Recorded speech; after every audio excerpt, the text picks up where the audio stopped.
October 3rd. Addis Penn Kensington pounded on her mother's chest in a vain and misguided attempt to get her to breathe. Misguided because it was obvious from the bullet hole in her mother's forehead that chest compressions would get her nowhere. Still, she continued beating despite the vacant eyes staring up at the ceiling tiles, as if her mother had been counting them, or more likely, wondering who she should scream at for the grime that coated the paint. It was only when a low, keening wail coming from across the room finally penetrated that Addis was able to drag her numb brain away from the state of her mother's corpse long enough for her mind to accept the reality of the bloodbath surrounding her. Fighting to keep the contents of her stomach inside, along with the scream clawing at her throat. She knew, as much as she wanted to pretend she'd done nothing more than stumble into a bad Halloween movie, she had to face what was right in front of her. How could she not, when the final nail in the coffin of deniability happened to be lying not 10 feet from where she'd been working frantically at reviving her mother? Her father's death had been far more savage than a bullet hole to the forehead. Tears streaming and gasping for breath, Addis abandoned her efforts and pushed herself to her feet before collapsing against the stove, squeezing her eyes tight against the carnage as she fumbled for her phone. Though she tried, she couldn't ignore the distinct coppery odor of blood that rushed in through her nostrils. Gagging, she barely turned to the trash can in time. Trembling as her knees threatened to give way, she averted her focus away from her parents and latched tightly onto the counter as inch by slow inch she staggered toward her best friend, who was propped up against a wall, muffled, wheezing sobs bursting from her throat as she rocked back and forth, one arm wrapped protectively around her stomach, while the other covered her nose and mouth. When she and Emerson had walked through the door that evening, she'd been expecting the inevitable explosion of anger for taking off when her mother had forbidden her to leave her room, much less the house. She was even prepared for the required silent treatment that would surely follow, something that was never the punishment her mother believed it to be. But that wasn't the point. The point was, she'd been expecting that, not this carnage.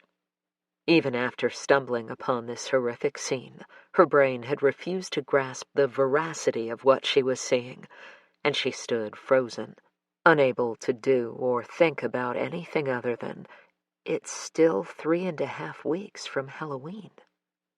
That thought had still been swirling in her mind when Emerson's ear-piercing scream ripped through the room, her feet backpedaling as if she'd just encountered a diamondback rattlesnake, stopping only when she'd backed into the wet bar where her dinner made a return trip. Seconds later, Am's legs had given out, and she'd collapsed against the nearest wall where she remained. From that moment to now could have been minutes or hours. And though Addis knew she and Emerson needed to get out and call for help, the weight of the horror instead had her collapsing down beside her friend. Gripping Emerson's hand in her own, her voice thick with fear and disbelief, she whispered, "We have to call the police." Temporarily releasing her grip, Addis, hands shaking, retrieved her phone from her pocket, dropping it twice before she was finally able to unlock the screen. 3 numbers. That's all she had to push, 911. But getting her brain to coordinate and cooperate with her fingers was far more difficult than it might seem, especially as her eyes refused to stop darting her father's way. A clawing pressure to crawl to him and curl herself into his side ripped through every fiber of her being. Emerson's fingernails bit into her forearm, halting Addis as her body subconsciously gravitated toward her father. "Ad, we need to go." It wasn't Em's plea that breached the recesses of Addis's terrified mind. It was the musical chime above the front door, the sound chilling and ominous in a way it never had been before. Her heart jackhammered, making it even harder to breathe. "Oh my God! Someone's in the house!" Emerson's head jerked up as Addis's eyes flickered to the patio door. Could they cross the room, unlock the metal bar, and slip out without being noticed. Footsteps sounded in the foyer, coming closer. No, they didn't have time. Addis forced herself to her feet, wrenching Em up with her. As they skirted past her father's corpse, she ordered herself not to look.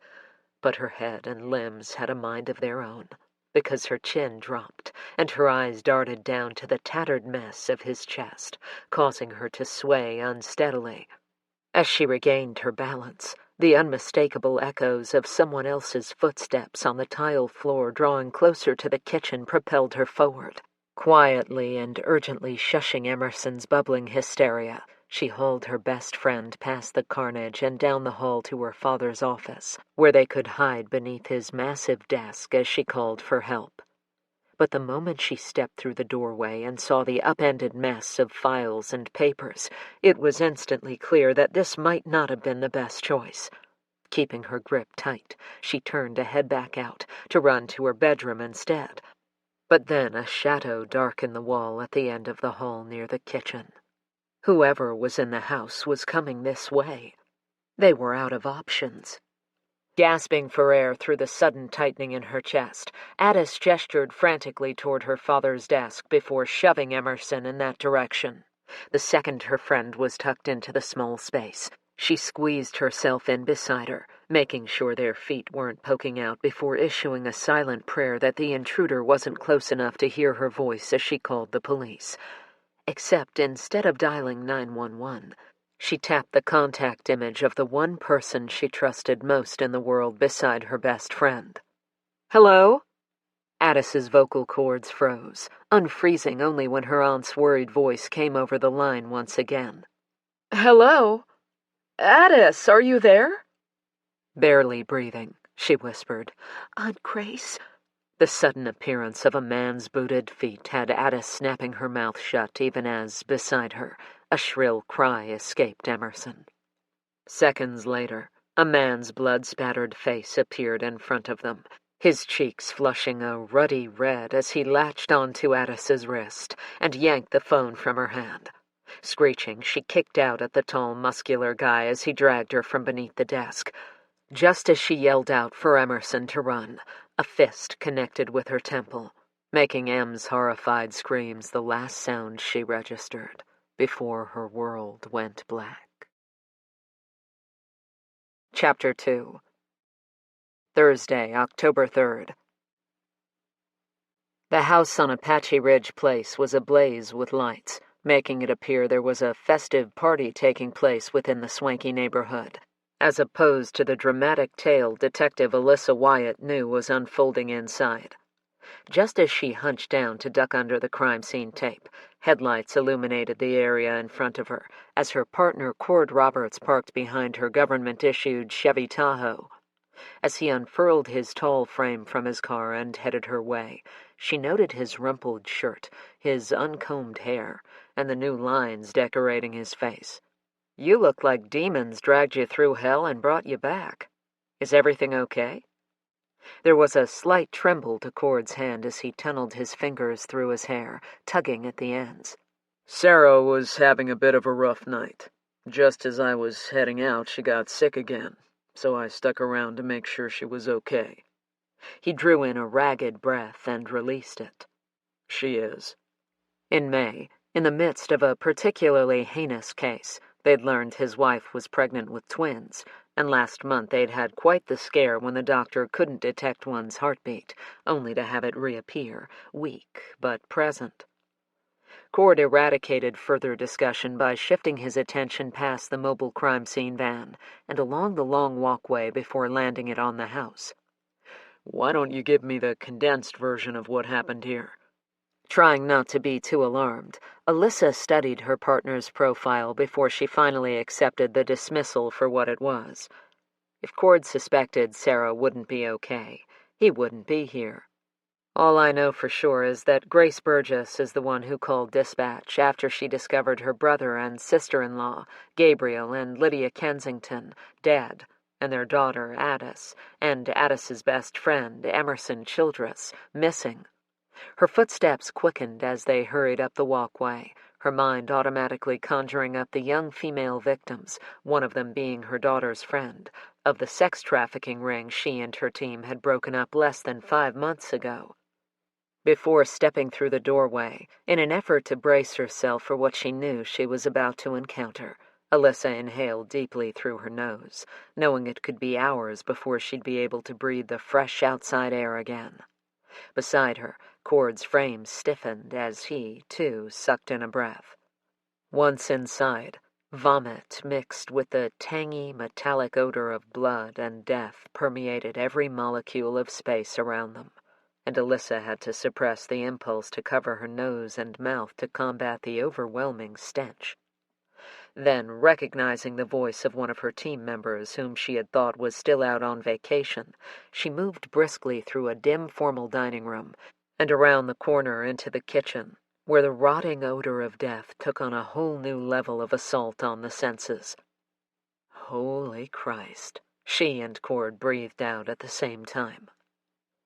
Less than 5 feet in front of them, Gabriel Kensington lay in a pool of blood. With one side of his skull caved in, and his chest showcasing a multitude of stab wounds, he bore no resemblance to the man Alyssa had occasionally assisted on some of his cases. She directed Cord's attention to the pulpy mess of the man's hands, where his bones had clearly been shattered. The sight of the marble rolling pin covered in blood lying not far from Gabriel's body near 2 overturned chairs depicted a picture of animalistic rage in the killer. Unfortunately, she could too easily envision Mr. Kensington's last moments, and the graphic mental image sent chills rippling down her spine. She'd seen piñatas that were less beaten. And now it was quite possible, probable even, that the same killer had taken the girls, a thought that iced Alyssa's blood. One of their teammates, Officer Tony White, whose name was a perfect descriptor for his pale skin, turned when he heard her voice. His right eye was dotted with color, and down the side of his face was a nasty scratch, as if a large cat had dragged its talons across his skin. Alyssa wondered when he'd returned, and why he was here at all, since, avid hunter that he was, he'd taken time off as he usually did this time of year to head out to his cabin for a week of hunting. Unless she was misremembering, he wasn't supposed to return for a few more days. Maybe he had tangled with a cat. Tony grabbed one of the technicians with a camera and pointed to something Alyssa couldn't see. Then, barely slowing his stride, he motioned for her and Cord to follow. "Grace is this way." In a seating area off the kitchen, Bernalillo County's district attorney sat perched on the very edge of a cornflower blue sofa, eyes shimmering with unshed tears, her face pale, save the red splotches on her cheeks and forehead. It was a far cry from the fierce, sophisticated attorney Alyssa held in such high regard. "She insisted on waiting for you."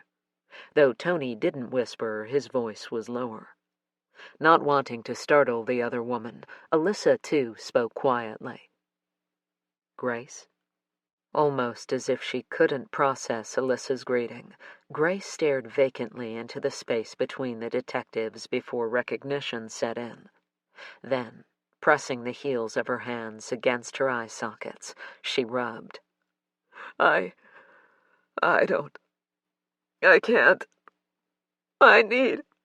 Grace's voice was gravelly, edged with fear, sadness, and disbelief.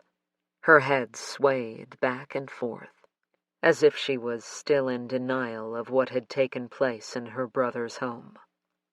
Referred to by some as the Ice Queen, because she never flinched or backed down as she went toe-to-toe with some of the worst, most evil predators the state had ever known, Grace was one of the toughest women Alyssa knew, and so it was more than a little jarring to see her sitting here broken and traumatized, her usually impeccable appearance now disheveled, as she clearly tried to absorb the shock of what was happening around her. Alyssa shifted until she was directly in Grace's line of sight. "We're going to do all we can, but I'm going to need you to focus so we can do that. Though she tempered her commanding tone in light of the district attorney's state of mind, she knew they didn't have time to wear kid gloves when the lives of 2 teenagers were on the line. Now, start from the beginning and walk us through how you ended up here. A tear trailed down Grace's cheek. I was having a glass of wine while I studied the case file for my upcoming trial when Addis called. She bent forward, releasing the necklace she'd been twisting in favor of pressing her hands down on her bouncing knees. What time was that? Alyssa prodded. Close to 10, maybe a little after. Her phone was sitting on the sofa beside her, and she picked it up, tapping the screen a few times. 10:05. She didn't answer right away when I said hello, and I thought maybe she'd accidentally dialed me. Eyes flickering toward the kitchen, her voice wobbled when she said, But then I heard her whisper my name. Her gaze focused on something just past Alyssa's shoulder, as if she were envisioning the scene in her mind, before she dropped her phone to the side so she could wind both arms around her waist. And then she screamed, so loud. That's when I heard her yell for Emerson to run. Grace's dark, frightened eyes lifted. There were a few grunts and what sounded like scuffling, and then silence. The call ended. Her words sped up. I called right back, but she didn't pick up. I don't know how many times I tried, but I finally gave up and tried Gabriel and then Lydia's phones. When I got no answer there either, I grew concerned and jumped in my car and drove straight over here. I didn't think... Alyssa knew what Grace couldn't say. She hadn't thought she'd be walking into a slaughterhouse. Blinking rapidly, Grace tried to stem the flow of tears that now ran in a steady stream. The door was open when I arrived. That's when I found Gabriel and Lydia. I thought... Squeezing her hands into fists, she pressed them against her sternum as she tried to get her breathing back under control. I thought Addis, was... Grace's head whipped violently back and forth. I ran through the house to find her. I needed to find her. When her pained stare finally found its way back to Alyssa, she was no longer reliving what she'd stumbled upon. Speaking more clearly, she whispered, I didn't find them, but I found Addis's phone in Gabriel's office, and Emerson's phone near the wet bar. Her face twisted in torment. Oh, God, Alyssa, please. You've got to find them. They're only 17. Chapter 3. Thursday, October 3rd. Nearly 30 minutes after walking into the Kensington house, Alyssa had gotten as many details out of Grace as she could. Can I call someone to drive you home, or at least be with you? She asked now. No, thanks. I prefer to stay here until you're finished. Because the two were similar in so many ways, Alyssa understood Grace's need to oversee what was happening. They were both strong women, used to protecting others, and it didn't sit well when outside influences threatened their inner sanctuary of security. She also knew through personal experience how nearly impossible it was to release the reins of power to someone else, regardless of who that person was or how much she trusted her. Knowing and understanding that, however, changed nothing. Grace, you know I can't allow you to remain in my crime scene while it's being processed. Grace opened her mouth to argue, but when her eyes strayed toward the kitchen where her brother and sister-in-law still lay, uncovered, she cast her anguish-fueled gaze in Alyssa's direction. Find who did this, detective, and bring Addis and Emerson home. She choked out before allowing herself to be escorted out by an officer Alyssa didn't immediately recognize. With Grace's final words ringing in her ears, she headed back to the kitchen, where her eyes traveled along the wall before settling on a phone encased in pink rhinestones with decorative lettering down both sides, Emerson on the left, Childress on the right. Splatters of partially digested food smeared the screen. According to Grace, she'd been frantically searching for Addis when she'd heard what she thought sounded like a text message notification. Racing back to the kitchen, she'd spotted Emerson's phone. To Cord, Alyssa said, "It's 8 minutes after 11 right now. If Addis called Grace at 5 after 10, then the girls had been missing just over an hour." Alyssa's stomach twisted itself into a knot. Even a minute in the hands of an obviously sadistic killer was too long for anyone, much less 2 teenage girls. She forced herself to stay focused, knowing she'd do no one any good if she allowed her mind to fixate on the vile kinds of things that could be happening even as she stood here. She pointed at Tony, who stood off to her left, waiting for her direction. "I need you to get Addis and Emerson entered into NCIC. The National Crime Information Center was a database that could be accessed by virtually every law enforcement agency nationwide, 24 hours a day, 365 days a year. When you're finished, head over to the Childress residence and notify Emerson's parents about what's going on. I'd say if we're super lucky, both girls will be there, safe and sound, but I know that's only wishful thinking on my part." As soon as Tony hurried away to do as she'd asked, Alyssa pulled Cord off to the side, knowing what she was about to propose was risky. "I'm going to call Hammond to request 2 Amber Alerts be issued immediately." Unsurprisingly, Cord's eyebrows shot up. "You're not worried that might be a little premature? We don't even have a description of what the girls are wearing or who may have taken them." He hesitated a fraction of a second before adding, "Or even if they're actually missing, though all signs certainly point in that direction." Alyssa was undeterred. "I understand that, but we can't chance waiting or wasting another second because if we wait and something happens... Needless to say, I'd rather risk my own image, and the department's, than gamble against the lives of 2 girls." She looked pointedly in the direction of the kitchen, especially in light of that grisly crime scene. Furthermore, she knew their captain, Guthrie Hammond, would back her decision since he'd always regretted hesitating when it had been her own son who'd gone missing 6 months ago, especially after discovering he'd been kidnapped by a serial killer with a personal vendetta. Cord glanced at the carnage, then back at her. From the look in his eye, Alyssa knew he, too, was remembering Isaac's ordeal. "On the mantel in the living room, I noticed a photograph of the 2 girls impersonating Charlie's angels that looks recent. We can use that to base the description. If there's fallout, we'll field it together." Alyssa nodded and retrieved her phone from her pocket. She hadn't doubted it, but it was always nice hearing that her partner had her back, no matter the situation. She placed the call, and as she suspected, Hammond more than trusted her judgment and promised to issue the Amber Alerts as soon as he hung up. With that out of the way, she and Cord moved over to examine the area surrounding Gabriel Kensington's body. Resting just beneath his right rib cage was a knife. Its handle, like the rolling pin, was smeared with blood. Alyssa lifted her gaze and spotted the wooden butcher block with its 1 empty slot sitting on the blood and tissue-sprinkled counter.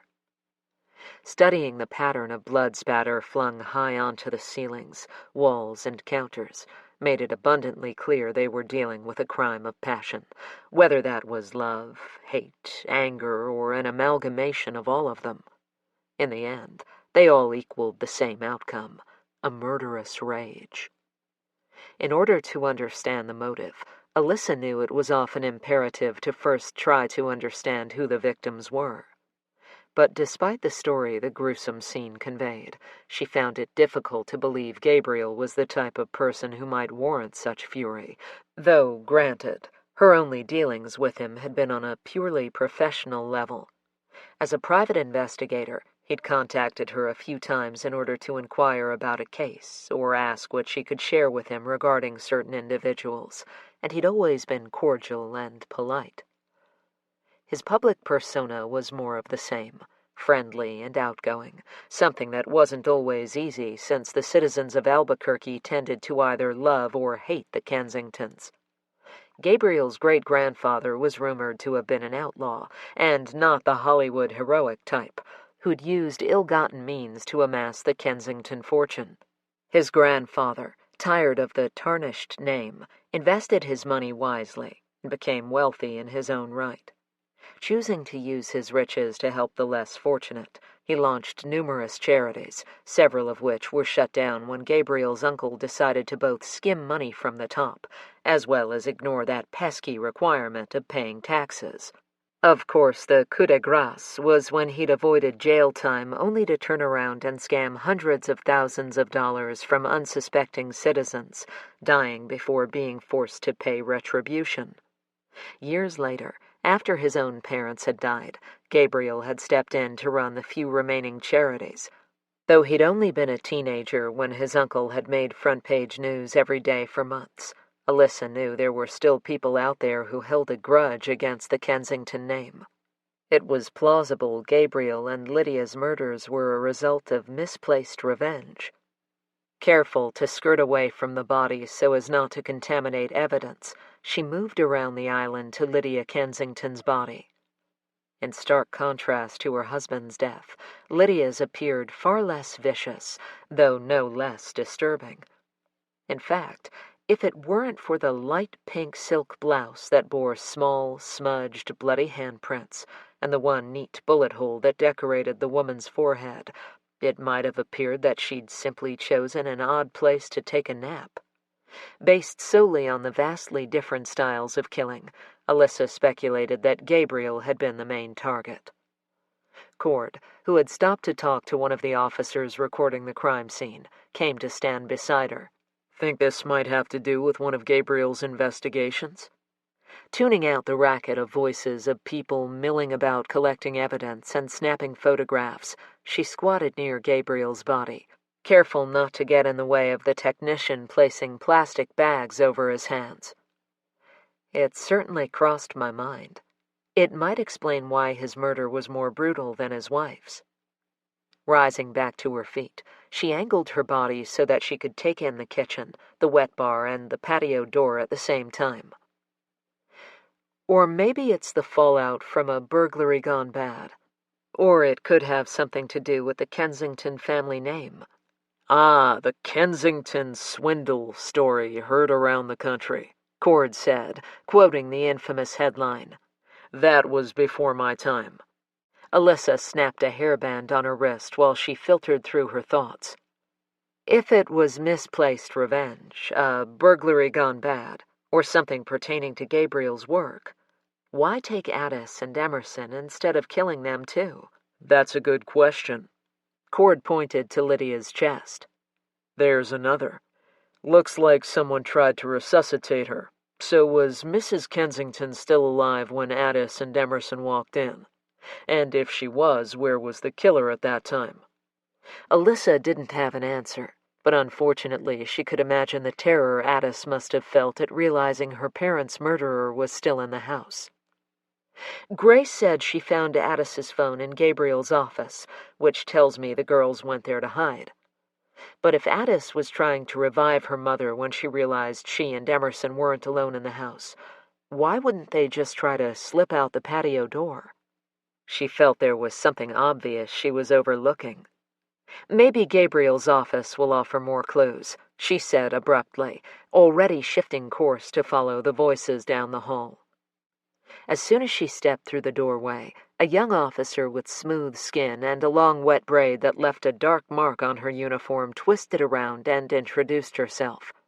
Alyssa recognized her as the same one who had escorted Grace out earlier. "Sandra Felwyn," she said, extending her hand first to Alyssa, then to Cord, before turning back with a sigh as she waved her arm toward the chaotic mess that was Gabriel's office. "What a wreck, right?" A black leather sofa had been dragged away from a wall and placed in nearly a 45-degree angle. The drawers on the expensive teak filing cabinet were pulled out with several of its files strewn about on the floor. Similarly, the doors from the desk were all flipped upside down, their contents scattered across the carpet. A storage closet containing reams of paper and other office supplies was ajar, but otherwise undisturbed. Alyssa rotated in a slow circle, her eyes appraising the destruction. Near a clean spot on the desk where it appeared a computer usually resided was a pair of gold and diamond cufflinks, and behind that, on one of the built-in bookshelves, was a woman's diamond-encrusted Rolex. Both items would rack up more than a few pretty pennies if fenced. She directed Cord's attention to the jewelry. It's beginning to look less like a robbery gone bad. Next, she focused on a coffee table with a dark spot marring its corner. On the carpet next to it was what appeared to be blood, smudged into a long line as if the bleeder had been dragged away. Spotting a lone sandal near the office doorway, Alyssa moved further into the room, locating its partner peeking out from beneath the desk. If she closed her eyes, she could envision Addis screaming for her best friend to run, to save herself, all while struggling to get away from the man who'd just brutally murdered her family. She shook her head to clear it, imagining the terror both Addis and Emerson must have felt wasn't going to get her any closer to locating them. Giving the office one final glance, she and Cord left the technicians measuring, recording, and collecting evidence, and moved down the hall to the master bedroom. Clothes were strewn from one end of the room to the other, with a silky blouse decorating a large potted fern in the corner, the weight of it forcing the leaves down. Items from the bureau were scattered throughout the room. She turned to Cord. This kind of reminds me of Holly's first date. Her daughter had nearly emptied her closet by grabbing clothes at random and tossing them behind her without a backwards glance, muttering the entire time that she had nothing to wear. Cord chuckled and then almost instantly paled, and Alyssa knew he'd momentarily flashed forward to his own future if he and Sarah were to have girls. She tugged at his sleeve. "Let's go check out Addis's room." It was a typical teenager's room with a hastily made bed and jeans and blouses draped over the footboard, as well as the chair in the corner, which also happened to be harboring 5 mismatched shoes beneath it. Photographs tucked into the mirror's frame drew Alyssa's attention. Moving closer, she studied each image. Most were of Addis and Emerson, but what she found most telling was the series of professional 8x10 glossies consisting of Grace, Gabriel, and Addis arranged in a floral pattern on the wall. Missing from all of them, and in fact from any picture in the room, was Lydia Kensington. She pulled out her phone and opened her camera, hitting record as she slowly captured a video of all the pictures, unable to stop wondering if she was wrong, if it was Lydia who'd been the intended target. Regardless, there was one thing Alyssa kept coming back to. Based on the macabre scene in the kitchen, it was clear Addis and Emerson were likely in the hands of an unpredictable killer, meaning it was imperative they find the girls before the man snapped again. If he hadn't already. Chapter 4. Thursday, October 3rd. Adam Campbell paced from one end of the bedroom to the other, alternating between pulling at his hair, wringing his shaking hands, and wiping the sweat rolling down his neck and soaking the back of his shirt, all while trying to ignore the throbbing pain in his swelling wrist where he'd caught it on the table in Gabriel Kensington's office. From the second Alex had dropped him off with the order to shower and go to bed, he'd fought back against the rising, suffocating panic. He was a football player with a promising career in front of him, not a criminal. Now he wasn't just a criminal. He was an accomplice to a double homicide. Alex had insisted over and over that there was nothing to tie either one of them to the crime.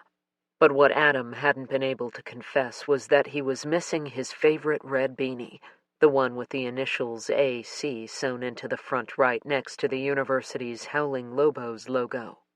For the life of him, he couldn't recall if he'd been wearing it at the Kensingtons, or if he'd left it in Alex's truck, or if he'd just managed to misplace it somewhere completely unrelated.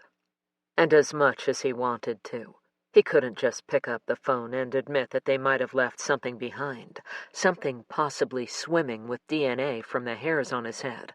He might not understand how these things worked, but he'd watched enough television to know the police could get some kind of genetic footprint from the craziest things. He could already hear Alex berate him for being so stupid, so careless and foolish. To make matters even worse, Adam had neglected to admit where the gun had come from. Alex had said to bring a gun, and Adam had dutifully obeyed, no questions asked, like the idiot he was. And that had brought up a new fear. Had they remembered to snatch the gun from the kitchen counter when they left? If he closed his eyes, he thought he could picture Alex placing it in the glove box of the truck as they hightailed it out of there. But what if he was wrong? What if he was only recalling what he wanted to believe, and they'd actually forgotten it? Now, with the possibility of his DNA being discovered at the crime scene, along with a weapon easily traced back to him, there was no doubt Alex would allow him to hang for everything that went down. It wasn't like it would be the first time. He swallowed the bile that rose up to meet the raging paranoia he was trying unsuccessfully to tamp down. That's when it had come to him. He'd go back to the Kensington house without Alex just to make sure nothing had been left behind. In and out with no one the wiser. That was his plan, anyway. At no point had he anticipated running into anyone, at least no one who was still breathing. So when he'd heard voices coming from down the hall in the private investigator's office, he'd assumed a television had been left on, and that he simply hadn't noticed earlier. Understandably, since people were being murdered. Frayed nerves already on edge, he decided to shut the television off. Averting his gaze away from the massacre in the kitchen, he'd made his way down the hall, baffled not only because there was no television in the room, but also at the sudden silence that invaded the space. And then he'd heard it.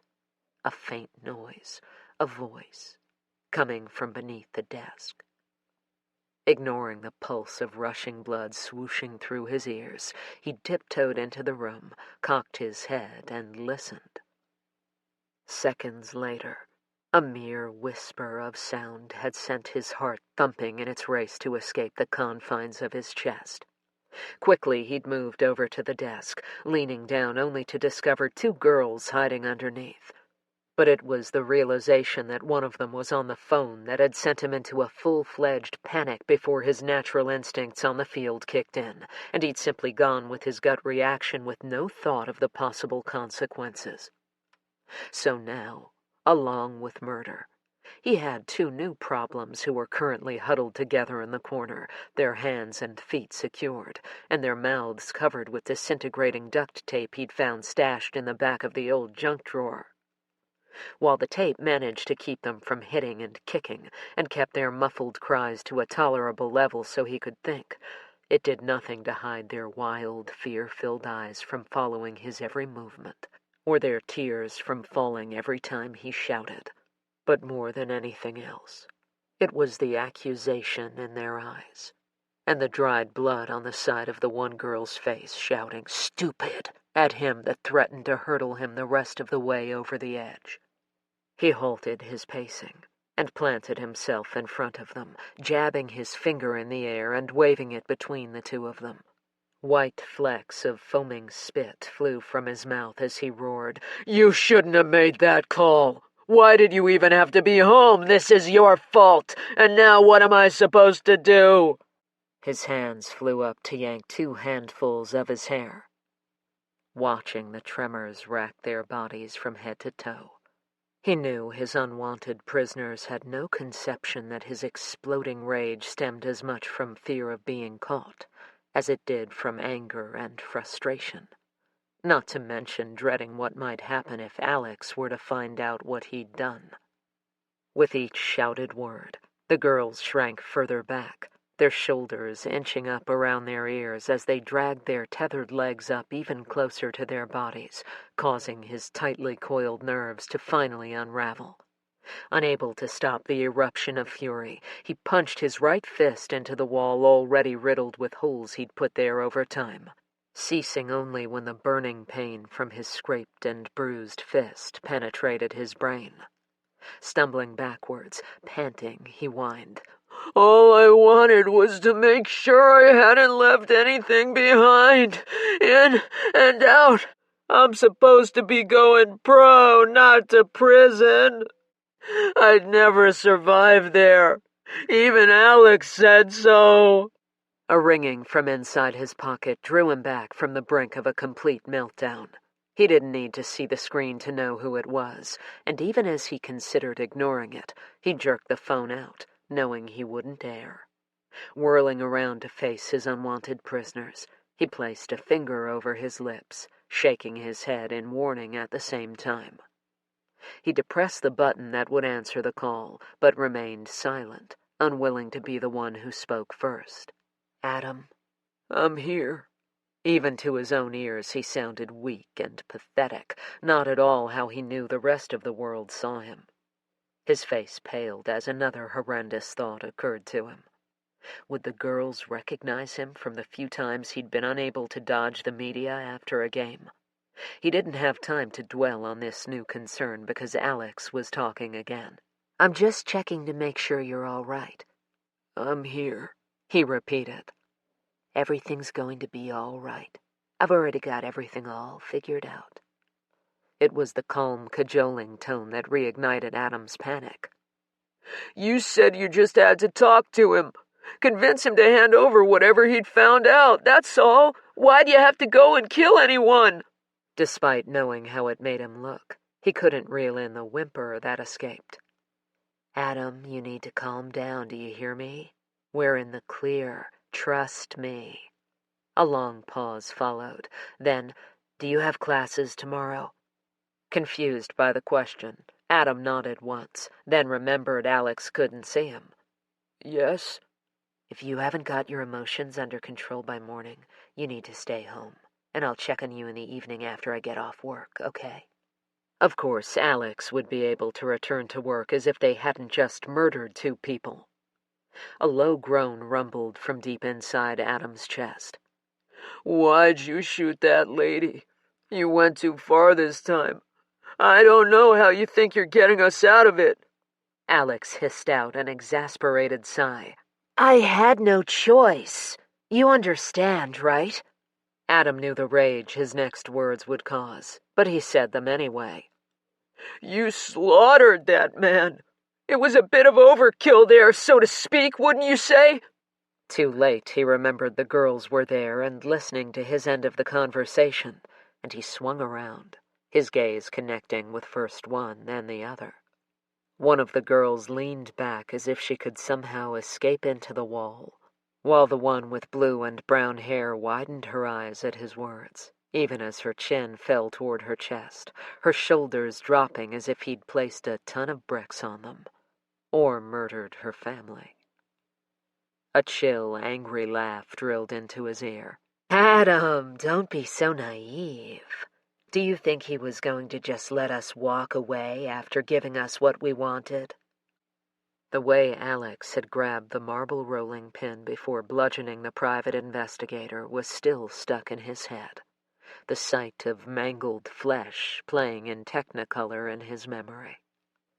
And all he'd done was stand there, stunned and terrified as he watched, wincing as blood sprayed everywhere, peppering his face and arms, remembering another time when Alex's anger had taken over. Goosebumps and a cold sweat broke out over his skin, and his insides roiled.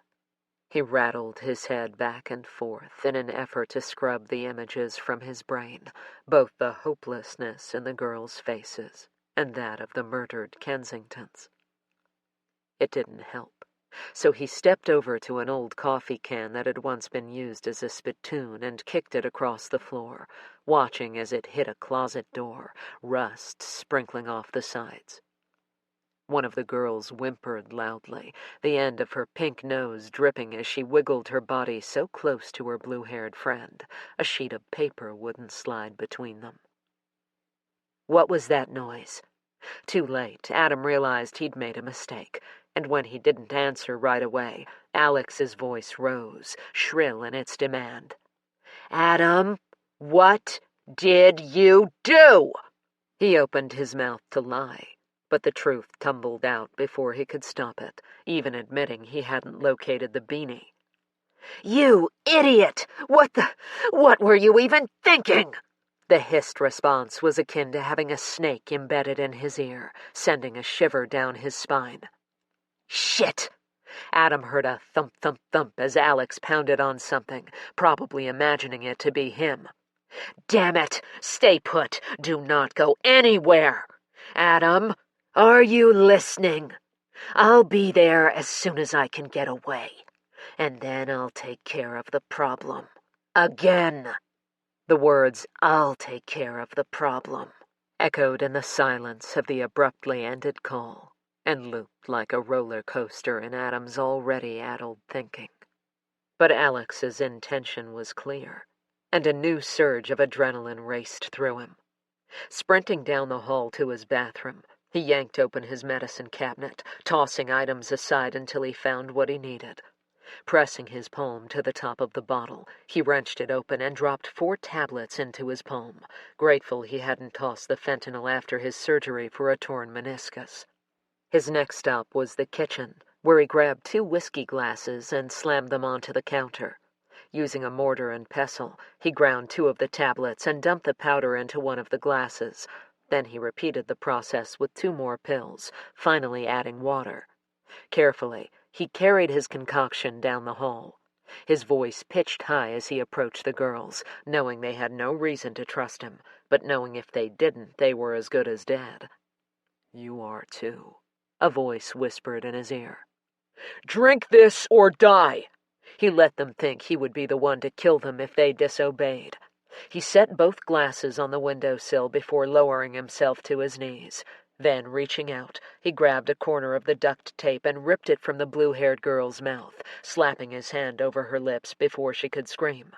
He didn't need a degree in psychology to dissect his reasoning behind choosing her first. He needed to stop her knowing, accusing glare from seeping into his brain, and the sooner he got the fentanyl down her throat, the faster that goal would be accomplished. Gripping her jaw tightly so that she had no choice but to open her mouth, he dumped the contents of the glass down her throat, clenching his jaws as he made sure she swallowed before releasing his hold. Whether it was the menacing glare he shot in her direction, or seeing what he'd done with her blue-haired friend, the other girl was more compliant, her quivering mouth falling open as he brought the drugged water to her lips. He wasted no time before replacing the tape, just in case, and then headed to his own bedroom where he grabbed his wallet and a few extra blankets. 30 minutes later, his car loaded, he checked on the girls, relieved to see the drug had taken effect. After covering their mouths with fresh pieces of tape, he lifted the blue-haired girl into his arms. Checking outside his door, he made sure no one was lurking about, and then scurried to the back of his car, hitting the remote that would pop his trunk, and slid her all the way back before returning for her friend. 5 minutes later, he was on the road, heading to the only place he could think of, hoping Alex wouldn't think of it too, after discovering the girls were no longer at his house. Chapter 5. Friday, October 4th.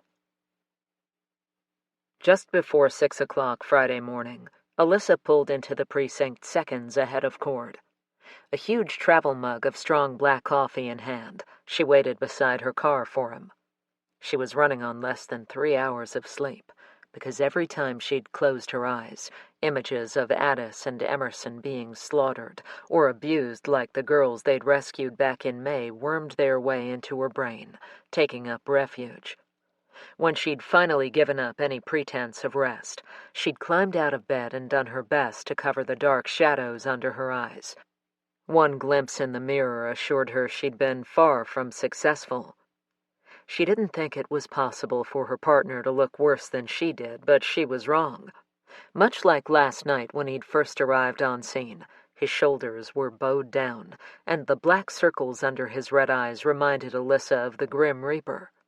All he was missing were the black-hooded cloak and the scythe. Unable to mask her concern for 2 of her favorite people outside her family circle, she asked, "Sarah?" as soon as Cord was within a few steps of her. Fixing his eyes straight ahead, his voice was almost as flat as, wearily, he answered, "Rough night, rough morning." His chest expanded as he sucked in a deep breath. "Rough week all around. She's staying home today.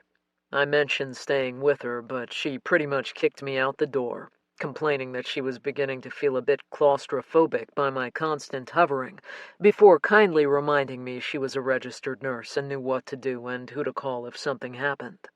He frowned. "I don't hover." Alyssa highly doubted that, especially since she'd witnessed it firsthand, and that was before Sarah's pregnancy had turned from this miracle of joy into something that had her partner perched on a precipice, afraid of losing the love of his life and their children, too. Never having experienced a rough pregnancy like Sarah's, the words to comfort eluded her, and so she did what she could. She stopped him with a hand on his forearm and waited until he brought his gaze down to hers. "I wish I could say it will all be okay, and even though I believe it will," she shook her head, "that's not the point. Remember, you don't have to suffer your fears alone.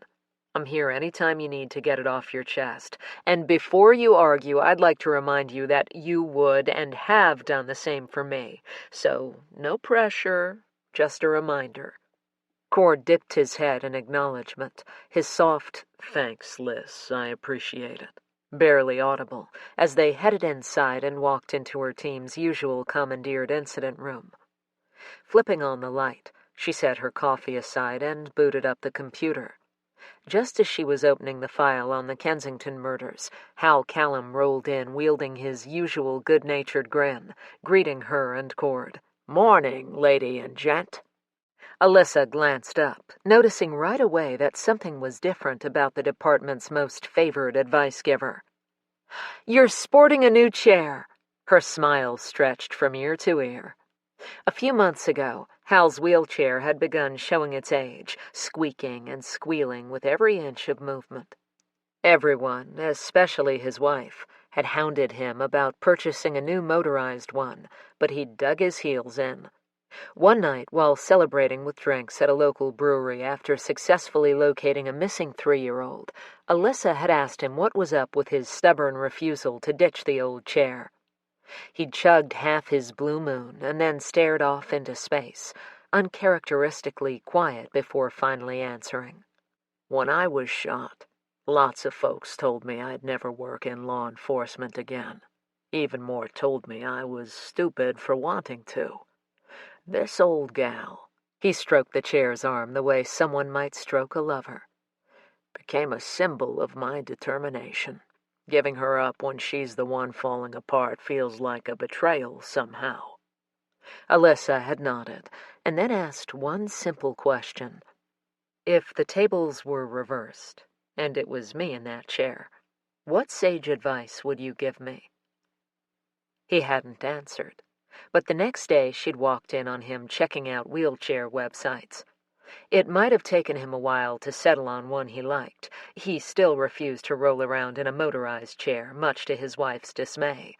But apparently he'd found the one, and despite its shiny newness and the brilliant purple seat, it looked much like the old one, which was probably why he was looking pretty pleased with himself. Cord whistled and walked around the chair, eyeing it up and down like he might the fancy sports cars he coveted. "Nice wheels there, Hal." Eyes twinkling, he replied, "You can call me Your Highness." Alyssa barked out a laugh. "Let me guess, it's royal purple?"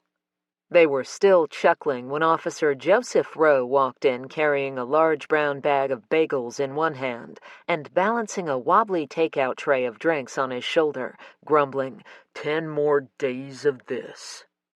Cord leaped over to rescue the cups before they could tumble to the floor. With no other context than that, Alyssa knew Joe was referring to Albuquerque's International Balloon Fiesta. The official first day wasn't until tomorrow, but the streets were already clogged with travelers from every state and a multitude of countries, which added at least 25 minutes to her commute. By the end of this year's run, Fiesta officials predicted that close to 900,000 people would hit the field as they oohed and ahed over the hundreds of hot air balloons gracing the city's skyline. Alyssa's gaze shifted outside where a few of the colorful balloons already dotted the morning sky, casting shadows over the ground. Immediately, her mind jumped to Addis and Emerson.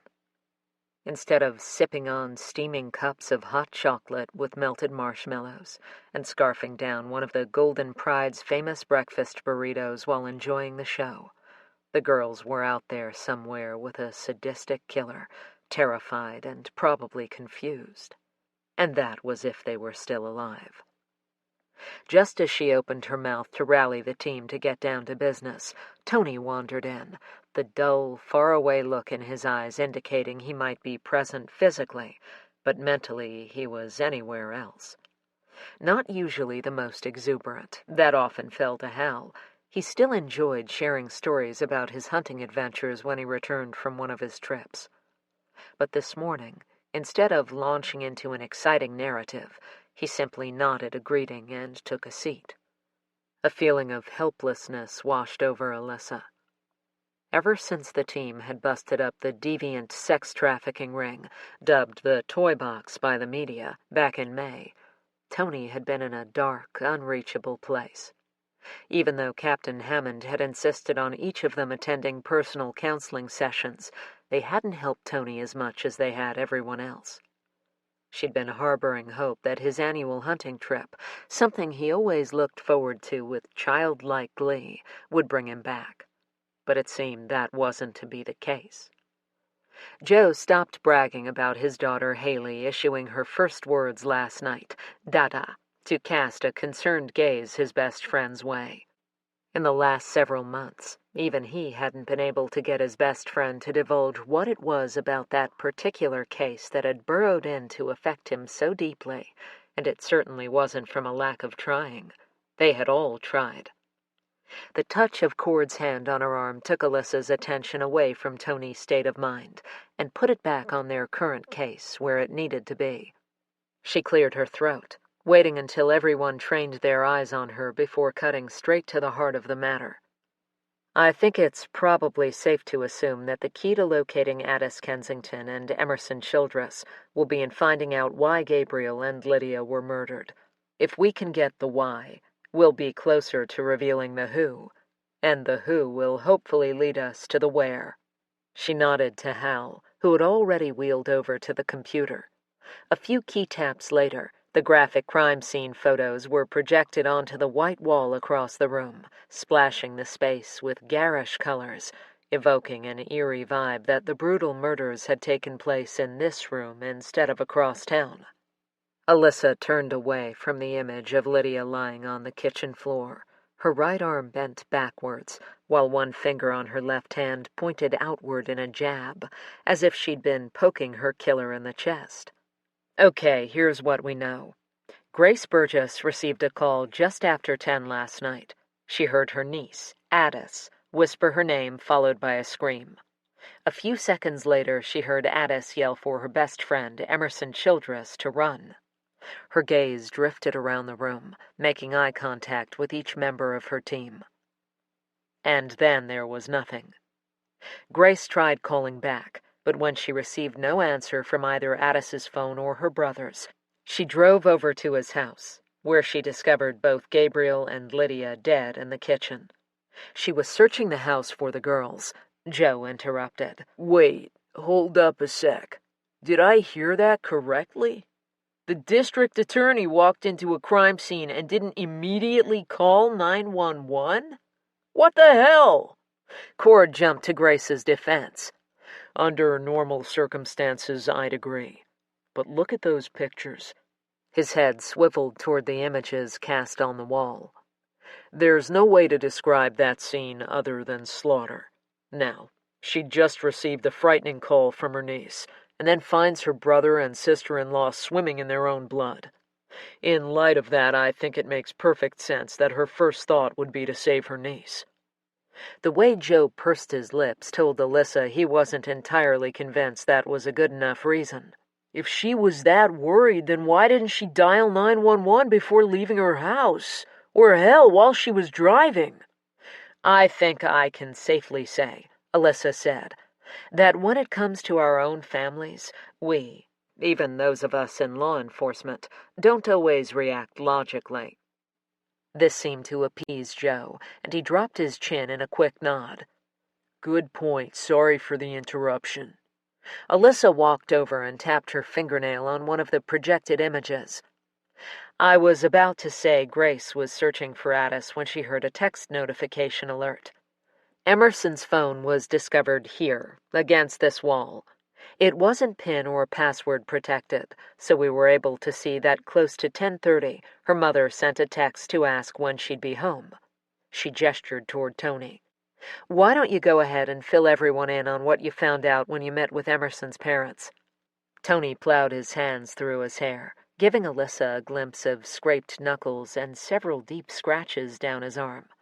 They looked as painful as the one on his face. When he saw her staring, he yanked his sleeves down. According to Jill and Jeffrey Childress, Addis arrived at their house around 3:15, 3:20 yesterday afternoon, angry at her mom. Joe held his palm out to interrupt again. Did they say why Addis was so upset with her mom? Emerson's younger sister, Hannah, said she overheard Addis say her mom was, quote, wigging out again. Apparently, Lydia Kensington had a frequent and nasty habit of misplacing items that she then falsely accused her daughter of swiping. Tony's tone switched from matter-of-fact to one of bafflement. In this case, according to Hannah, it was some kind of designer makeup. What the hell is that even? Alyssa knew he didn't really expect an answer, which was good because she didn't have one. Designer makeup, designer handbags, designer shoes. She didn't get the appeal of any of it. Speaking of expensive items, last night while we were combing through the house, we discovered enough jewelry to make any robber worth his ilk salivate. In light of that detail, along with the fact that we found close to $600 in cash between Gabriel's wallet and Lydia's handbag, I think we can safely rule out a burglary gone wrong. Tony nodded his agreement. Makes sense. Getting back to what I was saying, at 20 minutes to 8, the girls decided they were hungry and headed out for a bite to eat. A little after 8, Emerson sent her mom a text to ask if it was okay for Addis to stay a few nights with them. Mrs. Childress responded immediately with a yes, of course. He glanced up, catching Alyssa's eye. That should be pretty easy to verify since we have both the girls' phones. I do remember seeing those texts, but we should probably double-check the timestamps anyway. Alyssa randomly grabbed a dry erase marker and began scribbling out the timeline as they discussed it.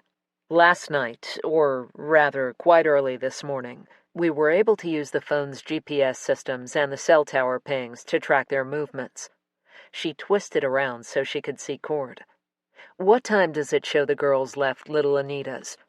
Cord ran his finger down the page in front of him. 9:15. It would seem they drove around for a bit before actually heading to the Kensington house, which is next pinged at 9:40.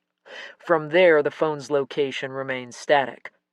We know Addis drove because her Chevy Malibu was in the driveway with the key still in the ignition, which makes sense if they were just planning on grabbing some clothes or school books or whatever girls snag for a sleepover. Tony threw in for Joe and Hal's benefit. And aside from a take-out bag of sopapillas, there was nothing in the vehicle, at least nothing that sent up any alarms. Or gave us anything else to go on, Cord added, nodding. I want to add one more thing real quick. Tony's shoulders drooped, and he stared down at his empty hands as he spoke. When I arrived, Emerson's parents had just received the Amber Alert notification, so Mrs. Childress was already on the phone with dispatch. When she saw me at the door, man, she crumbled. It was bad. Alyssa understood all too well the horror and helplessness of realizing your child was missing, so she didn't have to imagine what Mrs. Childress had been feeling or thinking, because she already knew. She also didn't need to turn her head to know Cord's penetrating stare was drilling into her. He knew her well enough to guess where her head had gone. Forcing her mind away from that point in her history, Alyssa reminded herself what was at stake: Addis and Emerson's lives. Tony reached into a folder to grab a 5x7 photograph. He set it on the table for the rest of the team to look at. Mrs. Childress said this was taken a couple of months ago during Emerson's senior photo shoot. She wanted us to have an updated picture to release to the media. She also told me what the girls were wearing when they left the house last night. His gaze drifted around the table. You all probably got the updated Amber Alerts. At everyone's nods, he turned to Alyssa. And I was able to update NCIC as well. Joe twirled a pen between his fingers like it was a baton as he asked, Can we back up a second? Seems we've got quite a bit of information from Emerson's phone log. What about Addis's? Were you able to go through hers as well? And if so, was there anything in there that might point us in the right direction? Addis's phone, which, by the way, showed fingerprints, but from their placement I'm guessing probably belonged to her, had a lock screen, but Grace easily guessed the passcode. It was her, Addis's, birthday. So not at all difficult or original. So to answer your question, we can verify that around the same time that Emerson sent a text to her mom asking if Addis could stay with them, Addis sent one to her father asking the same thing. He responded with a yes, so we know at a few minutes after 8 last night, Gabriel Kensington was still alive. We also noted the phone call to Grace and the numerous missed calls from Grace to Addis. Alyssa's gaze traveled the room, connecting with each of her teammates. So, between the call logs and tracking the girls' movements, I think we can safely assume the murders occurred after 8, but before 9:40 when Addis and Emerson arrived at the Kensington house. Does everyone agree? An echo of yeses filled the room, so she continued. One of the things bothering me is that neither Gabriel nor Lydia's phones turned up either in a search of the house or in their vehicles, despite both of them pinging the Kensington residence as their last known location. Let's assume the killer took both phones. If that's the case, it's possible, probable even, that he was knowledgeable enough to know he needed to power off the phone so that the GPS couldn't track them. Hal shrugged. All he'd have to do to know that is watch any true or fictional crime show on television. Doesn't really help us narrow down the field of suspects. That's true. There's something else, though. Last night, Cord noted there were no signs of a forced entry, making us wonder if either Gabriel or Lydia knew their killer and allowed him inside. Add that to the fact that just before we left, we learned the Kensington security system had been tinkered with, or hacked, to be more specific. So whoever we're after is clearly tech-savvy. The team grew quiet, the only noise coming from Hal's drumming fingers until he finally broke the silence with, If the Kensingtons allowed their attacker entry into their home, maybe it was someone who knew them well enough to know they needed to disable the security system beforehand. So we could be looking at someone close to the family, perhaps. It's definitely one angle we need to consider, Alyssa agreed. Joe raised his hand as if he were in a classroom, and she couldn't help but chuckle. Yes, Officer Rowe. Joe smiled and lowered his arm. I know this seems like an obvious question, but I'm assuming the neighborhood was canvassed last night. The Kensingtons live in a pretty affluent area, so it stands to reason that at least one of their neighbors had a working security system. Did any of them pick anything up? The area was canvassed, Cord said, but it was late, and a lot of the neighbors either didn't answer the door at all or claim not to have seen or heard anything. With the acreage between the houses, that makes sense. It also explains why, of the security cameras we were allowed access to, none picked up any suspicious activity, that we noticed anyway. Well, that just sucks. Joe wadded up a piece of paper and tossed it across the room into the wastebasket. Can't disagree there, Hal said. But can we take a few minutes to focus on the oddity in the different modes of death? He moved his mouse, enlarging the photo of the area surrounding Gabriel's body. The rolling pin and the knife from the Kensingtons' own kitchen hint at this being an unplanned attack, whether the Kensingtons knew their assailant or not. On the other hand, that bullet plus a disabled security system hint at premeditation. We could be dealing with anything from someone who was burned by the Kensingtons in the past to something more current, like one of Gabriel's cases or anything in between. What isn't making any sense to me is what was the purpose of kidnapping Addis and Emerson? The Kensingtons are dead, so holding the girls captive in the hopes of getting revenge or something in return is off the table. Tension crackled in the air, and Alyssa knew everyone's thoughts had turned to the sex trafficking case, the same one that had altered Tony's personality. Shoveling his hands through his hair, Cord was the first to voice out loud what none of them wanted to consider, even if they had to. As much as I don't want to put this out there, he huffed out a puff of air. Unfortunately, we're all aware that there are some real sick bastards in this world, and we don't know for sure if we rounded up everyone involved in May's sting. It's possible some of the players are still out there. His jaw clenched as he continued through gritted teeth. And we all know that 2 cute teenage girls equal more money.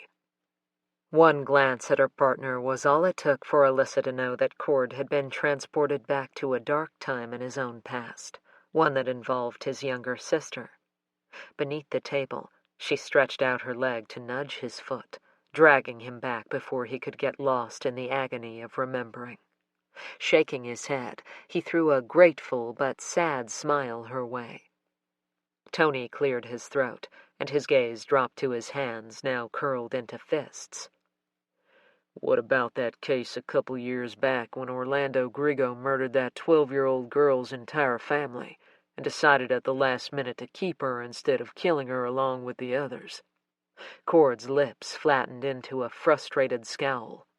Yeah, and as soon as she turned 13, what did he use her for? So, that just plays back into the theory the girls were taken for sexually sadistic purposes. Tony's face flushed a rainbow of colors. Maybe that wasn't the best example, he mumbled. Regardless, Joe said, his eyes trained on his friend and partner. Whatever the reason our killer took Addis and Emerson, my gut tells me they're alive. He pointed to the graphic images of Gabriel and Lydia. He's clearly not afraid of the violence. Or maybe he's a killer with a conscience. He snorted as if the very concept was ludicrous. Yeah, well, that still leaves him with 2 eyewitnesses, so he's got to do something with them, doesn't he? Hal asked glumly. Alyssa's phone chimed with a text message, stealing her attention away from the possible motives and theories being batted around. She peeked down and saw it was from Liz Watterson, forensic artist and a member of their team. Hey, Liz, just dropping a quick line to tell you my services have been requested down in Cruces. 23-year-old female was attacked in her home, sexually assaulted, shot, and left for dead. Miracle of all miracles. She survived and was able to give a complete description. I'm heading out now. Not sure when I'll be back. Alyssa wasn't the least bit surprised that Liz had jumped on board to make the 3-hour trek. After all, their paths had crossed when Liz's sister, Amanda, had been attacked in a remarkably similar fashion. Unfortunately, her sister hadn't survived the ordeal. Within a week of being handed the case, Alyssa had hunted down the killer, and shortly after, Liz had requested to be transferred to the same precinct. They'd been teammates and friends ever since. Alyssa hit reply. Thanks for letting me know. I'll tell the team. Good luck. Stay safe and keep me posted. Will do. When she looked back up, the team was staring at her expectantly. Liz got called to Las Cruces to assist with a sexual assault case. She won't be joining us as planned. She turned to Hal. I think we need to dig into Mrs. Kensington's background as well. See if anything sends up a red flag. She quickly filled everyone in on the fact that there were no pictures of Lydia in Addis's room. It could mean nothing more than Addis and her mother had a troubled relationship, but we still need to check into Lydia's history. Hell, maybe she was having an affair that went south. Hal's fingers flew over his keyboard as he jotted down some notes. Lover could have come to the house, killed her with a bullet to the head, and took his anger for not being able to hold on to her out on Gabriel. I'll dig in and see what I can find. While you're at it, I'm going to need you to order a search warrant for Kensington investigations, too. You got it. Joe scratched his head. I can see why a scorned lover or even someone hell-bent on revenge might show up on the Kensington doorstep. But it doesn't make sense if it's related to Gabriel's business. I mean, why not confront him at his office instead? Maybe he thought there was a better chance of getting what he was after if Gabriel's family was in danger. Cord threw out the theory. For the next 20 minutes, the team reflected on the evidence they did have while batting around possible motives. But Alyssa knew that while they could sit here and toss around ideas all day, it would get them nowhere. At least now they had a starting place, and anxious to get moving, she waited for Joe to finish up what he was saying, and then she began issuing directives. Tony, Joe, get started on pulling financials and phone records. Hal, you start digging into Gabriel and Lydia's backgrounds, maybe their latest charity events. See if anyone remembers the two of them acting out of character in the past few weeks, or if they've been approached by anyone that stood out.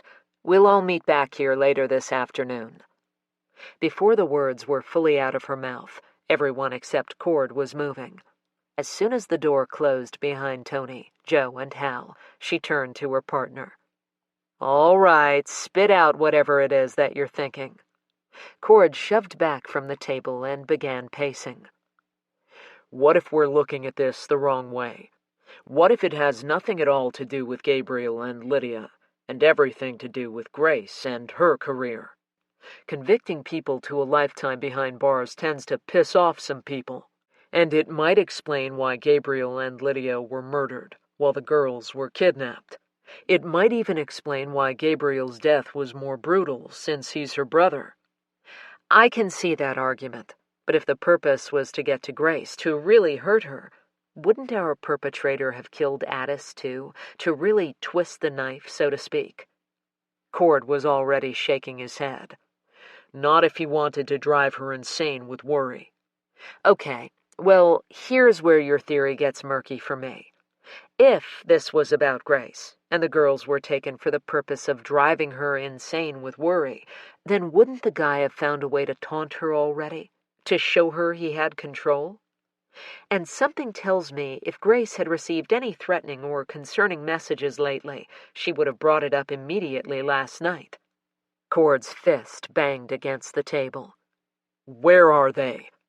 Alyssa wanted that question answered as much as the next person. An idea occurred to her. I know Tony already interviewed Mr. and Mrs. Childress, but I think I'd like us to speak to them ourselves. Maybe we'll learn something new that will help.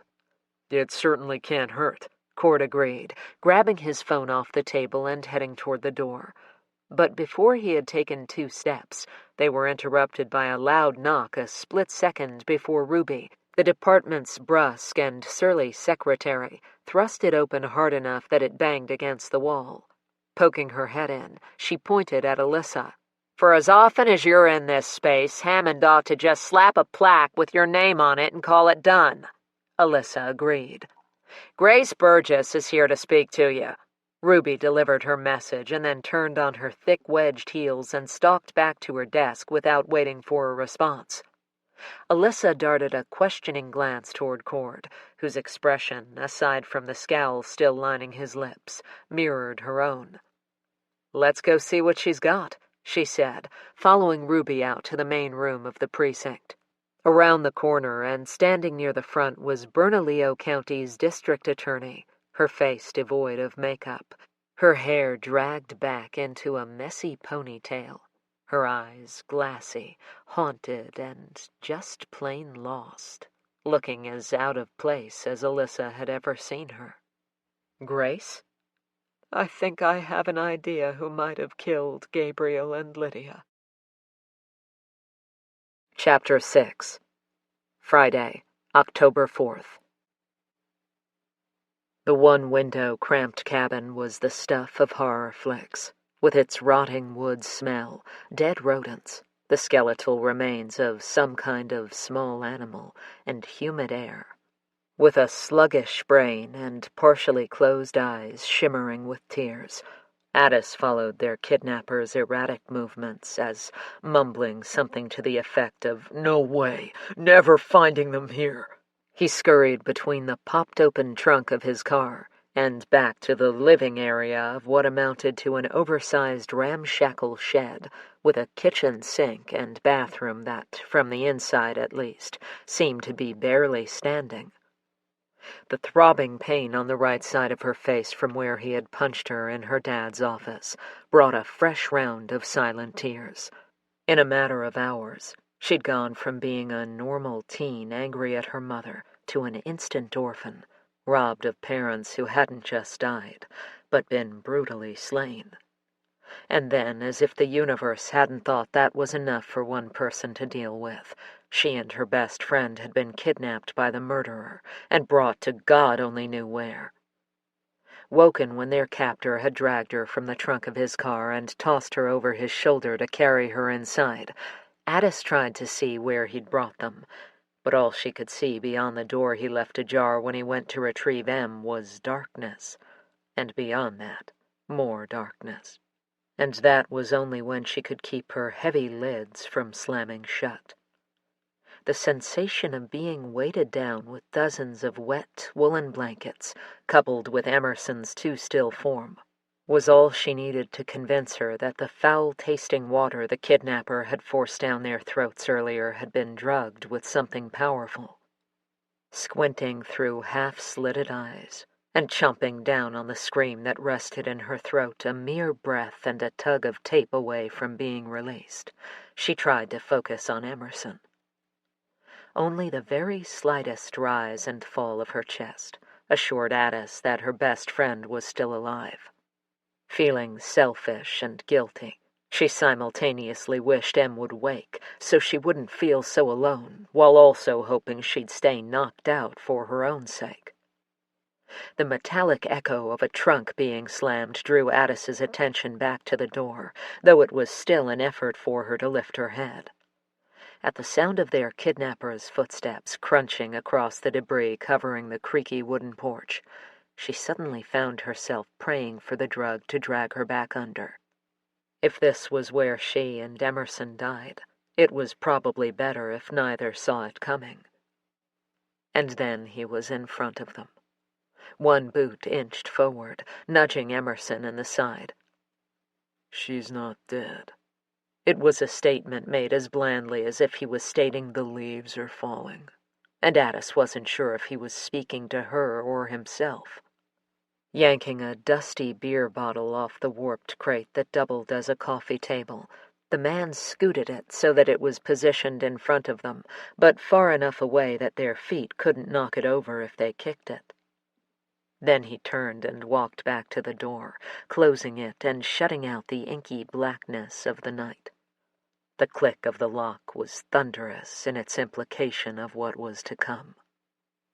Evidently satisfied they were secure for now, he returned and sat on the crate, leaning toward Addis as his eyes shifted away from Emerson and settled on her. She recoiled when he moved his right hand toward the blossoming, throbbing bruise on her face, and even though she wanted to look away from the evil in his eyes, she was too frightened, especially when he growled out his warning, "If you scream, just don't." What happened next wasn't at all what she expected. With 2 fingers he tugged at the corner of the tape, wincing along with her as she involuntarily flinched against the pain. Each centimeter of sticky adhesive removed took another layer of skin with it, and she had to bite down on her tongue to stop herself from crying out, his warning ringing loud and clear in her mind. When he switched his angle to face Emerson, Addis realized her friend was finally coming out of her drug-induced slumber, though the way her head flopped to the side hinted that she was still fighting the effects. Aside from a slight squeak, she, too, remained quiet as her tape was removed. Then, nothing. For what seemed like forever, the guy sat there, twisting a blue-stoned class ring around one of his fingers. Every few seconds, he'd sit up straight, run both hands through his hair, and then return to fiddling with the ring. Addis was afraid to exhale, terrified of drawing his attention back to her. Carefully, she formed a small O with her lips, releasing the air from her lungs bit by tiny bit, all the while keeping her eyes on the myriad of expressions crossing the guy's features. On her last exhalation, he heaved a deep sigh and cocked his head to the side, mouth sagging open, staring, his face scrunched into a mask of confusion, almost like he'd forgotten they were even there. It was in that moment that the realization of how young he truly was slammed into her. Her terror had kept her from noticing before now, but he couldn't be more than a few years older than her and Emerson. But that wasn't all that constricted her breathing. No, that came from the absolute certainty that she recognized him. Keeping her eyes trained on his movements, she skimmed through her memory files as she tried to place where she'd seen him or how she knew him. Had he been at one of the numerous barbecues her father liked to host? Had she spotted him at one of the rare parties she and Em had crashed, the ones where college-aged boys were a dime a dozen? Her chest constricted as a wave of dizziness sent all her nerve endings rushing to the surface, heating her skin. What if her face gave her away? She'd read enough true crime books to know that being able to identify one's assailant was the surest way to a death sentence. Instinctively, she shrank back when he suddenly bolted up and began pacing, mumbling something about always acting without thinking it through, followed by knocking his knuckles against his head as if trying to jar loose some kind of solution. It took her several seconds to convince herself he hadn't guessed what she'd been thinking.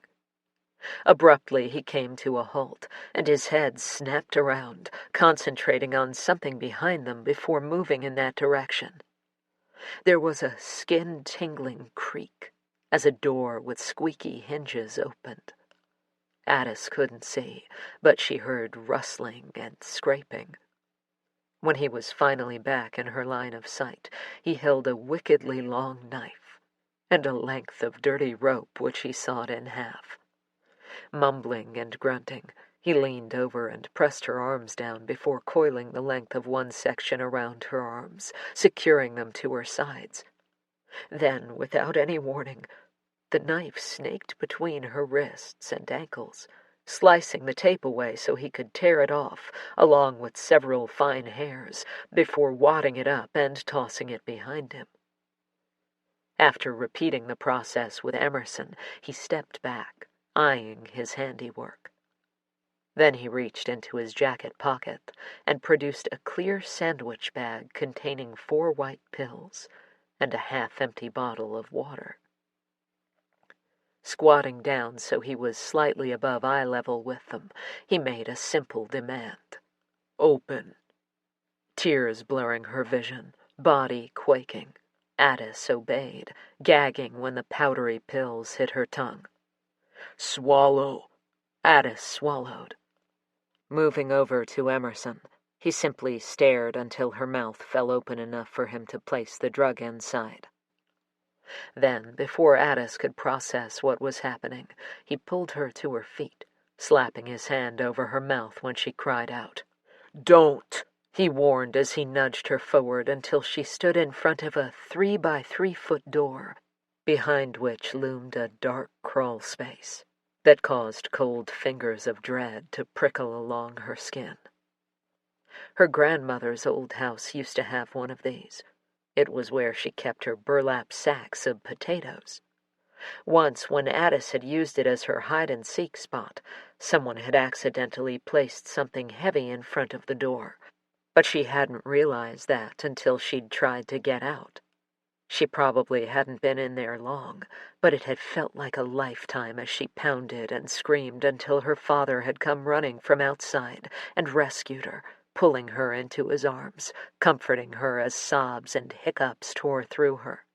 When she'd finally released her hold on him, it had only been so she could clamber up onto Aunt Grace's lap, where she'd burrowed her face into the crook of her neck as Aunt Grace murmured softly that she was safe now.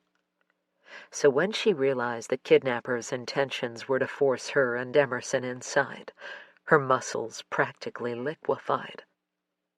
And then his hands were on her shoulders as he pushed her down to her knees. "Inside!" he ordered.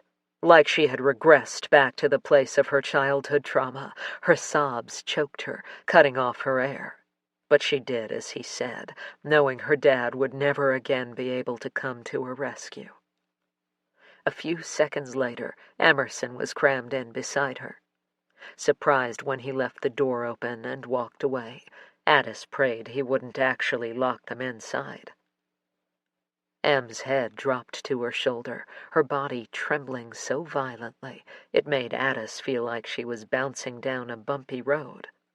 "What's going to happen to us, Ad? I don't want to die." Her gravelly whisper was outlined in terror. Even if Addis had known the answer, she couldn't have spoken it out loud because a crippling panic attack had wormed its way through to the surface, and she struggled to concentrate on anything else. It was clear she'd lost the battle as her own baying pleas to let her out pierced the air. How much time passed before the man's form darkened the doorway once again was a mystery, but he was suddenly there, leaning down as he peered inside, swiveling his head back and forth between her and Dem before rising back up and walking away, repeating this strange behavior over and over. With each trip, the man, the room, and everything else became one giant fuzzy blob as Addis felt herself tip to the side, the weight of her body held up by Emerson's. Just before everything became non-existent, the door dropped closed. The last thing she remembered before the darkness welcomed her back was a damp, earthy odor tickling her nose as she pushed 4 words past her numb lips and foggy brain. "Daddy, please save us." Chapter 7. Friday, October 4th.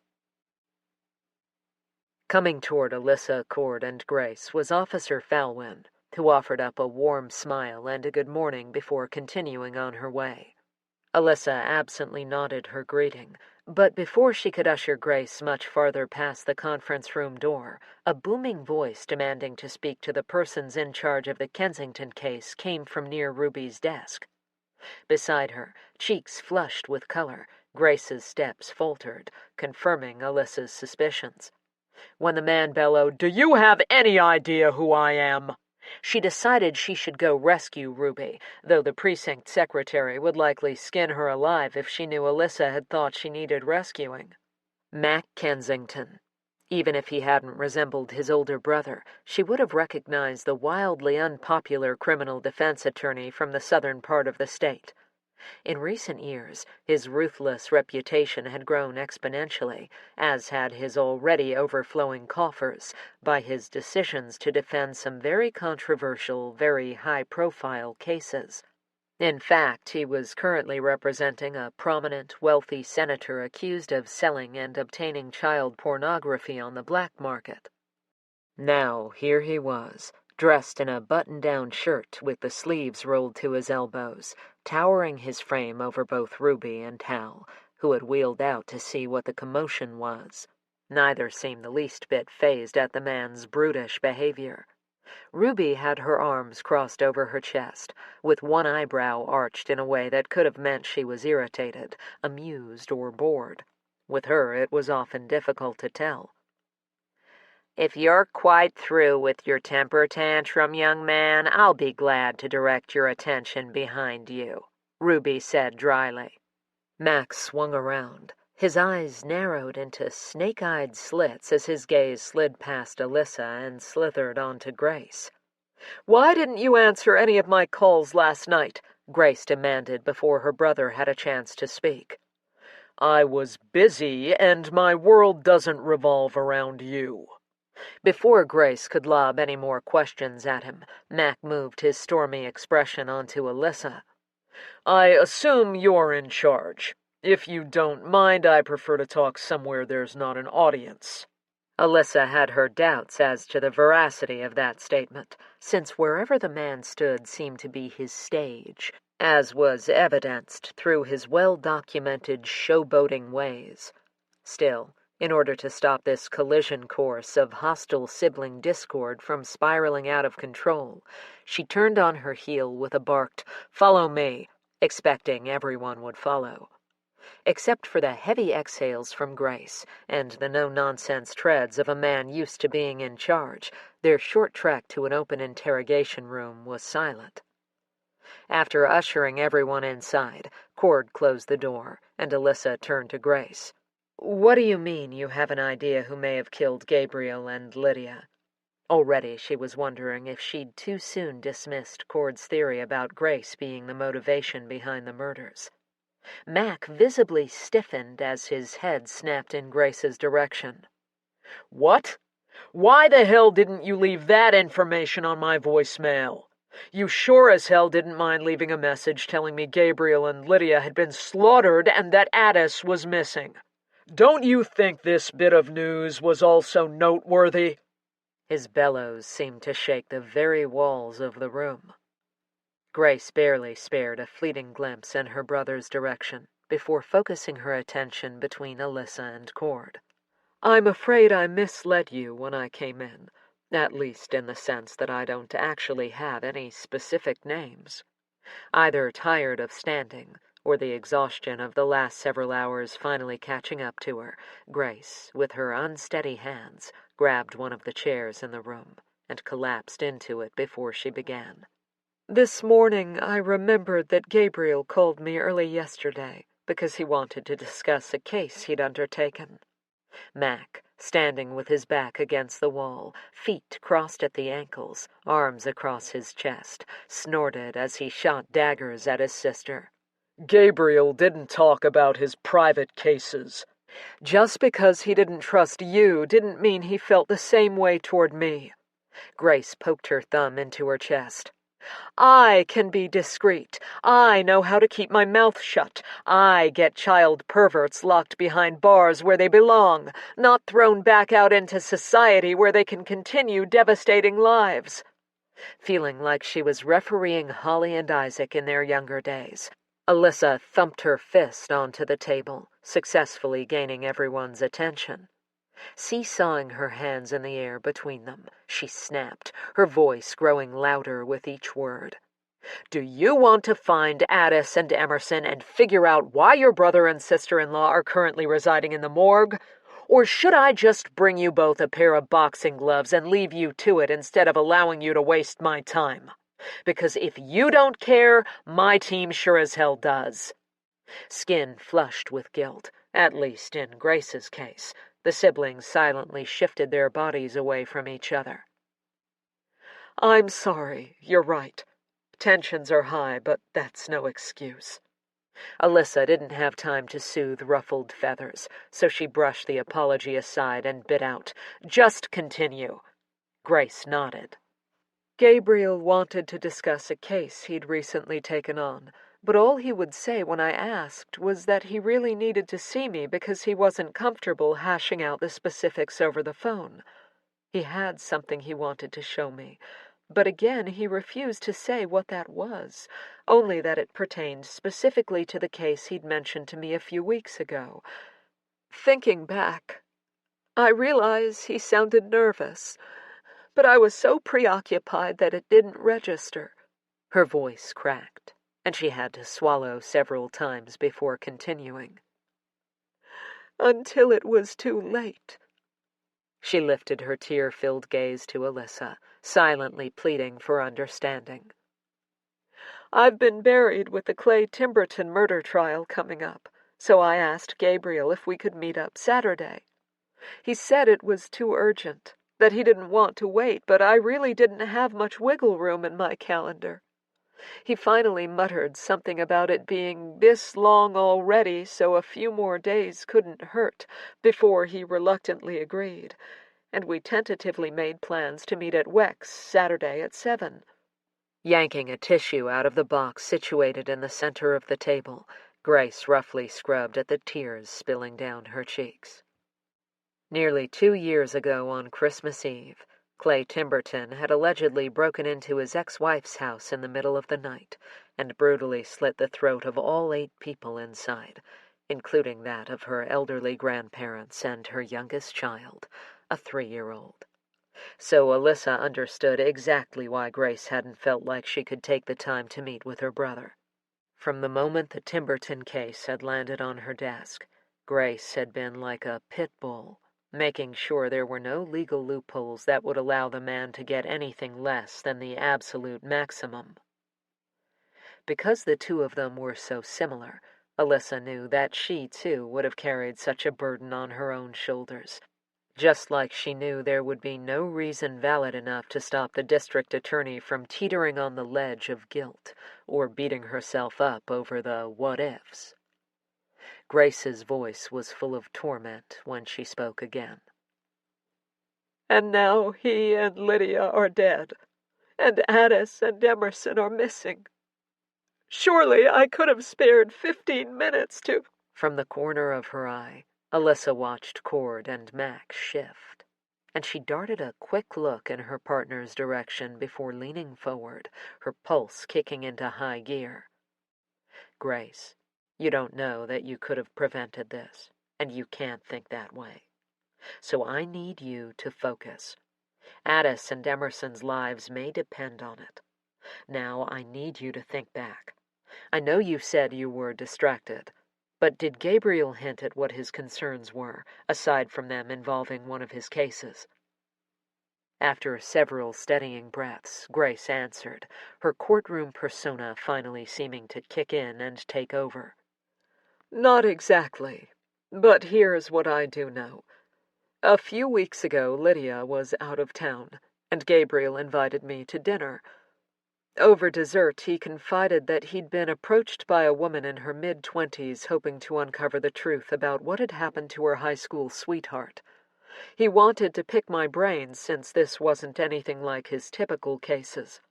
Alyssa fought the need to drum her fingers on the table, unused to the non-direct approach the district attorney was taking. The woman claimed that 7 years ago, she and the father of her unborn baby had planned on running away and hiding out until she turned 18 so they could legally marry before she gave birth. According to Gabriel, the woman's parents were quite zealous in their religious beliefs, as in borderline puritanical, so finding out she'd been having an illicit relationship before a proper marriage, the client's words, not mine nor Gabriel's, she rolled her eyes and shook her head, would have sent them over the top. They figured if they married before she gave birth, it might soften the blow, so to speak. Mac interrupted, the tone of his voice similar to what Alyssa had seen on sound bites when he was in the midst of cross-examining a witness he didn't believe, or who threatened to damage his client's chances of an acquittal. And do tell, what was this mysterious woman's name? Or, for that matter, her missing boyfriend's? The same question had been on the tip of Alyssa's tongue, so she was quietly glad he'd asked. Grace didn't hide the fact she was rolling her eyes. In order to maintain confidentiality on the slight chance he agreed to take her case, he never gave either name. Anyway, the night of their great escape, as Gabriel called it, the boyfriend never showed, and in fact was never heard from again. Unable to locate his vehicle and with no evidence of any criminal wrongdoing, the authorities closed the case and ruled that he'd voluntarily disappeared, hinting that he probably realized he hadn't wanted to be saddled with a wife and kid at such a young age. Grace paused to take a breath. Initially, Gabriel tended to agree with the authorities' ruling and tried coaxing his potential client to either accept that or at least find someone more experienced in her type of case. Alyssa frowned. Skipping out and cutting off all contact with your family to avoid taking responsibility seems a bit drastic, even for someone that young and possibly not thinking clearly, she argued. Grace shook her head. I agree. So I assume there must have been something else his client said that led him to agree with that finding. Regardless, he asked the woman how she'd feel if it turned out that her son's father had really skipped out after all. She said it didn't matter, that her son was at that age where he was beginning to notice he was the only one amongst his group of friends without a dad in the picture, and he was starting to demand answers. So she wanted the father found, if for no other reason than to give her and her son some type of closure.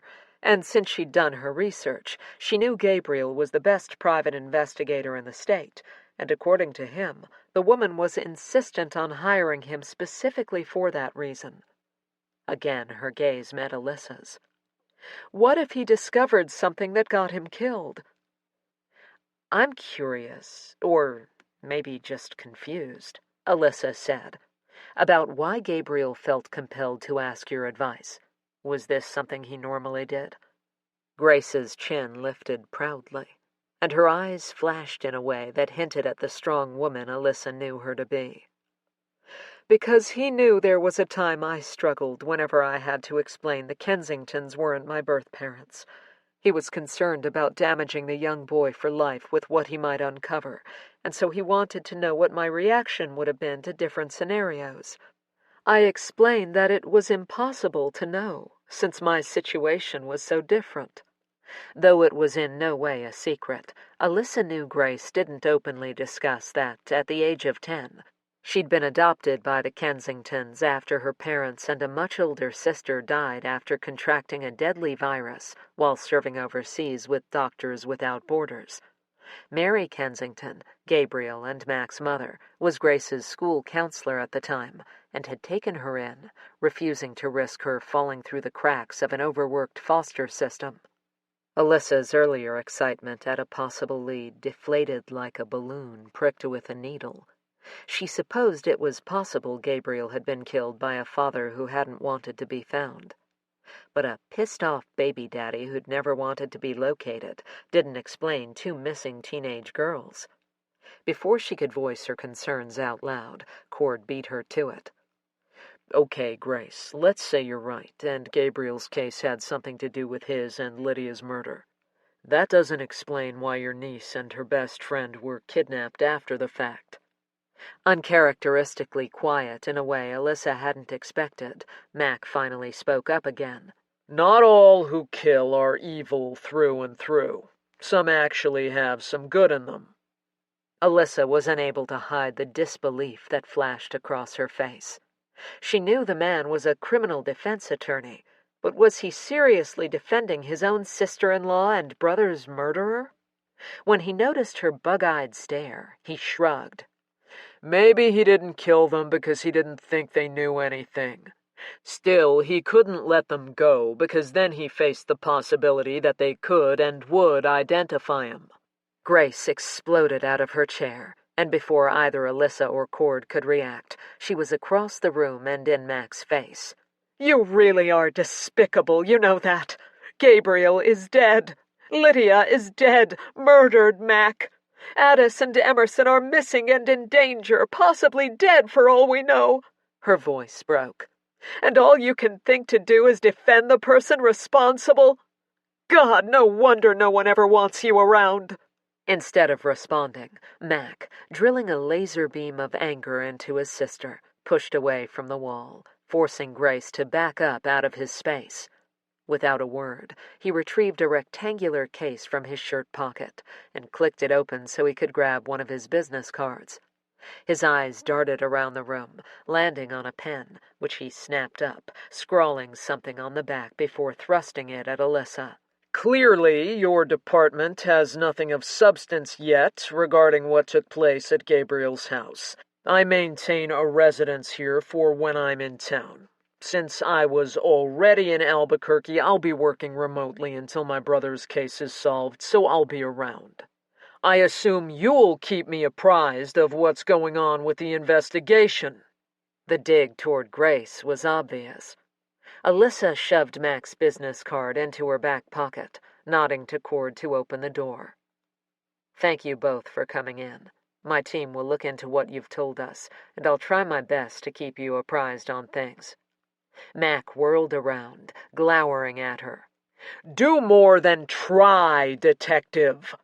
Without another word, he turned on his polished leather shoes and stalked off.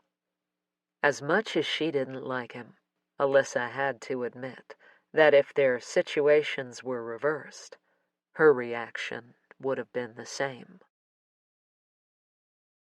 Chapter 8. Friday, October 4th. Weak, shaky, terrified, and cold, Addis tried to keep her head from flopping back to the side by pressing it against the dirt and cobweb-infested wall. Pinpricks of pain stabbed at the back of her neck as tiny splinters from random pieces of wood shaved off and needled themselves into her skin like little cacti. Wetness trailed her cheeks as she whispered Emerson's name, her only reply the deep breaths of someone sleeping heavily. A lump wedged in her throat as the familiar panic of being trapped in this crawl space cloaked her. How had her life turned into this nightmare? What could she have done in her past that was so evil it produced this kind of karma? It was as if Aunt Grace could hear her thoughts, because Addis heard her response through the fog in her brain as clearly as if she were sitting beside her. "You're being silly. This isn't some cosmic force paying you back for something you've done. You're stronger than this, Addis." "I'm not," she whispered to the invisible specter of her aunt. But even as she said it, she found herself tilting her head up and then from side to side, squinting through the eerie shadows cast from the faint circle of light from a hole cut way above her head in the hopes of finding something that might help them escape. As her eyes darted around the cramped space, her mind raced. Their kidnapper had freed their mouths, but had still tied them up.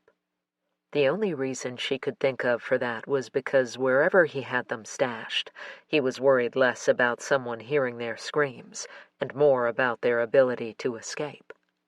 Her chin wobbled as she forced herself to face the truth, that this could very well be the place she and Emerson died. If she'd only kept the New Year's resolution she'd made back in January, it had lasted less than a week, not to let her mom's never-ending false accusations get to her, then she would have never stormed out of her house, thus dragging Em into this nightmare, both of them waiting to be slain just like her parents had been. How would Emerson's parents go on? How would Hannah?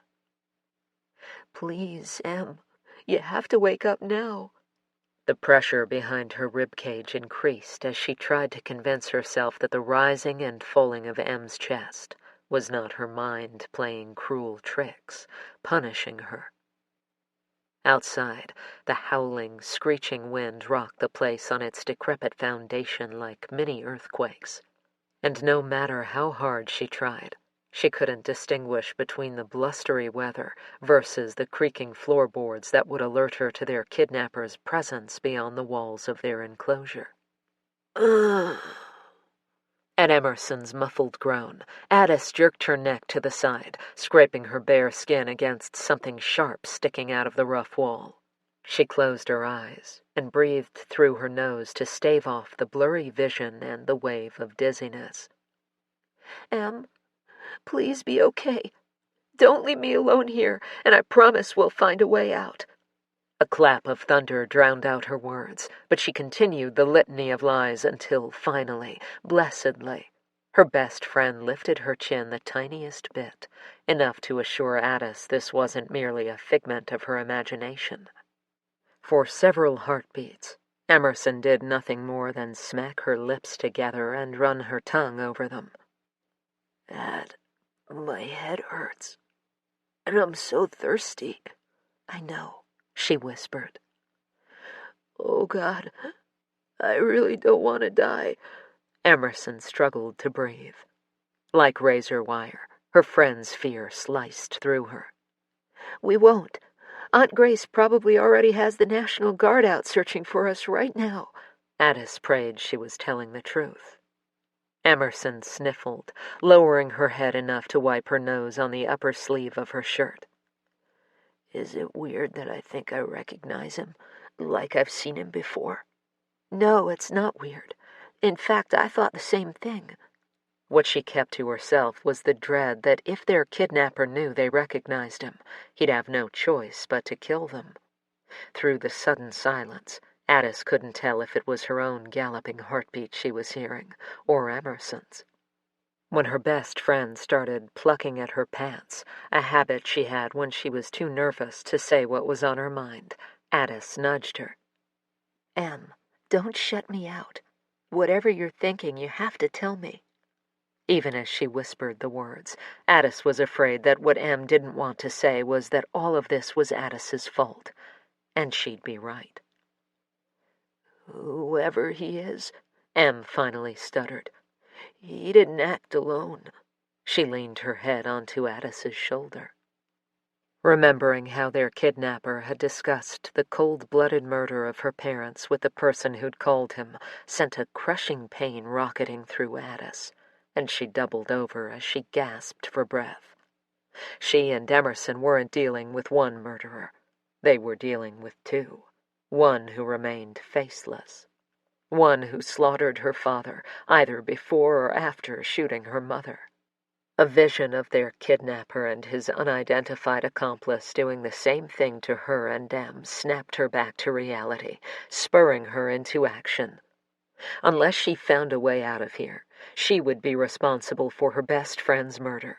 Ignoring the fact that her shirt was ripping, ignoring the blistering pain of splintered wood slashing against her arms and back, Addis tugged against the binding rope, sweat pouring off her in rivulets. She screeched and kicked out when one of the bugs crawling around on the floor skated over her legs. It took no time before she was zapped of energy. Extending her legs flat out in front of her, she arched one foot, wiggling her toes until they touched the tips of Emerson's. With a catch in her throat, Addis admitted what scared her the most. Em, I can't watch him kill you. Her head swung back and forth. I just can't. I can't watch you either. Emerson's toes tapped the top of Addis's foot, the pedestrian version of squeezing one's fingers. So let's make a pact that we'll get out of this, together. Pinky toe swear? Pinky toe swear. They tapped their little toes together, and with a conviction she didn't really feel, Addis said, Aunt Grace will know how to find us.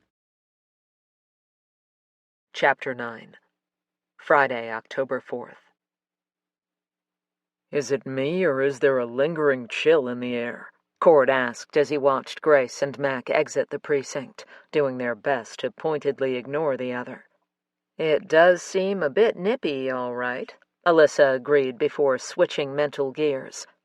While we're waiting for that search warrant, let's head over to speak to Jill and Jeffrey Childress, and if there's still time, we can try the Kensington neighborhood again. Maybe someone will have remembered seeing or hearing something they didn't think important last night. Alyssa's mind wandered to the wealthy subdivision. Most of the houses in the area were situated on 3 to 5 acres and surrounded by massive privacy walls that shielded them from passers-by. A rock band could be playing inside one of the homes, and the neighbors would be none the wiser, so she didn't truly hold out much hope that they'd get much more than the officers who'd canvassed the area less than 12 hours ago. But she also knew they had to try. It's worth a shot anyway, Cord said, echoing her thoughts. If we get the same results, then we're no worse off. An hour later, Alyssa and Cord said goodbye to the Childresses and climbed back into her Tahoe. As she pulled away from the curb, she darted a quick glance at her partner. "You're awfully quiet all of a sudden. What are you thinking?" Cord tapped his fingers on his thighs, something he tended to do when he was trying to get his thoughts in order. If Mr. and Mrs. Childress are to be believed, Lydia Kensington didn't bother hiding the jealousy she harbored for her own daughter, which, for the record, makes absolutely no sense to me. Why the hell would a mother be jealous of her own daughter? But I digress. According to them, she also didn't have much in the way of friends or interests outside her husband's dealings, which would put a hole in our theory of a possible affair. Of course, she could have just been good at keeping it hidden. But I've got to be honest, as unlikable as the woman sounds, I just don't get that gut feeling that these murders came about because of a twisted love triangle. Alyssa flashed her lights at the driver in front of her, who was too busy texting to realize the light had changed to green. I agree. What I did find interesting, however, was that Max showed up uninvited to the last barbecue his brother hosted. Too bad Mr. Childress couldn't hear what their heated exchange was about. Of course, Grace would pick that weekend to be late to the barbecue, Cord threw in. If only she'd known in a month's time we'd need her as a witness because her oldest brother would be dead and her niece kidnapped. Though Alyssa knew Cord was being sarcastic, she said, "Maybe she knows something anyway. She and Gabriel seemed to confide in each other, so it's possible he shared with her. Wouldn't hurt to call and ask." Cord picked his phone up out of the center console where he'd thrown it, but before he could dial Grace, he received another call. "Hal," he said. "Our search warrant?" Alyssa could hope. "Hey, Hal, have you got something for us?" Cord asked. "Sure do. Your search warrant is here waiting for you." Alyssa turned on her blinker and made an illegal U-turn in the middle of the road after making sure traffic had cleared. "We'll be there in 15 minutes. Thanks, Your Highness." Hal chuckled. "I think I like the sound of that. Hey, if you've got a few minutes while you're driving, I can tell you what I rounded up regarding Lydia Kensington's background." "Shoot." "It's pretty basic, so if you need me to dig further, just say the word."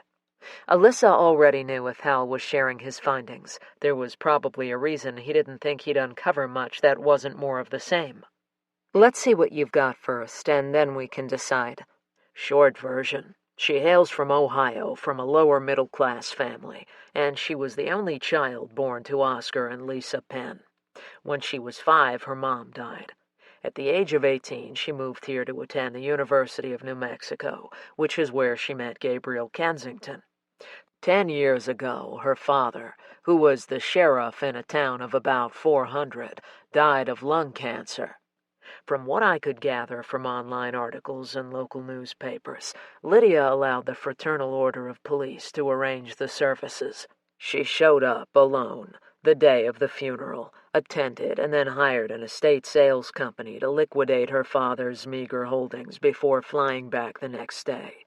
If she has social media accounts, I've found no evidence of them. Almost all her public appearances seem to be linked to her husband's dealings, charities, etc. Besides that, adding my own opinion based on everything I've read, Lydia Kensington acquires acquaintances rather than friends. Alyssa trusted Hal's instincts. She couldn't think of a time when he'd failed her in that respect, but she asked for verification anyway. "What makes you say that?" "Because she's rarely photographed with anyone other than her family. And that's usually just Gabriel. Of those very few pictures that I came across where she posed with other women, she always stood just a hair farther back, and her smile appeared forced. But again, this is me injecting my opinion." "Your opinion is usually pretty spot on, but don't let me saying that go to your head." "Too late," Hal joked. Both Alyssa and Cord chuckled. "If there's nothing else, I'll let you go, and we'll see you in a few minutes." "Nothing from me. Joe and Tony might have an update by the time you arrive, though. I'll see you when you get here." Hal ended the call without waiting for a goodbye. Alyssa glanced at Cord. "Looks like speaking to the Kensingtons' neighbors will have to wait." "Looks like." With most of the hot air balloons down, people were either crowding the field, the art festivals, or partaking of a late breakfast in any of the numerous restaurants around town. Because of that, traffic was kind, so it only took them 8 minutes to arrive back at the precinct. "I'm almost afraid to say it out loud," Alyssa said as she and Cord headed across the parking lot. "But I sure hope that's a sign that things are going to go smoothly for us on this case." Cord barked out a laugh. "You're funny. And you've also probably just jinxed us, so thanks for that." "Oh, shut up." She was only half kidding, especially since she was superstitious that way, but she didn't have time to dwell on it, since Hal rolled up with a search warrant in hand, presenting it to her like he was serving high tea at noon on a silver platter. She couldn't help but chuckle. She snatched the paperwork and turned toward Captain Hammond's office so she could give him an update, but she didn't get far before she saw a woman stroll up to Ruby's desk, demanding to speak to someone about that poor man, Gabriel Kensington. Garbed in a flamingo-patterned dress, wearing rollers in her hair and lugging a none-too-pleased-looking lavender-colored poodle tucked beneath her arm, she continued, "I heard it on the news just this morning. Dreadful what happened to him." Alyssa noted Cord's expression, and she wondered if the inquisitive look on his face was because he, too, detected how the woman neglected to mention Lydia, or Addis and Emerson, for that matter. She extended her hand. "I'm Detective Wyatt. How can I help you?" The flamboyant woman's gaze bounced right over her as if she were invisible, and landed directly on Cord. After a once-over, or twice-over in this case, where she openly admired Cord's physique, as most women did, she shuffled the poodle to the other side and extended her hand. "Barbara Carpenter, and I believe I can help you." Her words practically dripped in syrupy sweetness, and Alyssa had to turn her head to hide the fact that her eyes had nearly done a 360 in her head. She coughed to cover the chortle that bubbled up. Cord tended to have that effect on women, and some men, too. In the end, she didn't care who Ms. Not Subtle spoke to if it helped them find Addis and Emerson, or locate the person responsible for making Addis an orphan. Cord offered his most charming smile, the one he reserved for women like Ms. Carpenter. "I certainly hope you can. Did you see something last night that might help us?" Barbara Carpenter lowered her voice to a loud whisper, making it obvious she wasn't really trying to be discreet. "Yes, it was shortly after 4, and I was out walking Luscious." She ran her fingers through the curls on the dog's neck. Momentarily distracted when the young officer from last night strolled up and stood off to the side, Alyssa almost missed Ms. Carpenter's next comment. "When I passed by Mr. Kensington's house, he was in the driveway arguing with some man. I only noticed because the guy's vehicle blocked the sidewalk, and I was forced to walk in the street to go around it. Pfft. It makes me so angry when people are inconsiderate that way." Alyssa straightened, and from the corner of her eye, she noticed the young officer do the same. "Can you describe this person?" Cord asked. "His back was to me, so I didn't see his face, but he was tall." She blinked in a manner Alyssa could only assume was intended to be flirtatious. "About as tall as you, but not as broad-shouldered." She reached out and touched Cord, her manicured fingernails playing with the hairs on his arms. Alyssa wondered if anyone else noticed how Cord stiffened before he smoothly removed his arm by shifting his stance. "Okay, tall like me. What about his hair? Was it dark? Light? Do you remember what he was wearing?" "Dark brown hair, like Gabriel's, and his clothes were business attire." "You said this man's vehicle was blocking the sidewalk," Alyssa said, ignoring the way the woman's nostrils flared before shooting daggers her way. "Did you happen to notice the make or model, or maybe catch a glimpse of the license plate?" "No." Alyssa didn't let the sharp one-word response rattle her or stop her from forging forward with her questions. If Miss Carpenter had information that might help them solve this case and bring the girls home, she was going to pry it out of her one way or another. "Did you overhear what they were arguing about?" This time Barbara Carpenter huffed out an insulted breath of air. "I'm not into eavesdropping." "Methinks you protest too much," Alyssa thought. It was what her husband always said to the kids after they got busted and refused to admit to whatever wrongdoing had been discovered. "Of course you're not. That's not what my partner was implying." Alyssa recognized Cord's tone. It was the one he used when he was trying to charm someone into taking the irritation down a notch. As usual, it worked. Is there anything else you can think of that might help us? No, I don't think so, but I do hope you'll find whoever did this. I won't feel safe until you do. Ms. Carpenter actually fanned her face like an old-fashioned damsel in distress. If it weren't for two missing girls' lives being at stake, Alyssa might have found it amusing. I appreciate you taking the time to come in. I'm going to have Ruby, he tipped his head, take down your contact information before you go. Ms. Carpenter's face lit up like a 4th of July finale when he pulled a business card out of his pocket and handed it to her. In case you think of anything else that might assist us. Alyssa didn't bother to give her card to Gabriel's neighbor because she doubted it would make it farther than the nearest trash can. After Ms. Carpenter left, with a hopeful and suggestive peek back at Cord, she turned to the young officer who still stood patiently off to the side. Sandra, right? Did you need to speak to me about something? Yes, Sandra said, nodding a little more enthusiastically than Alyssa thought the situation called for. Captain Hammond wants me to assist with the Kensington case because he appreciated how I helped the gang unit solve a string of burglaries. Ah, that explained why she'd been so interested in what Ms. Carpenter had to say, and why she'd waited so patiently. Yeah? How'd you do that? The color from Sandra's nose stretched across her cheekbones. It was nothing, really. One of the victims managed to snap a picture and hide his phone, and I spotted the reflection of the getaway driver in the side mirror of the car.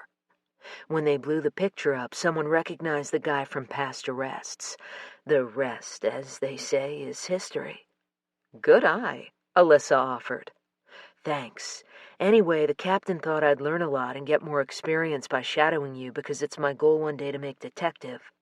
Her gaze shifted slightly before adding, I've heard all kinds of stories about you, Detective Wyatt, so I'm excited to be given this opportunity. Alyssa grimaced. Do me a favor. If you hear anything spectacular, let me know and I'll tell you if it's true or not. Sandra's head bobbed up and down, and when she spoke again, her words ran over each other in a way that reminded Alyssa of an auctioneer. Captain said to go see him if you have any concerns. Sandra's eagerness reminded her a lot of herself when she was in her first years on the squad. She'd been like a sponge in the ocean, soaking up as much information as she could, packing her brain and memorizing techniques and skills she hoped to one day master. Alyssa fixed her with a pointed stare. It'll be a lot of long hours and a lot of tedious legwork, she warned.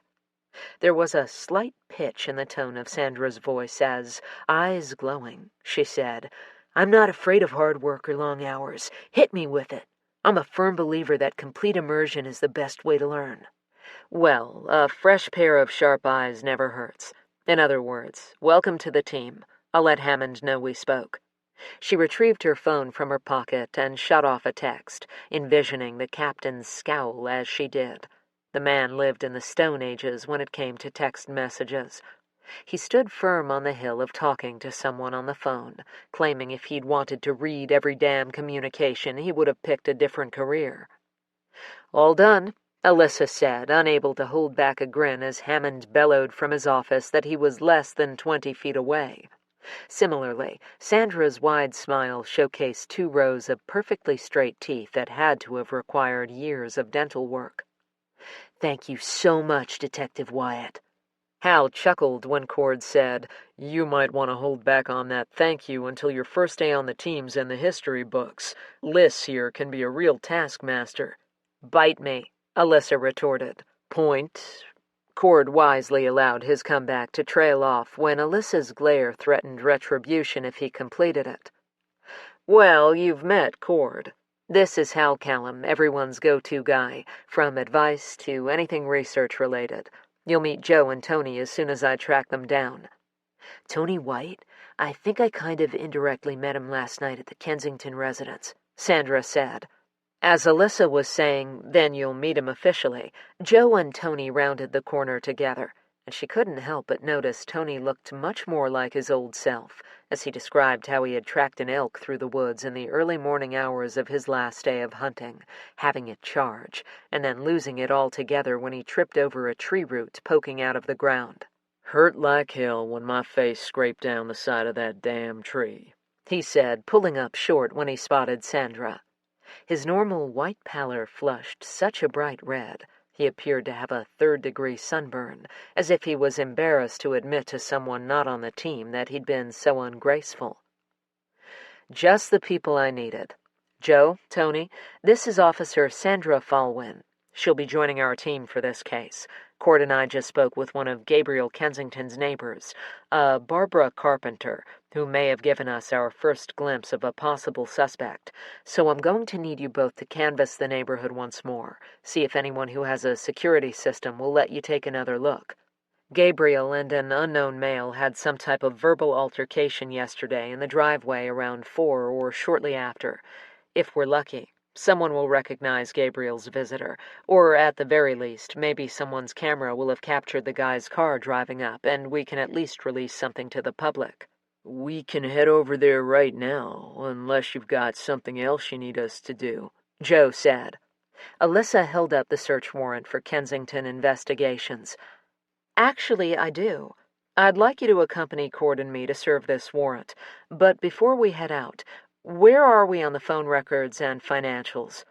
"Still waiting," Tony said. "Sorry, I know that's not what you want to hear."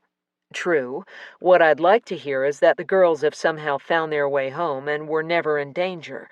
But since the chances of that happening are less than slim to none, let's get this show on the road." She turned to Hal. "Could you light a fire under the tech team regarding those prints found on Addis's phone? Even if we rule it out as hers, consider it done." As they headed for the door, Alyssa realized Sandra was still standing in the same spot she'd been earlier, unsure what she was supposed to be doing, and gestured to her to come on. "You can ride with Cord and me." Their newest team member wasted no time catching up. Chapter 10. Friday, October 4th. Kensington Investigations was housed in a quaint brick building nestled at the end of a commercial cul-de-sac that was tucked between two quiet residential streets. According to Grace, Gabriel had taken great care in choosing this location. It gave the respectability of being in a professional area while still giving the privacy many of his clients craved. Armed with the search warrant, Alyssa climbed out of her Tahoe, taking note of the black Escalade with gold-colored trim and shiny rims parked in the space designated President. It made the powder blue Prius parked next to it look like a toy.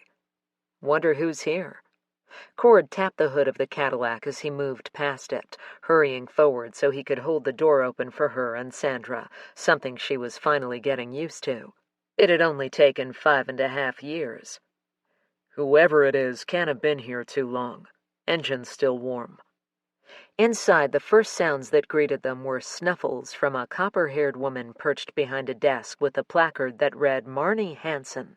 When she heard the chime above the door, her head jerked up, putting her red-rimmed eyes and cherry-tipped nose on full display. In front of her stood Mac Kensington, who spun around when they entered. If the expression on his face was anything to go by, he was less than thrilled to see Alyssa and her team, which was fine because she was less than thrilled to see him as well. I'm sorry. I'm afraid we're closed right now," Marnie said, yanking several tissues from the box near her phone, blowing her nose into one, blotting her eyes with another, and dabbing her cheeks with the final one before tossing the lot into the wastebasket. From her jacket pocket, Alyssa retrieved the search warrant and handed it over to Gabriel's secretary. "Albuquerque Police Department. We're here to search the office." Marnie dropped her gaze to the badges clipped at their hips, the sight of them reigniting the stream of tears she'd just finished wiping away. But it wasn't the crying that had Alyssa nervous. It was the way the woman's sudden hysterical gasping breaths turned her face purple, making Alyssa fear Gabriel's secretary was about to pass out. Or worse, puke. Clearly impatient with the display of emotion, Max snapped, "Marnie, for God's sake, I told you to go!" Alyssa interrupted his tirade. "Exactly what are you doing here?" Mac's left eyebrow arched high, the sneer on his face depicting a level of superiority he felt over her. "Not that it's any of your business, detective, but I'm getting my brother's things in order." His opinion of her mattered not in the least. As long as he didn't hinder her investigation, he could think she was the great pumpkin for all she cared. "Coming from you, that's an asinine comment. Considering your line of work, counselor, I'm sure you know exactly why it's my business," Alyssa countered, especially with respect to the conversation that took place at the precinct not too long ago. Cord stepped forward. "Have you taken anything or gone through any of Gabriel's files, paper or electronic?" Mac leaned back and perched on the edge of Marnie's desk in a show of confidence, but a furious tick at the corner of his eye suggested he wasn't as unaffected as he pretended to be. "Just walked in 2 minutes before you, so no."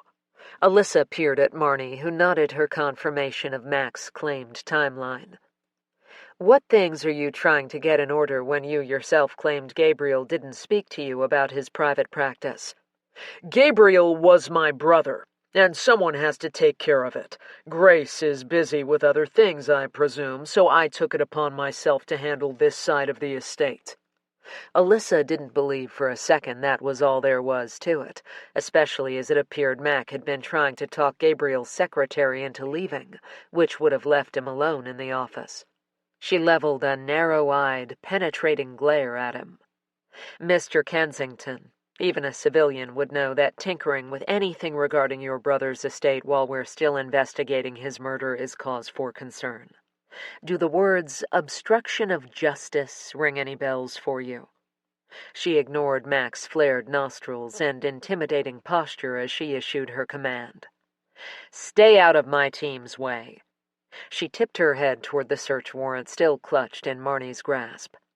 "Feel free to look over the warrant while we go about our business."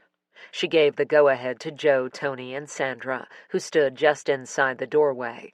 To Marnie, she said, "Is Gabriel's door locked?" Voice thick with emotion, Marnie whispered, "Yes," before bending to open a drawer and coming back up with a key that she handed over. Alyssa cocked her head for Cord to follow, but stopped when Mac's arrogant demand followed her down the hall. "I'll expect a complete inventory of what you've taken, detective." "I know how to do my job, counselor. And for the record, you're not in the courtroom right now, so the sooner you stop your theatrics, the sooner we can discover what happened to your brother and his wife, and locate your niece and her friend.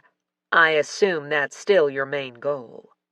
A storm of anger flashed in his eyes at her sarcasm. "Careful there, detective. I'm smarter than most people you badger on a daily basis. You really don't want to tangle with me." "Nor you me," Alyssa promised before turning her back on him once more so she could get busy with the reason she was there. Just as Alyssa stepped into Gabriel's office, Cord's phone rang, and he excused himself to take the call. Because she was wondering what the true purpose of Mac's premature efforts of getting his brother's affairs in order might be, what he was clearly afraid her team might uncover in their search, she missed the way her partner's face drained of color as he brushed past her into the hallway. Surrounded by scores of boxes removed from Gabriel Kensington's office, the team, quiet as the afternoon wore on, methodically scoured the contents of each one in hopes of finding a red flag that might point them to a killer, but more urgently, help them locate Addis and Emerson. Situated around the table and on the floor, Joe, Tony, and Sandra divvied up the files alphabetically, while Hal, mumbling under his breath, was singularly focused on the laptop in front of him as he searched through Gabriel's online files, payment schedules, invoices, calendar, and anything else that would give them a name to go on. Much to Alyssa's surprise, Mac had left the premises before her team had completed the search, which gave her the chance to question Marnie, not that his presence would have stopped her.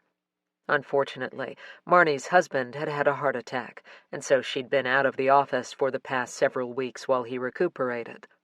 During that period, the only time she spoke to Gabriel had been when he called to inquire how her husband was doing, and according to her, she never detected anything off, though she admitted to being distracted with worry over her husband's health.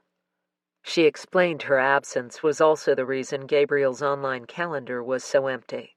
Without her entering his appointments, she confessed her boss had a tendency to jot things down on sticky notes, whose information occasionally made its way into his phone's calendar before being tossed in the trash. In fact, though Marnie wasn't officially returning until Monday, she dropped in just to try to get a jump start on reorganizing the mess she predicted Gabriel had left her. But she'd been pleasantly surprised that the office had been less cluttered than she'd anticipated. When Alyssa had asked about the case Grace had mentioned, Marnie apologized for not knowing anything about it, going on to explain that if Gabriel had taken on a case, the client's number would likely show up on the phone bill, which prompted Alyssa to inquire about the business phone. Marnie waved her hand in the air to dismiss the idea. "Oh, that's just for me to field calls and take messages. Since he's always on the move, Mr. Kensington prefers to use his cell. In fact, I think the only reason he keeps an extension in his office is for me to talk to him without having to get up." So now, while her team was busy searching boxes and computers, Alyssa was systematically going down the list of numbers from a cell phone bill left open on Gabriel's desk. Immediately, she'd recognized Lydia's, Grace's, and Addis's numbers and crossed those off. There was one 96-second call to Mac, which she guessed was a return call from a 20-second message she'd left 10 days earlier. If nothing else, the phone record showed that Gabriel was in touch with Grace far more often than he was with Mac. For the briefest of moments, she wondered what her relationship would have been like with her own brother if he hadn't been ripped from their lives when he was 4. But that wasn't only a dangerous path of what if to travel. It wasn't where her head needed to be, so she shut it down before it got a toehold and distracted her from her job of bringing Addis and Emerson home alive. She refused to accept the possibility that her team may be on a recovery mission as opposed to a rescue. She'd learned early on in her career to focus on the positive, or she'd easily lose her mind to the darkness that often stole into the lives of those in law enforcement. Now, as she disconnected from a paper supply company, Alyssa jotted a note and moved on to the next number, watching as Sandra, with a grunt of frustration, shoved aside her first box and pulled another closer to her. A small smile tugged at the corners of her mouth as she recalled how their newest team member had insisted on carting 2 of the heavy boxes in one load. Joe had given her a hard time. "You know you're just making Tony and me look bad, right? Now we're going to have to haul in extra boxes so we don't look weak next to you." Huffing with every step up the stairs, she'd said, "I'm a weightlifter, so I'm a lot stronger than I look." Then she'd set her boxes down and flexed her biceps, earning a chuckle from Hal and a whistle from Joe. Earlier in the afternoon, Tony had returned to his inner shell, so he'd remained quiet and unaffected by the team's easy banter with Sandra and amongst each other. More than once, Alyssa had caught Joe and Hal sneaking concerned looks beneath lowered lashes. She'd been doing the same thing. Once again, she wished she knew how to reach him. She could only hope that he'd come around in his own time and in his own way, and she hoped it would be sooner than later. Alyssa's phone rang, putting her head back where it needed to be. But when she checked the caller ID, her palms became slippery with moisture. It was Cord. She punched the green icon and answered. "How's Sarah? How are you? The babies?" All activity in the room ceased as everyone's heads snapped up, Tony's included. They froze, their hands in various degrees of hovering as the lot of them, wide-eyed, stared openly. The phone call Cord had received earlier had been from a panicked friend who'd spontaneously dropped in to check on Sarah, only to find her collapsed on the kitchen floor, bleeding. She'd immediately dialed 911, and followed the ambulance to the hospital, calling Cord on the way to inform him of what was happening. When he'd raced back into Gabriel's office, visibly shaken, moisture turning his eyes glassy, and uttered, "Sarah," Alyssa had tossed him her keys, no questions asked. "Go," she'd ordered, ignoring her own wash of fear for her friend and partner. Catching the keys midair, he'd rushed out, the squeal of tires as he left the parking lot a clear indicator of the terror that had to be nearly paralyzing. That had been hours ago, and the only thing keeping Alyssa and the team from storming the waiting room in a show of moral support was the fact that they were still searching for Addis and Emerson. They hadn't wanted to intrude with a phone call. If the news was bad, Cord and Sarah would need their privacy as they tried to come to terms with whatever had happened. The lightness in Cord's voice, as much as his words, forced a loud expulsion of relieved air from Alyssa's chest. The nervous energy in the room instantly evaporated. "We're all fine. They're still running some tests, but the bleeding stopped, and despite Sarah being annoyed about being placed on complete bed rest for the duration of the pregnancy, both she and the babies are resting, but safe." "Hold on a second. The team's all here, and they've been waiting to hear words, so let me fill them in." Alyssa knew the smile in her heart was evident on her face as well. "Mom and Dad-to-be and twins are doing fine. They're still running tests, and Sarah's confined to bed rest, but everyone's good." Cheers and thunderous claps of high fives erupted before Sandra awkwardly hugged Hal with one arm. Joe, as usual, grimaced hearing the word twins, and Alyssa imagined he was reliving all the sleepless, colicky nights his Haley had brought him and his wife, and thinking how much more exhausted Cord and Sarah would be with two. "We all wanted to be there," Cord interrupted her. "I know every single one of you would have dropped everything if you could have. Speaking of which, any luck so far?" Alyssa sighed and rubbed her temples with her free hand. "Not yet, but we've only been at it for a few hours. However, the team's managing just fine, so I don't want to see you until tomorrow, at the very earliest. And if you need more time, well, Sarah and the babies come first. Understand?" Chortling, Cord agreed. "Understood. And speaking of, Sarah's awake now and mouthing, 'Say hello from me.'" "Hello from all of us. Now all four of you get some rest. And check in again later if you get a chance." They spoke another minute before Alyssa ended the call. Adrenaline still high but waning now that she knew everyone was fine, she pushed back her chair, wound her hair into a ponytail, grabbed her empty mug, and said, "I'm going to get a refill. Why don't we take 10 to rest our eyes and then get back to it?"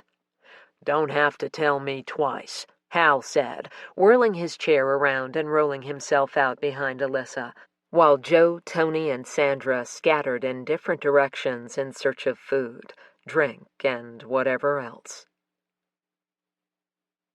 It was nearing 4:15, and Alyssa was bone-weary and frustrated that in the nearly 5 hours they'd been fine-tooth combing through Gabriel Kensington's records, they'd accomplished little more than reaching dead end after dead end. Going back over the call log, her last Hail Mary attempt was to try phoning the numbers again where no one had answered, even though she'd left a message on each one. A throbbing in her temples warned of a bitter headache, and she knew if Cord had been here, he would have harangued her for not eating when the others had. On the other end of the line, a female with a warm, husky voice answered, "Hello." Wiping one palm over her tired eyes, Alyssa said, "Hello, this is Detective Alyssa Wyatt with the Albuquerque Police Department. We're investigating the deaths of Gabriel and Lydia Kensington. To whom am I speaking?" "Elizabeth Monroe." "Ms. Monroe, were you a client of Mr. Kensington's?" A gruff, humorless laugh hit Alyssa's ears before the woman answered. "Yes. I asked him to look into the disappearance of my high school boyfriend and the father of my child." Recalling Grace's visit and her fear that Gabriel had discovered something that might have gotten him killed, Alyssa's adrenaline kicked back up a notch. "Ms. Monroe, I need to ask you a few questions about that case. Would now be a good time for you to come by the precinct?" She purposely didn't pose her question as optional. An audible sigh sounded over the line. "Detective Wyatt, you said?" "Yes. I have a young son I'd rather not take to the station, so is it possible for us to meet at my home instead?" Alyssa was already gathering her things. "Tell me when." "Is 4:45 too soon?" "Not at all." After getting Elizabeth's address, Alyssa turned to Sandra. "Unless you've latched onto something that will lead us to Addis and Emerson, why don't you come with me?" Comically, Sandra's thumb jabbed her own chest as her mouth dropped open. Me? The rest of the team chuckled as she scampered to her feet. Chapter 11. Friday, October 4th. Enough light trickled in from the hole high above their heads that Addis could just make out the large roach-like bugs that scuttled about in the cramped space. When one decided to take up residence on her exposed leg, its antennae tickling at her skin, she kicked out, trying to dislodge it, whimpering when it didn't move. The thunderstorm seemed to have driven them in by the dozens. She tilted her head up with her mouth open when a drip from above splattered onto her arm. The hole wasn't large enough to have allowed the torrential downpour inside, but it had provided the girls much-needed moisture for their dry mouths. "Ad, how long have I been out? And where are we?" Emerson's hoarse, scratchy voice coupled with her stuffy nose made her sound like a decades-long smoker with laryngitis. "I don't know," Addis croaked. "We could be in the middle of town or up in the mountains. Whatever he drugged us with is messing with my head, so I don't even know if we've been in here for hours or days." "It doesn't really matter, though, because it already feels like forever," Emerson whispered. I'm so sorry. If you hadn't been with me, then—" Emerson didn't let her finish. "Hit the brakes. It's not your fault." Labored breaths filled with fear stretched across the claustrophobic space between them. An explosive clap of thunder buried Addis's response and shook their prison's foundation. After her heart stopped climbing the walls of her throat, she forgot about the insects, the smell, the dampness, and everything else except this horror show she and her best friend had a starring role in. "Em, listen to me. Someone's going to come for us." "Yeah, but what if that someone is him? What if he's still here? Or what if he's gone and he's never planning on coming back? We'll either starve to death or the animals will eat us." Loud groans filled the air. "I don't want some giant rat to eat me. What if I'm still alive and I feel all of it?" Addis wished she could clap her hands over her ears. She needed Em to stop not only because those were her fears too, but because she was afraid she'd fixate on the images being planted in her head. "Em, you know Aunt Grace isn't going to rest until we're back home, even if that means she has to personally search under every rock and inside every cave in this country. And there's Uncle Mac, and even if it's for no other reason than to make him look good to the outside world, he'll hire an army if that's what it takes." She prayed her declarations weren't merely empty promises. "We can help them if we can find a way to get loose and get out of here." Emerson's sobs turned into hiccups as they slowly ebbed. "Do you really believe that?" "No. Maybe," Addis thought to herself. "Yes," she said out loud.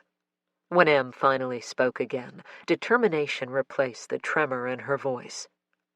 "Okay, then. Can you wiggle around so your back is to me?" "I think so." Addis was already shifting her weight as nerves commingled with hope at the thought of escaping before they suffered the same fate as her parents.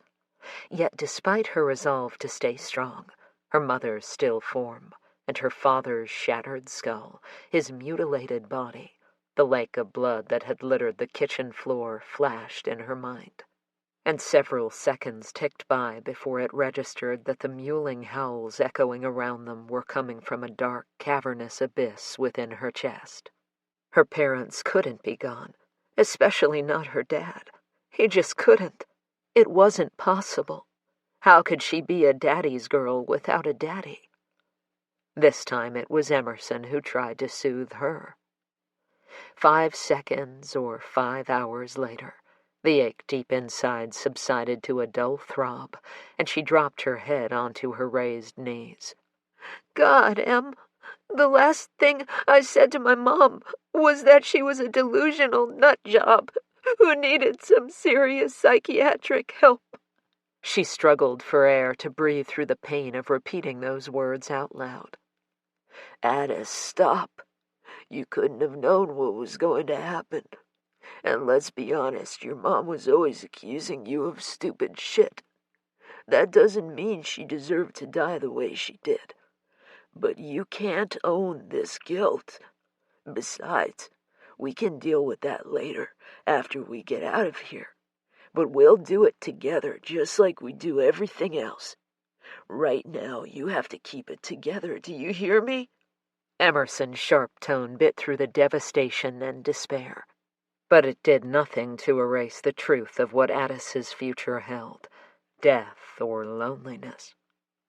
As Emerson struggled to untie her hands, Addis saw something glint in the trickle of light coming in through the hole, and she twisted in an effort to see what it was. Wait, she whispered, kicking her leg out to try and drag the object closer. What are you doing? Em asked. Addis's response was a series of grunts as she maneuvered the object enough to lean over and pick it up. Her heart raced as she held it in her palm, running her thumb carefully over the pointed, sharp edge. I think it's a piece of glass or broken pottery.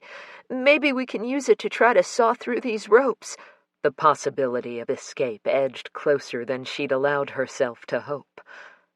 However, her tiny drop of optimism was short-lived when the hair-raising sound of grinding gears reached her ears. A wave of nausea gurgled up her esophagus, their aid to freedom slipping from her hand as the vehicle's approach grew closer. Chapter 12. Friday, October 4th. A woman in a dusty rose A-line dress and with long, wavy mahogany hair pulled up into a high ponytail answered the door. Alyssa extended her hand, mindful of the nervous energy emanating off Sandra beside her. Detective Wyatt, we spoke on the phone. She tipped her head. And this is Officer Felwyn. Elizabeth gripped Alyssa's hand, then Sandra's. Of course. Please come in. After closing the door, Ms. Monroe led them into a spacious room with a colorful burgundy wall. Scattered in a circle around a young boy were hundreds of Legos. His tongue poked out one side of his mouth as he studied the model in front of him. Brandon, honey, my company's here, so it's time for you to head over to Nate's now. Brandon's head snapped up, his eyes brightening as he jumped up, whooping as he did. Can I? Elizabeth's smile removed 5 years from her face as she interrupted whatever her son was about to ask. You cannot.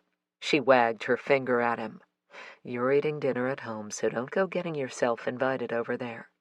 The freckles sprinkled across his cheeks and nose were accentuated by the way he crinkled his face. Aw, Mom, it's Fish Sticks Friday, he moaned. Elizabeth raised her hand, stopping his protest.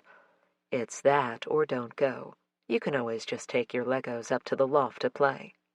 Brandon scuffed one foot, then perked right back up when a notification chimed on the phone that had magically appeared in his hand. It's Nate! He flipped his phone around for his mom to see. Remember what I said, Brandon. This time Elizabeth's voice carried a hint of warning as her son raced across the room. Got it! Eat here, not there! See you later, alligator! He hollered just before the front door slammed. Elizabeth laughed as she moved to the front window, flicking the curtains back to watch her son run across the lawn to his friend's house. As a toddler, he could never pronounce alligator, and over the years it just kind of stuck with us as our own inside joke. A few seconds later, the curtain fell back into place, and she turned back to them. She waved her hand to a navy blue sofa. "Please, have a seat. Is there anything I can get you to drink?" Alyssa settled next to Sandra. "No, thank you." Simultaneously, Sandra shook her head. "You've got a handsome little boy there. You're a single mom?" A curtain fell over Elizabeth's eyes as she answered, "Yes, I am, and thank you." Alyssa waited until Ms. Monroe settled onto a love seat across from them.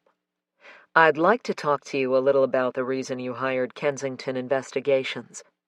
From the leather bag beside her, Sandra retrieved a notebook she'd snatched on the way out of the precinct, bringing a smile to Alyssa's face because it reminded her not of herself this time, but of Cord. Shifting just the tiniest bit, Elizabeth linked her fingers together, settling her hands into her lap. "Do you mind if I ask a question of my own first?" "Of course, go ahead." "What does my case have to do with yours?" "We don't know that it does," Alyssa answered honestly. "But we're investigating every avenue because not only do we have a double homicide," she didn't miss the way Elizabeth winced at her blunt words, "but we also have 2 missing girls we have reason to believe could very much be in danger of meeting the same fate." Shoulders slumping, Elizabeth stared down at her linked hands, sucking in a deep breath and exhaling loudly.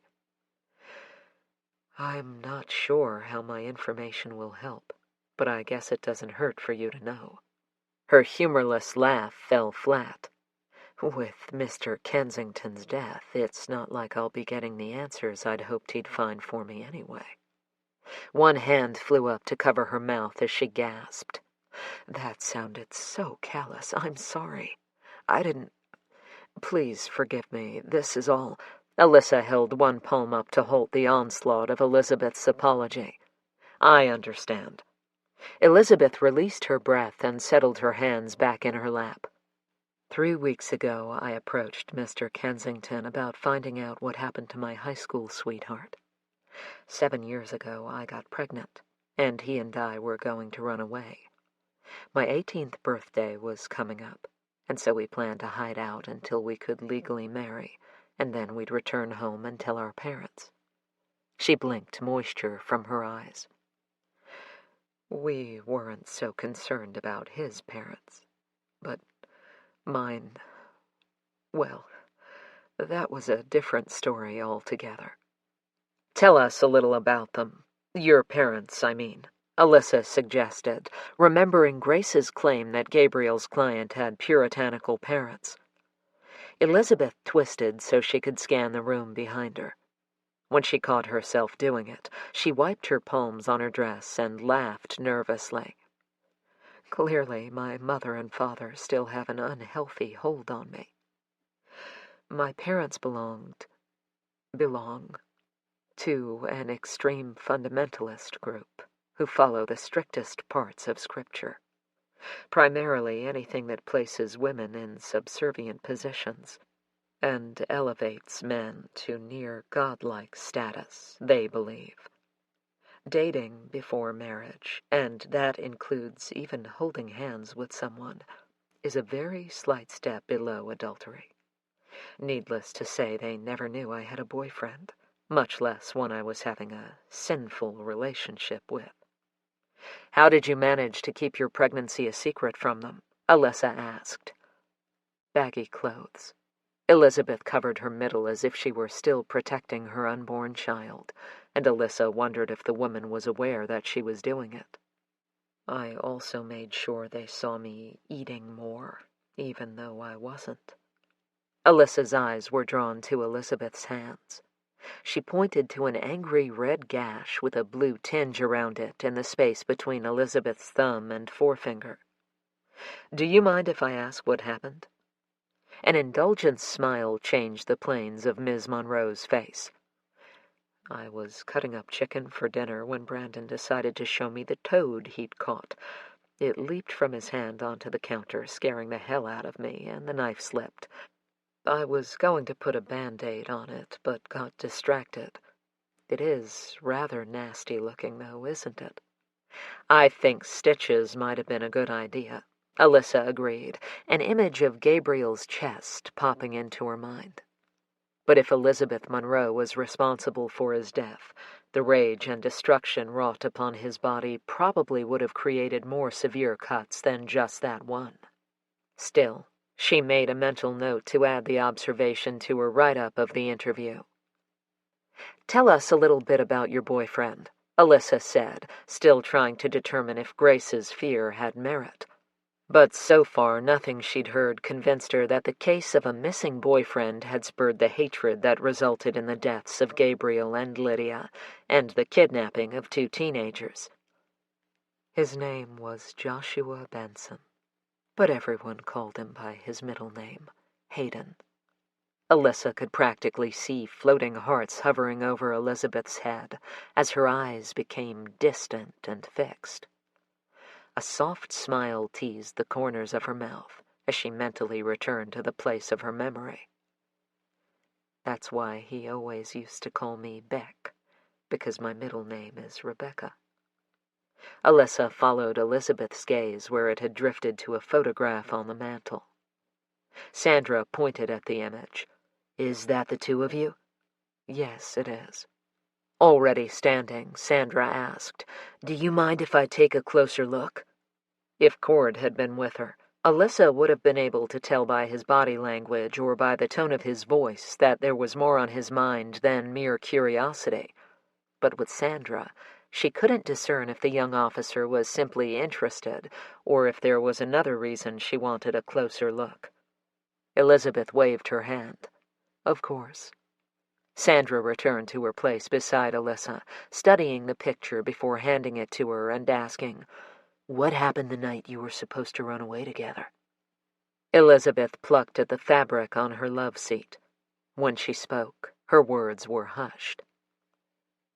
"I waited for him at the library where we were supposed to meet. That's where we most often met up, unless it was at his house, where we mostly hid out in his room. But he never showed. At some point, his parents reported him missing when their calls went unanswered, and none of his friends, myself included, knew where he was.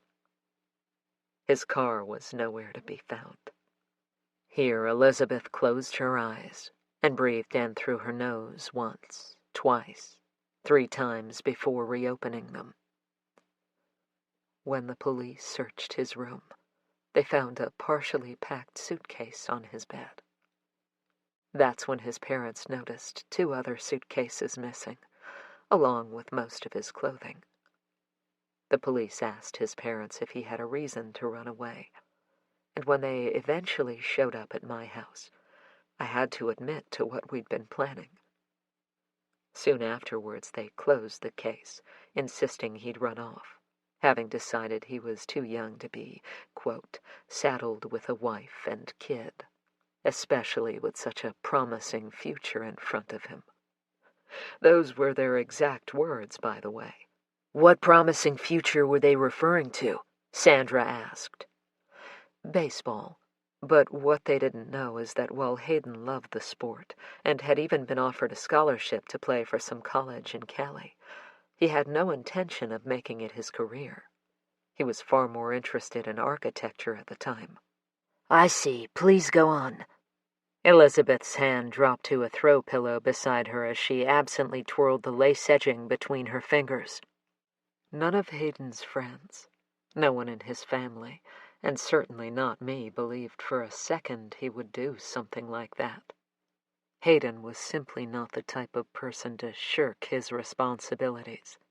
And we were in love. Anyone could see that." Sandra cocked her head to the side at Elizabeth's proclamation that anyone could see how in love she and her high school boyfriend had been, and Alyssa wondered if it was because, like her, she couldn't tell if Elizabeth was a woman remembering or a woman forcing herself to believe what she wanted to be true. "I understand that most teenagers believe their high school love is the everlasting one," Elizabeth said as if Alyssa's thoughts had been spoken aloud.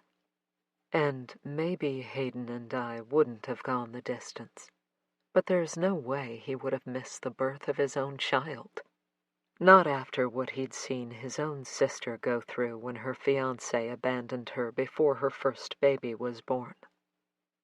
Elizabeth stood and moved across the room to a built-in bookshelf, where she reached up and pulled down a yearbook, flipping it open and removing a loose photograph. She turned it over and read aloud. "Beck, here's to our forever future. Together. Everything is going to turn out exactly right. Just you wait and see. My love for you will stay true to the day I die." Running her fingers over the words, she whispered, "That doesn't exactly sound like someone who's about to take off because he's afraid of settling down." Alyssa shifted, and the high-pitched squeak of the sofa's legs against the tiled floor as it moved startled Elizabeth. It was like watching a curtain go up at the beginning of a play. "Are you still in contact with your family?" A flash of pure hatred stole across Elizabeth's face. "No, aside from calling me some pretty nasty names when they learned I was pregnant. They also spewed some pretty hateful comments about my unborn child. When my father yanked his belt from his pants so that he could beat the devil out of me, I ran to my room, barricaded my door, grabbed my suitcase, and snuck out my bedroom window." Alyssa couldn't say she blamed her.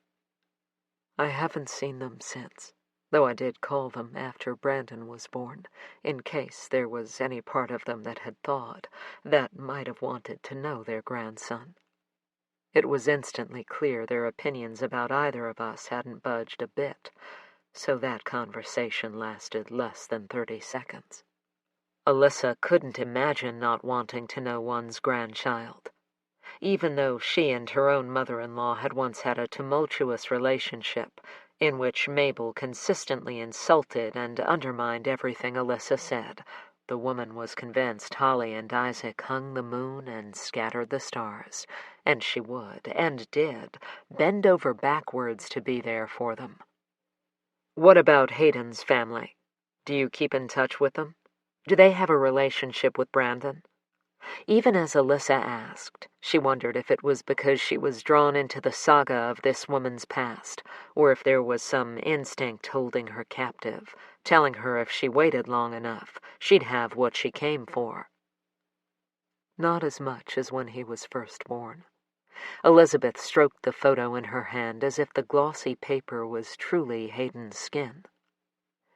Brandon very much resembles his father, and I think it's just too much for Hayden's mother.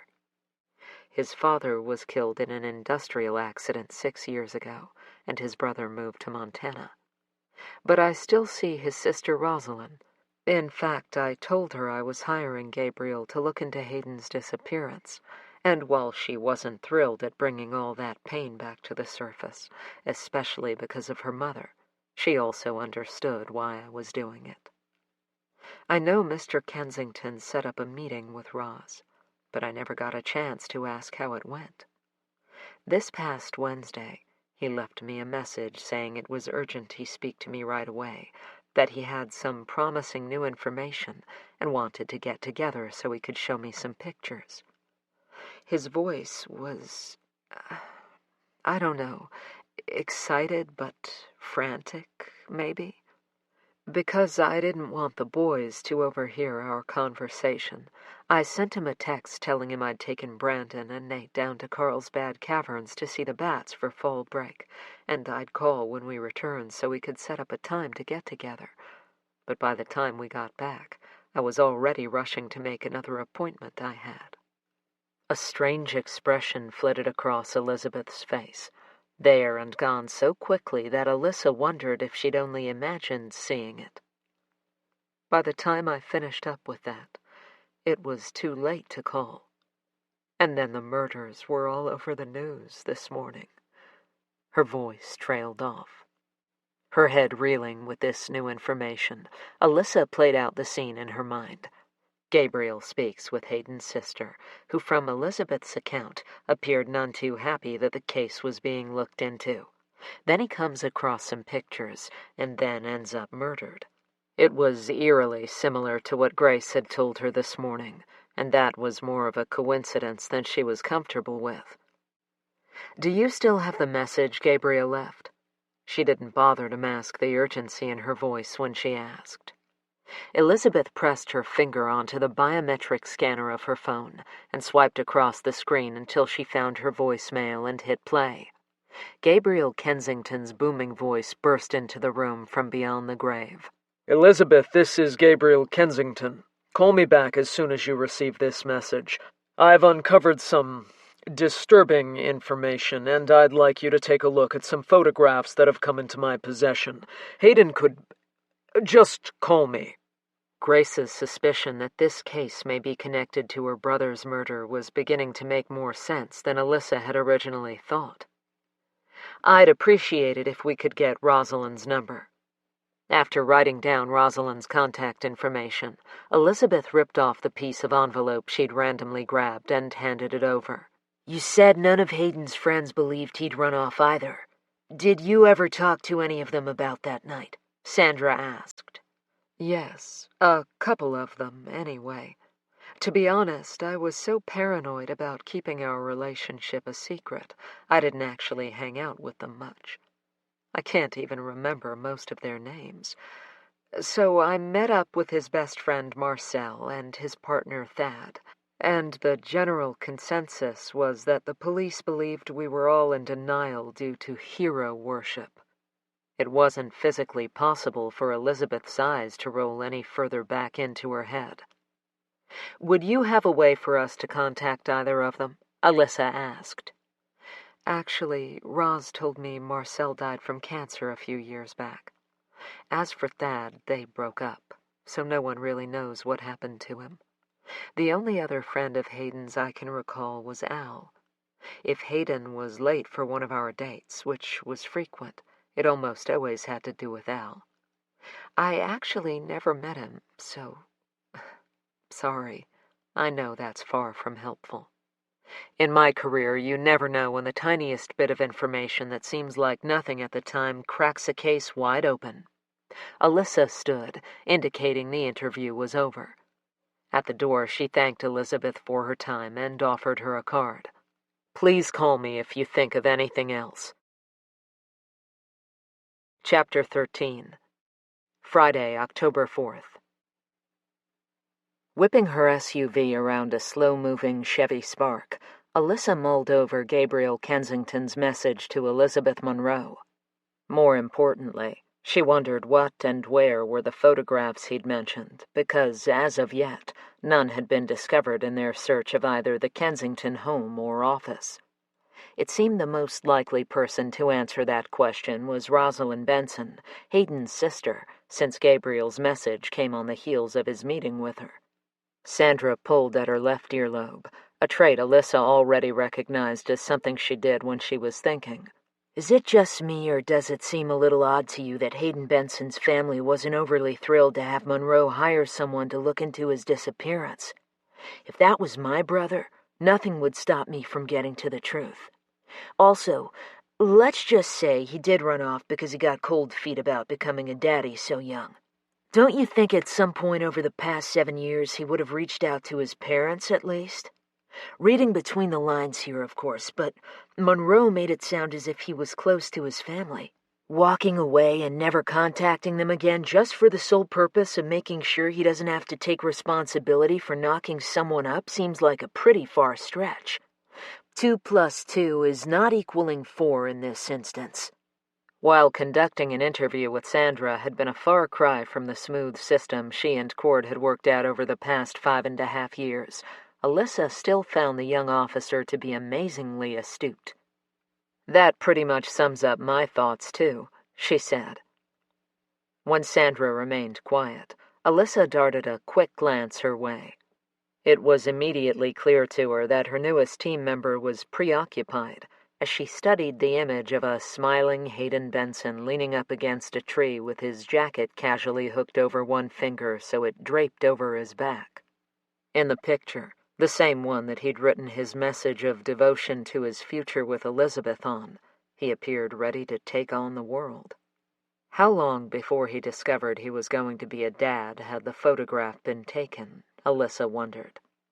You know, I'm looking at this picture Elizabeth loaned us, and Hayden Benson seems to have it all. Looks, and from that smile, charm. I just can't get over the Bensons' lack of interest in their son's disappearance. It doesn't make sense at all. I mean, I can't even imagine the helplessness and the horror I'd feel if I had a child who suddenly vanished without a trace, not knowing if I'd ever see him again. Can you? Sandra's words brought to the surface memories of Alyssa and her family alternately pacing the floors, or curling up on Isaac's bed, all while checking the phones glued to their palms every 30 seconds in case they missed that one call that would tell them where he was, or better yet, bring him home. Actually, I don't have to imagine. It's a feeling I'm more than familiar with. Sandra's hand flew to her mouth, the clap loud in the small confines of the Tahoe. Eyes wide, she pried her fingers open enough to whisper a choked apology. Oh, my God, I can't even believe I said that. Of course you'd know. I mean, holy hell. I heard about Evan Bishop. Wasn't he? Her words trailed off into an incomprehensible mumble. Yes, he was. Not wanting to delve into the personal nature of the Bishop case, Alyssa turned the subject to Sandra's family. You said earlier that if Hayden had been your brother, nothing would have stopped you from finding him. You have siblings, then? An awkward silence filled the space between them until Sandra, staring down at her lap, finally responded. I did. My brother died from SIDS. It changed my mother. As a result, we weren't very close while I was growing up. And I didn't have the best relationship with my dad either. I admit I became a bit of a wild child during my teenage years, until a high school resource officer got tired of hauling me out of class for whatever stupid thing I'd done that day, and instead stepped in and pulled me to safety. She's the reason I decided to become a police officer, actually. She was the first person to truly believe in me, you know. Yeah, I get that. We're similar in that way. After my brother was kidnapped, Alyssa paused at the familiar tightening in her chest. My own parents stopped paying attention to me. A memory of her mother as she lay in her bed day after day, ignoring Alyssa's achievements or missteps, flashed in her mind.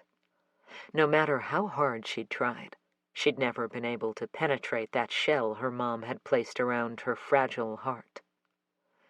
That's why I've made certain that my family, especially my children, know they can always come to me for anything, anytime. They will always come first. Remember what I said this morning, that I'd heard a lot about you? Well, not to embarrass you or anything, but your devotion to your family, and your team, actually, are legendary. Alyssa was more than a little uncomfortable thinking she and her family were a frequent enough topic of conversation that they had become legendary. It was time to steer this conversation away from her and back to the case. We need to meet with the team and find out what, if anything, the pictures Gabriel Kensington mentioned have to do with his murder and Addis's and Emerson's kidnapping. She flipped a quick sideways glance in Sandra's direction as she added, but more than anything, we need to keep Addis and Emerson in the forefront of our minds. While we can find Gabriel and Lydia's murderer and bring that person to justice, we can't bring the two of them back to life. But hopefully, it's still possible to save the girls. Sandra stared at the Sandia Mountains as she asked her next question. Do you really believe after what we saw at the Kensingtons that they're still alive? It was a good question, and one she'd asked herself more than a dozen times, giving Alyssa a good feeling about Sandra's potential as a detective. I have to believe that. It's the best way for me to stay focused. If I allow myself to think the worst, I'm not as effective, because the way I see it, my subconscious has already decided there's not quite as much urgency. Alyssa had never tried to explain this before, because she and Cord, and the rest of her team too, had always just been in sync that way. It might sound silly or even superstitious, but it's the urgency that sometimes illuminates the path we need to take in any investigation. And what we must never lose sight of is that every moment counts. From the corner of her eye, she noticed Sandra's tight grip on the "oh shit" handle, and Alyssa realized that while she'd been explaining why she refused to think Addis and Emerson were lying dead somewhere, her voice had risen, her hands had tightened on the wheel, and her foot had pressed down on the accelerator, hurtling them even faster down the road. Chapter 14. Friday, October 4th. At home later that night, Alyssa ignored the vegetables waiting to be chopped for the salad as she scoured the Kensington notes. With her team ascending the ladder of the 24-hour mark concerning the murders and Addis and Emerson's kidnapping, and knowing the chances of locating them alive dropped dramatically with every passing hour, it just wasn't possible for her to think about food right now. While she tried dissecting the case, Ghost, so named because, according to her son, the pup blended into the darkness, rendering him invisible, leaned against her left calf with one paw pressed on her foot as if holding her in place. When he dropped his head onto her lap and whined, she reached down, absently rubbing his ears. Technically, Ghost was Isaac's black German shepherd. His therapist had suggested it would help with his healing after the trauma of being kidnapped. But there was no denying the dog had decidedly attached itself to her, becoming her shadow whenever she was home. In fact, the only time he preferred Isaac to her was at bedtime. With Ghost curled protectively around him every night, Isaac's nightmares had all but ceased entirely, allowing him to sleep more peacefully throughout the night. She just read through Barbara Carpenter's statement for the third time, trying to decipher what about it made the back of her neck itch, when Ghost's head popped up, ears perked forward, with his tail thwapping against the floor. She didn't have to turn around to know Holly had arrived for dinner. Knowing she'd be bringing them back out later when the house was quiet again, Alyssa swept the Kensington case notes into a folder and moved them off to the side. "Hi, sweetie." She tilted her face to the side so her daughter could peck her cheek. "Hi." Holly nodded to the abandoned vegetables. "Were you hoping those veggies would chop themselves?" "Yes, but they obviously refused to cooperate." Holly moved to the sink, rolled up her sleeves, and washed her hands. "Where's Dad?" "In the living room with Grandma." "Speaking of which, when can Grandma start driving again? Next week?" 2. Alyssa's mother-in-law, Mabel, had had foot surgery 4 weeks ago, and so Brock had been escorting her everywhere she needed to go while still keeping on top of his own job. Holly changed subjects. "So Nick sold his sports car." Isaac, who had exited the cave known as his bedroom, skated into the kitchen with his best friend Trevor behind him. Overhearing his sister's comment, he swung around so fast he tripped and fell into a bar stool, nearly toppling it over. But why? Why would he do that?" he sputtered. He had the look of a teenager who'd just been informed he'd only be allowed to ride a bicycle for the rest of his life. Since he was a mere 3 months away from that magical moment in a teen's life when he'd be allowed to get his permit, placing him one step closer to that little slip of freedom called a driver's license, Alyssa knew he'd been pondering the best way to broach the subject of Holly's boyfriend allowing him the use of his car for the driver's test. Now that dream was inexorably crushed. She had to bite back amusement at her son's reaction. And from the laughter that shined for just a moment in Holly's eyes, she did too. "He just did," she said in answer to her brother's question. It wasn't her daughter's response so much as the smile that immediately fell from her face that alerted Alyssa that there might be more to the story than she was saying. She waited until Isaac, muttering about dumb adult choices, headed back upstairs with Trevor, who appeared equally traumatized at the news, before she asked Holly what was on her mind. Holly tilted her head back so that it appeared she was speaking to the ceiling. "I don't suppose it matters if I say I don't really want to talk about it right now?" "It matters. but I'm not sure if I believe you. Otherwise, why would you have mentioned it at all?" Holly rolled her eyes. "You know, sometimes it just plain sucks having a mom who's good at reading people." "Thank you." Alyssa waited, knowing Holly was gathering her thoughts. "He sold it because it was a gift from his mother, and he and Rachel have both said they want nothing from that woman." The way Holly sneered the word mother, it was clear she wanted to tack something to the end of it. Alyssa understood where her daughter, and Nick and Rachel, his twin, were coming from. After Rachel had been rescued from the sex trafficking ring, Nina Otis had insisted to Nick that Rachel was to blame for having been taken, based purely on the clothes she wore and the parties she attended. At the time, Alyssa had been sickened and appalled at the woman's cold attitude and all-around lack of compassion. Evidently, so were her children, as they should be. Alyssa peeled the outer skin from the onion she held. "How are Jersey and Rachel doing anyway? They haven't been over here in a few weeks." Jersey was another one of Holly's friends who'd been trafficked. She was also the cousin to Holly's best friend, Sophie. The four girls, Holly, Sophie, Jersey, and Rachel, were all renting a large duplex near the university, thanks in great part to Mabel's help, as well as Sophie's parents, Jersey's mother, and Rachel's father all pitching in. As she studied her daughter's profile, Alyssa found it nearly impossible not to compare what she'd learned about Addis and Emerson's relationship to that of Holly and her friends, or even Isaac and Trevor's. Once again thinking of the kidnapped girls, Alyssa's mind automatically flashed to the pictures the team had posted on their briefing board, a visual reminder of what was at stake. And along with that came the knowledge that Grace and the Childresses were likely at home battling that ever-present sensation of nerves shredding while waiting for word, praying that word would not be the worst they'd ever receive. The thought of what horrors the girls could be enduring right this minute distracted her, and she just barely avoided chopping her finger off, instead nicking it. "Ouch, damn it!" she swore as she turned on the faucet and ran her hand under water. "I'm sorry. I asked you a question, and then I didn't listen to your answer. I was lost in my case." Holly nodded her understanding. "I figured when you didn't say anything. But to answer your question, again, Jersey's doing okay. She's found a way to avoid going near the duck pond to get to her psych class, which has helped a lot." It was near the duck pond on campus that Jersey had been drugged, thus beginning her week-long traumatic ordeal. "She and Rachel still have to leave all the lights on in the house."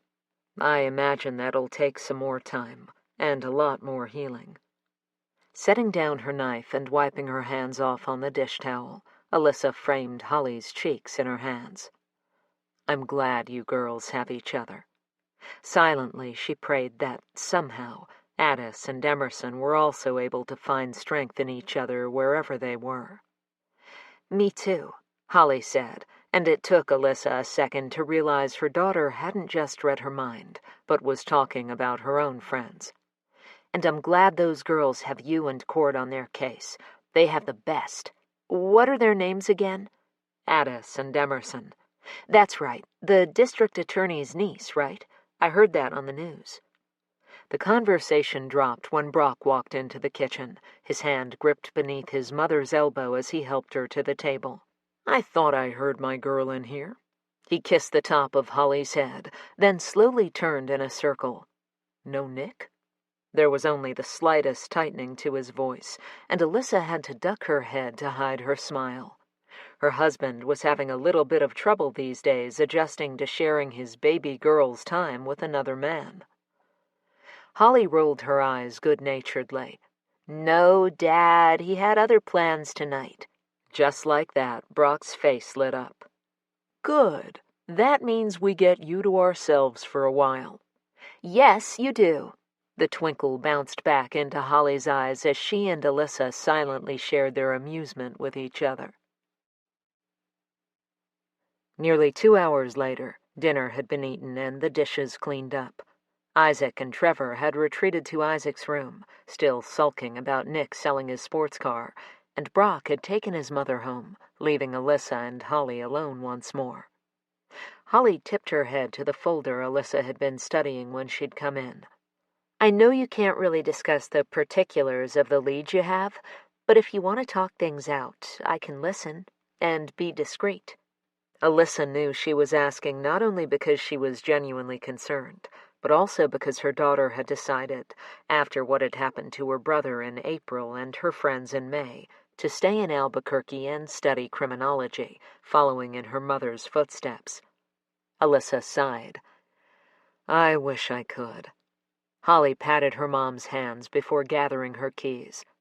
Just so you know, the offer's not going anyplace. It's always there, even if you won't take me up on it because you can't. No matter what, though, I have faith in you, Mom. You'll find them and bring them home to their families. She kissed Alyssa's cheek. I'll text you when I get home. Love you. She squeezed her daughter's hand once before releasing it. Love you right back. Chapter 15. Friday, October 4th. It was nearing 10 p.m. Friday night, and Alex counted the steps it took to traverse from the refrigerator to the front door and back again, the fire burning inside growing hotter with every trip. When the key sounded in the lock almost an hour later, the explosion of anger burst through. Didn't I tell you last night to stay put? I told you I'd come by as soon as I could and take care of the problem. But when I get here, not only are you not here, but I also haven't been able to reach you all damn day. Where are they? What the hell did you do? 2 fists pummeled Adam's chest before he could fully step through the front door. A sense of satisfaction flowed through Alex when Adam winced and reached up to rub the spot. Of the 2 of them, Adam was clearly by far the physically strongest, yet he was too weak mentally to stand up for himself, at least most days. But when Adam spoke calmly through clenched teeth, it became clear that Alex's influence on him was waning, and that couldn't happen, especially not now. I'm not telling you. You'll just have to trust that I... This time it was Adam's own thumb that jabbed repeatedly into his sternum. Took care of the problems myself, and I did it my way. Uncharacteristically, he refused to avert his gaze, refused to back down under Alex's lethal glare. Frustration boiled over. How? How did you take care of it, Adam? Are those girls still breathing? Because if they are, you not only didn't take care of a damn thing, you just made the problem 100% worse. When Adam remained stonily silent, showing no evidence of a fracture in his steady resolve, Alex whirled around, searching for something to break that wasn't Adam's full neck. A rainbow-colored bowl Adam had made for a glass-blowing class was the first casualty. Alex hefted it high before hurling it against the far wall, the shattering sound fueling a more intense rage.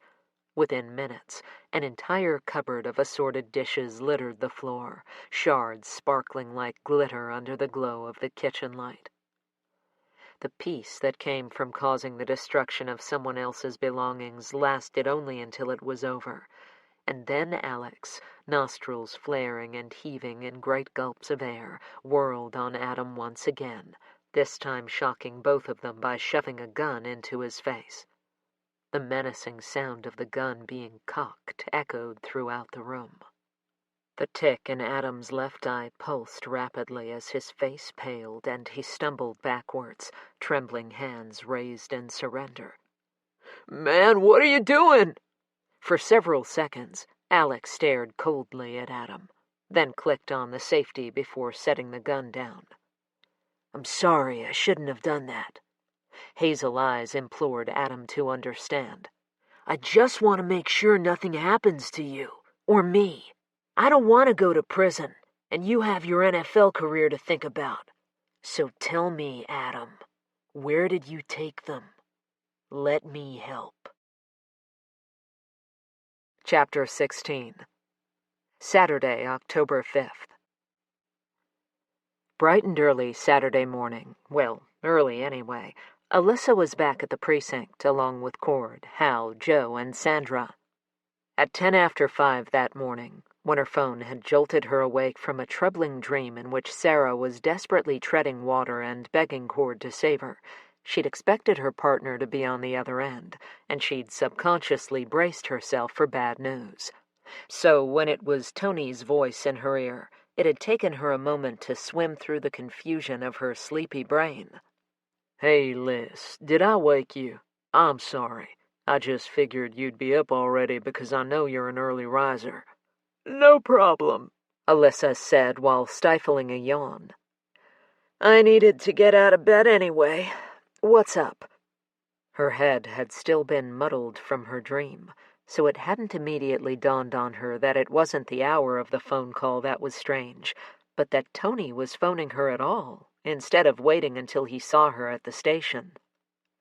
"Well, listen, I won't be making it in today. I have a couple things I need to take care of. It's urgent. I called Hammond before calling you, and we agreed that since you've got foul wind, the team won't suffer without me there. I'm real sorry about this, Liz." Concerned that Tony was calling in during a high-profile case, something he had never done in all their years working together, combined with the tone of his voice, had alerted Alyssa that he was keeping something from her. "Is everything okay, Tony? I'll get in touch later. Again, I'm really sorry." And then he was gone, leaving Alyssa to stare absently at her screen, consumed with a fresh wave of worry for her teammate. Swinging her feet to the floor, she'd slogged her way to the bathroom. A quick shower and a to-go cup of Java later, she was ready to head to the station, even though she didn't expect the others until 6.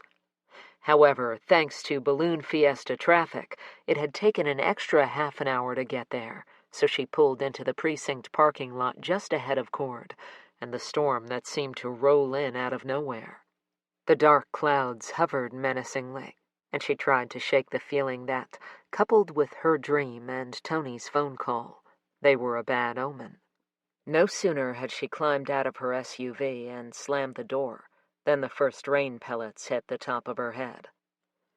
"If there's a single guarantee in Albuquerque," Cord said as the sky suddenly opened up, and the two of them raced up the steps, "it's that it's going to rain at some point during the first week of October." Water sprayed everywhere as he shook the wetness from his hair. He definitely wasn't wrong. "Like clockwork," she agreed, leading the way to the conference room where she wasn't the least bit surprised to see Hal already setting up. "I bet you $20 the storm moves out within the hour and mass ascension will go off without a hitch." Cord bent and peeked out the window. "Nah, sucker bet." Then, turning to Hal, he said, "Morning, can I help?" He pointed to the photographs lying in Hal's lap. Hal didn't stop pinning the pictures to the bulletin board, simply speaking around one of the pushpins in his mouth. "That'd be great, thanks." Less than 5 minutes later, Joe and Sandra joined them. A quick scan of everyone's bleary eyes and slack expressions was enough to tell Alyssa none of them had gotten much sleep last night. And if she understood her team like she thought she did, she knew much of that reason stemmed from a driving desire to locate Addis and Demerson and bring them safely home. Until they did, it was unlikely any of them would be getting much meaningful rest.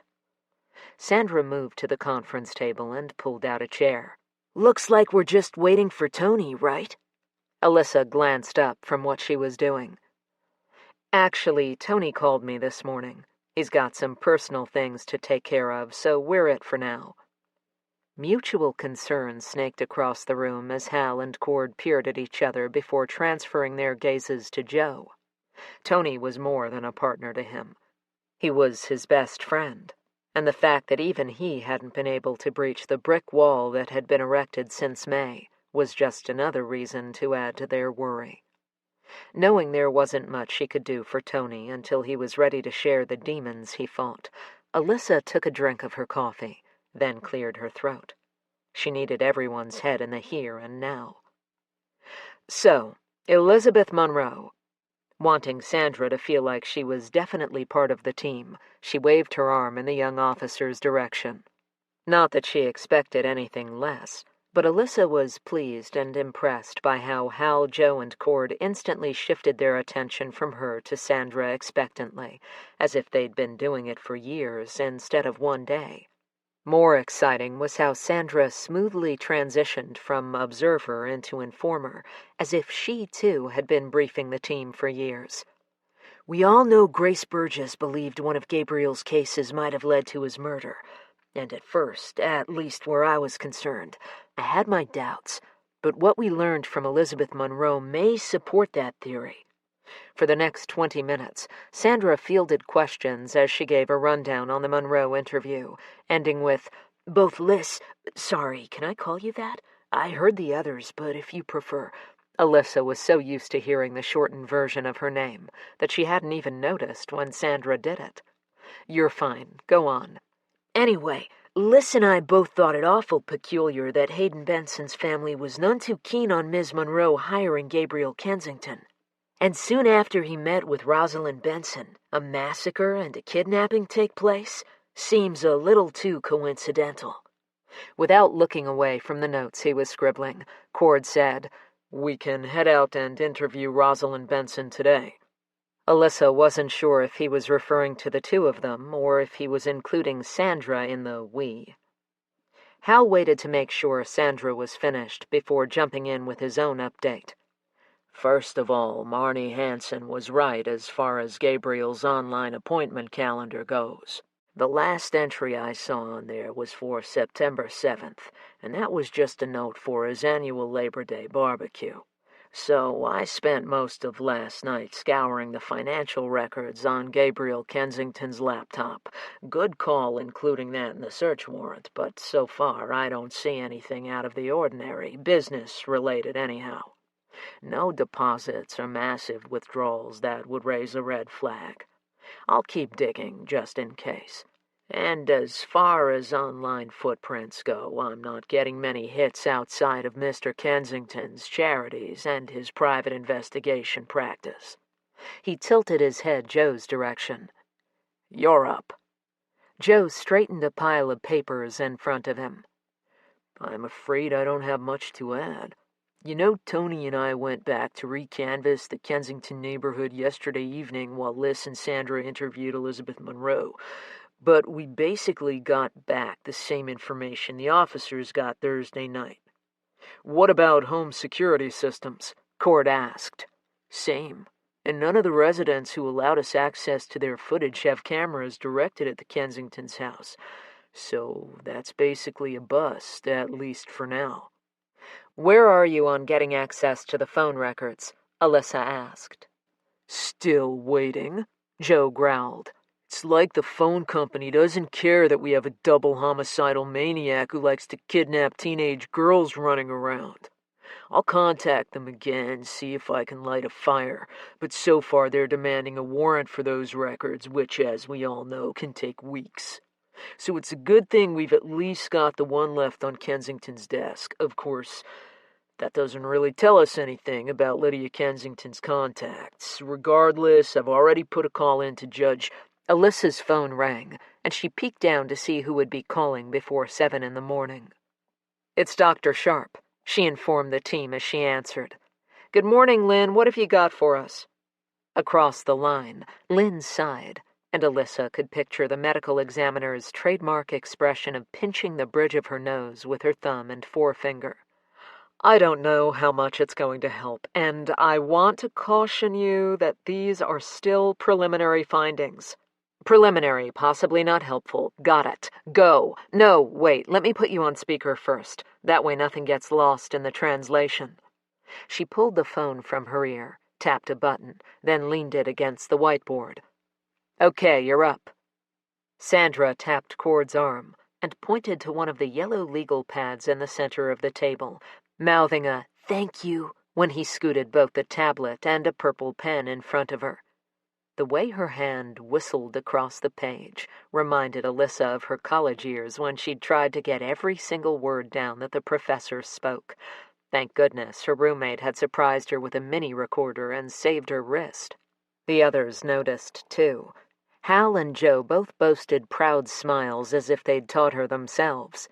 As for Cord, he watched momentarily, nodded once, and set his own pen back on the table, content to listen to Lynn and allow Sandra to do the writing. Still, Alyssa would bet a week's supply of her favorite Java that he'd be double-checking to make sure she got all the pertinent details. Well, Lydia Kensington's death was clearly from the 9mm bullet to her head, Lynn said. This wasn't case-breaking info for Alyssa, and by the lack of reaction on everyone else's faces, it wasn't too earth-shattering for them either. Assuming the medical examiner wouldn't have wasted her time calling unless there was something more important to share, she waited. Cause of death for Gabriel Kensington came in the form of stab wounds to his chest, in particular the one that pierced his right lung. However, when I got him on the table, I noticed that the majority of his defense wounds were on his hands and forearms. Now, when a person is stabbed that many times, some of the knife wounds glance off the body as the victim is fighting for his or her life.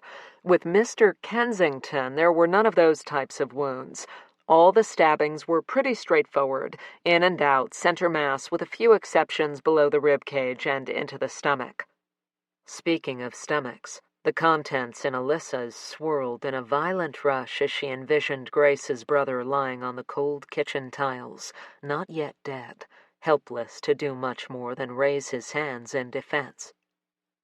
So you might be wondering, why would someone just lie there and allow himself to be stabbed to death? Even in shock, a person's natural instinct would be to fight back. But in Gabriel's case, it's entirely possible he was barely conscious when the knife attack began.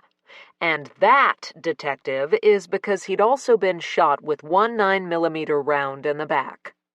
Alyssa's eyes shifted to the crime scene images still projected onto the wall of the conference room, trying to envision the scenario in her mind. Without asking, Hal zoomed in on Gabriel's corpse. So Gabriel turns to flee after witnessing his wife's murder and is shot in the back for his efforts? Cord intuitively picked up where Alyssa was heading. Furious, our killer grabs the first thing he can get his hands on, in this case the marble rolling pin, and bashes Gabriel's skull with enough force that it nearly caves in part of his face. Sandra winced, but impressed Alyssa when she too grasped the thread of the narrative. He collapses, but is surprisingly still alive and somewhat alert.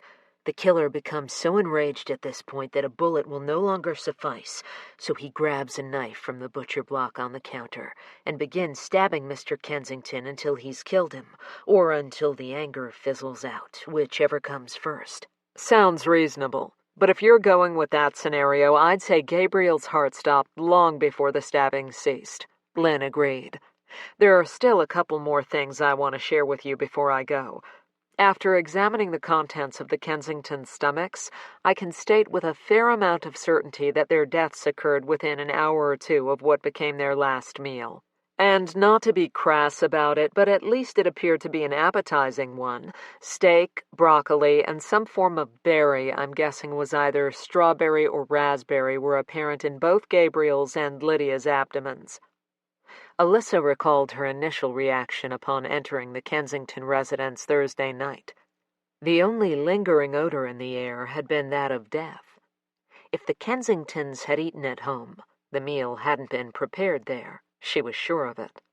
Which meant if they could track down a receipt from a restaurant, they could not only narrow down the time of death, they could also potentially review the restaurant's security cameras, in case the murders and Addis and Emerson's kidnapping had nothing to do with Kensington investigations at all. She knew it was a long shot, but crimes had been solved on far less in the past.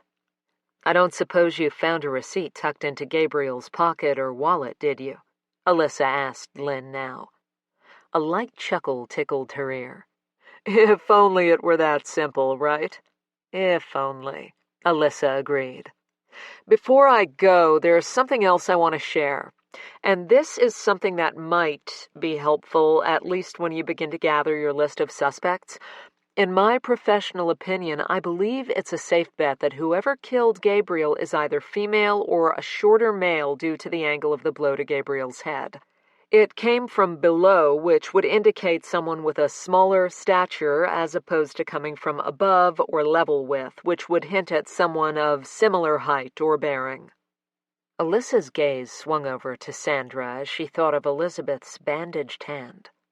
She remembered thinking there would likely be more damage if she was the one responsible for the Kensington murders, and while her instincts shouted that Ms. Monroe wasn't personally involved in their deaths, she allowed that she'd been fooled by greater actors in the past. "Thanks, Lynn. I appreciate the call. Keep us posted, will you?" "I always do," Lynn said, "but I do have one more thing. I pulled several blue strands of hair off Mrs. Kensington, which I assume belonged to her daughter, but I'll be sending them off for DNA testing anyway." She hesitated just a second. "I'm afraid the lack of physical evidence indicates you're looking for someone experienced in making sure he leaves no DNA behind, which tells me he might have killed before." Sandra's head snapped up, her mouth gawping as she shifted her gaze around the room to see if her reaction was out of place. It wasn't. Though everyone sat up straighter, it was Cord who asked what was on each of their minds. "Are you suggesting we might be searching for another serial killer?" Even though she hadn't been the one who'd said it, the words still left a nasty taste in Alyssa's mouth. Lynn sighed heavily before responding. "No, but I'm not discounting the idea either. I'm just sharing my thoughts. But if you care for my opinion, most serial killers are more methodical in their killings, and there's nothing even remotely methodical in the way the Kensingtons were murdered.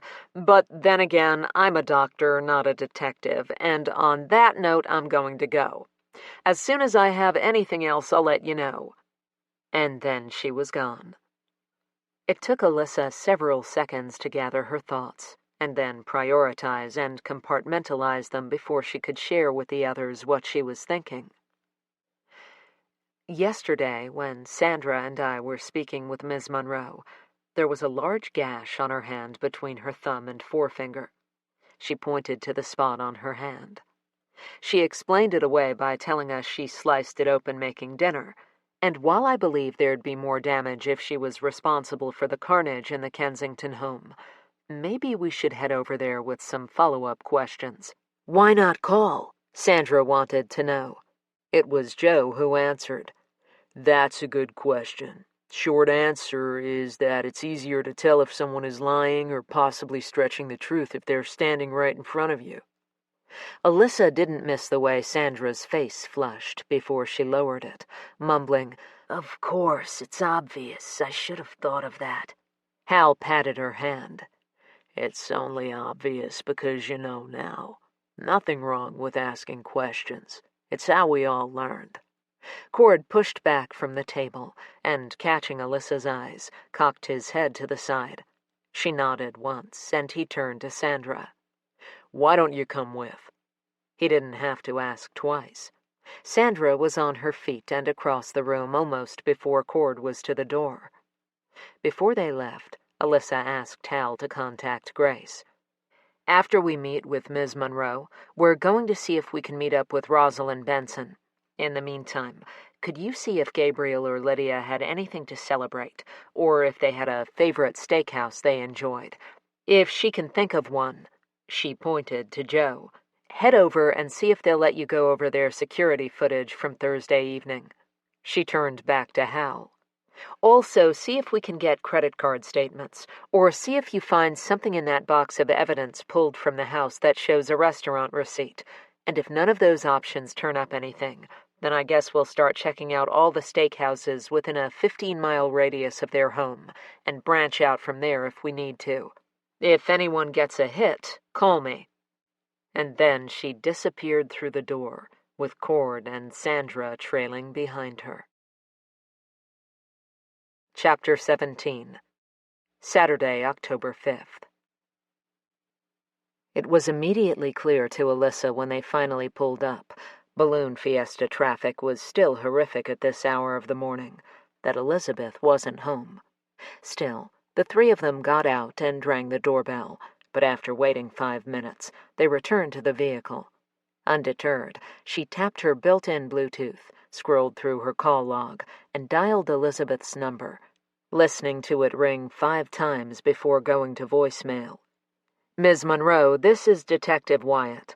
We've uncovered some important information, and we need to speak to you, so please contact me as soon as you receive this message.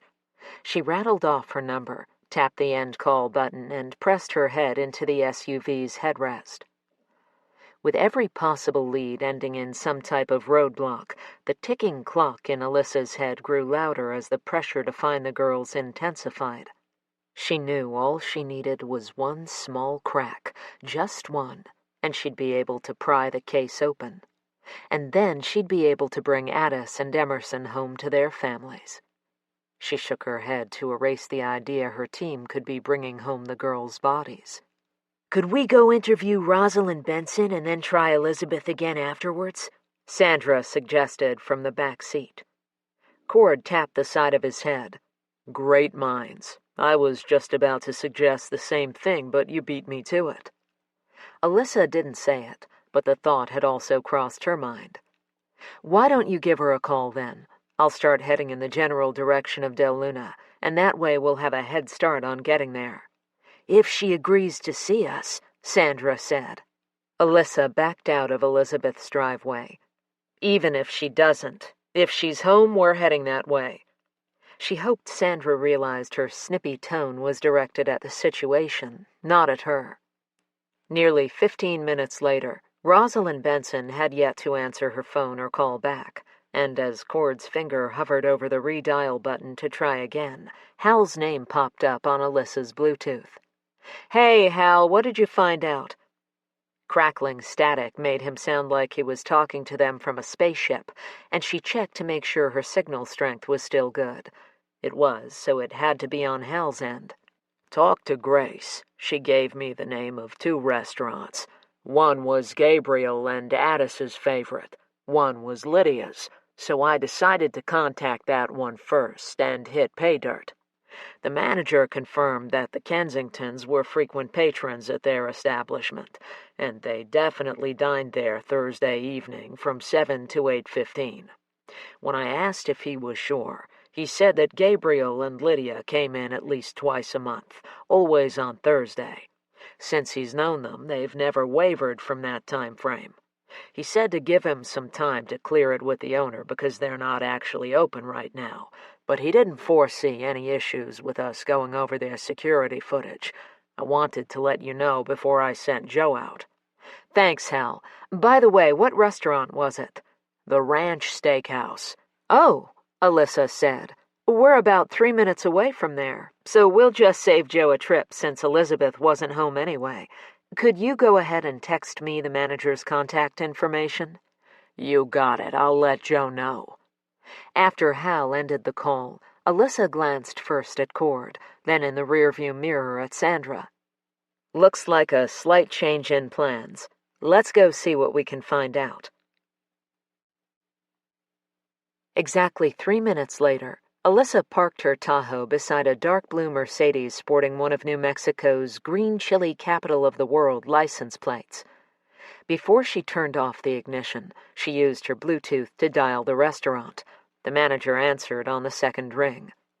The Ranch Steakhouse, Christopher speaking. Christopher, this is Detective Wyatt with the Albuquerque Police Department. You spoke with Officer Hal Callum. Yep. You're hoping to check the security footage from Thursday, October 3rd, right? He didn't wait for a response. I just got off the phone with the owner, so give me 2 minutes and I'll come unlock the front door for you. It only took one before a heavy-set man with a balding head and a bad comb-over pushed open the thick wooden door to the restaurant, the lingering scent of garlic and butter flowing out as he did. Nodding to each of them, he invited them in, where Alyssa made the introductions. Christopher's appreciative perusal of Sandra's body caused 2 splotchy red circles to bloom on the young officer's cheeks. But Alyssa couldn't tell from her expression if it was from pleasure or disgust, though she could certainly guess. In any case, the man had to be at least 2.5 times her age.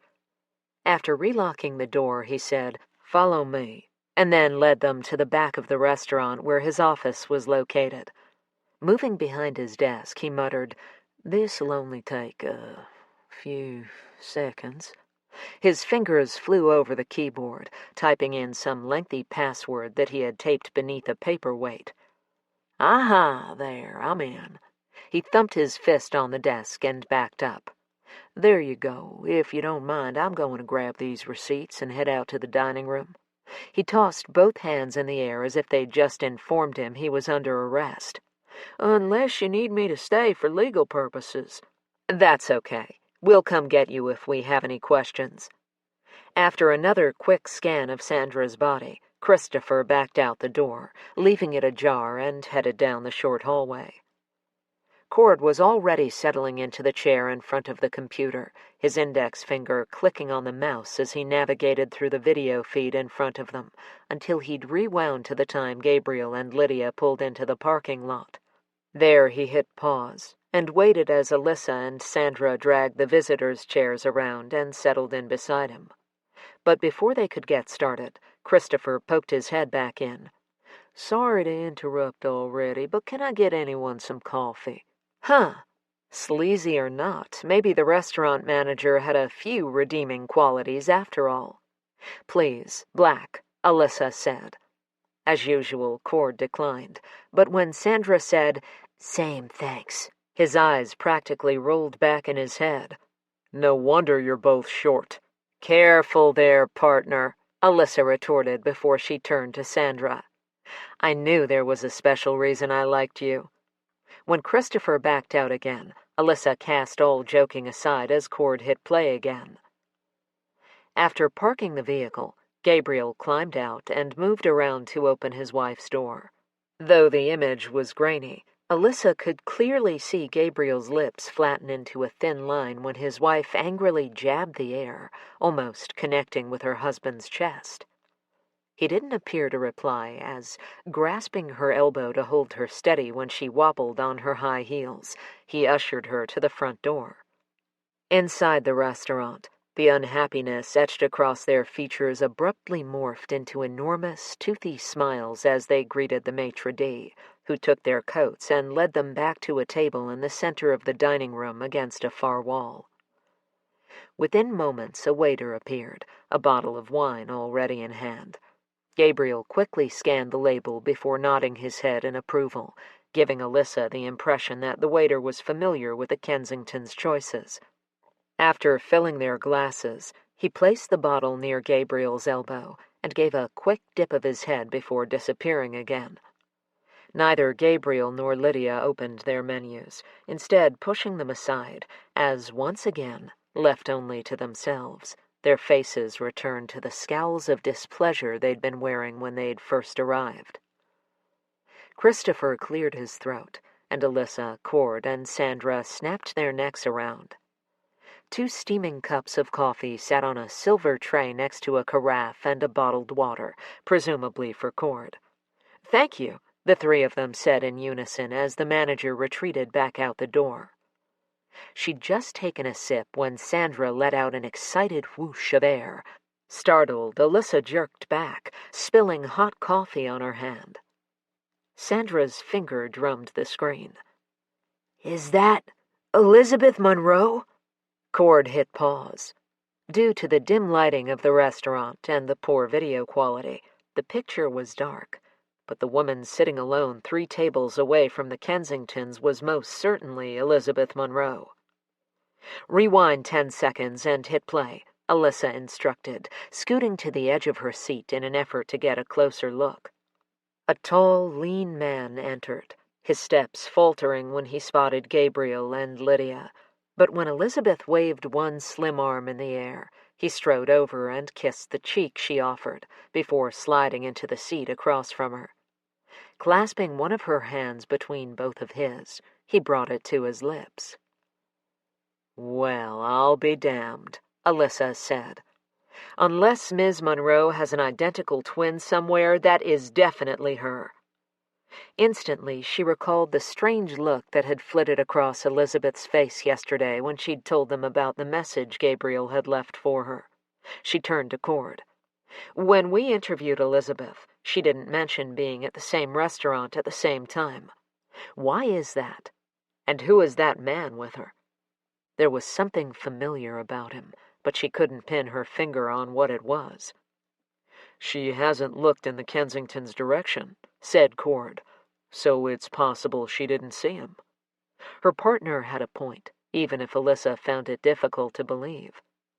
5, 10, then 15 minutes passed, and aside from appetizers being brought out and drinks refreshed, nothing happened. If either party was aware of the other's presence, they made no noticeable gestures to indicate such. The three of them continued to watch the video in silence. It was not only beyond tedious such that Alyssa had to force her heavy eyes to remain open and vigilant, but it also succeeded in reminding her she was hungry, and the buttery garlic aroma of the kitchen wafting through the vents only made matters worse. On cue, her belly grumbled loudly. One palm moved to cover her abdomen while the other covered a yawn. Suddenly, Cord slapped his hand on the pause button. Huh. Tell me who you see now. Another man whose profile wasn't clearly visible due to the way he was turned to the side approached the maitre d', and after exchanging a few words, the maitre d' picked up the phone and spoke briefly into it. The way the man held himself while he waited didn't set off alarms in Alyssa's mind. It set off a series of gongs. Could it really be? Is that Mac Kensington? Sure looks like it to me, Cord said. In fact, I'd bet a month's salary that it's him. Immediately, Alyssa knew what had been making her neck itch last night just before Holly had arrived. Barbara Carpenter, the flamboyant neighbor who'd been out walking her lavender-colored dog the day Gabriel and Lydia were murdered, said she'd seen a tall man about Cord's height with dark brown hair like Gabriel's and driving a fancy car. Though her pulse doubled in speed, her voice was level as she told Cord and Sandra what she was thinking. Mac Kensington has hair coloring just like his brother's, is close to your height, Cord, and drives an Escalade. Need I say more? Hot damn, Sandra breathed out. This case just became deeper than a game of Clue. My prediction is the shady criminal defense attorney killed his family in the kitchen with a rolling pin and a 9mm before kidnapping his niece and her best friend. When neither Alyssa nor Cord joined in her amusement, her laughter died off, and she muttered an apology. On the video, Mac's gaze drifted down to his watch as he leaned against the maitre d's podium, straightening again when a well-dressed gentleman walked out. The two shook hands and exchanged a few words, and then that was it.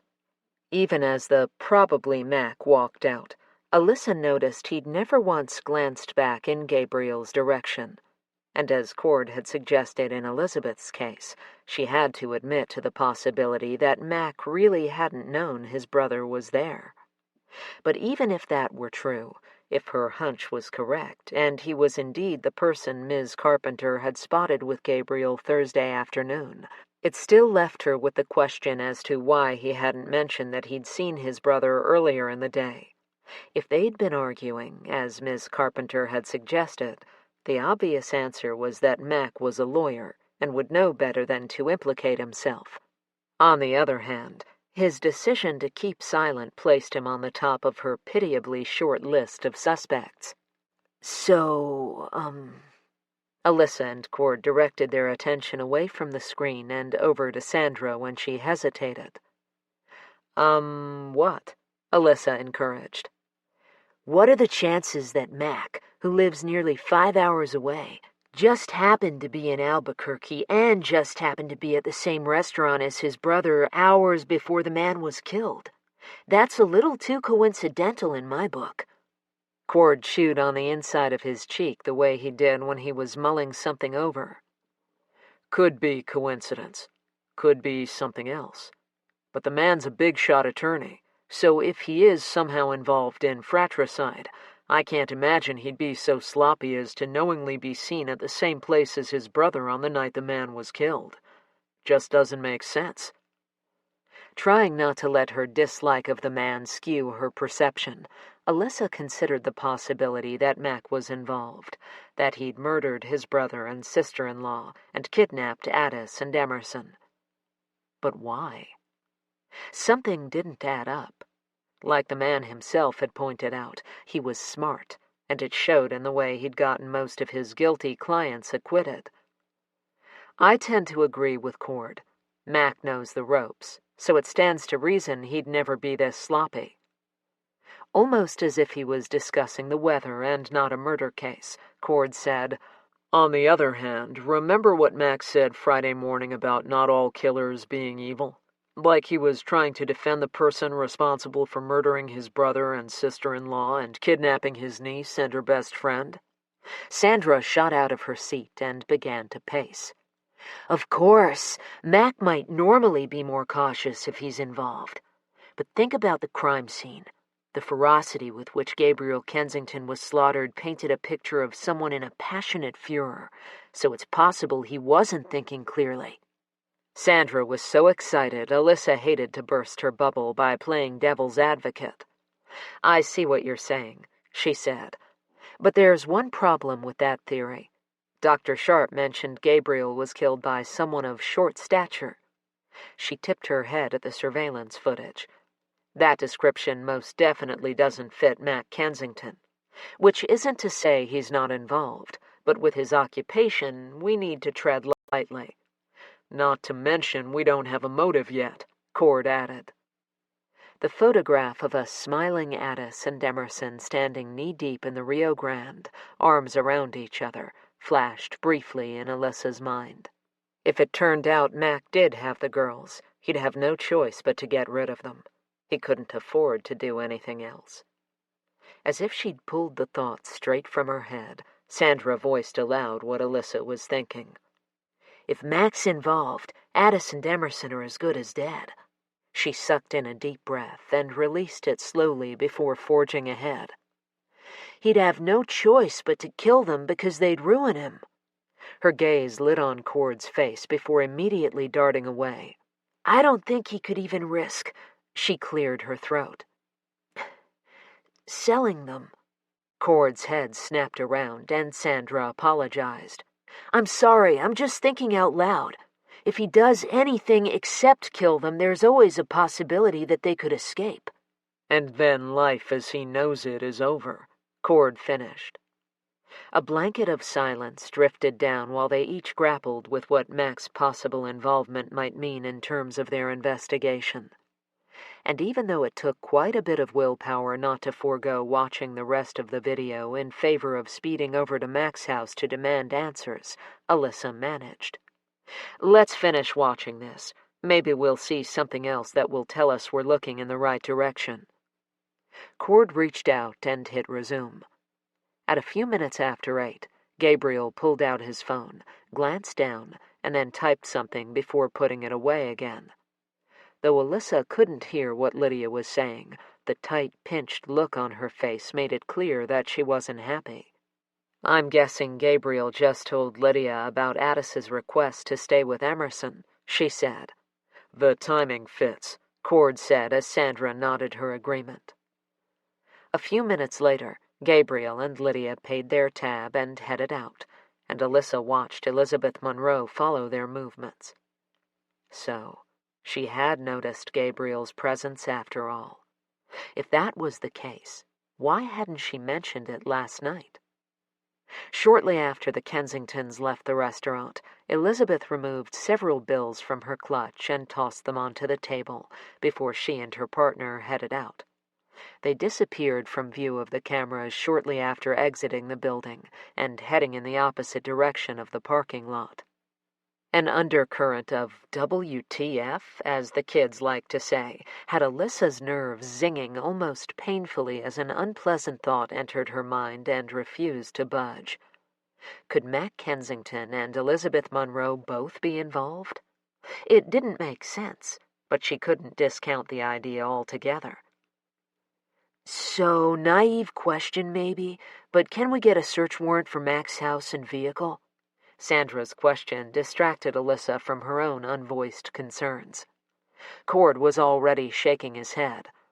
Based on what? That he was at a restaurant the same night his brother was killed? That he fits the general description of someone Gabriel was seen arguing with hours before his murder? No way we'll secure a search warrant on anything as flimsy as that. The man's a Class A criminal defense attorney. He'll have that blocked before we finish uttering the words. Circumstantial evidence might be piling up, but it's not enough for a warrant. We're going to need a hell of a lot more to go on, not to mention a motive, as I said earlier, before we'll get any judge to issue even the most minor of warrants. Abruptly, Alyssa shoved her chair back and strode to the door. I'm going to grab the manager to see if he recognizes the gentleman with Elizabeth or the man I'm certain is Mac. While he's in here, we might as well find out if he knows who Mac was talking to as well, Cord said to Alyssa's retreating back. She waved her hand in the air to let him know she'd heard. A minute later, she returned with Christopher in tow, glad to see Cord had already rewound the video. Do you recognize any of these people? Christopher stepped closer and bent at the waist, studying the individuals frozen on the screen. Well, that's the restaurant's owner. A manicured fingernail tapped the screen on the face of the man who had come out to speak to Mac. But as for the other two, nope. Don't recall ever having seen either one of them before, but that doesn't mean they've never been here. They're just not regulars. In fact, if I didn't know Mr. Kensington and his wife were already seated at their favorite table, I might actually mistake this one for Gabriel. Dark hair like Gabriel's, and I might actually mistake this one for Gabriel, may not be the strongest connections Alyssa had ever had, but they were worth pursuing, if for no other reason than to cross Mac off her list of suspects. Besides, her gut wouldn't let go of the idea that both Mac Kensington and Elizabeth Monroe knew far more than either of them was admitting. One way or another, she intended to find out what that was, because Addis and Emerson's lives could hinge on unearthing the truth, and fast. Chapter 18. Saturday, October 5th. At some point during the night, the girls drifted into another heavy sleep brought about by the effects of the drugs still lingering in their systems. Addis didn't even remember closing her eyes when she was suddenly startled to alertness by Emerson's jerky thrashing and horrified cries as she tried to dislodge whatever scampered across her chest. "Oh, God! Get it off me! Get it off me!" In her effort to avoid whatever was attacking Em, Addis realized her best friend was hallucinating. "There's nothing there. Nothing's on you, Emerson." She pushed the assurance past a tongue swollen from horrid dry mouth and through the tightness in her throat. Before Addis's words could penetrate the panic, Em banged herself against the wall, shifting back and forth like she was trying to saw her body in half. At the same time, her legs seemed to come alive with a mind of their own as they began kicking and shaking. Pain swelled in Addis's chest as she watched, helpless. "Em, what is it? Oh, my God, what's wrong?" If Emerson was even aware of her presence, it didn't show as she continued thrashing around like the young girl in The Exorcist. "Oh, God, I itch everywhere." Em's wails were amplified in the cramped space. Magically, as if the word itself could transfer the symptom to her, every nerve beneath Addis's skin tingled like she'd been bitten by 1,000 mosquitoes all at once. At the same time, nausea churned through her gut. "What's happening?" She couldn't be certain she'd asked the question out loud, or if it had joined the silent screams in her head.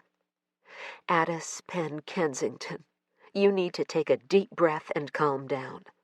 The voice might have belonged to Aunt Grace or her father, but it didn't matter because it managed to stab through the splintering grip of terror that had wormed its way into the very center of her being. She sucked in a steady breath through her nose and exhaled through dry, chapped lips, the way Aunt Grace had always taught her to do.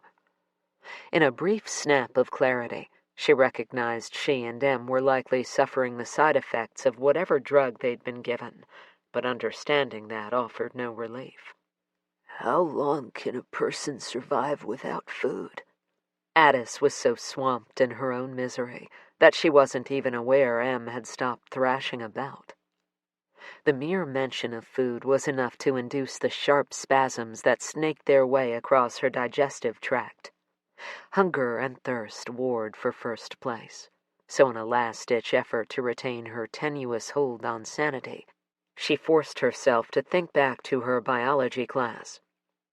Mr. St. Peter said the average person can survive without food for 30 days, possibly 40, as long as they're well hydrated. What's well hydrated? Emerson's scratchy throat was getting worse. We're not. That's all I know, Addis said. No use denying it. And since we can't manage to stay awake, there's no telling how long we've even been here. It could be days already. Through the sudden silence, she was sure she could hear the lub-dub of both hers and Emerson's thumping hearts. Do you still have that piece of glass or whatever? As soon as Em asked, Addis realized she'd forgotten all about it. Somewhere between hearing the vehicle they were convinced belonged to their kidnapper bumping along the road and conking out again, she'd dropped it. And now the uncomfortable bump beneath her thigh nudged her, almost as if it were telling her it had hidden itself. It took some maneuvering, but she finally managed to squeeze her fingers around it. Behind her, Emerson wriggled, grunting as she adjusted her body. Hand it to me. I'll free you first. Don't argue. We don't know how much time we have. Addis couldn't stop the crooked curve that bent her lips up. Even mired in the depths of a nightmare, her best friend could still read her mind. It took some dexterity to convince her stiff fingers to cooperate as she passed the shard of glass over. She sank her teeth deep into her bottom lip as Em awkwardly sawed, jiggled, yanked, and pulled at the rope binding her arms to her sides. With each tug, the old rope rubbed and burned her sensitive skin to the point she no longer felt the itchiness, her hunger, or her thirst. Sorry, Emerson cried each time Addis twitched. Even though she spoke through clenched teeth, she muttered, It's okay. Em's panting grew louder and more labored as she seesawed the glass back and forth. Suddenly her movement slowed. Ad, do you suddenly have 4 fuzzy arms? If Em's words hadn't been uttered in a drunken slur, Addis would have thought she was kidding. Electric shock zipped along her skin. What's wrong? I think I need a second. I'm super dizzy, and I don't want to accidentally turn your appendages into one. Here, I'll work on... No, can't, Em mumbled. Lips numb. Fingers tingle. Emerson's head dropped to Addis's shoulder. Em? Okay. Just a second. In an effort to keep calm, Addis recited the alphabet in English and Spanish, forwards and backwards, and then practiced counting to 100 in Spanish as well. Just as she reached 87, Emerson's head lifted enough to lean against Addis's temple, and then the determined yanking resumed. An interminable amount of excruciating tugging later, Addis was seconds away from begging Em to stop, admitting that she could no longer endure the blistering, agonizing burn. Instead, she held her breath, knowing deep in her soul that her best friend felt her pain as surely as if it were her own skin being tortured. To distract herself, or to add to the torment, she closed her eyes and imagined a juicy cheeseburger piled high with green chili, pickles, and tomatoes, and did her best to garner even the tiniest bit of spit for the sake of giving herself any amount of moisture to alleviate her gnawing thirst. It wasn't until the warped wooden door scraped against the floor, followed by heavy footsteps plodding across the room, that Addis realized she hadn't been hallucinating moments earlier when she thought she'd heard tires crunching over gravel. Both girls froze when the door lifted, letting in a gloomy kind of light. Their kidnapper's eyes flickered over the two of them as, without a word, he produced more of the white pills and one bottle of water which he uncapped. Then he lowered himself to his knees, and with muffled grunting, gripped Addis's ankle and dragged her forward. A howl of pain and fear burst from a primal place inside of her that she wasn't even aware she had. Twisting her body back and forth, she tried to loosen his grip, and in doing so managed to kick his chin before knocking over the bottle of water. Rage, swift and fierce, engulfed the man as he released Addis's leg in favor of backhanding her across the face and snagging a handful of hair before she could fall back. Stars swimming in a person's vision was a real thing, she learned. Engorged purple veins throbbed on the side of his face as he screamed in hers. "Is that how you repay me for not letting Alex kill you?" Spraying spittle flew from his mouth. Yank! "Are you listening to me? One word and you'll both be dead. Is that what you want? And it won't be my fault this time." He thrust her away from him and pushed himself to his feet, marching a yard one way and then back again, deep breaths sawing in and out as he wrenched handfuls of his own hair. Abruptly he stopped, legs spread over her. Squeezing her eyes tight, Addis prayed selfishly that if they had to die, she'd go first, because she couldn't bear to witness her best friend's murder. When the expected blows never arrived, she risked peeking.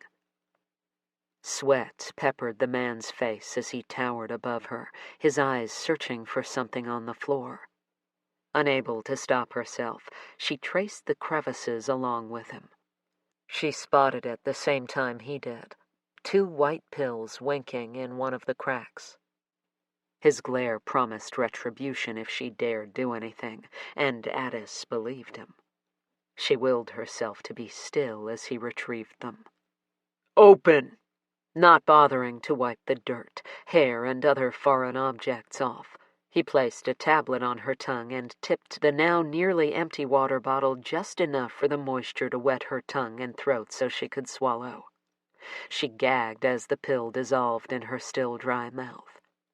At the same time, the droplet of water sent spasms shooting painfully through her stomach as her thirst was reawakened.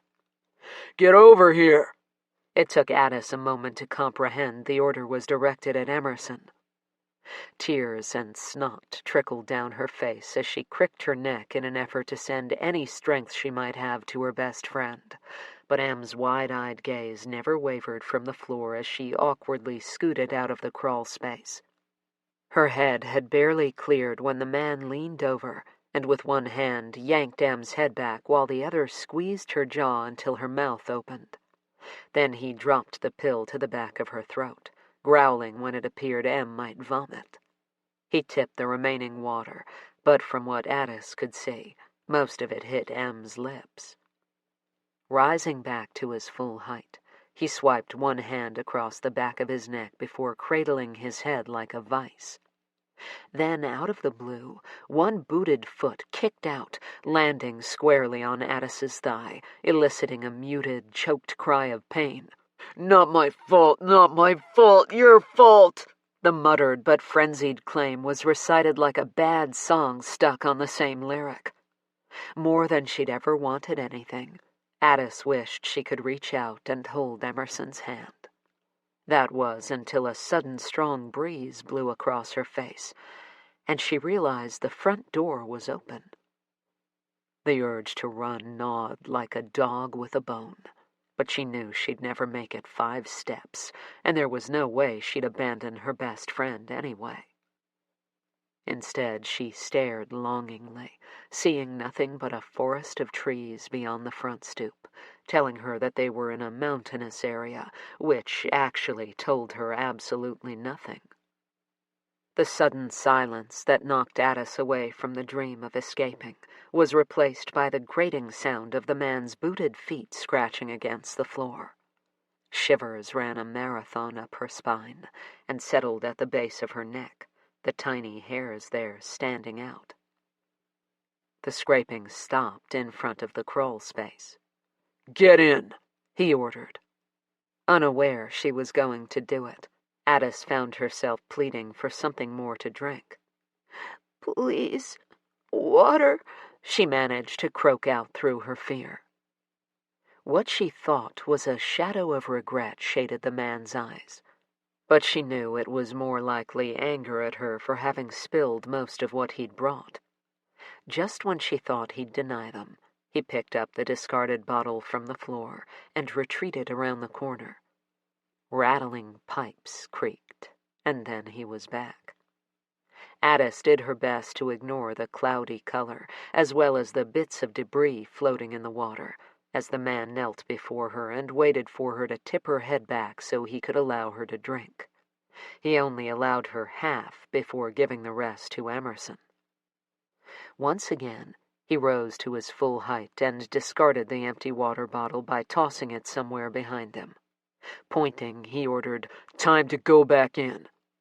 As they inched themselves backwards, Addis was aware that whereas the crawl space was at first the place of her nightmares, she much preferred it to being out in the open with the unpredictability of a crazed killer. Before shutting them back into darkness, he said, "Don't worry. I gave you more fentanyl, so you'll be zoned pretty soon." The door dropped back into place with a boom. Addis drew her legs up. With each tick-tock of time passing, her brain and body betrayed her desire to stay awake and alert. She wanted to move, but her limbs were glued to the ground. How was it possible to feel both sluggish and like her heart was about to explode from her chest? Just before unwillingly tumbling back down the rabbit hole, her jumbled mind drifted from "Who's Alex?" back to the assembly on drugs the student body was forced to attend every year. The keynote speaker's voice had endlessly droned on about how fentanyl was 50 times more potent than morphine, the side effects could be more intense and last longer, and the craving for more could quickly eat at their every waking moment. All of which begged the question, would this be the time she and Em would be out for good? Would they die before Aunt Grace could save them? Chapter 19. Saturday, October 5th. Not even 11 in the morning, and Alyssa was already feeling like she'd worked a 12-hour shift. Trapped in the knowledge of the horrible things humans were capable of doing to others, she tried unsuccessfully not to imagine the various types of hell Addis and Emerson could be experiencing right this moment. In what she recognized as a twisted kind of logic, she also fervently prayed they were still alive, even if it meant they were suffering. Images of Jersey Andrews, Rachel Otis, and all the other victims she'd encountered over her years on the force flitted unfettered through her memory. It took Cord's hand on her arm to bring her back out of her head. "Liz, you okay?" His voice was low, as if Sandra couldn't hear the question from the back seat. Mildly embarrassed, though she knew she had no reason to be, Alyssa assured her partner she was fine. "Yep, just playing with the angles of this case, trying to see which paths will lead to a common road." Since neither Elizabeth nor Rosalind had yet to return their calls, nor had they answered when Cord had tried again, Alyssa had made the decision to confront Mac. Years of experience in dealing with all types of personalities told her not to let him know in advance that they were coming, which is why she'd stopped Cord when he'd pulled out his phone to do just that. Stopping in front of a Spanish-style home with vine-shrouded pergolas, she eyed the red RAV4 parked in the driveway. Cord pointed. "Isn't that Grace's car?" "Sure is. This ought to be fun." Predicting the volatility of what was to come, considering why they were here, as well as the contentious relationship between the siblings. Alyssa's voice dripped with sarcasm. Steps away from the front door, she could already hear Grace and Max shouting over one another, adding credence to her prediction. Stilling Cord's hand when he lifted it to knock, she shook her head, openly eavesdropping. I mean it, Mac. I want to know what the hell you thought you were doing going over to Gabe's office, Grace growled. I already told you I didn't take anything. In contrast with Grace's heated tone, Mac's voice was cold and calm. A technicality based on the virtue of the search warrant served. What right did you have? In Grace's most passionate discourses during trials, Alyssa had never heard such venom and frustration from the district attorney. I don't owe you any kind of explanation, sister. And please, allow me to point out the obvious. Gabe and I were real brothers. You were just a toss-in to the family. Ouch, that was brutal, Alyssa murmured at the same time Sandra gasped. I think it's time to announce our presence before we witness a crime ourselves. Cord rang the bell. Steam was practically spiraling from Mac when he flung the door open. But it was the hope mingling with fear dancing across Grace's face when she saw them that Alyssa zeroed in on. Addis? Emerson? Not yet. 2 words, but guilt burrowed deep inside her as devastated helplessness stretched from Grace's mouth to her eyes. Alyssa shifted her attention to Mac. Mr. Kensington, something's come to our attention, and we're hoping you'll be able to clear things up. Mac crossed his arms across his chest and curled his lips into a sneer. Remaining silent, he arched one brow and waited. Cord kicked the questioning off with a statement. You were in town Thursday when your brother and his wife were murdered. I already told you that. Slowly, Mac lifted his glare from Alyssa to Cord with a brief pause on Sandra hovering behind them. When did you get to town, and where did you have dinner that night? A split second of confusion marred Mac's good looks before he realized where this impromptu interview was headed. He leveled a narrow glower at Cord. Are you seriously insinuating that I had something to do with my brother's murder simply because your department is incapable of doing its damned job? Cord didn't so much as blink beneath the snarling tirade, and Mac turned his wrath toward Alyssa. Gabriel and Lydia were slaughtered in their home. My niece and her best friend have been missing since Thursday night, and you have done damned near nothing to solve this case and bring them home. I thought you were supposed to be the best. Clearly, Albuquerque's version of best is a pretty low standard of achievement. Partly because she understood where his anger stemmed from, and partly because he was right about them getting nowhere, Alyssa allowed the personal attack. Behind him, Grace's voice was tired more than demanding. Christ, Mac, just answer the question. Her brother spared one quick, disgusted leer over his shoulder before facing Alyssa once more. You forget, detectives, that I'm one of the greatest criminal defense attorneys this state has ever had, so I deal with your kind day in and day out. I know how this works. You fail to do what the good citizens pay you to do, and so you find a scapegoat to pin the crime on. Well, it won't work for you this time, I can promise you that. Alyssa arched her brows. She was willing to let some things go, but this wasn't one of them. You know, Mr. Kensington, what I noticed is that nowhere in that godlike status you've created in your own mind regarding your abilities was an answer to the question. Why is that? Were you hoping to deflect? The heat of his anger nearly singed her when he stepped into her space. Back up. Cord's tone was a warning that the defense attorney must have decided was one worth heeding because he actually obeyed the command.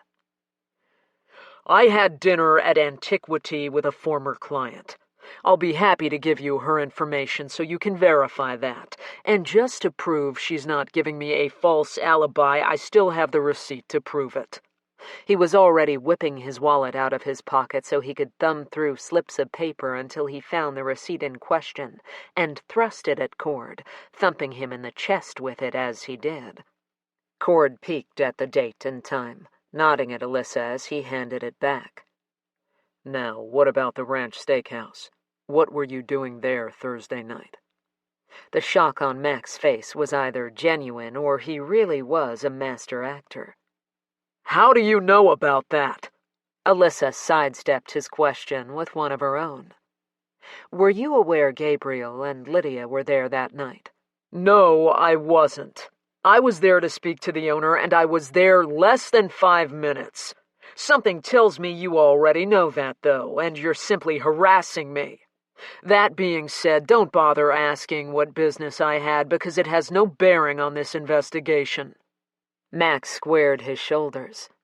"Now, if you're finished quasi-interrogating me, then maybe you can get on with finding the person actually responsible. And while you're at it, maybe you can find Addis and Emerson before it's too late for them too, if it isn't already." Aside from a narrowing of his eyes, he gave no indication he'd heard Grace's horrified gasp. "Mr. Kensington, we're not interrogating anyone, quasi or otherwise. We're trying to get some answers, and sometimes that means asking the hard questions. I'd think you, of all people, would get that. After all, don't you want us to arrest the right culprit?" Alyssa countered in a tone as even as Mac's was confrontational. Her comment was greeted with a derisive snort. Whereas Sandra had stood back and observed, Grace waded into the fray by stepping around her brother. Eyes shimmering, she said, "Do what you need to do, detectives. Just do it fast, and bring the girls home to us." "On that we can finally agree," Mac said as he made to close the door. Alyssa stopped it with her foot. "One more thing, Mr. Kensington. What were you and Gabriel arguing about in his driveway on Thursday?" Considering they didn't really know it had been Mac that Barbara Carpenter had seen that afternoon, she asked the question on a hunch. For all his bluster, Mac was unable to hide an expression of shock. "If you have any further questions for me, detectives, you can talk to my attorney." With that, he shut the door in their faces. They just left Mac's when Rosalind Benson finally returned Cord's call. While her response could be described as anything but enthusiastic, she still agreed to meet with them that afternoon. After settling on a time, Alyssa drove through a fast food restaurant and bought green chili cheeseburgers and fries for everyone. While they were waiting for their food, Sandra offered a suggestion.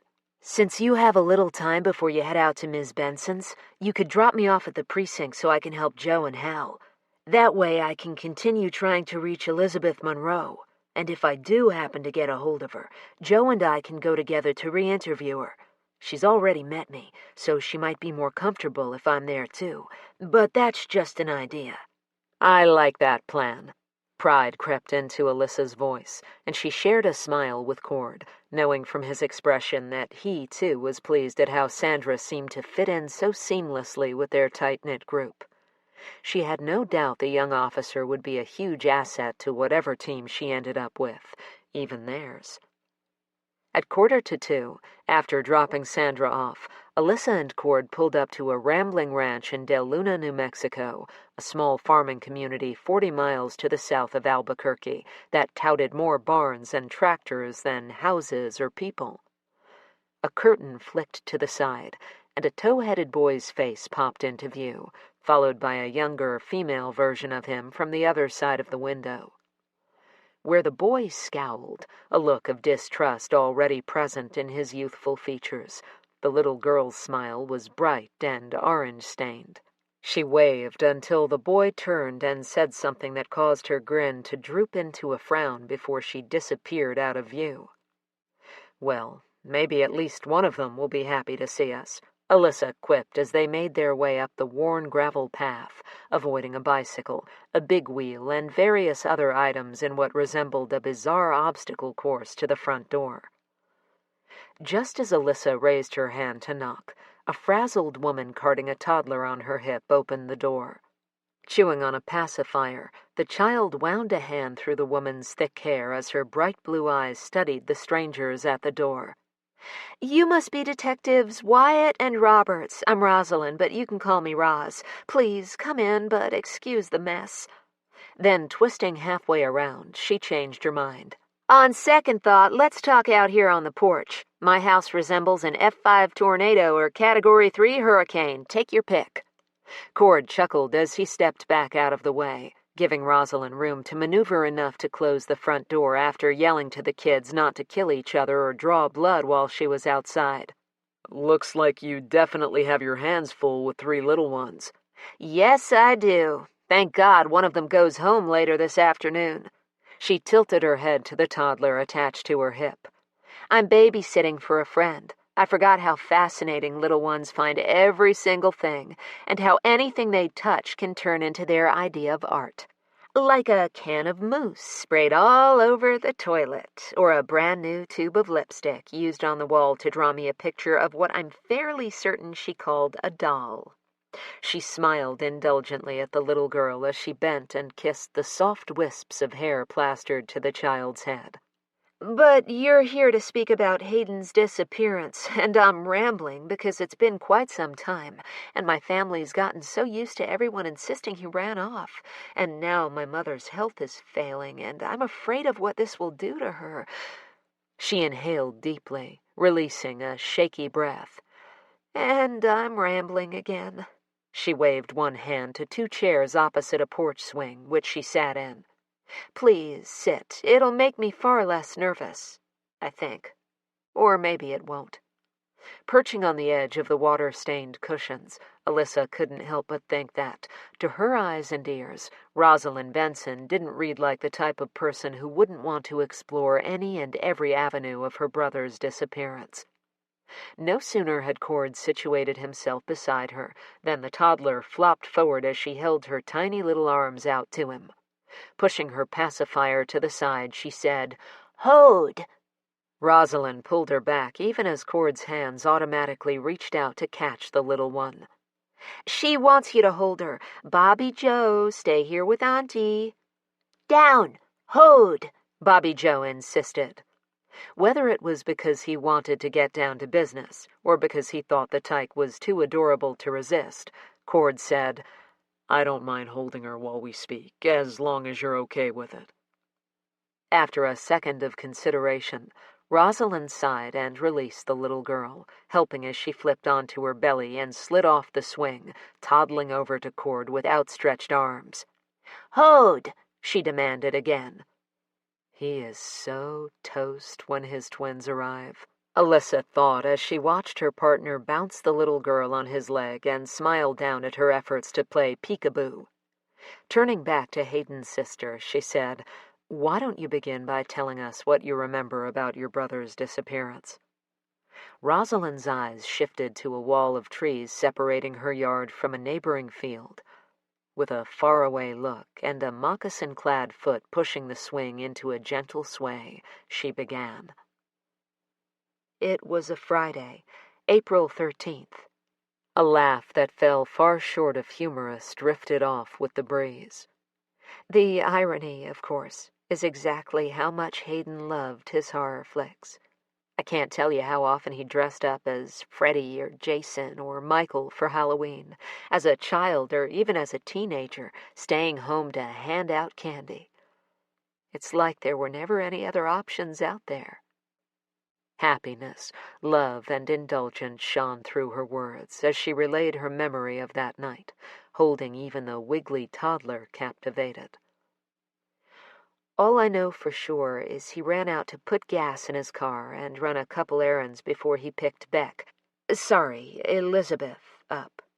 It wasn't until later we learned that the 2 of them were planning on taking off to hide out until she turned 18 on May 1st so they could elope. When he left, I asked him to bring me back a strawberry Charleston chew because I knew he thought they were disgusting. He shouted back, 'Gross!' and that was the last anyone ever saw or heard from him again." One knuckle reached up to dab away the dampness from her eyes. No one really thought much of him not coming back right away because, for all my brother's wonderful traits, he flat out sucked at being on time for anything but his sports-related events. We just assumed time slipped away while he was out running errands, and he'd decided not to come home before his date. It wasn't until Beck called us. You'd think I'd remember what time it was since it was the moment our lives changed, but I don't. She asked if we knew where he was because he never showed up at the library where they were supposed to meet. Later, when I replayed that conversation in my head, I think she was scared he'd changed his mind. Rosalind's gaze narrowed into tiny slits, shifting the lines from around her mouth up to her eyes. If she'd told me then what they were planning, I could have told her Hayden took his responsibilities very seriously, and that there was no way he'd ever skip out on her and their child. As it turns out, that's exactly what the police decided. A glower so full of heat, Alyssa could almost feel the burn, was one more thing that didn't paint the portrait of a woman who would simply let her brother's disappearance fall by the wayside. 7 years later, I'm still stunned how quickly the police blew us off, insisting Hayden just vanished. After the police searched his room and spotted a half-packed suitcase, my parents noticed 2 more suitcases missing, along with most of Hayden's clothes. The police asked if he had any reason to run off, and we told them absolutely not. Then, when we told them about Beck, they drove over to her house and questioned her. She confessed she was pregnant, and that they were planning on running away, and after a 30-second rudimentary search for his phone and car, they closed the case, saying he wasn't a runaway since he was 18, but labeling him a guy capable of abandoning his family and the girlfriend carrying his child. Her voice was steady and assured as she said, "I promise you, that was not who my brother was. Even when he got into trouble as a little boy, he never tried to wriggle his way out of it." Alyssa was curious about something.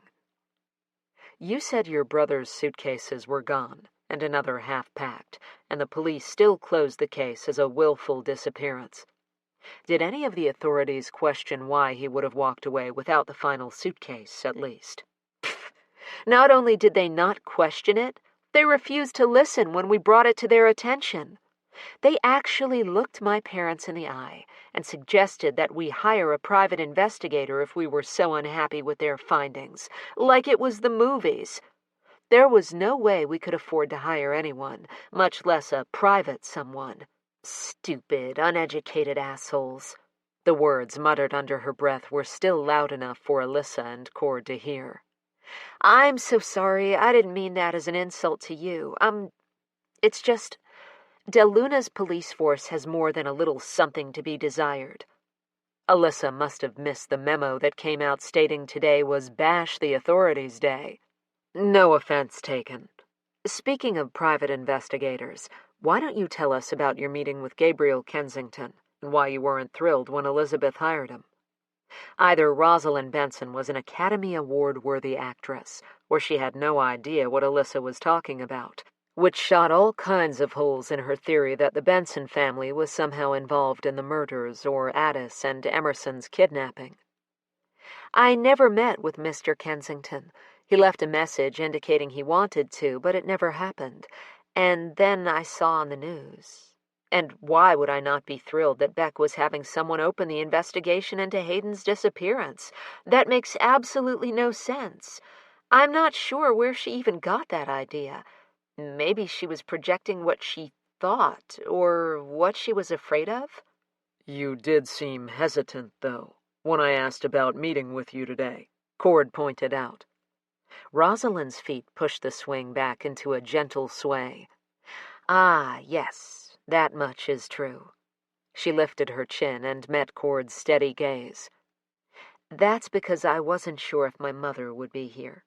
Right now she's in an assisted living facility, and sometimes in her more lucid moments, she enjoys hanging out at the house with me and the kids. My whole life, that woman was the definition of rock solid, until Hayden vanished. Then her mental and physical stability nosedived, especially after Brandon was born. Even as a baby, he looked so much like his father, our hearts felt like they were being crushed in a vice any time we got to see him. One day after Elizabeth had brought him by for a few hours, I found Mom curled up in her closet, clutching a picture of Hayden. The grief pouring out of her. As long as I live, I'll never forget that piercing animal howl. She just kept repeating, "I can't do it. I can't." Later, she confessed she'd frightened herself because she'd gotten angry that Brandon wasn't Hayden. She was terrified she'd lose her mind and hurt him. Rosalind pulled a tissue from her pocket and wiped her eyes, then her nose. I used to judge her for that, because the very reason she couldn't bear to be around Brandon was the reason I needed to be. My dad's death a year later exacerbated Mom's decline in health, and I finally began to understand. I'm telling you all this because had today been one of those days when she wanted to hang out, well, yes. I was hesitant to meet with you because I was afraid of dragging her through it all again. That type of reasoning, that level of protection for one's family, tapped into Alyssa's wheelhouse of understanding. Without a doubt, she would have reacted the same way. What about your older brother? How can we get a hold of him? She hadn't even finished the question before Rosalind nearly gave herself whiplash, shaking her head no. You're a day late. He was in town for a couple of days, but he left yesterday on a hunting expedition, and he'll be gone for 2 weeks. No cell service. What do you do in case of an emergency? Cord pried the hair curling around his ears from Bobby Joe's sticky fingers. She promptly popped her pacifier back in her mouth and burrowed her downy head in the crook of his neck. Tiny butterflies danced inside Alyssa's chest when he kissed the top of Bobby Joe's head, the warmth from his smile enough to heat a small room. Nothing. He finds out when he returns, Rosalind said in response to Cord's question. Talking about Rosalind's brother reminded Alyssa of the mystery man they'd seen on the video at the ranch steakhouse. Do you know if Elizabeth was dating anyone? Rosalind didn't miss a beat. If she was, she didn't mention it to me, but we don't really have that kind of friendship. If it weren't for the mini Hayden known as Brandon, I doubt we'd be in contact at all. We're almost finished here, but before we go, could you tell us a little about Hayden's friends? Elizabeth said she didn't know them well. She didn't. She was always so paranoid her parents would discover she was dating Hayden that she even hated hanging out here with us. When they did, they rarely left his room. And friends is a loose interpretation for the few people Hayden associated with. For as popular and athletic as he was, he didn't particularly gel with the arrogant attitudes of the other guys. His best friend was Marcel Gutierrez, and he died just over 3 years ago from cancer. Aside from that, it was a few stragglers here and there. What about girlfriends? Cord asked.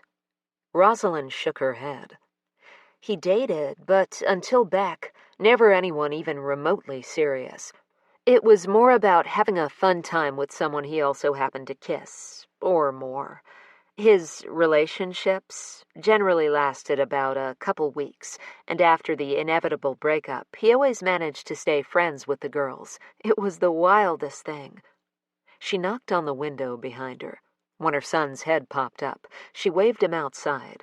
He was still wearing the same scowl when he poked his head out the door, waiting. Would you grab the picture I put on the coffee table a while ago and bring it to me, please? Why?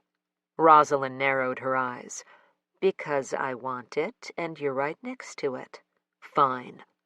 He disappeared, reappearing again a few seconds later when he cracked the screen open and stretched his arm as far as it would go so he wouldn't have to actually step foot outside. Thank you. She rolled her eyes and snapped the picture out of his small hand and offered it to Alyssa. The youngster retreated back inside the house without a word, and Alyssa decided that must have been his way of saying, "You're welcome." Rosalind pointed at the picture. I had a brief stint where I was digging photography as a career choice, and that was one of my favorite pics. I have another copy, so you can have that one if you'd like. A field of flowers just beginning to bloom, along with the way the trees in the background were still growing their new leaves, indicated the picture had been taken sometime in the spring. Elizabeth was cradled into Hayden, smiling up at him with something akin to, yes, hero worship. In turn, he was gazing down at her, the pure joy of young love pouring from his eyes. His hand rested protectively against her stomach, so they must have known by then that she was pregnant. But Elizabeth was correct. The clothes she wore made it extremely difficult, if not outright impossible, to know there was another life growing inside her.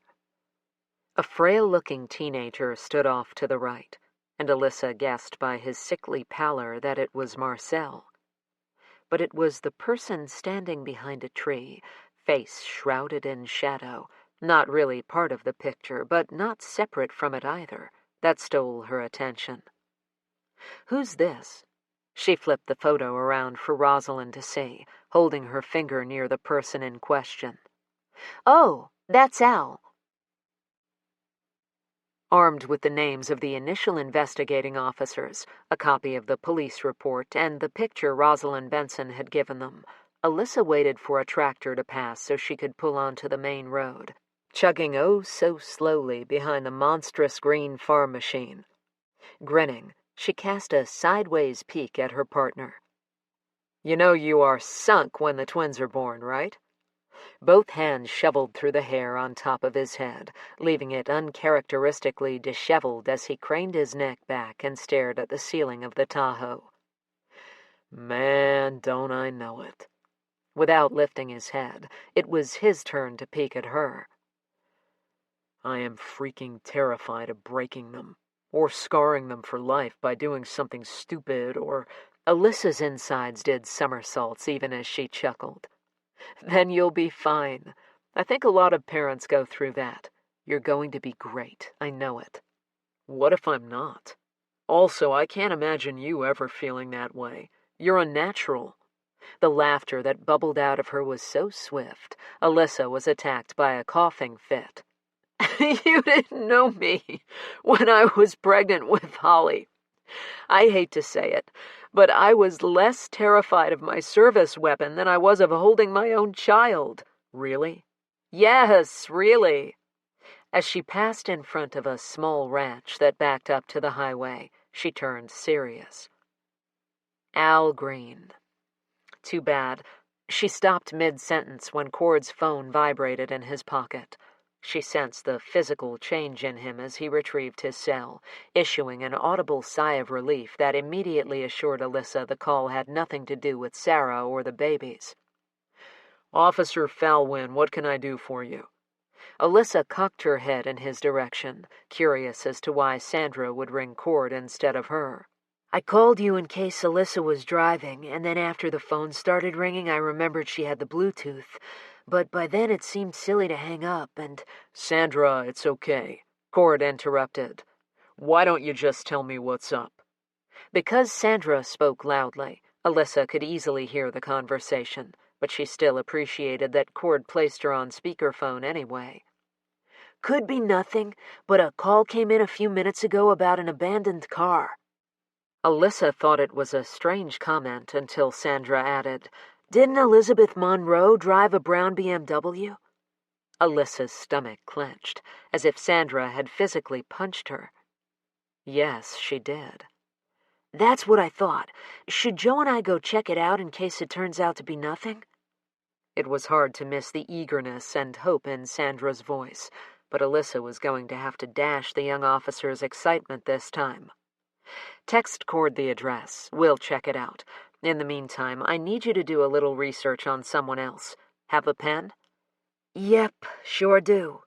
Her response sounded a little less like cartwheels in a meadow and more like a field hand relegated to pulling weeds. "Al Green." Cord filled her in while Alyssa headed for the abandoned vehicle that she fervently prayed did not belong to Elizabeth Monroe. Chapter 20. Saturday, October 5th. The tract of land that had once housed a bustling outdoor mall was now an enormous parking lot, cracked and overflowing with weeds. Got to love the apocalyptic vibe, Cord mused as Alyssa stopped her SUV next to two patrol units blocking off a brown BMW. You're not kidding.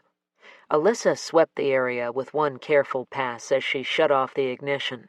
Not exactly the best place to leave a clunker, much less a Beamer. She nodded to both officers, addressing the one she recognized. Philip? The 20-year veteran of the department tipped his head in greeting. Alyssa? Cord? Captain Hammond radioed that you were headed this way. One of the clerks. He hitched his thumb over his shoulder to indicate the convenience store located across the street. Spotted the Beamer when she got off work late last night. Car was still here when she arrived for today's shift. Said something didn't feel right about it, and she called it in because it was better to be safe than sorry. Careful to avoid what appeared to be droplets of blood on both the side of the car and the ground, Alyssa poked her head inside the partially open driver's side door. On the seat was a navy blue Michael Kors handbag, which Alyssa could name simply because she recognized the MK emblem stamped into the front. A red leather wallet peeked out while it appeared that a lipstick, a travel-size perfume, and several cough drops had rolled and lodged into the crevice of the seat.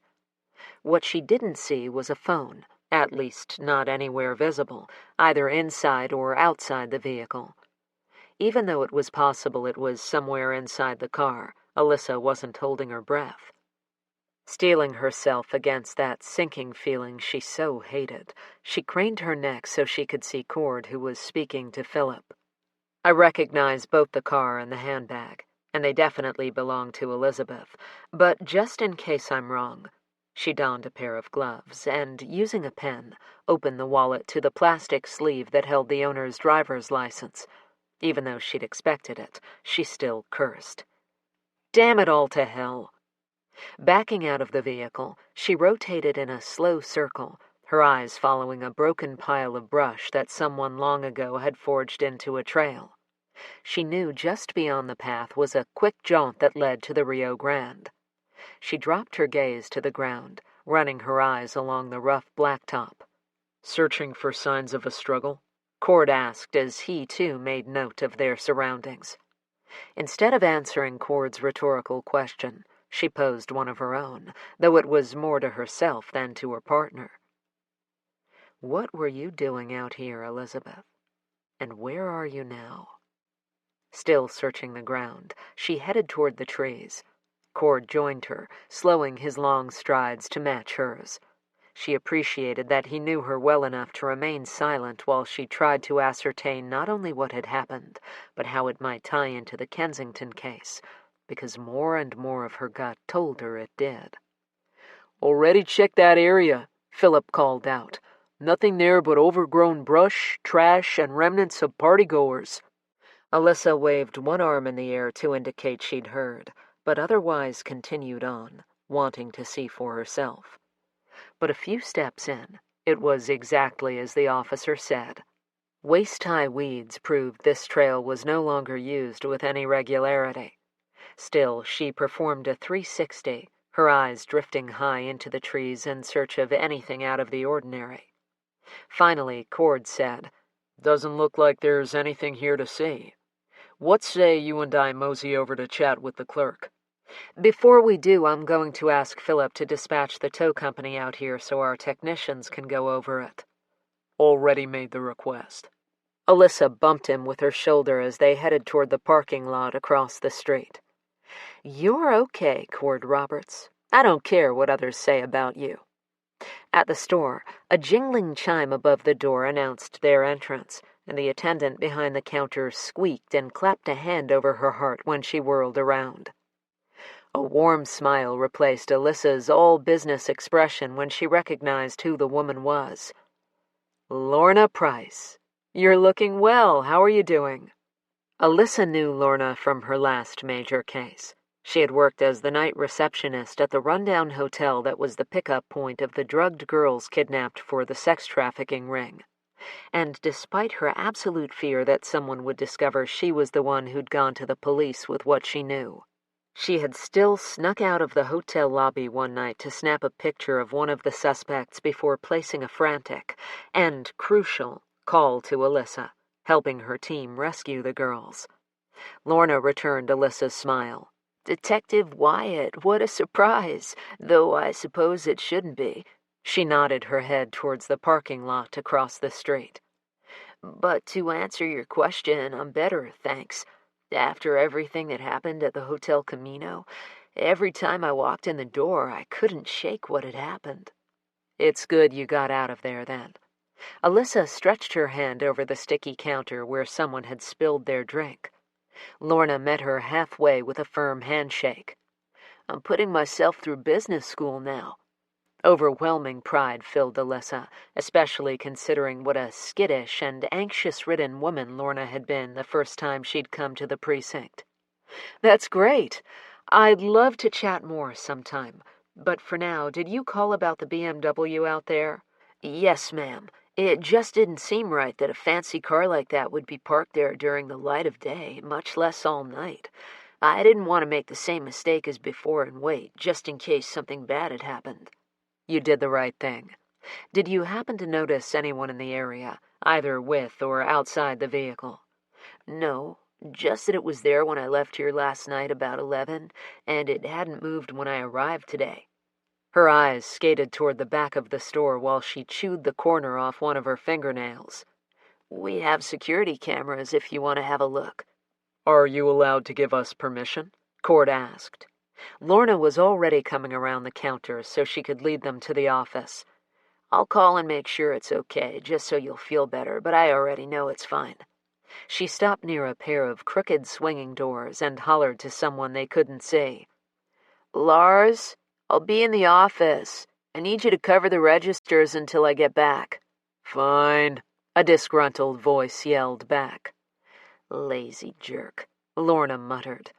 Then, as they passed by the freezer section, she waved her hand upward where a camera was positioned. "That one never works, and more than half the time the one outside doesn't either. But even when it does, it's difficult to tell what's on the video. To be honest, Detective Wyatt," she shot a disgusted look over her shoulder, "it's more of a hopeful visual deterrent to would-be criminals. But let's be real, its presence does nothing. If someone wants to do something bad, a camera, working or not, isn't going to stop a thing."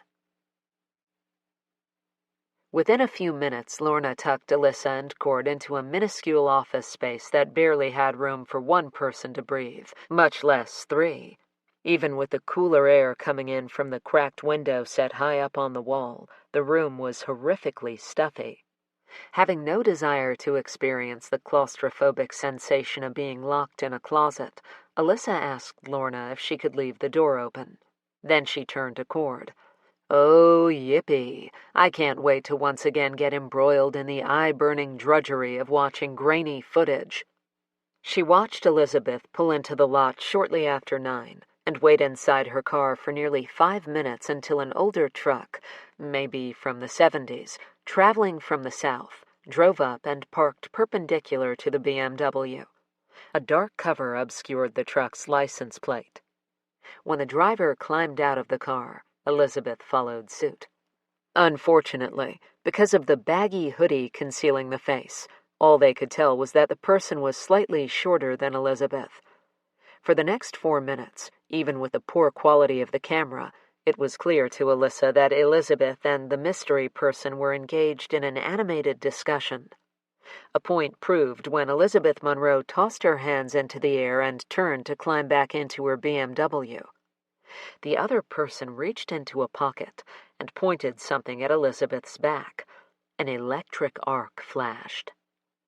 "A taser," she and Cord said at the same time. On the way to the ground, Elizabeth's head slammed against her window and bounced off her door.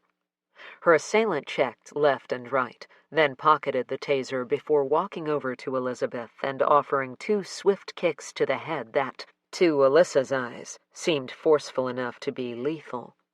Elizabeth's assailant knelt down, grabbed her chin and yanked her head back and forth, presumably making sure she was out before reaching beneath her arms and dragging her to the passenger side of the truck, where she was promptly dropped back to the ground until the assailant could open the door. After several failed attempts, the person finally managed to wrestle and heave Elizabeth into the cab. Alyssa swore. Well, damn it, there goes any hope of technicians finding any fingerprints on Elizabeth's vehicle. She tapped the screen where the footage clearly showed Elizabeth's attacker wearing a pair of gloves. Cord shrugged. Doesn't look like the assailant ever touched the car anyway, so it probably wouldn't have mattered. Even though her partner was correct, frustration still bubbled in Alyssa as they watched the individual scour the ground around both vehicles before climbing in the truck, leaving a cloud of dust from the exhaust and a thicker cloud of black as the driver burned rubber peeling out of the parking lot. Dr. Sharp mentioned that whoever murdered Gabriel Kensington was possibly female, or even a short male. How tall would you say that person is? Cord swept his gaze over Alyssa's form, then focused back on the screen, hitting rewind until the truck pulled into the lot and Elizabeth's attacker climbed out. From this angle, I'm going to guess between 5'5" and 5'7", maybe? Alyssa shook her head. Take it from someone who's height challenged. That person isn't 5'7". I'll agree with 5'5", maybe even go 5'4". So what do you think? Could we be looking at Gabriel and Lydia's killer? Cord asked. Possibly. But more importantly, does this person know where Addis and Emerson are? As soon as she said it, she thought of Brandon. Alert the team that we need to add Elizabeth Monroe to our list of missing persons, and while we're at it, we need to find out where her son is. Cord rubbed 2 fingers along his temples. I really hope we're not looking for a corpse. We can't think that way, Alyssa said, even though she'd thought the same thing. The 2 of them pushed back from the desk, and as Alyssa scooted in front of Cord out the door, she heard him say, Is it just me, or do we need to be actively searching for a common thread that ties the Kensington case to Elizabeth Monroe's apparent kidnapping and Hayden Benson's mysterious disappearance? It's not just you. Chapter 21. Saturday, October 5th. It felt like 1,000 horses were trying to drag Addis's heart from her chest, as she and Emerson did their utmost to ignore the idea that other living creatures of the many-legged variety were crawling around them as they lay flat in the dirt and rocks beneath the house, shivering as much from fear as from the bone-chilling drop in temperature. Earlier, after forcing her sluggish brain to rise above the dregs of another drug-induced slumber, in which fang-clad demons were ripping into the flesh of her neck, she used her shoulder to juggle Emerson's head up and down until she finally woke. Without knowing if they were alone, or if their kidnapper was outside the crawl space, Addis breathed into M's ear, "We need to get these ropes off and get out of here." "What if he's out there?" Addis chose her next words carefully. "If he's out there, well, I prefer to go out fighting, even if I know I'm going to lose."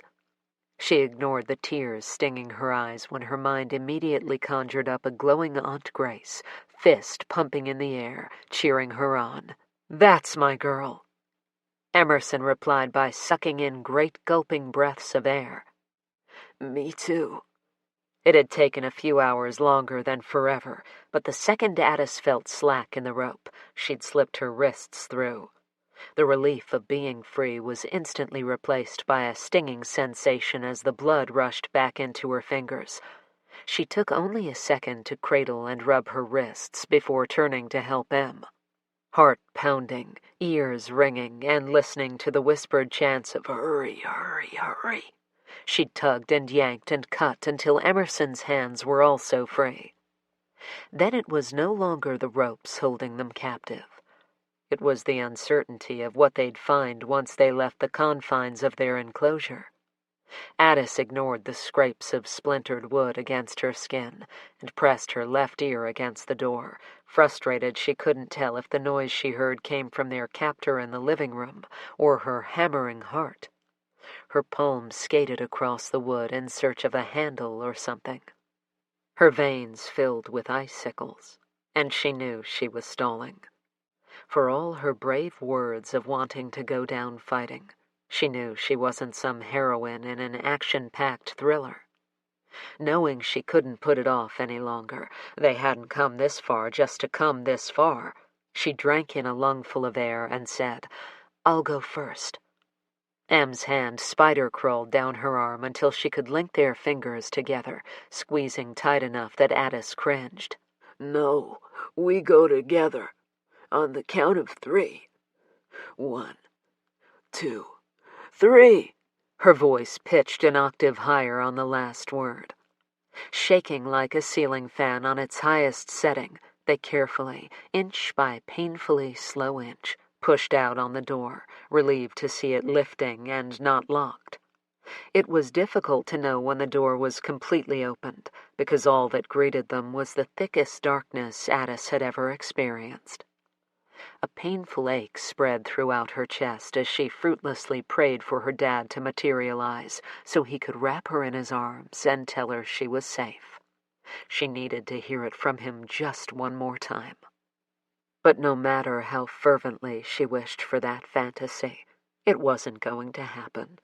So she would just have to force herself to believe that she and Emerson could do this on their own. Outside the crawl space, they stopped, their bodies jerking at every cricket's chirp, every tree limb scraping along the side of the cabin. Addis repeated Emerson's earlier words. "On the count of 3, we stand. 1, 2, 3. Except their first attempt made it clear their muscles weren't as cooperative. Not willing to give up now, when the possibility of escape peaked on the horizon, she used the wall for support until she managed to get upright. While Em did the same, she trained her eyes in what she believed was the direction of the door, blocking out any thoughts of what was beyond. One step at a time was her motto right now, so they'd just deal with what came next when they reached that point. An interminable amount of time passed as they felt their way along the wall, cringing with each creak, and crying out when Addis's hand sliced across a protruding nail. After making one nerve-wracking, gut-turning stop in the kitchen for a tepid drink of rust-flavored water from the old pipes, Addis's fingers encountered the door.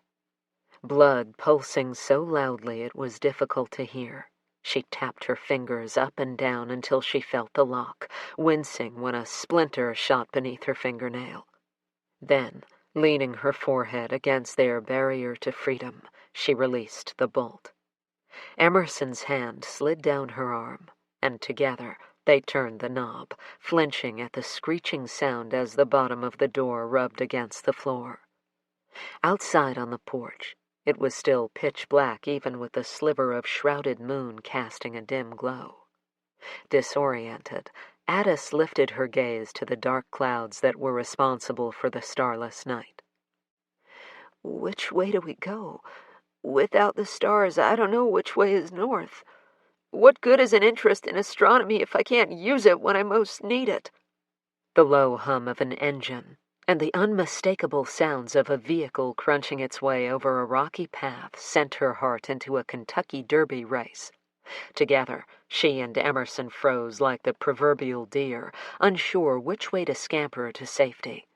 Even as a pair of headlights came closer into view, Addis felt rooted to her spot. The crackling sound of brush behind them finally galvanized Addis out of her stiffened state of inaction, and she clutched onto Em, her fingernails digging in as they shuffled sideways until they'd scooted off the far end of the porch. Keeping to the house, they edged their way to the back. Suddenly, Addis's left foot dipped into a small indentation in the ground, and she fell, inadvertently dragging Emerson down with her. When she tried to rise back to her feet, her hand disappeared into nothingness, and she realized there was a crawlway beneath the cabin. Leaning close, she cupped her hands around Em's ears and whispered, "Under the house." Emerson jerked back, expelling her breath in one crackling gasp. "No, I can't, Ad. Snakes!" "We have to. It'll be okay. It's too cold for snakes right now." And even if it wasn't, they'd be safer there than facing the alternative. With the sound of the car drawing closer, and the headlights casting just enough of a glow to outline the forest beyond, Emerson moaned but agreed, performing the sign of the cross before interlocking her fingers with Addis's. Addis couldn't tell who squeezed tighter. Together, they whispered through scratchy throats as they crawled beneath the cabin. "Ouch! Something's poking me." The sounds of a second vehicle bumping down the road shifted Addis's attention away from the pile of sharp sticks jabbing into her. Too soon the engine shut off, and a car door opened and closed on the second vehicle. It wasn't until the voice of their kidnapper, muffled but distinct, trickled down through the floor that Addis realized she could hear the individuals inside. "Why couldn't you just let me handle it?" Addis could barely hear, but she was sure she didn't recognize that voice. "What the hell are you doing here, Alex?" The man's voice sounded more frightened than angry. The outside temperature had nothing on the ice that flooded Addis's insides at the other person's response, and not only because the two people inside were discussing her parents' brutal murders. No. The horror came from realizing that Alex was female. A woman was responsible for the staggering nightmare that had become her life. Chapter 22. Saturday, October 5th. Anger gnawed at Alex as she drove past the balloon field, where hundreds of pilots blasted their burners inside the hot air balloons, setting the night aglow with color. Until he had stupidly kidnapped those girls and hidden them away, Adam had always gone to contortionist extremes to please her. She didn't care that he acted more out of fear of retribution from her than of blind obedience. It had made manipulating him as easy as bending a plastic straw. Alex banged both fists on the steering wheel, ceasing only when a crackling sound pierced her fog of fury, the jagged break across her dashboard a perfect representation of her disintegrating control over Adam. She'd had a plan, had everything under control until Adam had gone and royally screwed everything up, and now they were one misstep away from being caught. Not one to lie to herself, she admitted what had been speeding her direction for a while. Adam had become a liability, one she needed to eliminate before things got even worse. Inside the cab of her vehicle, she howled out her rage. A maze of zigzagging lightning strikes zinged across the sky over the Sandias, nearly blinding her. Mountain weather was so often notoriously unpredictable with its out-of-nowhere thunderstorms and hard driving rains, but where Alex thrived on the volatility, Adam dreaded it. Just like that, she knew where he'd taken the girls. In fact, it was so obvious, she was surprised it had taken her this long to figure it out. Not considering the traffic around her, she jerked her steering wheel to the left and reversed course, ignoring the angry horns of drivers forced to slam on their brakes to avoid hitting her. Getting to them this late would be tricky, but every second those girls were left alive was another second she risked exposure. As she rocketed down the highway, she felt like she could float away. With the girls dead, she'd have tied up every loose end except Adam. But that was okay, because she had big plans for him. More than 90 minutes later, Alex bumped along a mountainous road, cursing each rut. A deer bounded in front of her, but she didn't bother swerving to miss it, a little surprised it managed to escape her front bumper.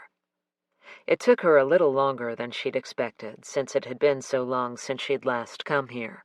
So when she finally turned onto the correct primitive trail, she'd been relieved. She hadn't quite believed she'd be able to locate it in the dark, and there was no way she was waiting until morning. Not now, when she was so close she could taste satisfaction. Soon all her problems would be solved. Except that when she climbed out of the truck and up the steps to the dilapidated old cabin, she found Adam standing inside the open door. It took only a second to understand the implications of the pile of ropes mocking them both with their emptiness. "Why couldn't you just let me handle it?" Alex hissed. Clearly unaware of her presence until she spoke, Adam whirled around. "What the hell are you doing here, Alex?" "What do you think?" She made a grand show of tossing her arms out to the side and rotating in a full circle. "I'm here to save us, again, to do what needs to be done, again." She closed in on him, backing him against a wall. "You know what this means, right? If they make it to safety, they'll turn you in, you. And you can kiss your precious NFL career goodbye. You should have let me take care of them like I did the Kensingtons." Alex spoke through gritted teeth as she moved back to the door. "It's late, it's dark, and I can't be out here all night searching. So either find them, or I'll kill you where you stand. And Adam, don't even think about running, because I'll hunt you down like a wild boar and slaughter you like the stupid pig you are." There was no emotion behind her words, just a cold truth. And they both knew it. Chapter 23. Sunday, October 6th. The overpowering stench of rotten meat, potatoes, and God knows what else burned into Alyssa's eyes as she maneuvered her way between the menagerie of flashing lights already on scene at a dumpster located outside a derelict apartment complex that she wasn't entirely sure was still legally habitable. A group of tenants had already amassed, openly gawking as the officers on scene busied themselves keeping the onlookers from destroying or contaminating evidence. Those who weren't gathered stood in their doorways, or at the railing of the second story. Every screech of the metal as the tenants leaned against it sent a jolt of fear through her that someone would lean too far, and the entire structure would crumble. One of the responding officers, Lee Montague, walked up. "Detective?" Eyebrows kneaded together, he peered around her, obviously searching for Cord. Being sports fanatics of opposing teams, the two liked to razz each other whenever they found themselves on the same case. Alyssa didn't make him ask. "He's with his wife, so I'm on my own for now." The look of disappointment was almost comical. "Walk me through what you know," she said as she moved toward the dumpster where a woman had been found tossed inside, piles of black garbage bags thrown in on top of her. Montague pointed in the direction of a young boy whose clearly malnourished form made it difficult for Alyssa to determine if his age was closer to 5 or 10. "Kid was taking out the trash when he discovered the body hidden in the dumpster. Got understandably freaked out. Screamed until one of the neighbors came to see what all the commotion was about and called it in."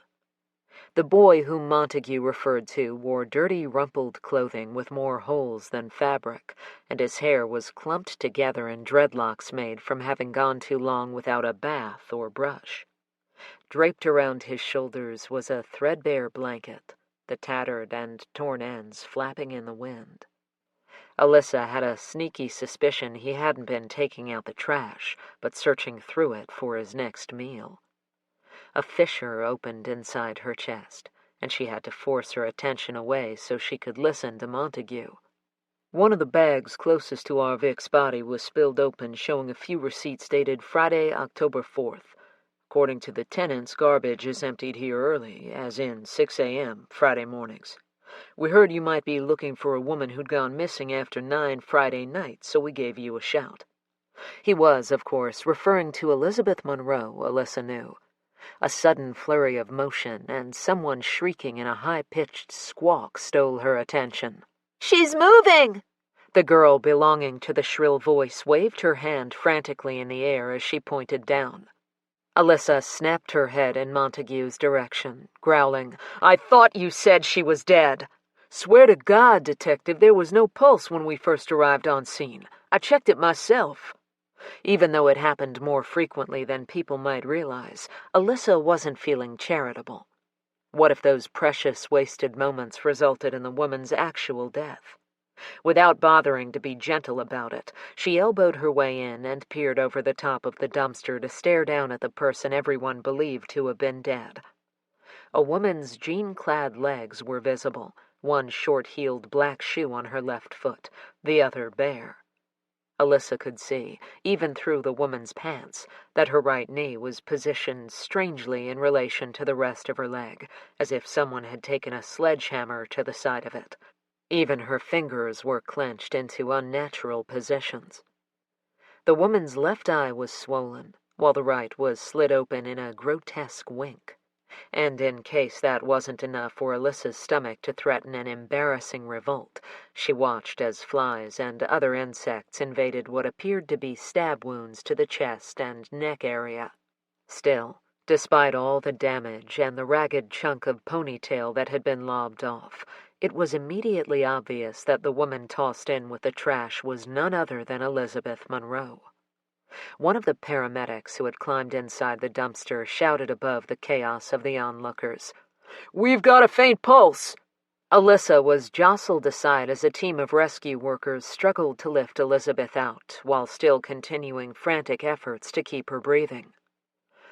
"Holy shit," Alyssa breathed when Elizabeth's body was lowered onto a stretcher, the violent destruction to her torso on display. How in the hell had she survived with that much damage, especially if she'd really been inside this bacteria-infested environment since Friday night?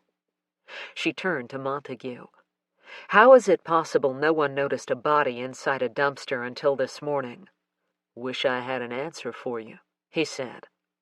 Alyssa studied each gawker's expression, instinctively searching for someone matching the description of the friend hiding in the background of the photograph Rosalind Benson had shown them.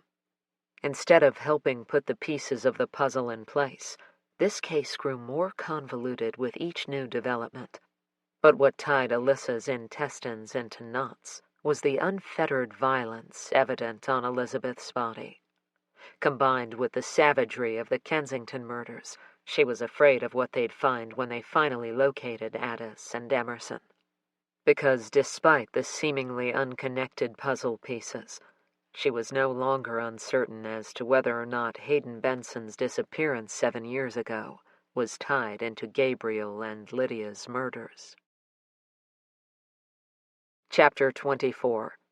Sunday, October 6th. Alyssa found herself on automatic pilot as she headed to Elizabeth Monroe's neighborhood for the third time since Friday evening. Though she'd been relieved to learn last night that Elizabeth's neighbor had Brandon Monroe, she wasn't looking forward to conducting this interview, knowing it was all too real a possibility that the young boy could lose his mother. Thankfully, the captain had already dispatched Joe to pace the hospital corridors in her place, along with strict instructions to contact Alyssa immediately with any updates. For the 10th time, she wished Cord could have been with her this morning, but Sarah and the babies had to come first.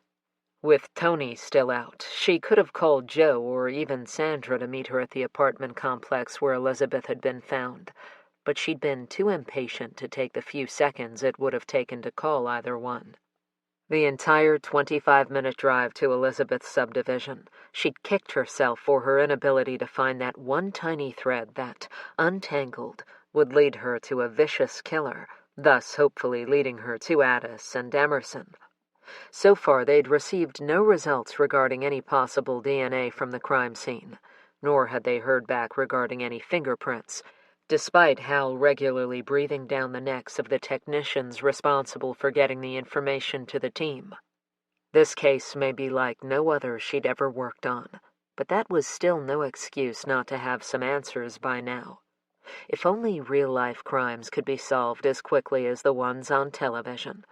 As a result of her mounting frustration, Alyssa was a bundled coil of nerves by the time she pulled up to the neighbor's house. It was a feeling that only intensified when the door flew open, and Brandon's little form filled the entryway, tears sparkling in his eyes. Directly behind him was a rather nondescript woman, yelling for him to wait. At the same time, another little boy squeezed himself into the space between the door jamb and his friend, reaching out and gripping Brandon's hand in his own. Alyssa's heart dissolved into a puddle on the wooden slats beneath her feet. Both boys bravely stood there wearing their Superman capes and Spider-Man shirts, blinking rapidly, reminding her of Isaac and Trevor when they were this age, and demanded for 2 full weeks that they'd be called by their favorite superheroes' names. Even as Nate's mom opened her mouth to speak, Brandon, his lower lip quivering, beat her to it. Tessa won't take me to see my mom. He straightened his back and planted his little feet apart. When I find out who hurt her, I'm going to beat him up. I'll be fast like Thor and use my hammer so he can't hurt anyone ever again. One little fist reached up and swiped across his nose. Beside him, Nate's neck bobbed up and down in solidarity. Alyssa didn't know if Brandon's proclamation and determination made her want to laugh or cry, so instead, she lowered herself to his height and spoke directly to him. Brandon, I'm Detective Wyatt. I met you the other night when I came over to speak to your mom. Do you remember? Yes. Good. And do you know what my job is? Suspicion filled his wet eyes as he stared at her, trying to decide if she was trying to trick him. Finally, he stuttered, You arrest the bad guys. Alyssa nodded. Yes, that's right. I arrest the bad guys, and I have a whole team of police officers who help me. But sometimes it makes our job harder when someone else, even if it's Thor, tries to do our job for us. And I know you wouldn't want that to happen, because you want us to catch the person who hurt your mom, right? Still looking suspicious, Brandon jerked his head down once in agreement. Leaning in just a fraction of an inch, she lowered her voice into a conspiratorial whisper. So, I'm wondering if I could ask you a pretty big favor. Would you mind giving me and my team a chance to find the bad guy first? Brandon turned to Nate. For several seconds, neither blinked nor spoke as they stood there staring at each other. Whatever silent communication passed between the two of them must have been clearly understood, because when he faced Alyssa once more, his head dipped up and down decisively. Okay, I have a magnifying glass. You can borrow it for when you need to look for clues. The urge to wrap him in a hug was powerful. I tell you what, I'll keep that very generous offer in mind, and I'll let you know if I need it, okay? Alyssa waited for Brandon's nod before she rose back to her full height. Now, I need to speak with Nate's mom if that's okay with you. Instead of answering Alyssa, he twisted around to Nate's mom. Do you promise not to keep any secrets from me? Tessa offered a broken smile as she curled her hand into a fist, pinky extended. Pinky swear. Now you and Nate run back to the kitchen and finish your cookies. I'm just going to sit outside so I can speak to Detective Wyatt. She waited for the boys to disappear before stepping onto the porch and closing the door behind her.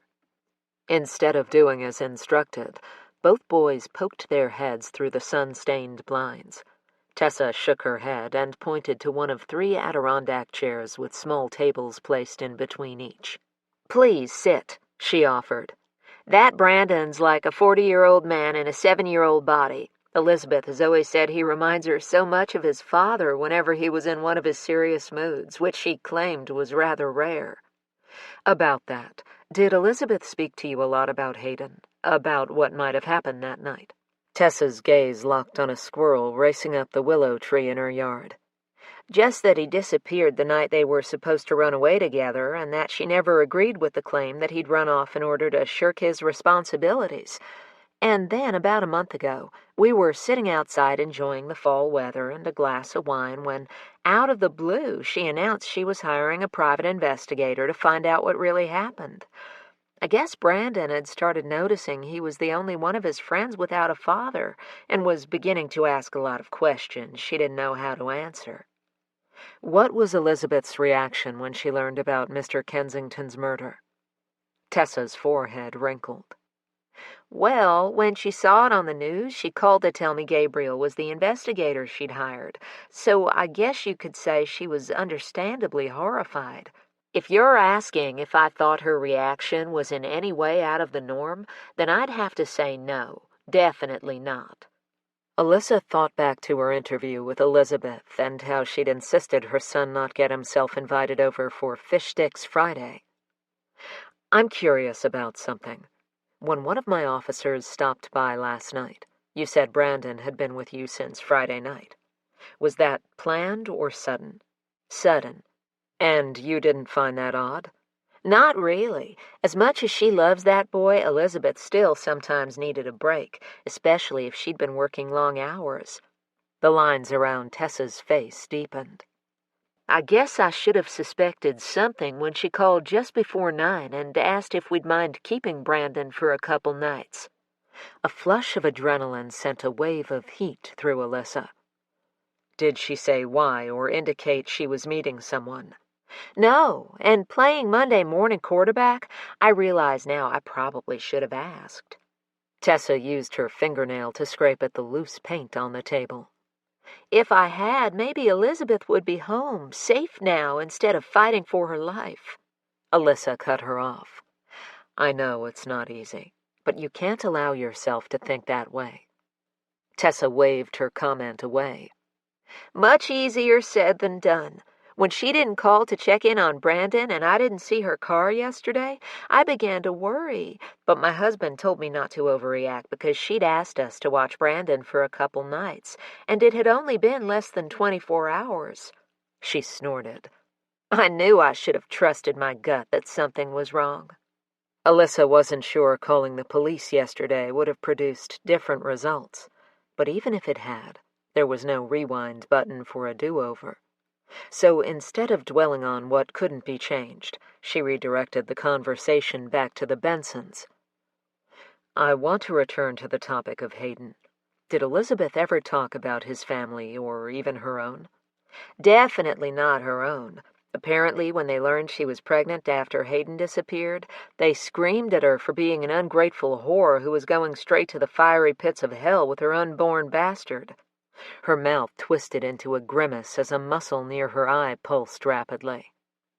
That night Elizabeth took what she already had packed and never looked back. All these years later, she said they've never tried to reach out to her, and she wouldn't risk putting her son in such a poisonous, hateful situation anyway. Did she have any siblings? Not that she's ever mentioned to me. And what about Hayden's family? Alyssa prodded. I can't really say how much contact she had with them, but I do know she tried to keep in contact with his sister, Rose, or Ramona. She snapped her fingers. Rosalind, that's it, but she never really said much about her. I've seen her a couple of times when she stopped by to visit Brandon. She's always seemed so absolutely in love with that little guy, and she always invites Nate to go with them on their little explorations. Alyssa's phone chimed with a text. She glanced down and saw Joe's name.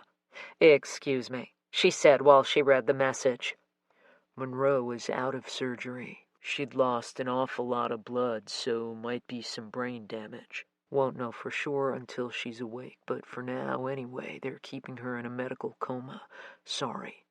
Alyssa had to swallow past a sudden lump as she thought about the 7-year-old boy wearing superhero clothes and offering her his magnifying glass, who was far too young to lose his mother, mentally or physically. She fired off her response. "Thanks for the update. You may as well take off since there's nothing you can do but wait. I'll swing by the hospital when I finish up here." She put her phone away and broke the news to Tessa. Together, they went inside to tell Brandon his mom was out of surgery but was still not awake. Then Alyssa hunkered down so she could look into the eyes of this little guy who'd managed to worm his way into the center of her heart. "Does that offer to borrow your magnifying glass still stand?" "I I have a feeling it's going to help my team catch the bad guy. She couldn't explain the compulsion to ask, but when he raced to the kitchen and returned with the magnifying glass in hand, proudly presenting it to her, she knew she'd done the right thing. Afterwards, she thanked Tessa for her time and said bye to the boys, appreciating how she'd been more unnerved at the idea of facing two 7-year-old superhero-clad youngsters than she was at the prospect of staring down an armed suspect. On the way back to the hospital, she called Brock to let him know she'd be later than expected. Chapter 25. Sunday, October 6th. Alex scraped her hair back into a ponytail, securing it before coiling it into a tight bun at the nape of her neck. When a few loose strands managed to elude the rubber band, she threw her brush into the sink and yanked them out, roots and all. After tossing them into the toilet and flushing them away, she studied herself in the mirror.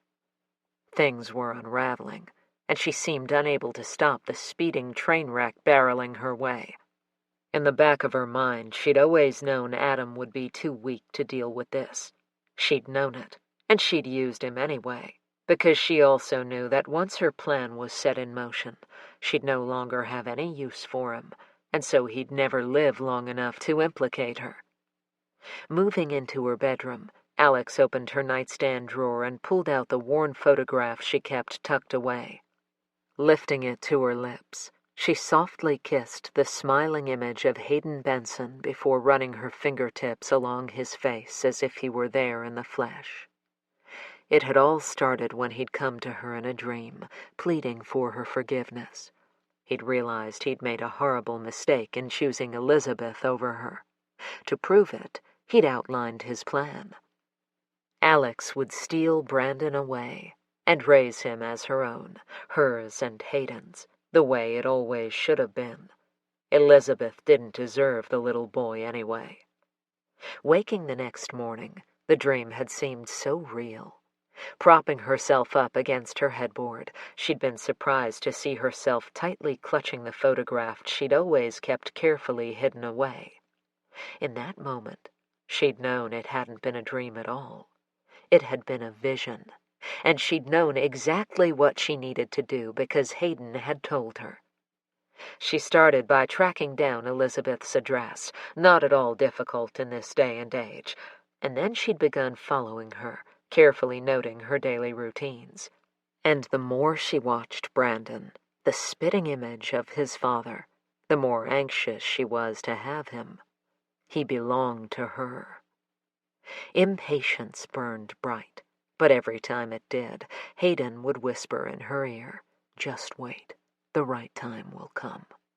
And she'd believed him. Right up until the day she'd watched as that stupid bitch met with Gabriel Kensington. There was only one reason Alex could think of that would explain why Elizabeth had hired a private investigator. She'd never accepted that Hayden would willingly abandon her and their unborn child. Sitting a table away and listening to Elizabeth drone on about how much Hayden had loved her and how they'd planned to run away had sent Alex into a blind rage. But that wasn't even the worst part. It was who Elizabeth had chosen to hire to dig up the past. Like everyone else in Albuquerque, Alex knew that, love them or hate them, the Kensingtons were powerful and influential people. Add to that the knowledge that Gabriel was rumored to be the best private investigator in the state, and Alex knew she had a problem. She'd raced home to ask Hayden what she should do, but he'd remained stubbornly quiet. And that was when she'd realized he'd tricked her. He hadn't wanted her forgiveness. He'd wanted her to be captured, and his traitorous betrayal had her fury scaling new heights. She'd show him. She'd show them all. But first she'd need to know what Gabriel had discovered. Her plan was to go to Kensington Investigations and break in after everyone had gone home. But the day she'd gone, Gabriel had rushed out of his office, phone pressed to his ear as he left a message for Elizabeth urging her to call him back immediately, that he had photographs she needed to see. She'd heard him mention Hayden's name. And then, before she could react, he was in his vehicle and driving away. The compulsion to follow him home, to kill him immediately, nearly drove her insane. But she was smarter than that. She forced herself to regroup. And then it had come to her. Thursday night, she'd grabbed Adam and gone to Gabriel's house and introduced herself, claiming Elizabeth had confided in her that she'd hired a private investigator to look into Hayden's disappearance. She'd pretended she had information that would help him, but then not only had he recognized her, despite her disguise, he'd spotted the gloves on her hand. Unwisely, he had the unmitigated gall to threaten to call the police if she didn't leave. From the fear in his eyes, she'd known he'd found something incriminating. She needed to know where that evidence was, and she wasn't leaving without it, so using the gun and Adam's intimidating bulk, she'd shoved her way inside. And then that haughty wife of his had come into the kitchen, that ugly mouth of hers twisted into that "I'm better than you'll ever hope to be" sneer, and so she'd shot her, more to wipe that judgmental look off her face than anything else. Gabriel had wasted no time turning to run, and she'd just reacted, shooting him in the back. With Adam screeching behind her and Gabriel still standing, a frenzied rage had overtaken her, so she'd grabbed a rolling pin and bashed him in the skull with it. If a bullet wouldn't take him down, then she'd do it another way. But even shot and half his brain exposed from the gaping hole in his head, he'd still refused to die.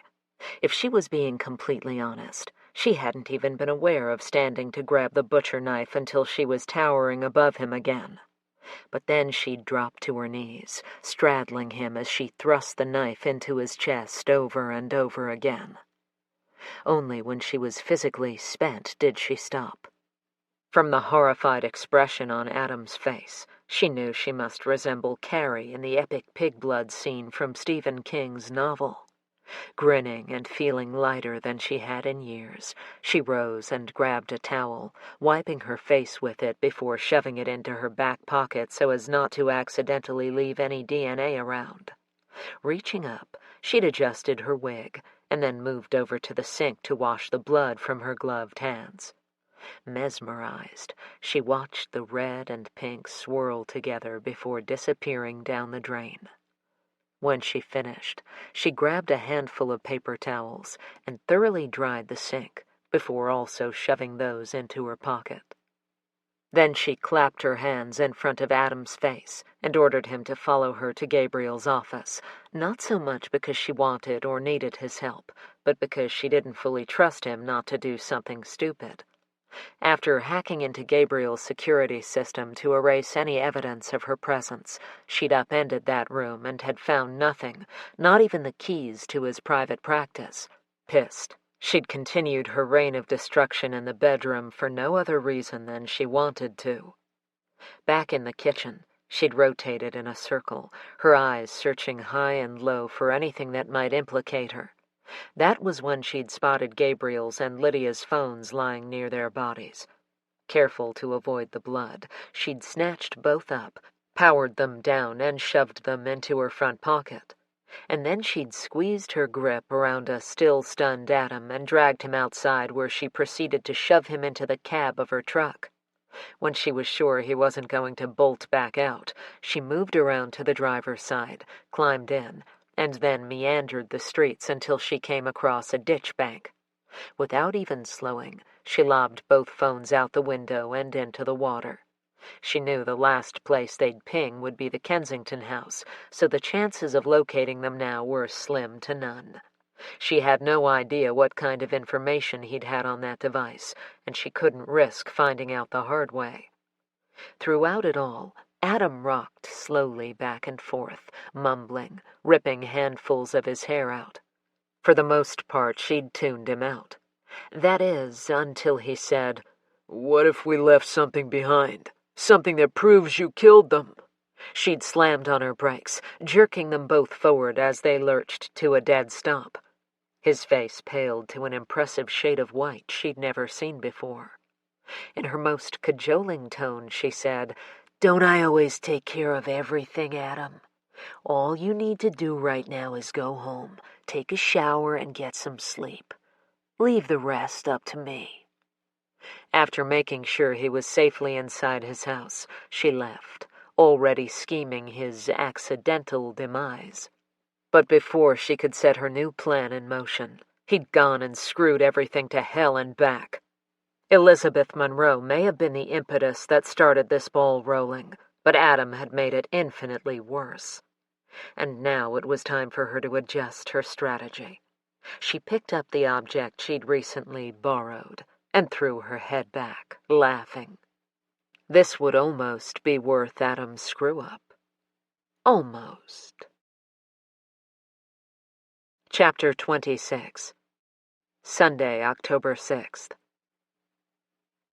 Echoes of rushing water filtered through the continuous stream of trees, but from where it came was a mystery, because Addis and Emerson hadn't been able to locate it, no matter how many times they'd circled the endless, woven, interlocked paths. "We have to be close. It has to be right around here," Addis said for what felt like the 100th time. "But it's not," came Emerson's tearful reply as she dropped to the ground. Weary to the point of just wanting to give up, Addis was unsure what to say. Aunt Grace would know. She always had the exact perfect words for every situation. But she wasn't Aunt Grace. She was just a terrified 17-year-old girl trying to avoid a murderer, or two. Before settling herself next to Em, she used her foot to brush away some pine cones, and then reached down and pulled 2 twigs that were snagged in her friend's greasy, scraggly hair. She didn't need a mirror to know she looked just as bad, if not worse. And from the throbbing in her face, she knew she probably had a bruise or 2 from being hit. But overshadowing everything else was a relentless, driving thirst. They'd braved chewing on a few leaves that were still clinging to their green, but it wasn't nearly enough, and she was well beyond hungry. At this point, she knew with certainty she would devour anything placed in front of her, even her gag-worthy foods: beets, cottage cheese, oatmeal, grits, liver and onions. Hell, if she knew what to do, she'd try to catch one of the cute squirrels or chipmunks scampering around the forest floor. But then images of her parents' bloody, lifeless bodies twisted through her mind, and she knew, starving or not, she would find it difficult to kill anything. Alex and Adam. Those were the names of the monsters responsible for her parents' murders.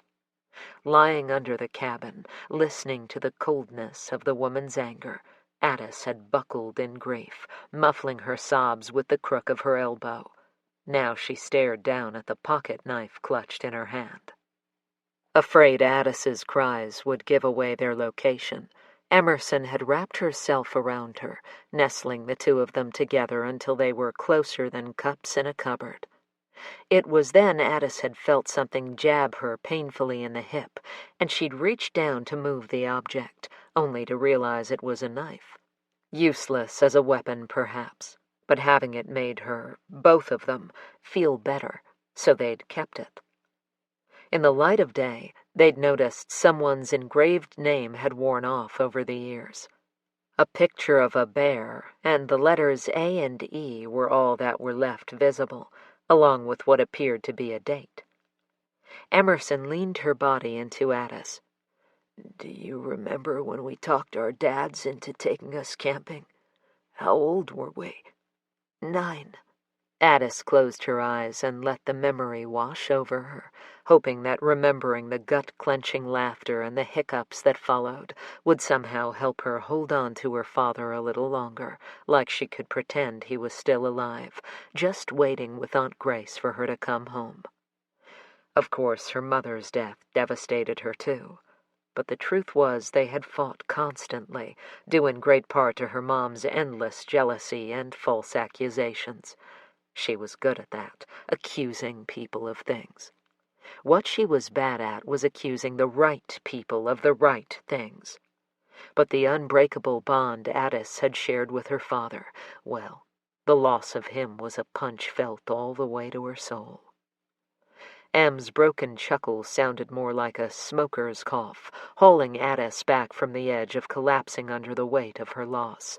God, our dads were as clueless about being in the woods as we were. She searched for Addis's hand, squeezing tightly. Thank goodness for those cute boys who were camping nearby. Otherwise, we never would have gotten our tents up or a fire going. Or food, Addis added. Remembering it, she could almost taste the charred hot dog slathered in ketchup and mustard, could savor the hot sweetness of burnt marshmallows and melted chocolate on graham crackers. And then the next day, when they got us lost on the way back from the stream. Emerson picked up the memory where Addis left off. Only to realize we were right next to camp all along. If nothing else, that was an adventure, even if it lasted only one night.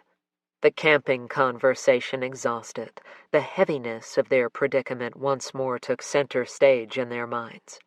Addis leaned her head back against the bark of the tree, wondering if they should just curl up together and let whatever may come just happen.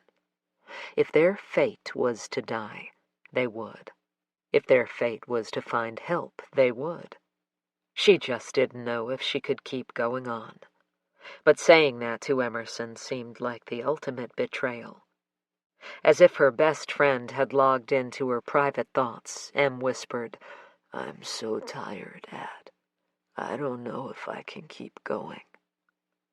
Addis opened her mouth to offer encouragement, but nothing came out. No words of wisdom, no declarations of, hey, we've got this.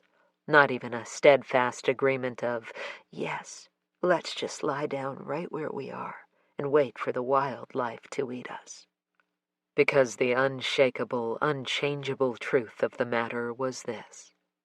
What did she really have to live for anyway? Her parents were dead, slaughtered in their kitchen, and it wasn't like her life could return to any semblance of normalcy. In fact, if she was being completely honest, if she and Em somehow survived this, all she could see in front of her was the emptiness of her future. Addis was ripped away from her misery by the sound of water.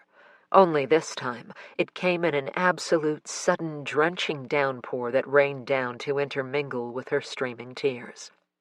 Every other thought was shoved aside as she tilted her head back and opened her mouth wide as she allowed the rain to flow down her throat.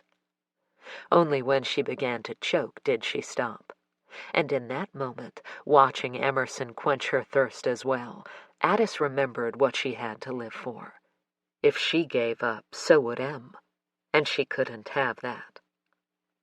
A clear picture of Aunt Grace cheering from the sidelines of her track meets, yelling out encouragement to dig deep and fight on gave her that little extra boost of the mental strength she desperately needed to cling to if she and Em were to survive. Somehow, some way, they would find their way out of this nightmare. They had to. Chapter 27. Sunday, October 6th. It was after 10 when Alyssa finally got home, tired and cranky, and unable to shake it even when she realized Holly was there. And now her less-than-stellar mood was on display as she scowled at the way Isaac crammed his index fingers into his ears, dramatically singing la la la la as loudly and as off-key as he could safely get away with. In the meantime, Holly rolled her eyes at her brother. "Oh, grow up," she muttered. Alyssa snapped her fingers in front of Isaac's face. That, along with the glare she shot his way, effectively cut off his last la. "No one invited you to be a part of this conversation, so if you don't want to hear what your sister has to say, then grab what you need and get out of the kitchen." Armed with a family-size bag of Cheetos, a jar of salsa to dip them in, a combination Alyssa found repulsive, and a sports drink, Isaac bounded back upstairs, leaving her alone with Holly once more. Since she was more concerned with what was going on with her daughter, she chose to ignore her son's late-night snacking. "As you were saying before your brother derailed you, you and Nick had a late dinner, and afterwards he walked you to the door and kissed you good night. Her heart smiled at the notion of her daughter's boyfriend chivalrously seeing her safely inside. Right. Holly reached over and retrieved a white envelope from her oversized bag that doubled as a purse and a backpack. Toying with the corners, she expelled a deep breath and then dropped it onto the table, nudging it closer to Alyssa while pressing her hand down on it to prevent her from opening it. Am I supposed to guess what's in there? Holly sighed and released her hold even as she avoided her mother's knowing, penetrating stare. Everyone, Nick, Sophie, and especially Rachel in Jersey, said I'd be dumb to wait to show you this, so that's why I'm here so late. Alyssa's skin prickled with unease. Especially Rachel in Jersey. Though she could push it to the back of her mind from time to time, it was impossible to forget that Holly had narrowly missed being one of the victims of the sex trafficking ring that had devastated too many lives. This was peeking out from beneath the porch swing cushion, and I didn't think much of it, to be honest, Holly continued. So Nick had already taken off by the time I opened it. Using her fingernail, Alyssa opened the flap, tipping out 3 photographs as she did. Staring back at her were images of Holly and Nick at one of their favorite restaurants, another of Holly laughing down at Nick as she cuddled onto his lap, and a final one taken in one of the parking lots of UNM as Holly, Sophie, Jersey, and Rachel climbed into Holly's car. "What time exactly did you receive these?" she demanded, not caring that her voice was edgy and angry. That happened when she felt one of her children was being targeted. Holly's skin took on the appearance of an overripe tomato as she pushed back her chair, standing so she could bounce on the balls of her feet, one of her biggest tells that she was more nervous than she was letting on. I don't know what time it was placed there, but it was a little before 9 when I opened it. She rolled her eyes at herself. And yes, I debated for a long time whether or not I should show you because I didn't know what it meant. The vein in Alyssa's temple twitched. I don't suppose anyone saw who dropped it off. Sophie, Jersey, and Rachel were all home, but they didn't see or hear anyone. You should have called me right away. You were still working, so I don't know what good it would have done. It just would have distracted you from your real job. Her voice tapered off at the withering glare Alyssa focused on her. That is quite possibly the weakest excuse you've ever invented. Holly shrugged. It was spur of the moment, so it was all I had. Alyssa cupped Holly's cheek in her hand. There is nothing, absolutely nothing more important to me than this family. Furthermore, you know that. I know, that's why I'm here. Even though I don't know what this is supposed to mean. We'll find out. But for now, I'll take these with me to work tomorrow and see if we're lucky enough to lift any prints off of them. Alyssa shifted her gaze down the hall to her husband's closed office door. And we're going to need to tell Dad. Holly frowned. I know. With her fingers tapping a staccato rhythm against the counter behind her back, she sucked in a lungful of oxygen through her nose before slowly releasing it in a low whistle through pursed lips. But he's going to get all weird and insist I move back home. Her lips flattened, and she stiffened her spine in a move that was 100% Alyssa. I won't do it. I'm staying at the duplex. I don't doubt it for a second, Alyssa said, even if secretly she backed her husband's stance on this topic. Chapter 28. Monday, October 7th. The sky was still dark when Alyssa pulled into the precinct at 5:45 Monday morning, consumed with thoughts of the contents of the envelope delivered to Holly. To her detective's mind, it was meant to send the clear message that her daughter was being watched. And as suspected, when they'd told Brock, he'd demanded his baby girl move home that night, and Alyssa had found herself the buffer between 2 pieces of dynamite ready to detonate because neither her husband nor her daughter was about to budge. On one hand, she was filled with an immense sense of pride at Holly's fierce independence, but on the other, she was firmly in the court of playing mama bear so she could more easily protect her cubs. But for now, anyway, Holly's obstinance had won out, much to both Alyssa and Brock's dismay. She was still replaying the scene in her mind when she spotted Cord sitting inside his vehicle, head pressed against the headrest, rubbing his temples and basically looking like death warmed over. Though he'd called last night to tell her he'd be in, that Sarah was fine, and the early labor scare had been nothing but a false alarm, she was having second thoughts as to the wisdom of his choice to work today. She rapped her knuckles on the window, and Cord jerked upright, his hand automatically going to the weapon in his holster before realizing it was her. He unwound his tall frame from the car, lobbing a rare scowl of displeasure in her direction. "Are you trying to give me a heart attack or just get yourself shot?" His grumpiness wasn't really aimed at her, so Alyssa wasn't bothered by his tone or his words. "Not sure yet. Can I get back to you?" He shook his head, mumbled under his breath, and then proceeded to lead the way into the station. They nodded to Hal, who was sitting at the front desk discussing something with Ruby. He wasn't out there much longer before joining her and Cord in the conference room. Alyssa peeked over her shoulder as Hal rolled in. Grinning, she said, "So, what was that about?" Hal returned her grin. "Oh, nothing." Alyssa's grin grew wider. "In other words, you're still trying to butter her up. How's that working out for you?" It was an ongoing goal of Hal's to make the grumpy secretary laugh. To date, he'd been unsuccessful. There were 2 pools going, one for when he succeeded, and one for when she grew tired of the game and clobbered him upside the head. The pot with the most amount of money was the second one. Alyssa herself had tossed in 20. "It's gonna happen, O ye of little faith," Hal said.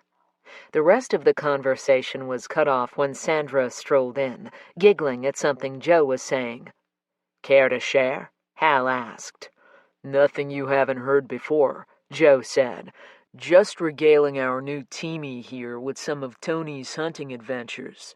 Remember when he woke up in that hunting blind to find a bear had climbed the tree and was watching him sleep? He told us he almost peed himself." It had happened just last year when Tony was still Tony. Alyssa recalled how he'd shared the story with them, and how they'd all laughed so hard they'd cried. She missed her teammate, and she knew the others did too, but none more than Joe. Watching him settle himself next to Sandra, she wondered if he'd subconsciously paired himself with her because he missed the camaraderie with his best friend.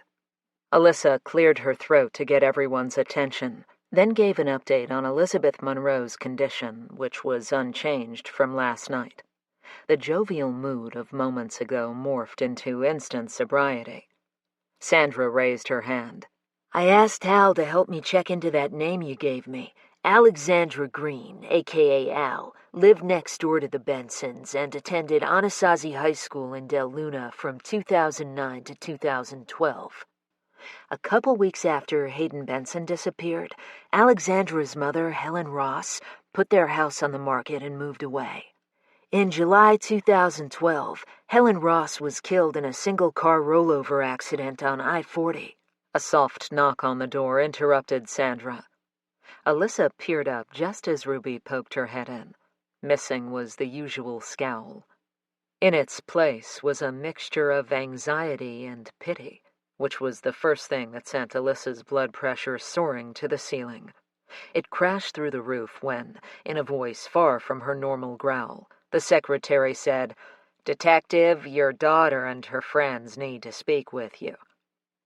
Maybe it was Ruby's delivery, or maybe it was the way Alyssa shot out of her seat and across the room like it was on fire, but she sensed her entire team on her heels with Cord directly behind her. One look at her daughter's pale face and the way her friends surrounded her was all it took for her to latch onto Holly's arm and corral everyone into an empty interrogation room, grateful that Cord joined them without her having to ask. Holly fell, rather than sat, in the first chair she came to. Her elbows were pressed tightly into her sides as her body rocked almost imperceptibly. Nick, who would be in Holly's lap if he stood any closer, rubbed his palm briskly up and down her arm. On the other side of her, Sophie, pale-faced, eyes glassy with moisture, perched on the very edge of her seat, Holly's left hand gripped between the two of hers. Across from the three of them sat Rachel and Jersey. Jersey's eyes darted rapidly around the room before focusing on the door, as if cataloging her only available escape route. Of all of them, Rachel was the least active, but Alyssa could tell by the way she stared down at her upturned palms as if they held all the answers to the questions plaguing them, that she was far more affected than she appeared. Teetering on the edge of losing her cool, Alyssa's voice was a little gruffer than she intended. What happened? From beneath lowered lids, Holly cast a glance in Cord's direction before averting her gaze and opening the satchel bag clutched between her hands. Her face lost all its remaining color as she placed another photograph on the table, using the tip of her fingernail to scoot it toward her mom. Her voice was flat and inflectionless when she spoke. I was woken this morning by the doorbell. When I got to the door, no one was there. But this was stuck in the screen. There's a message on the back. Nick squeezed Holly's shoulder as she shivered. A pair of latex gloves appeared out of nowhere, and Alyssa was grateful Cord had thought of it. Her hands shook as she donned the gloves and pinched the photograph between two fingers. She read the message on the back first, not even minding when Cord read the uneven script over her shoulder. We can get to you any time, anywhere. A red haze obscured Alyssa's vision, but she forced herself to flip the image over. All the blood in her body drained down to pool at her feet. The image in her hand scared the hell out of her far more than any crime scene ever had. She'd seen this photograph before, well, the unaltered version of it. It was one of hundreds that evidence technicians had taken when the trafficked girls had been located back in May. But how would someone outside of law enforcement have access to this photograph? In the original, Jersey and three other girls stared out of their cell as they waited for someone to unlock their cage and rescue them from their nightmare. Jersey had collapsed against the metal bars that day, crying out when she recognized Alyssa had come for her. In this photograph, however, three of the faces were scratched out, and superimposed over Jersey's was Holly's. The explicit threat was chilling in its own right, but it was the implicit threat that had Alyssa wanting to snatch Holly up right this second and lock her away in a convent. She didn't know how it was possible to be both numb and boiling over with rage, but she was. What the hell? Someone better start explaining. The tick of Cord's pulse was clearly visible in the tendons bulging in his neck. 4 pairs of eyes darted back and forth between Holly and Alyssa, but Alyssa was focused on her daughter. Like her mother, Holly kept her real emotions safely under wraps, afraid of being a burden or worrying everyone more than they already were. But this situation was different than some minor incident like denting the car or failing an exam. This was her daughter's life. The uncomfortable, awkward silence grew thicker the longer it stretched out. Finally, Nick, in an admirably controlled voice and never taking his eyes off Holly, filled Cord in. As Nick finished explaining the best he could, Alyssa turned to see her partner and friend firing daggers of barely suppressed anger in her direction. It took her a split second to grasp why he was so pissed at her. She'd failed to mention the first set of photographs last night when he'd called, and he was taking it as a personal affront. She opened her mouth to explain, but he stopped her with one growled word through clenched teeth. Later. Later was going to have to wait, because after Holly and her friends left, Alyssa had one foot dangerously dangling off the ledge of losing her cool entirely, and she knew if she didn't get 5 minutes to herself, her wrath was going to rain down on a lot of undeserving people. When Alyssa had suggested Holly explain her situation to her professors and ask for a few days off, she had flat out refused to listen to reason. Exasperation swirled with fear for her daughter's safety, and so she'd called her daughter pig-headed and stubborn. Holly had tipped her head to the side and pursed her lips, pointing at Alyssa. "Pot," she directed the finger at herself. "Kettle." Not amused, Alyssa aimed low. "Fine. I'll call your dad and have him escort you to all your classes." It was only a mild threat. In the end, Cord had ended their stalemate by offering a compromise. Holly would text someone when her classes were out, and she wouldn't go anywhere alone for any reason, period. Alyssa knew her firstborn's acquiescence came more from the terrified expressions on her friends' faces than anything else. Even the thought that she might be kidnapped and forced to endure the same horrors they had was more than just unimaginable. Now, instead of heading back to the conference room to rejoin the rest of her team, Alyssa turned in the direction of her and Cord's shared minuscule closet of an office space. When Cord stalked after her, she held up her palm to stave him off, knowing he knew her well enough to read between the lines. "I'm going to call Lynn to see if she has anything new on the Kensington case." Like she knew he would, he stopped. The same way she knew he was going to demand that explanation as to why she had held back on informing him of the first set of photographs. Alone in her office, she dropped her head into her hands and allowed herself a moment before retrieving her phone from her pocket and dialing the medical examiner. As Sandra had pointed out the day they left Elizabeth Monroe's home after interviewing her, it was no secret that Alyssa's family came first. However, that didn't mean she didn't have a case to solve and 2 teenage girls to bring home.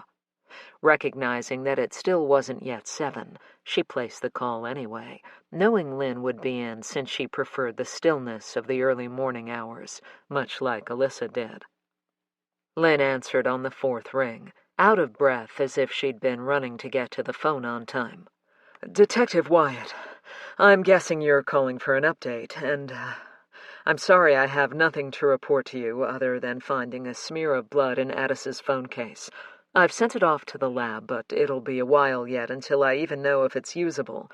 I know that's not what you wanted to hear, but I'm working as fast as I can. I know what's at stake here." Deflated but not surprised, Alyssa thanked Lynn and headed back to her teammates, making a quick detour for the sludge the department called coffee. It tasted like a mud puddle, but it was black and strong, and that was all she cared about for the moment. Well, that and the fact that it gave her a few more precious moments before she had to face her disappointed partner. Except Cord was sitting in the break room, his left ankle resting on his right knee, arms crossed, expecting her. Ignoring her partner's disapproving glare, she sipped her coffee before saying, "I didn't tell you last night when you called because, for one, you're cradling a lot as it is with Sarah and the babies, and for two, I remember how difficult it was for you back in May, what with the anniversary of your sister's death, and frankly, I didn't want to put your mind back in that place. That doesn't mean I trust you any less, not with my life or my family's." Cord said nothing at first. Then, slowly, he uncrossed his legs and leaned forward until his elbows rested on the table, hands clasped together. "Let me get this straight. You trust me, but you're operating on a double standard." I'm not finished. You realize that if I had treated you with kid gloves after the Evan Bishop case, you would have handed me my ass on a platter. It was a bald statement with no room for argument. It's a double standard, no matter how you spin it, and to be candid, Liz, it pisses me off. Alyssa winced. He was right. "I know," and he cut her off again. "This partnership of ours works because we trust each other personally and professionally, and we have each other's backs, no matter what. But if you start breaking down that system, then I gotta start thinking like maybe you don't think I'm quite as capable of performing my job, which means our well-oiled system is going to splinter." When Cord pushed to his feet, Alyssa thought he was finished, but he still had more. This time, the hurt in her partner's voice was clear. If I'd known confiding in you about what happened with Shelley would result in this, I would have kept it to myself." Alyssa felt her partner's words like a punch to the gut. "Cord, everything you said is 100% on the nose. And I'm sorry. I really am. You don't deserve that. And for the record, I have never doubted your ability to do your job or have my back. Ever. I want to be clear on that. It doesn't excuse what I've done, even if my heart was in the right place. All I can offer is my apology, and hope you'll accept it." Cord cocked his head to the side. "Does that mean you're going to let the team help? Because, Hal, Joe, Tony, and even Ruby have watched Holly grow from a wobbly toddler playing with tape dispensers and highlighters into the dedicated, determined, strong, independent woman you and Brock raised her to be." "I promise." "Good, because I already told them, so it's in the past and already forgotten." At Alyssa's wide-eyed stare, he shrugged. "I was pissed and worried it came out. I'd apologize, but I'm not sorry. Besides, I want to find out who's terrorizing your girl, too. What kind of guy would I be if I didn't look out for the girl who's been secretly crushing out on me for years?" he joked.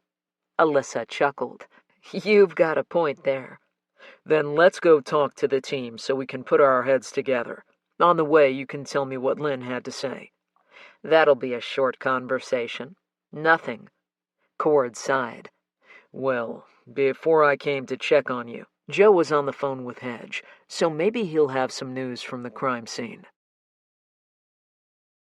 Chapter 29. Monday, October 7th. Shivering, crying, and desperately trying not to give up, Addis slid down the tree trunk, pressing her back into the rough bark. The glowing orange of the sunrise might have shown them which direction they were heading, but that was where its assistance ended. Its heat didn't even offer a reprieve from the biting cold wind. Yesterday, in the light of day, and after having spent the most terror-filled night of their existence lost in the darkness, they'd decided that if they walked in a straight line without making any turns, they'd eventually emerge from this endless array of trails and trees. It had all sounded so simple. Scary, yes, but it was a solid plan, or so they'd thought. Except at least 3 times, they had been forced to turn in a new direction, and twice they'd found themselves back at their place of captivity. The second time Emerson had collapsed to her knees, smothering her sobs against the ground. And for a moment in time, Addis had considered giving up, crawling back inside, and hiding inside the niche in the wall. After all, there would be no reason their kidnapper and his accomplice would have to look for them there. And while the shack was far from warm, it couldn't be colder than it was out in the elements. Not to mention they'd be safer from the wild animals stalking the night, howling out their presence. Ultimately, she knew there was no way she was going to be able to convince her own head and heart to willingly go back inside that place. Instead, she'd hugged the pocket knife in her palm, allowing a false sense of security to calm her. It may have offered no real protection, but it was all they had. And then night had once again enveloped them in its entirety, forcing them to scale new heights of what Addis was sure Aunt Grace would call bravery, but what she called a losing battle to survive. And now, with another day approaching, she nestled closer to her best friend and burrowed her head into the crook of Em's neck. "Do you remember that time when Josie Martins and Brenda Mosley dared us to go through that haunted house?" Em's hoarse, scratchy voice was probably caused as much from her many spells of jagged crying as from the cold and fear. Addis's pulse spiked at the mere mention of the memory. It hadn't been her finest moment. "Yes. Neither of us wanted to do it, but it was Josie and Brenda, our sworn enemies since the 4th grade. Addis loved Em. But exhaustion, starvation, and this hellish ordeal made her want to lash out to get to the point already. Because forcing her to relive that experience was not helping boost her confidence level by any stretch of the imagination. Besides, that had been fake. This was real. Well, even though we wanted to give up, we stuck it out. Together. And we got out of there. We puked afterwards, but we did it. Emerson lifted her shoulder until Addis raised her head and stared at her. And we're going to do this, too. We have to. Because this time we don't have a choice. This time we can't say no and walk away. Because this time, if we don't do it, we're going to die. And I don't know about you, but I'm not ready to meet my maker just yet. We have too many plans, and since we're stronger together, I know we can do this.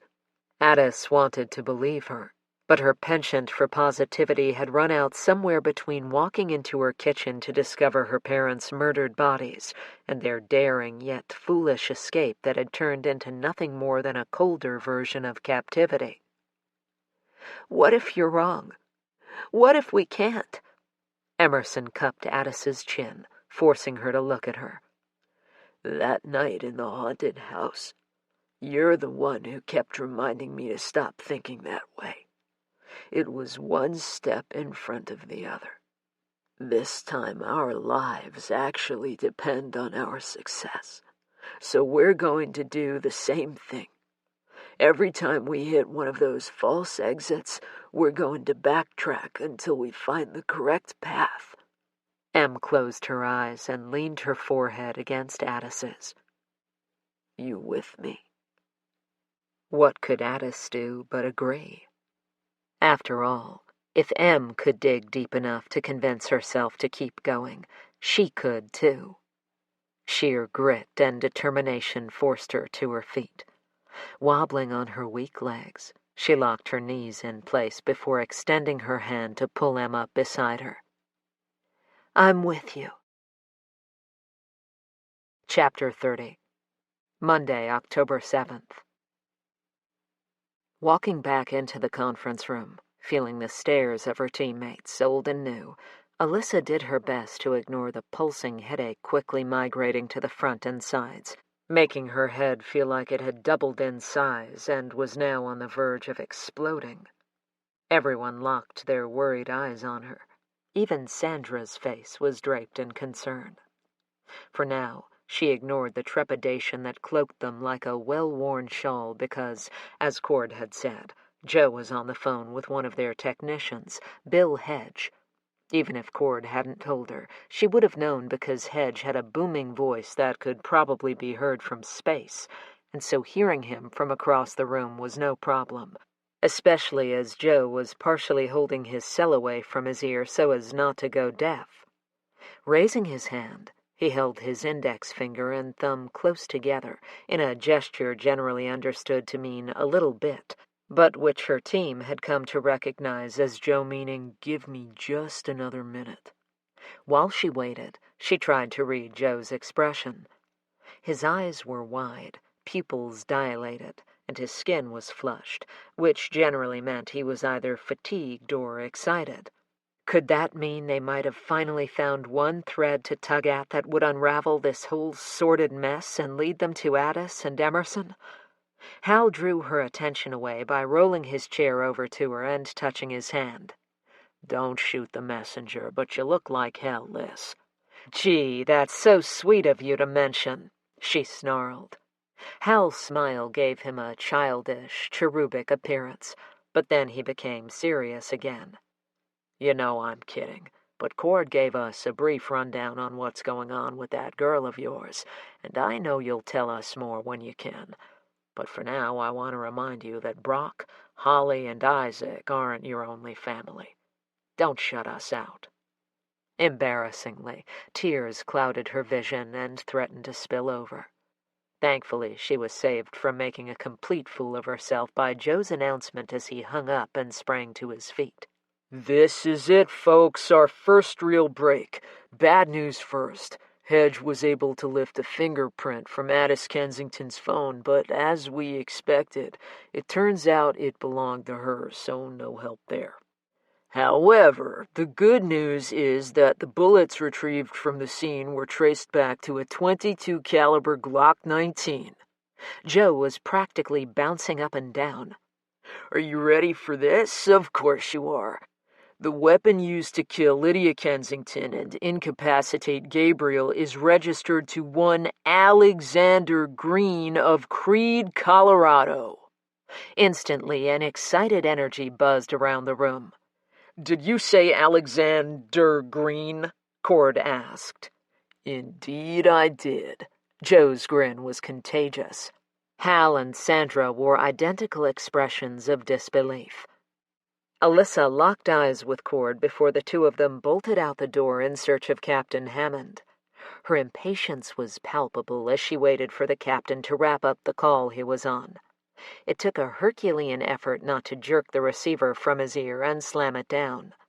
Wise man that he was, he sensed their news was more urgent than his phone call and hung up with a barked, "What?" "We have a promising lead, but we're going to need your approval for a road trip." Alyssa explained what Joe had learned. When she finished, Hammond studied Cord. Do you feel comfortable heading out of the state with all that's going on with Sarah? Because if you don't, I'll tag Joe or Sandra to accompany Alyssa. I appreciate it, Captain, but one of Sarah's friends, another nurse, is staying with us now, so I should be good to go. While Alyssa felt a tremendous sense of relief both because Sarah wasn't alone and that Cord wanted to accompany her, she felt obligated to point out an important factor. It's nearly a 5-hour drive. What if something happens?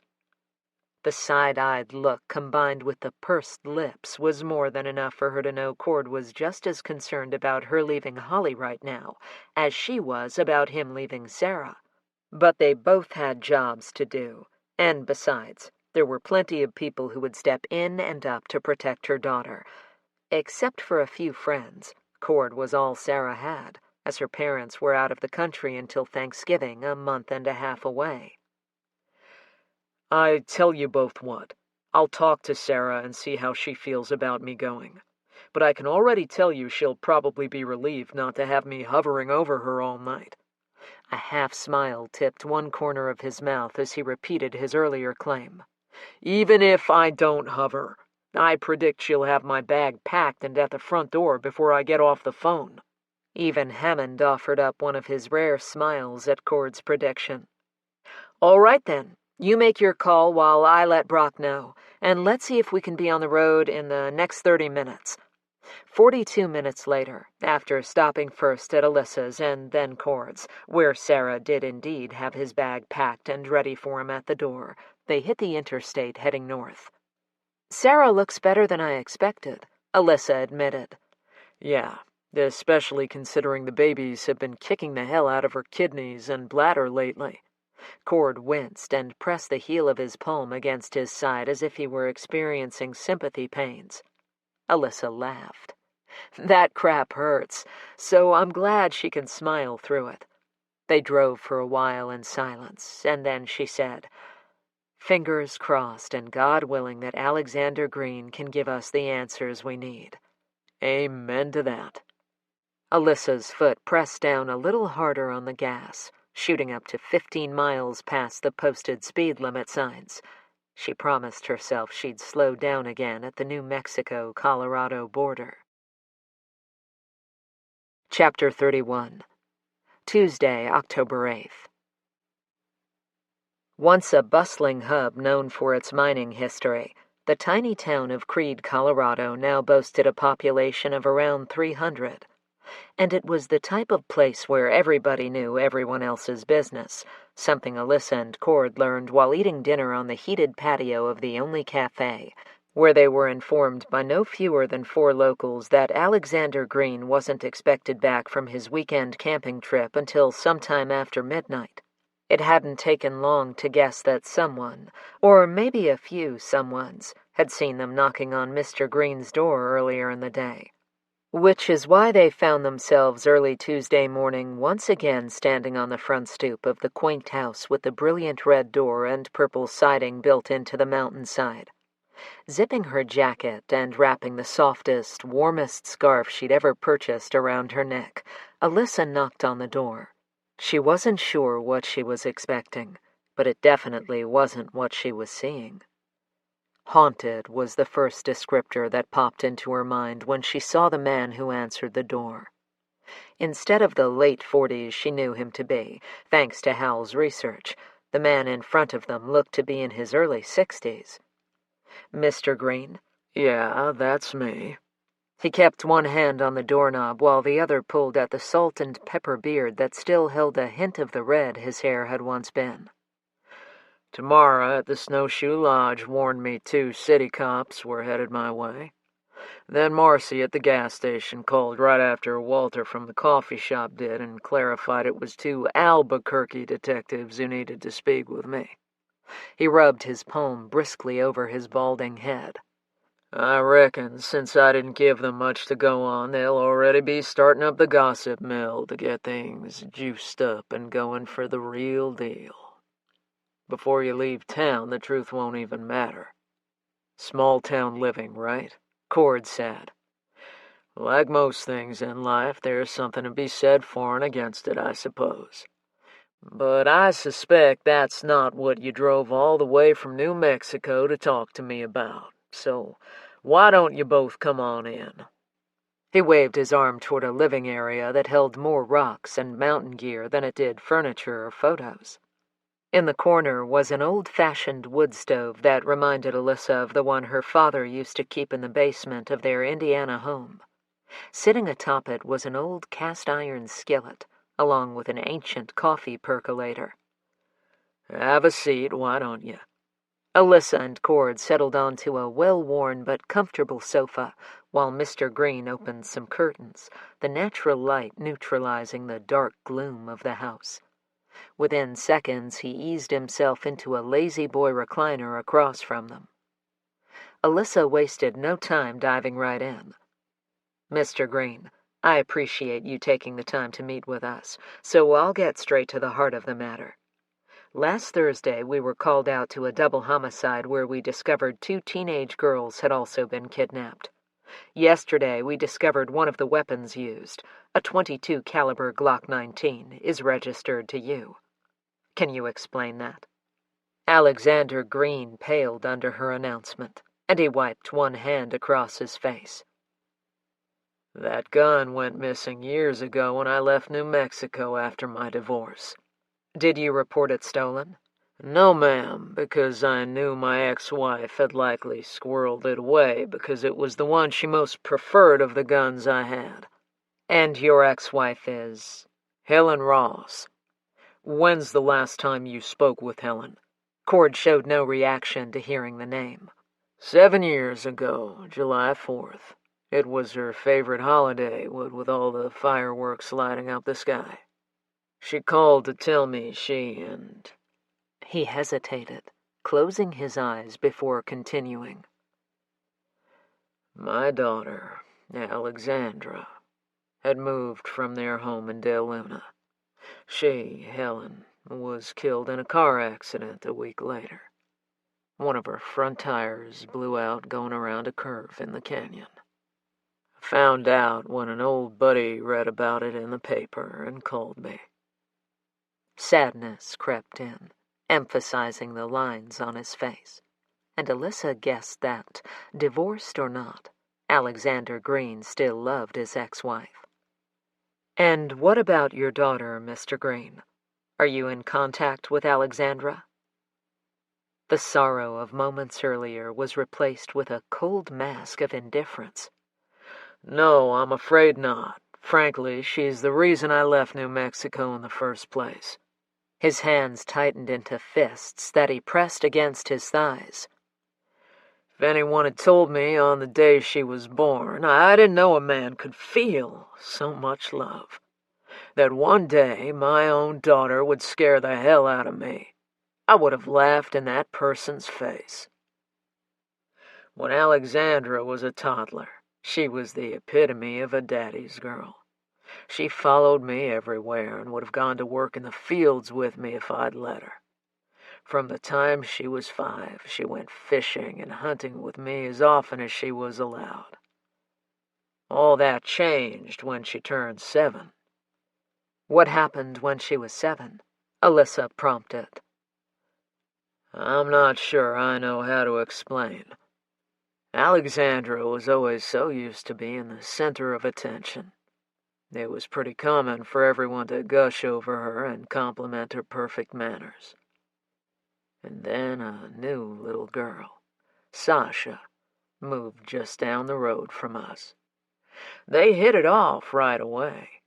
But a few weeks later, when school started back up, things changed. His fingers moved to drum on the arm of the chair, sending little dust motes to float in the air between them. The teachers loved Sasha. Everyone did, including the other kids. The boys, the girls, just everyone.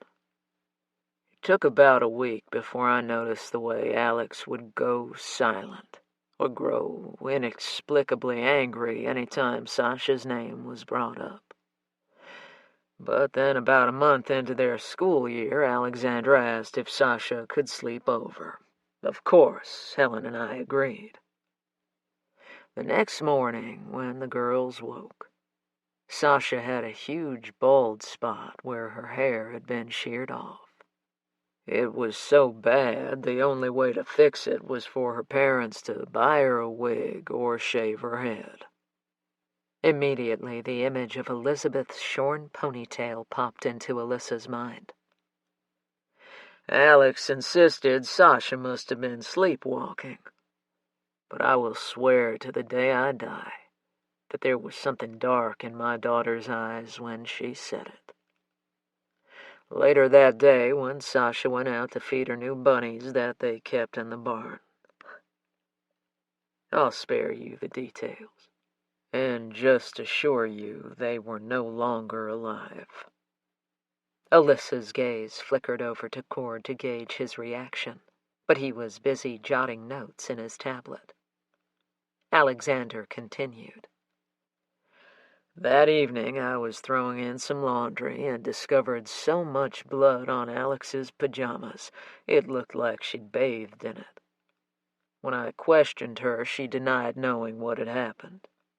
Let me just skip the rest and cut to the end scene. Over time, I began to fear for my life, as well as my wife's. But Helen was afraid of what people might think if we sent our own very young daughter away for help, especially since I'd been doing some research. Now, I'm not what one might call experienced on the internet, never found a real need for it.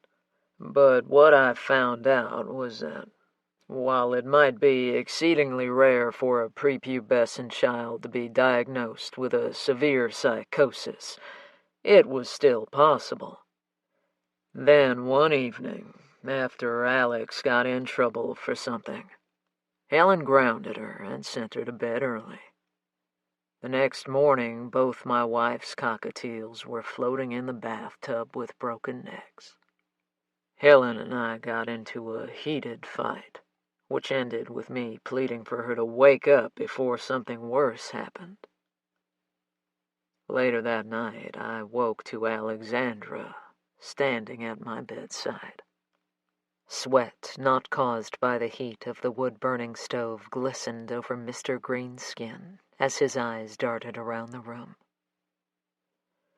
One of my hunting knives was clutched in both her hands.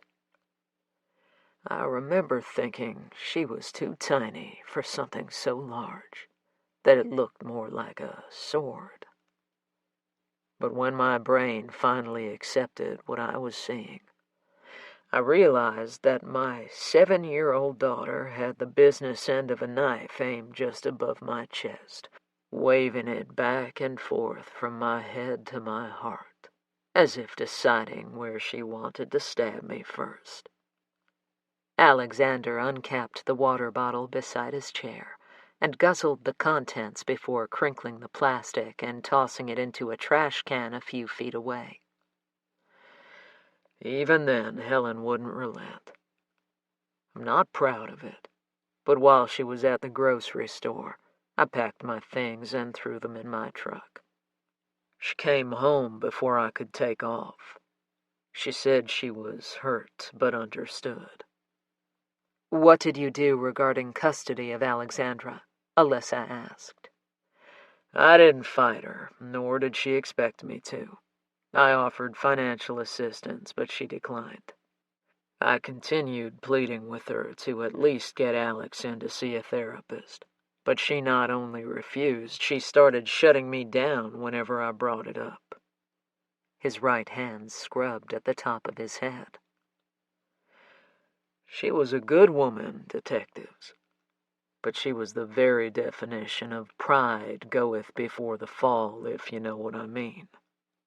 Mr. Green, you said the last time you spoke to your ex-wife was in 2012. Did that mean you also spoke to your daughter once in a while? Absolutely not. At first I tried to stay on friendly terms with Helen, but she remarried quite quickly, and I kind of melted into the background.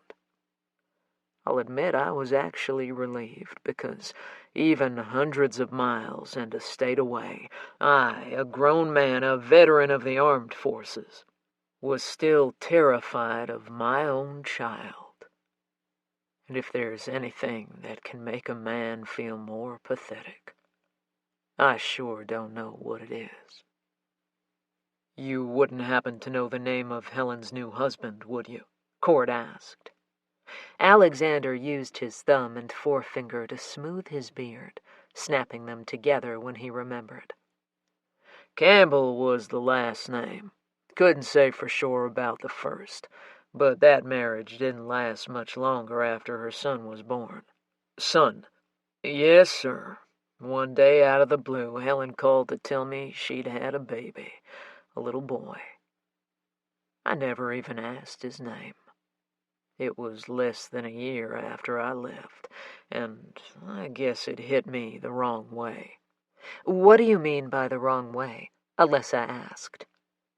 Mr. Green's chin bent toward his chest, putting his pink-tinged ears on full display.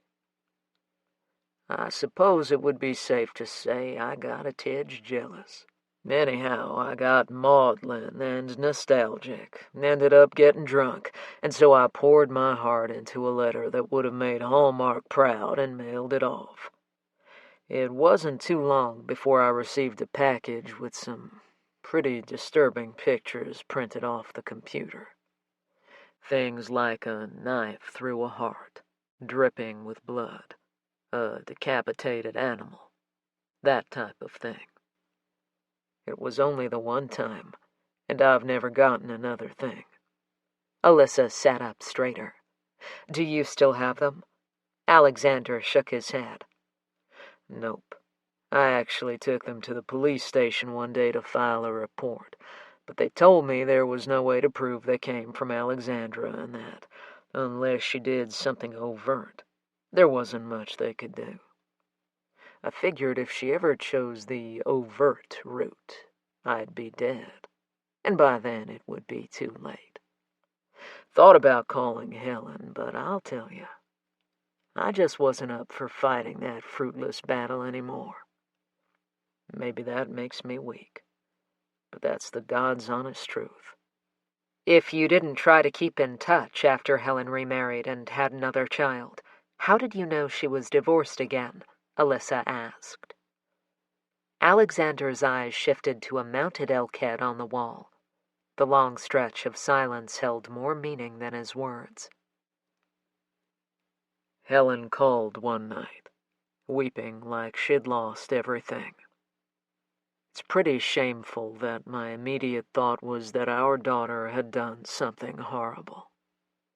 But when I finally got Helen calmed down a bit, she explained that, like me, her new husband had packed up and moved out, but this time he'd taken their baby. Turns out I wasn't the only one who felt terrorized by Alexandra. But even after all that, Helen refused to seek help. But I don't know if that had more to do with her fear of how she'd be judged, or if she herself was terrified of Alexandra's retaliation and didn't want to admit it. The detective in Alyssa shook her head at a person's ability to turn a blind eye to danger, but the mother in her understood that fierce drive to protect her child no matter the cost. Mr. Green, do you have any idea where Alexandra lives now? No, ma'am. And as long as it's far away from me, I don't care to know. Now, I've answered your questions, so I have a few of my own. You mentioned a double homicide and kidnapped teenagers. Can I take that to mean you believe my Alexandra is somehow involved? It was Cord who fielded this answer. We're still trying to figure that out ourselves. On a whim, Alyssa raised another question. Do you know anything about your ex-wife's neighbors in Del Luna? No, should I? I was just curious. What about Mac or Gabriel Kensington? Either of those ring a bell? It was Cord's turn to shoot a sideways glance in her direction, but she ignored him, not wanting to miss any telling looks on Mr. Green's face.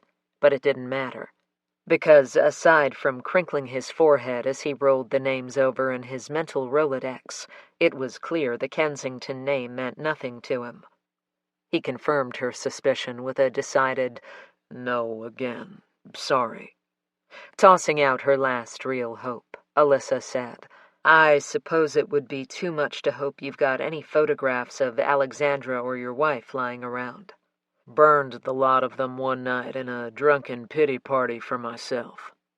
Discouraged, Alyssa pushed to her feet, retrieving a business card as she did. Handing it over, she said, Mr. Green, we appreciate you taking the time to speak with us. If there's anything else you can think of, please don't hesitate to call. Coming to his feet, Alexander ripped off a sheet of paper from a nearby notepad and scribbled something on it before handing it to Cord. Here's my number if you need to get a hold of me for any reason. I don't relish ever coming face to face with my daughter again, mind you. But if there's something I can help with, I'd like to do it. He turned his head away from them. Maybe then I won't feel such a burden of guilt for abandoning my wife. Staring at the back of Mr. Green's head gave Alyssa an idea. It was a long shot, perhaps, but worth it. Do you mind if we take a strand of your hair for DNA purposes, just in case? Without hesitation, Alexander reached up and yanked out several strands of his beard. Let me grab a sandwich bag for you, he said, disappearing into the kitchen and handing it over when he returned. At the door, Alyssa thanked him again. Then, partway down the steps, he stopped them with words that carried the weight of failure. God help you, detectives, if Alexandra had anything to do with these killings and kidnappings. And then he turned on his heel and headed back inside. Back in the car and headed for Albuquerque, Alyssa said, I don't know what you're thinking, but I'm of the opinion that Alexandra Green has just moved her way up to the #1 spot on my list of suspects. 100% with you, Cord agreed. Chapter 32. Tuesday, October 8th. The exploding fragments of her perfect plan sent Alex into a frenzy of crazed destruction. She couldn't believe that after all she'd done for Adam, he'd gone and changed the locks to his house, which meant he probably suspected he would never make it to the NFL because dead people couldn't play football. A disappointment, really, considering all she'd done to ensure his success in that department. At 17, when he'd been distraught over the possibility that his high school rival was getting more traction and attention from the college scouts, she'd sliced the guy's brake lines and forced him off the road, effectively ending his football career before it could get off the ground.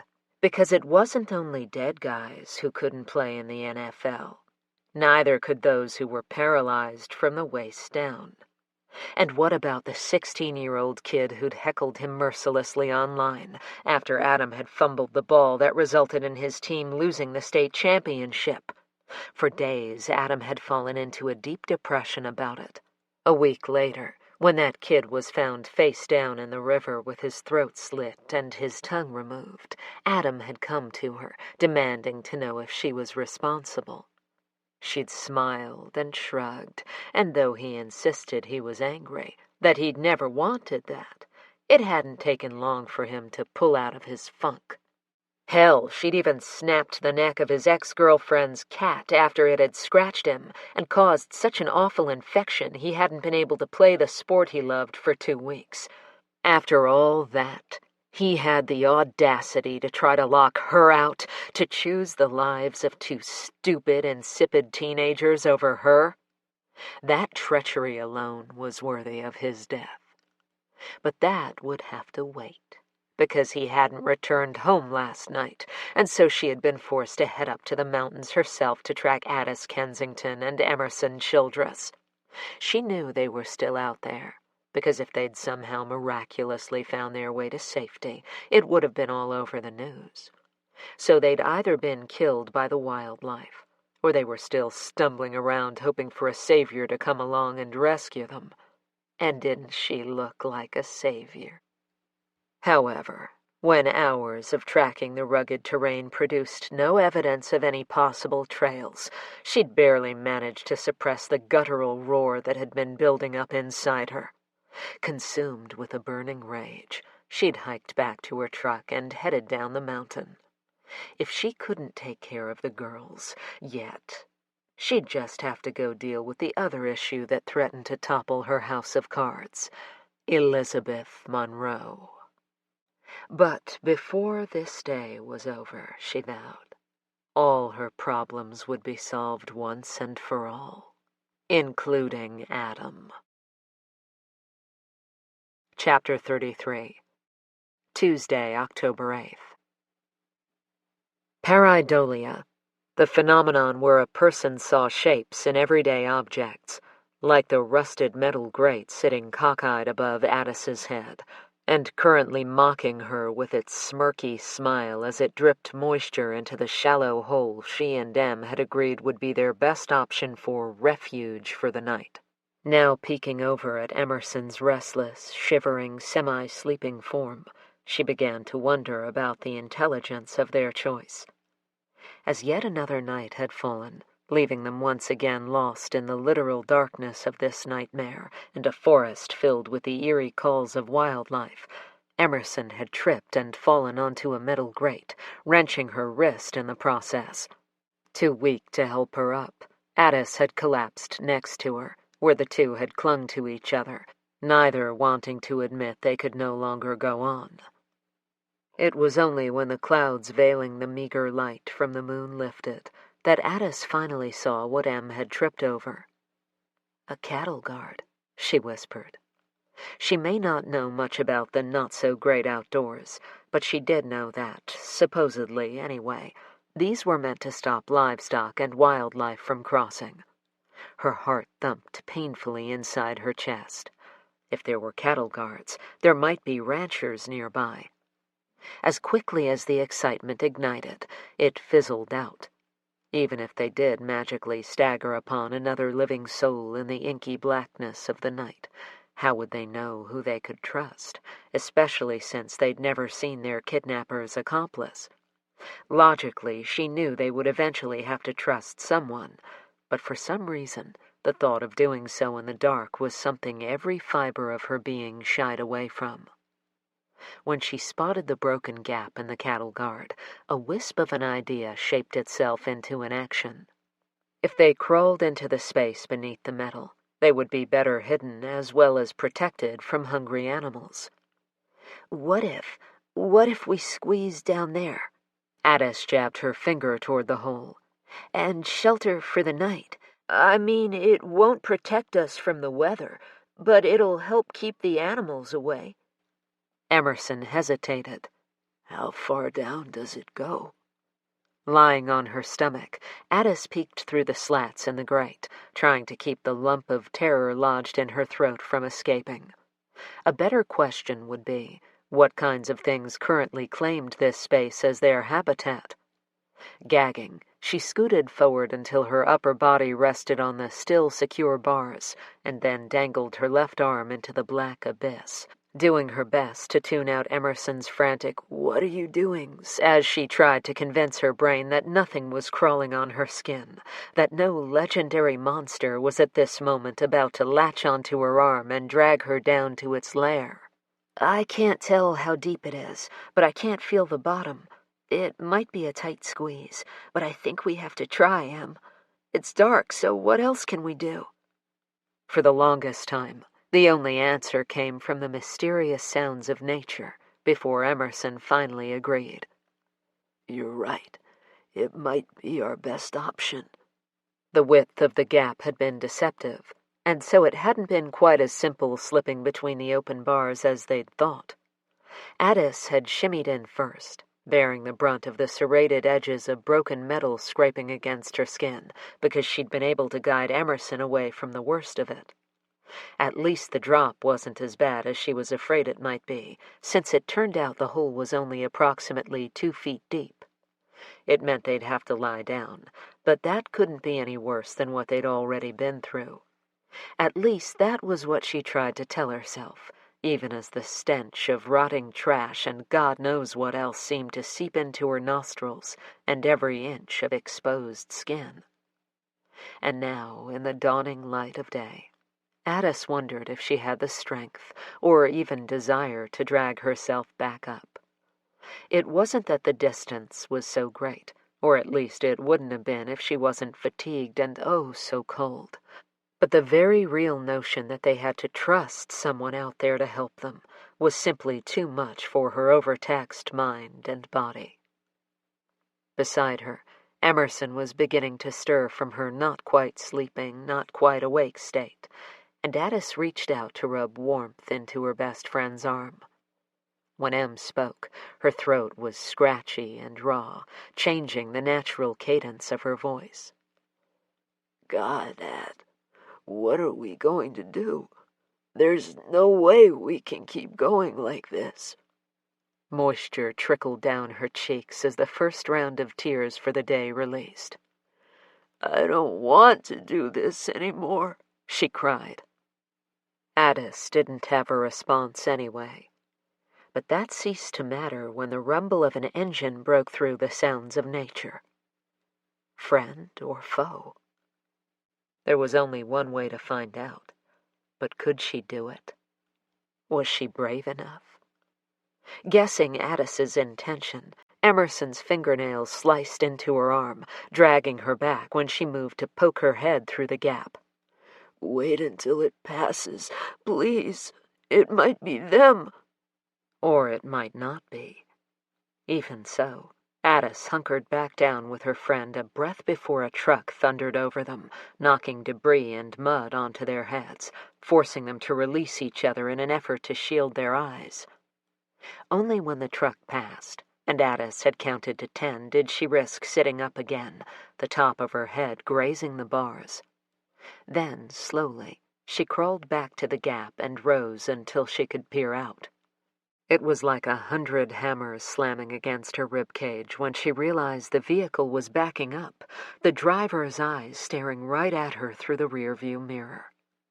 Muffling a scream, she dropped back down, ignoring the scorching pain brought about by a piece of metal gouging across her cheekbone, and scuttling back with hands and feet as she subconsciously sheltered Emerson's body with her own. What is it? What did you see? Is it them? Addis couldn't speak because her vocal cords were frozen upon hearing the echoes of a car door opening, followed by crackling sticks and leaves as the person in the truck approached the refuge that had inadvertently become their new prison. The crunching sounds of booted footsteps stopped, casting a shadow into the hole, and Addis screamed at the pasty face looming from above and peering down. Chapter 34. Tuesday, October 8th. It was close to 3 o'clock when Joe called. They'd just passed into Albuquerque's city limits, and Alyssa was just realizing how famished she was since neither she nor Cord had wanted to stop for more than a small bag of chips and a soda when they stopped to fill up for gas. "Hey, Joe, what's up?" Anger sizzled over the line. "Where are you?" A thick layer of apprehension coated the oxygen in the air. "Just drove back into town. We should be at the precinct in 30 minutes or so. What's going on?" "Apparently, Elizabeth Monroe went into cardiac arrest today." Alyssa recognized the tight control of Joe's voice. It was the tone he used when he neared the edges of restraint. What she didn't understand was why. This might be bad news, but it wasn't the kind that warranted this type of reaction. "What aren't you telling us, Joe?" "The guard responsible for watching Monroe's room slipped away to use the restroom. He insists he was gone less than 2 minutes, and that when he returned he poked his head in, made sure all was still kosher, and then about 5 minutes later the alarms inside the room went off. Someone yelled out a code blue. Doctors and nurses raced in, and he caught sight of one of the nurses doing chest compressions while another one grabbed the AED. Then he was closed out of the action. He tried to find the nurse who'd checked on her earlier, but apparently she'd already gone off shift." The image of Brandon Monroe standing on his friend's porch trying to be so brave while vowing to find the person who hurt his mom breached the edges of Alyssa's memory, and she felt a fist squeeze around her heart. "Have you been able to personally speak to any of the medical staff?" Cord asked. "Actually, yes. Do you remember Dr. Homa? The doctor who treated Kelly McCormick? Yeah, of course I remember her. Well, believe it or not, she's Elizabeth's doctor as well. As soon as I explained there might be a link between Monroe and 2 missing teenagers, one whose parents had been murdered, she cut me off and told me she'd be happy to speak with the 2 of you. She left her personal number." Like Cord, Alyssa remembered Dr. Homa from the Evan Bishop case. Compassionate and passionate, she'd been as devastated as the detectives at what had happened to Callie. "Can you text me the number? Also, would you mind updating Captain Hammond?" "Hal's doing that as we speak. Sandra and I are combing through old yearbooks from Anasazi High School, but aside from class photos that prove she attended the same school as Hayden Benson, there's nothing much to tie Alexandra Green to him, apart from her living next door to the Bensons, that is.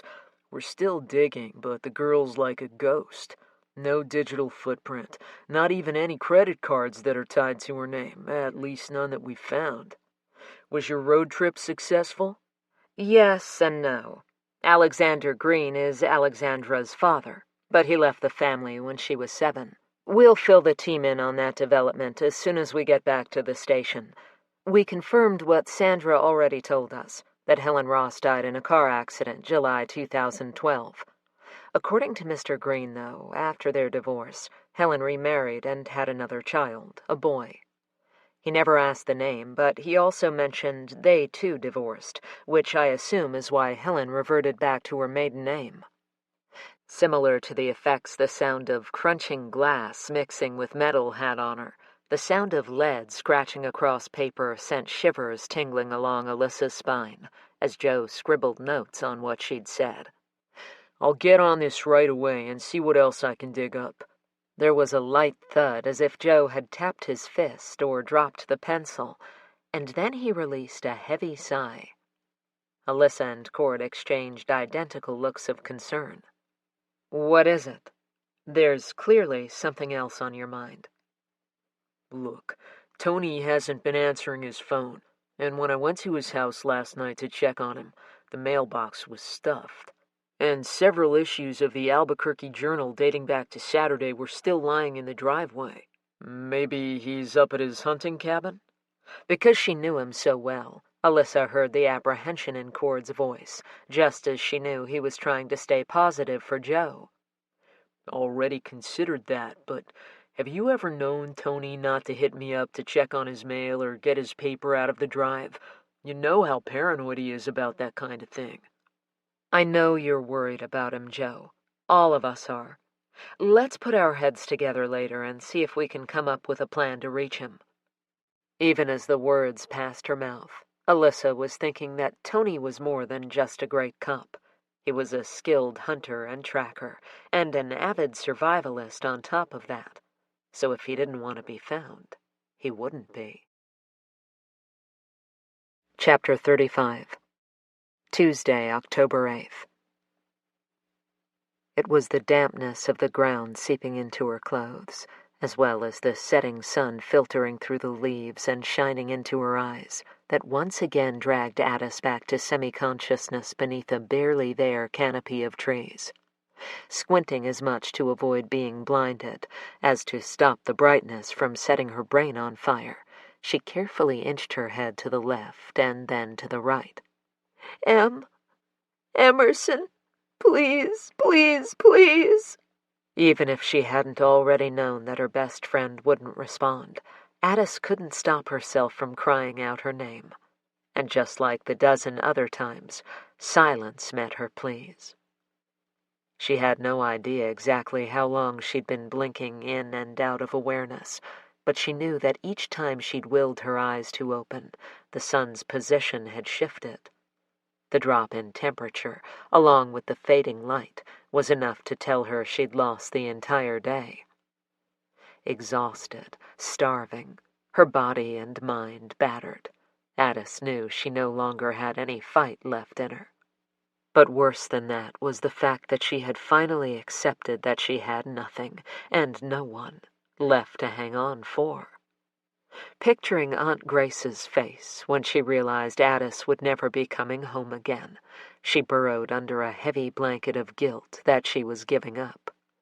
She wished she had the will to go on, but she just didn't. Emerson. Her best friend's name was a whispered cry that eked its way past the balloon of grief in her chest. She squeezed her eyes tight against the memory of being pulled from the space below the cattle guard, her screams mingling with Emerson's, watching her best friend's wild-eyed panic as she'd shaken her head in denial and reached up as if by sheer will she could save Addis.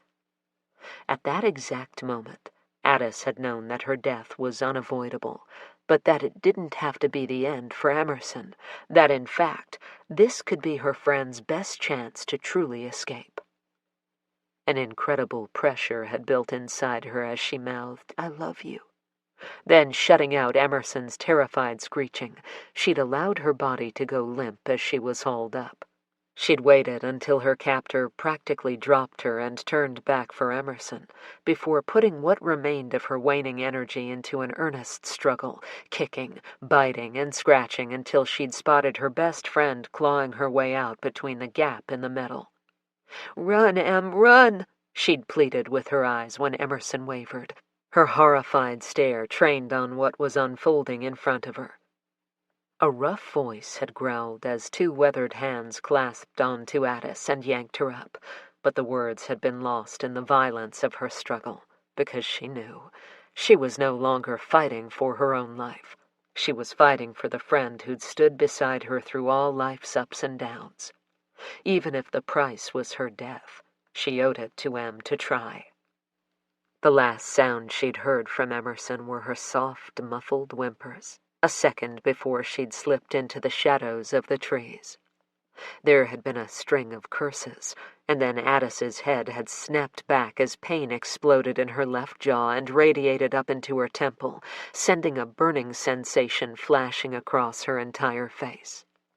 And then there had been nothing but darkness, until she'd woken up with the sun dipping into nothingness, and a few scattered stars beginning to peek through the fragmented clouds. A blast of breaking branches announced the presence of someone trampling through the brush. She watched as a man stepped into the small clearing, a wicked knife gripped in one hand, another hiding in a sheath strapped to his leg, a rifle secured across his back, and a dark smile dancing around his eyes as he held one finger up against his lips, shaking his head back and forth in warning. Sobs ripped from her throat, and she closed her eyes so she wouldn't have to see the knife, praying her death would be quick and easy. She didn't want to go like her father. "Please, just shoot me." She had no idea if her plea was only in her head, or if she uttered it out loud. Chapter 36.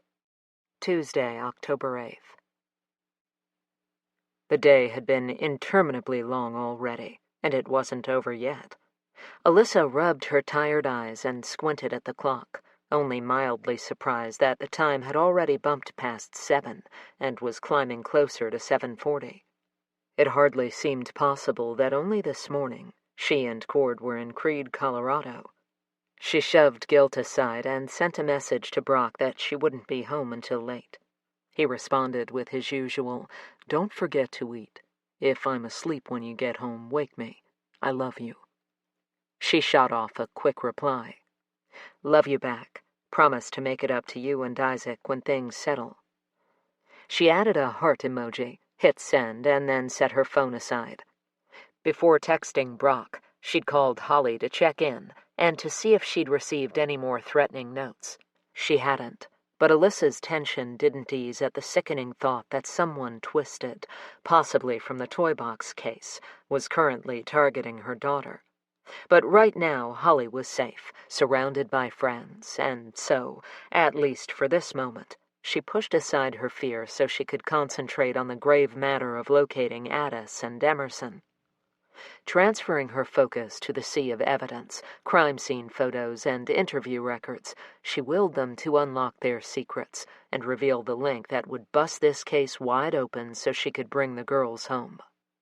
The 1-week mark was biting at their heels, reminding her that she and her team still had no viable leads, and no real suspects aside from a woman who had seemingly beamed herself off the planet following Hayden Benson's disappearance, which in and of itself sent up enough red flags to lift a ship. Just thinking about how the Del Luna Police Department had handled, or didn't handle, the Benson case made her want to spit nails. Disgusted, she thrust an open file away from her, causing dozens of loose pages to flutter in the air and land haphazardly on the floor and table. "I just got back, so I know that anger is not directed at me," Cord said as he stepped into the room. Alyssa whirled around. "How's Sarah?"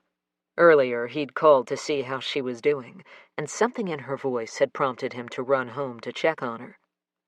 The word pride may as well have been written in glowing letters on his forehead. "That woman is a warrior. I don't know how she does it." "You know if you need to go be with her." Cord sealed her argument with the one thing he knew she wouldn't rebut. "If that were Isaac or Holly out there, how would you feel if all hands weren't on deck? And Sarah really is fine at the moment, and she's not alone either. Now," he waved his arm dramatically over the mess Alyssa had made. "Want to tell me what this is all about?" Rosalind Benson was right. The Del Luna PD of 2012 was inept at best and outright criminal in their negligence to follow up on Hayden's disappearance. They ruled him as an 18-year-old kid who skipped out on his responsibilities and left us with nothing but a half-assed attempt at a police report to go on. No witness statements, no efforts of even the most rudimentary search in case they were mistaken, because clearly, if there's no vehicle and no phone, then there must be no crime. What police academy did they attend?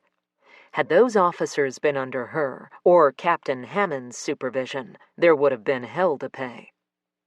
Shoveling her fingers through her hair, she stared at the diagram Joe and Sandra had created while she and Cord were in Colorado. Gabriel, Lydia, Addis, Emerson, Elizabeth, Grace, Mac, Rosalind, Hayden, Helen, Alexander, and now Alexandra Green's names were scrawled along the top. Alyssa had added Campbell, ? To the end. It seems to me that half the names listed up there circle back to Alexandra Green. So where is she now? "I wish the lab would hurry up with that DNA analysis of the blood found in Addis's phone case," Cord said. "Wouldn't it put a pretty bow on things if it came back as belonging to Alexandra? It would, but that still wouldn't tell us where the girls are. What wouldn't tell us where the girls are? Sandra walked in and set down a coffee brew box and 24 donuts on the table. I know it's a cliché, but I figured we'd need copious amounts of both sugar and caffeine for the all-nighter I suspect we're about to pull. By the way, Joe and Hal are right behind me. I'm ready to rock and roll, Joe said around a yawn, followed by a mile-wide grin when he spotted the coffee and donuts. Whoever brought these, you're my hero. Sandra chuckled as she handed Joe a styrofoam cup along with a paper plate and napkin. I've always wanted to be someone's hero. When everyone was finally settled, Alyssa and Cord brought Joe, Hal, and Sandra up to speed regarding their visit with Alexander Green. So, Sandra said, what you're saying, or at least what I'm hearing, is that you don't just believe this Alexandra fits into the bigger picture. You believe she is the bigger picture? Before Alyssa could answer, an exhausted Lynn Sharp poked her head in. Thought I might find you all in here. The DNA results from the blood found in Addis Kensington's phone came back as a match for an Adam Campbell. Helen Ross's second ex-husband's surname was Campbell. But that wasn't what caused the electric jolt. That name sounded familiar. She turned to Cord, but both he and Hal wore almost identical comical expressions. What? She demanded. Hal pulled at his earlobe. There's a football player by that name over at UNM who's got all sorts of NFL scouts salivating at the mouth for their shot at him. Cord nodded. Guy might only be a sophomore, but his arm's a damn torpedo on the field. The way Joe shifted in his chair and wrinkled his forehead was enough to tell Alyssa that whatever he was about to share, she wasn't going to like. His arm's not the only reason you might remember his name. His gaze shifted from Cord to Alyssa. 2 years ago, he was one of 6 individuals whose DNA was collected when police were investigating a date rape case on campus. For the record, Campbell was cleared in that incident. While she noticed the disgust that skated across Sandra's face, what Alyssa heard was rape, UNM, and football, and not only because she remembered now why the name was familiar to her. Isaac idolized the Lobos football star. Thinking back, she could clearly recall how devastated he'd been when the news of Campbell's possible involvement broke in that rape case, and the utter relief he'd shown when Adam was cleared. But it was the image of Holly's face superimposed over Jersey's that froze in her memory. Bo Cambridge was Jersey's ass of an ex-boyfriend, and also played football at the university. Her neck twisted to the left as she stared at the whiteboard where she'd written Campbell, ? Her hand hit something, and she heard a crash and a murmur of voices, but it was all white noise as her entire skeletal system turned into jelly. Unaware she was doing it, Alyssa picked up a marker and jotted Holly's name with a dotted line connecting to Campbell. But the hits didn't end there. When she turned back to face her team, she saw Hal rubbing at his brow as if he were trying to wipe it off his suddenly ashen face. And she knew whatever he was thinking was worse than bad. "You've obviously got something to share, Hal. Just spit it out. No matter what it is, we have to know if we're going to find Addis and Emerson. And protect Holly," she thought to herself. When Adam Campbell was 8, he played for the Albuquerque Bandits Junior Pee Wee League. All the oxygen seemed to be sucked from the room. Except for Sandra, the entire team was immobilized by this information. Almost reluctantly, their newest member asked, "What does that mean?" The monotone quietness of Joe's response masked an underlying current of shock. Tony helped coach the Albuquerque Bandits for about 5 years, around the time Adam Campbell would have been 8 years old. Tony was so excited when Adam announced his intent to play for the Lobos that it was all he talked about for a week. Nausea burned a hole in Alyssa's stomach. Part of processing the Toy Box House of Horrors had included recordings of the crime scene, as well as hundreds, if not thousands, of still pictures. 4 terrified girls locked in a cell, shivering and sobbing as they waited to be rescued. Jersey clinging to the bars as Alyssa unlocked their prison door. That particular photograph, the same one that had been altered to include Holly's face, Alyssa knew, had been one of many placed into a box of evidence. Only someone close to the investigation would have known about it.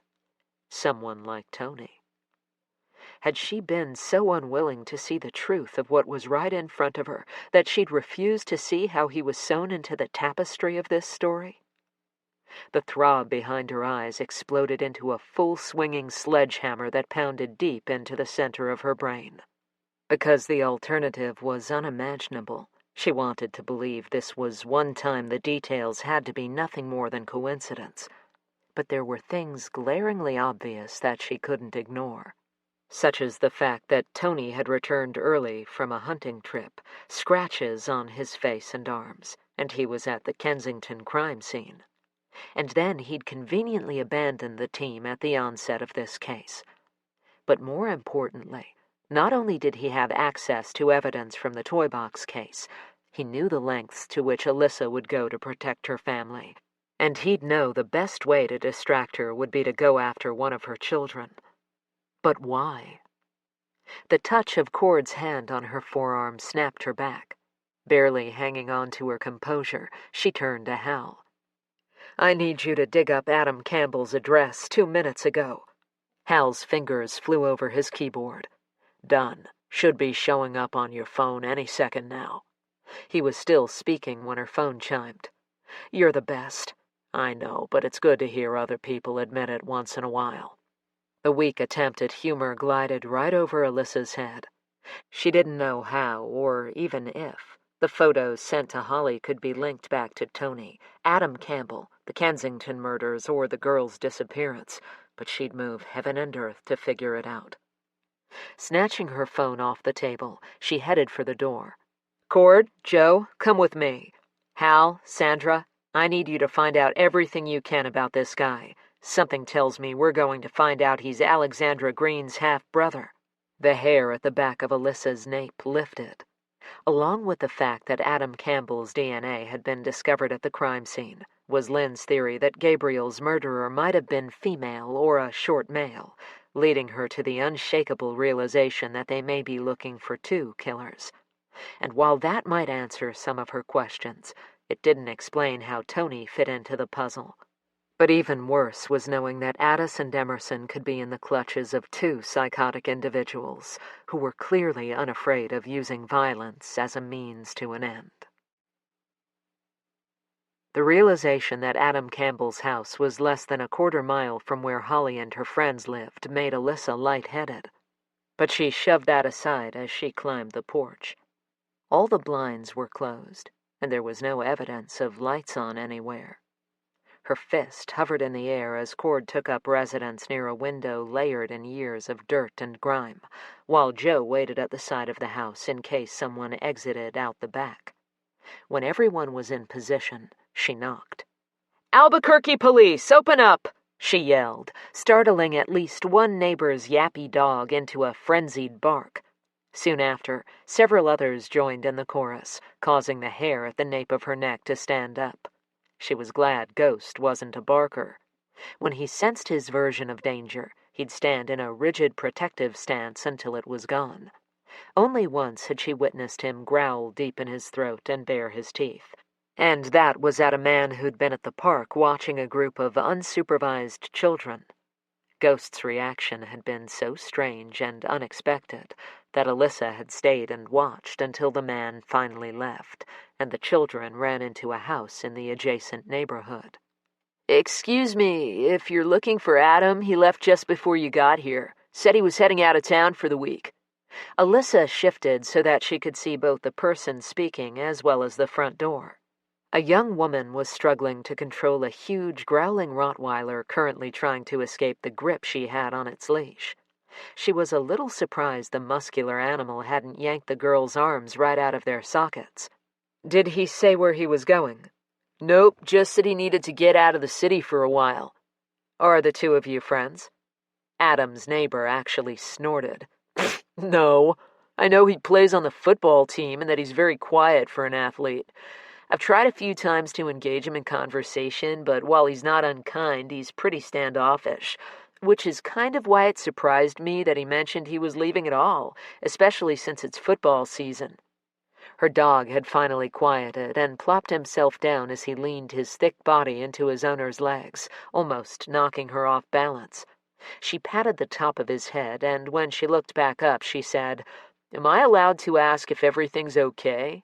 Is he in trouble for something?" Alyssa ignored the question. "What's your name?" "Emilia Martinez. I live 2 doors down." Emilia pointed behind her. "Did you ever see him with his sister?" Alyssa asked the question out of pure instinct. I'm not sure." Emilia's answer was posed as a question. "He didn't really have many visitors, which I always thought was a little strange for a football player, but what do I know? I'm not a fan of the sport. But on occasion I did see the same girl come visit him. It was always dark, and so I never really got a good look at her." "I don't suppose you happened to see what kind of vehicle this girl drove, did you?" Every cell in Alyssa's body was beginning to vibrate. With each new discovery, they were close to getting answers. She could feel it. "A truck, that's all I can tell you. I don't even know what color. Sorry." With each response, Amelia's voice grew heavier with concern. "That's okay. You've been very helpful." Alyssa pulled a business card out of her pocket and started to hand it over before she noticed the way the Rottweiler's body tensed as he growled low in warning. Thinking better of it, she set the card down on the railing and backed away. "Would you mind giving me a call if you see Adam, the girl, or the truck?" "Sure, no problem." Despite the horrifying implication that one of her cherished team members might somehow be involved, as well as the frustration at being unable to question Adam Campbell, Alyssa felt a zing of excitement. She sensed that they'd finally found the link that might break this case wide open.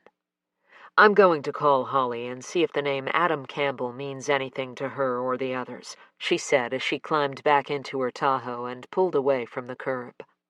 A tornado of emotions swirled through her, excitement that they may finally be getting closer to solving this case, as well as fear of what might be revealed when their questions were finally answered. When they found Addis and Emerson, would they still be alive? Or would her team be moving in to recover 2 more corpses? Not caring that Cord and Joe were listening, she whispered, "Keep fighting, girls. Don't give up. We're going to find you." She refused to believe she was speaking to their ghosts. Failure was not an option. Chapter 37. Tuesday, October 8th. Like a crab evading the net, Addis scrambled backwards and away from the man as he fumbled in his knapsack. Through swollen eyes, she watched him waving something thin and black in front of her. His mouth moved, but the roaring in her ears turned his words into little more than a series of vibrations in the air. She didn't recognize this man, not like she'd recognized the kidnapper who'd taken them from her house. She desperately wanted to ask him what he'd done with Emerson, because she knew he must have gone after her after knocking her unconscious. But she also knew she was terrified of the answer. If she didn't know, then she could pretend Em had escaped, that she was on her way to finding help. Of course, the possibility of Em ever being able to lead rescuers back to her was less than slim, especially since Em could get lost going around the block. "Come on, stand up." Because Addis had sunk so deeply into the fantasy of believing Em had escaped, the man's gruff, gravelly voice had the same effect as an ice bucket of water being splashed over her. Her muscles were beyond weak from lack of food or water, not to mention the all-too-paralyzing numbness of her situation, but too frightened to do anything else, she nonetheless did her best to obey. But it was a fruitless effort as she lost against gravity once, twice, then 3 times. As her legs collapsed beneath her yet again, something shifted inside her, and it took her a second to recognize it as fury. Why was she giving up? Why was she acting as if her death was a foregone conclusion? Where had her will to survive gone? "You're stronger than you know, Addis Penn Kensington." Aunt Grace's consistent advice any time Addis came to her with one of her struggles filtered through the white noise of the wind through the trees, giving her a renewed strength, mentally at least. Fortified with fresh resolve, she hugged one of the trees and used it to help her stay upright. But even as her knees locked into place, she knew as soon as she released the trunk, she would be kissing the damp earth once more.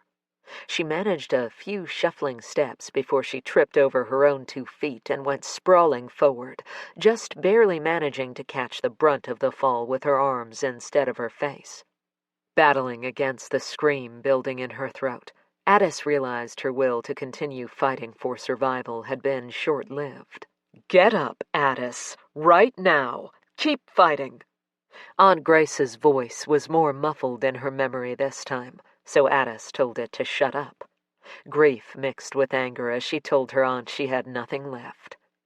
"If you really wanted me to keep fighting, you would have found a way to save me already. But you didn't, and I'm too tired and too weak to care anymore, so just leave me alone and let me die." 1 minute she was giving up, and the next, the man was squatting in front of her so he could swoop her up into his arms. Her terrified scream was muffled when the man shoved her face against his shoulder so hard that her teeth cut into her lips. "Quiet." His abrupt order was full of menace. They'd only gone a few steps when he stumbled. His arms tightened as he toppled forward, and Addis knew she was about to hit the ground again. Only this time, it would be with the full brunt of this man's weight bearing down on her. As he fought to regain his balance, he juggled to keep her in his grip.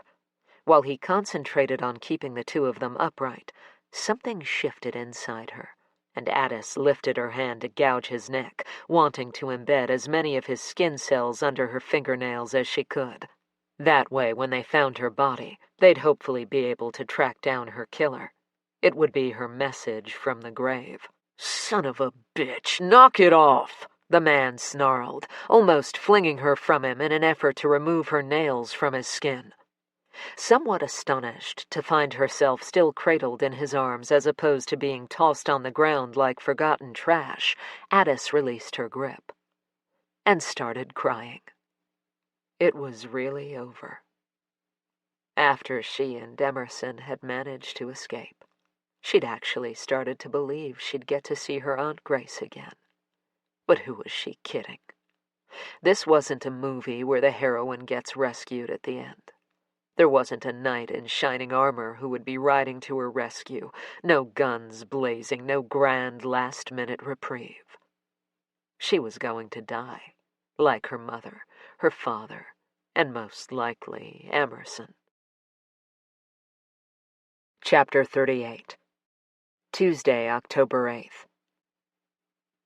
Adam's hands were a mess of gashed skin and blood. Embedded in one particularly deep slice near his wrist was an array of tiny crystals of crushed rock where he'd repeatedly smashed it against the ground. If only he'd been brave enough to go to the police all those years ago, when Alex had slashed that kid who'd been hassling him about losing the big game, he wouldn't be in this situation. Not that he hadn't considered it, but she was like a demon who could read his mind even when she wasn't with him. A couple days after he'd confronted her, demanding to know if she was the one responsible for the kid's murder, and insisting he'd never wanted that, she'd asked him over, a smile beaming from her face when she'd answered the door. Then she'd grabbed both his hands and twirled him around in an awkward little circle before tugging him inside. Her bubbly attitude was not only rare, it was also contagious, and he'd found himself grinning along with her, though he had no idea why. But then the door had clicked behind them, and he'd watched Alex put on a performance worthy of an Academy Award or Oscar or whatever. The glee from moments earlier evaporated as she collapsed to the ground, hugging her knees to her chest. rocking back and forth, sobbing into her hands. Her hysteria grew in volume, nearly robbing her of her breath as she cried. I thought I could save him, be the mother Adam never had. I begged him not to do it, that the kid was just being a kid. But he was just so angry, and then after, he came to my house, and he threatened to gut me like a pig if I ever told anyone, if I turned him in. I wanted to, but I was so scared. He had pictures that he forced me to look at. Oh, God, I don't want to go to prison. I know I should have been brave enough to call the authorities, but, oh, please, don't let this be happening. Then she'd lifted her head, all evidence of tears erased, and sneered, Just in case you're toying with the idea of going to the police, who do you think they'll believe, you or me? And just for the record, I will gut you. With each promise, she'd tossed a Polaroid photograph of the boy in various stages of his torturous death. Afterwards, Adam had run from her house wanting nothing more than to confide in and seek advice from his father, but that would have meant he'd have to confess that he'd secretly been in touch with his sister for the past few years, that he had neglected to heed the warning that Alex was dangerous. But his father was gravely ill, and Adam was too frightened the truth would do what his failing heart hadn't yet managed. And so he'd kept his secret, only whispering the truth to the closed casket that held the withered remains of the bravest man he'd ever known. That was 2 days before Adam's 18th birthday, and his shame had kept him from ever visiting his father's grave again. On his worst days, he would play the what-if game. What if he'd never discovered that photograph in his father's closet when he was 5?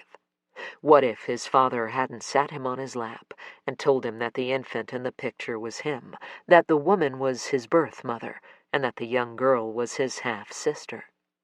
Adam vividly remembered the fear in his fearless father's eyes, the way his arms had tightened protectively when he'd uttered Alexandra's name, as he explained that taking Adam away was what was best for all of them.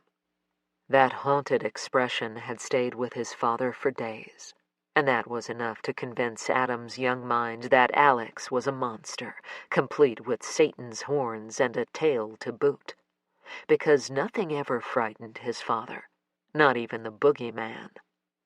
But that was all in the past, and he couldn't change the path of destruction he'd chosen that led him to where he was today, waiting for Alex's instructions on how to fix this current mess.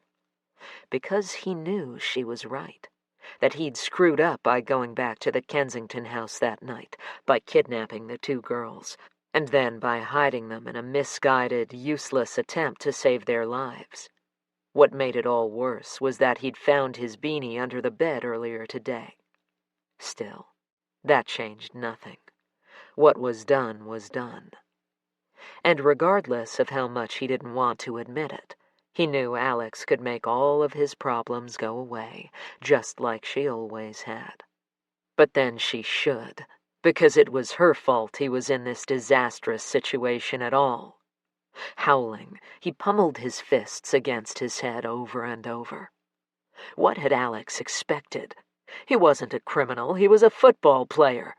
Which was why, this morning, he'd done the only thing he could do. He'd called her, admitting that he'd watched in numbed shock as a hunter had pulled the girls from a cattle guard.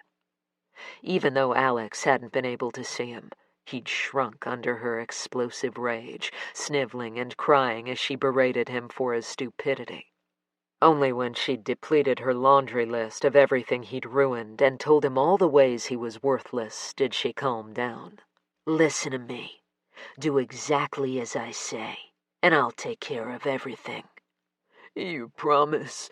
He hated how she'd reduced him to a simpering child. I promise. Now, close all your blinds and turn off your lights. If anyone knocks, don't answer the door. Leave the key for the new locks under the bush in the front yard and I'll let myself in. Several hours of wearing his carpet then slipped away before Alex's words finally tunneled to the forefront of his mind. She'd told him to leave the key for the new locks, but he'd never told her he'd changed the locks because he knew she'd demand to know why. And it wasn't like he could very well tell her the truth, that he had nightmares about her disemboweling him for screwing up. After all, he'd known her to kill for lesser reasons. There was only one way she could know. She'd been by the house, and she hadn't told him, because she was going to take care of him, too. An ominous text dragged him back from the brink of insanity, making him suddenly aware of the destruction he'd caused. His eyes strayed from the pink insulation winking out at him from the exposed wooden beams that made up the inner frame of his house, to the message making his eyes burn. Torn, indecisive, he ended up doing the only thing that made sense to him. He ran. Chapter 39. Wednesday, October 9th. In a foul mood because they'd been forced to wait until morning to secure a search warrant for Adam Campbell's residence, Alyssa had crawled into bed Tuesday night, but instead of getting some much-needed shut-eye, she'd tossed and turned until her even-tempered husband had growled at her. She'd just dragged herself out of bed and plodded down to the kitchen when Nick called. At 4:15 in the morning, it couldn't be good news, so, heart knocking against her ribs, she answered. "There's another envelope that wasn't here when I left last night just before 10:30. And in case you're wondering why I'm here this early, it's because I've been camping out since Holly got that last picture. But last night, I had to go home for a while, and I fell asleep." Guilt crept into his voice. "As soon as I woke, I raced back over here. That's when I saw it, and I called you right away. Holly's still asleep and doesn't know yet." Alyssa was already in her bedroom, throwing on some clothes. A shower and brushing her teeth would have to wait. She ordered Nick to stay put, shook Brock until he jerked upright in the bed, told him what was going on, and then flew out the door. She briefly toyed with the idea of waiting until she saw Cord in a few hours to tell him, too, but bearing in mind their last chat, she quickly nixed the idea and called. After getting the rundown, he agreed to meet her at Holly's. When she pulled up, Nick was sitting on the porch cradling his head. "Where is it?" He pointed to one of the 2 rocking chairs perched on either side of the window. A white envelope decorated with yellow smiling face stickers spelling out Holly peeked beneath one of the legs. Whoever had placed it there could have done it without ever stepping foot on the porch. A car door slammed, and she twisted around to see Cord sprinting in her direction. His phone was already out, camera ready, and with the muscles in his clenched jaw ticking furiously, he took several photos from different angles before snapping on a pair of gloves to retrieve the envelope and open it. The dark, evil threat lurking below the surface of the photograph of Holly, Sophie, Rachel, and Jersey was enough to lodge Alyssa's heart in her throat every single time her eyes landed on it.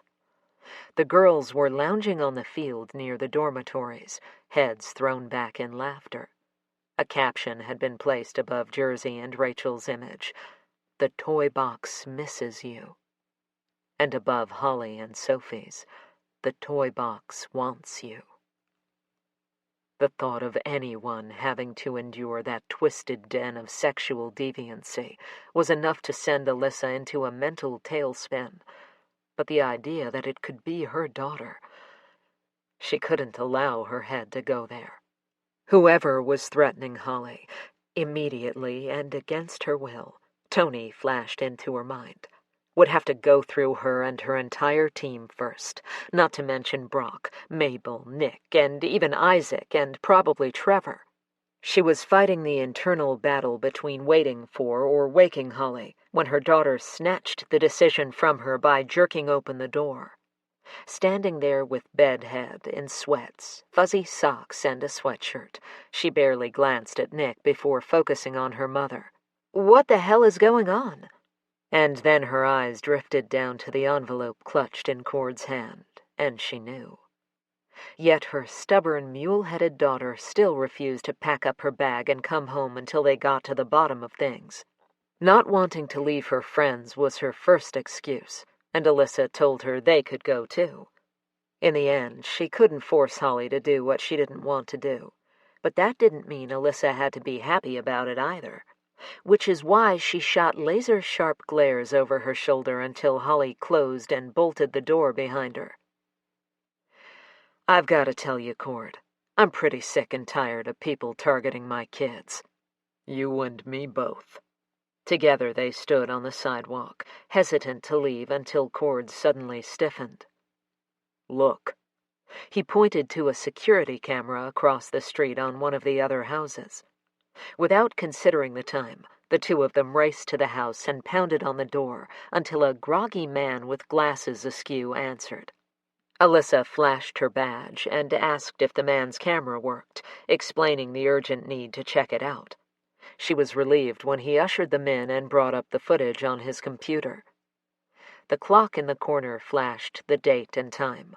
It was 6 minutes past 11 when an old truck parked 3 houses down, and someone with a baggy hoodie obscuring his face snuck onto the side of Holly's house and secured the envelope beneath the rocking chair. "What the—" Cord exploded from his chair as Alyssa went from frozen to numb in a matter of seconds. It was the same vehicle they'd seen on the video with Elizabeth Monroe across from the convenience store. Last night, Amelia Martinez mentioned the woman who occasionally visited Adam drove a truck. "We need to find out if she recognizes that," she pointed to the screen, "as the same one." Alyssa forced the chilling words past her lips. "If it is the same truck, it's possible we're watching Alexandra Green in action." Goosebumps peppered her skin as an unsettling thought burrowed deep. According to Alexander Green, both he and Helen Ross's second husband had abandoned their families because they feared Alexandra. If she was that disturbing at such a young age, Alyssa was afraid to think about how much worse she could be as an adult. And now, in a way Alyssa had not yet figured out, Alexandra seemed to be embroiled in both the Kensington case as well as whatever was happening with Holly. Unable to erase the savagery of Gabriel Kensington's murder from her mind, Alyssa flushed with a burning anger at herself for not having thought earlier of checking the security cameras in Holly's neighborhood. If she had, she stopped the thought before it could gain traction because right now she needed to focus her energy on locating Addis and Emerson. At this moment, Holly was safe, and she'd stay that way, even if it meant Alyssa had to have Brock hog-tie her and drag her home against her will. She'd be spitting nails, but at least she'd be safe while she was doing it. At 5 minutes to 6, and with varying degrees of exhaustion, the rest of the team strolled into the conference room, and Alyssa placed the photograph back in the envelope. Like she had the others, she would take it over to Bill Hedge and see if any fingerprints could possibly be lifted from it. "Liz?" Looking over at Hal, Alyssa was surprised to see everyone staring at her as if they were waiting for a response. "I'm sorry, my mind was elsewhere. Can you repeat what you said?" Hal tipped his head to the side as he studied her, but if he had anything to say about her lack of attention, he kept it to himself. "I was telling everyone I did a little digging into Adam Campbell's history last night after I got home. He was born to Barry, who died 2 years ago of heart failure, and Helen Campbell, née Ross, which definitely makes him the half-brother to Alexandra Green." Cord snapped his fingers. "That's right. I remember when Adam signed with the Lobos. The media focused on portraying him as the phoenix that rose from the ashes because he'd grown up without a mother and had lost his father 2 days before his 18th birthday. His gaze shifted between both Hal and Joe. "Do you remember that?" Both men nodded, while Joe added, "When Tony read Barry Campbell's obituary in the paper, he was concerned with how Adam was holding up. He even considered trying to reach out, but decided that would be awkward, especially if Adam didn't remember him." Even though she'd expected that Adam and Alexandra were related, Alyssa still felt a rush of adrenaline at having her suspicions confirmed. Before she could respond to Hal or the others, Bill Hedge poked his head in. "Got a second?" He forged ahead without waiting for a response. "Found one usable print on that set of photos you gave me. Prints belong to Adam Campbell." A hazy cloud of red and purple stole Alyssa's vision, and she gouged the soft fabric of the chair she was gripping in an effort to keep herself from reeling through the room like a tornado of destruction. "Are you absolutely positive?" She didn't even attempt to mask her fury. 100%. Hope that helps. Listen, I've got to run." Hedge backed out of the room, completely unaware of, or at least wise enough not to mention, the hurricane of emotion he'd unleashed. "Liz." Hal's voice came at her like he was miles away underwater, or she was. Finally, he clapped his hands, the sharp sound snapping her back. Afraid she'd not be able to rein herself in if she lost her cool now, Alyssa's voice was even as she said, "I don't care how many judges you have to wake. I want that search warrant for Adam Campbell's residence yesterday." Slapping down the urgent need to race back to her daughter's house to act as a watchdog, she reminded herself that Holly had promised to stay home behind locked doors with Nick, Sophie, Rachel, and Jersey. Right now, Alyssa had to focus on the fact that there were 2 teenage girls out there who desperately needed to be found. Wherever they were, they had to be terrified, and she knew she and her team would do whatever it took to bring them home. Chapter 40. Wednesday, October 9th. Dawn was just beginning to push the night out when Addis opened her eyes. Though she'd fought against sleep with every fiber of energy she had left, exhaustion had finally won out. Sitting up, her eyes landed on the table where a water bottle sat with a note secured beneath it. Beside it was a wickedly sharp hunting knife. Leaning forward, she grabbed the water and then placed the knife beside her before reading the note. "Out searching. Drink. Stay hydrated. Food's in the fridge. Help yourself. Cabin's locked. Stay inside. You'll be safe." Addis blinked. So last night had been real. She hadn't just dreamed it up. Uncapping the water bottle, she forced herself to take small sips, replaying yesterday's events in her mind. Call it self-preservation, call it instinct, call it whatever, but Addis wasn't letting her guard down, no matter what this guy claimed. "So, you're really not going to hurt me?" As much as she tried to put bravado behind her tone, her words still came out as a timid squeak. The man's grip on her arm tightened. "No." "Then what's your name?" "Tony." "And you're a cop?" The black wallet he'd been waving in front of her made sense now, if he was telling the truth, which the jury was still out on. "Yes." "Do you know my Aunt Grace? She's the district—" "Yes." "Did you know where we were? Is that why you're here?" "No." His flat, one-word responses did nothing to ease her anxiety or boost her trust. "Where are we? Do you know where Emerson is?" "The Pecos." His voice lowered to a gruff whisper. "And no." Crushing grief sawed away at her pretense of bravery, but she forced her next question through quivering lips. "Have the police arrested the people who killed my dad and mom?" Tony jerked to a stop. "People?" Her tears didn't fall, but they did cloud her vision as she recalled her kidnapper and his unexpected visitor calmly and coldly discussing her parents' murders, as if the act had held no more significance than cleaning a fish. Addis nodded yes, and then told Tony about their escape, and hiding beneath the cabin when they'd seen the car's headlights, and adding that both she and Emerson had recognized the guy who'd kidnapped them, but neither could remember where they'd seen him before. When she finished, she repeated her question. "If you didn't know 2 people were involved, then they're still out there somewhere, right?" Tony hesitated before offering a soft yes. Almost as an afterthought, he added, "I'm sorry, and it might not help much right now, but I know the detective working on it, and trust me, If there's a more kick-ass determined gal out there, I've yet to meet her."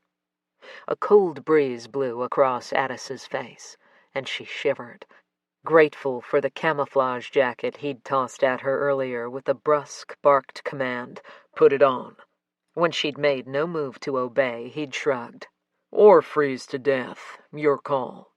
Now she caressed the pocket knife she'd transferred to one of the pockets, taking comfort in its nearness. "If you're really one of the good guys, why did you knock me out?"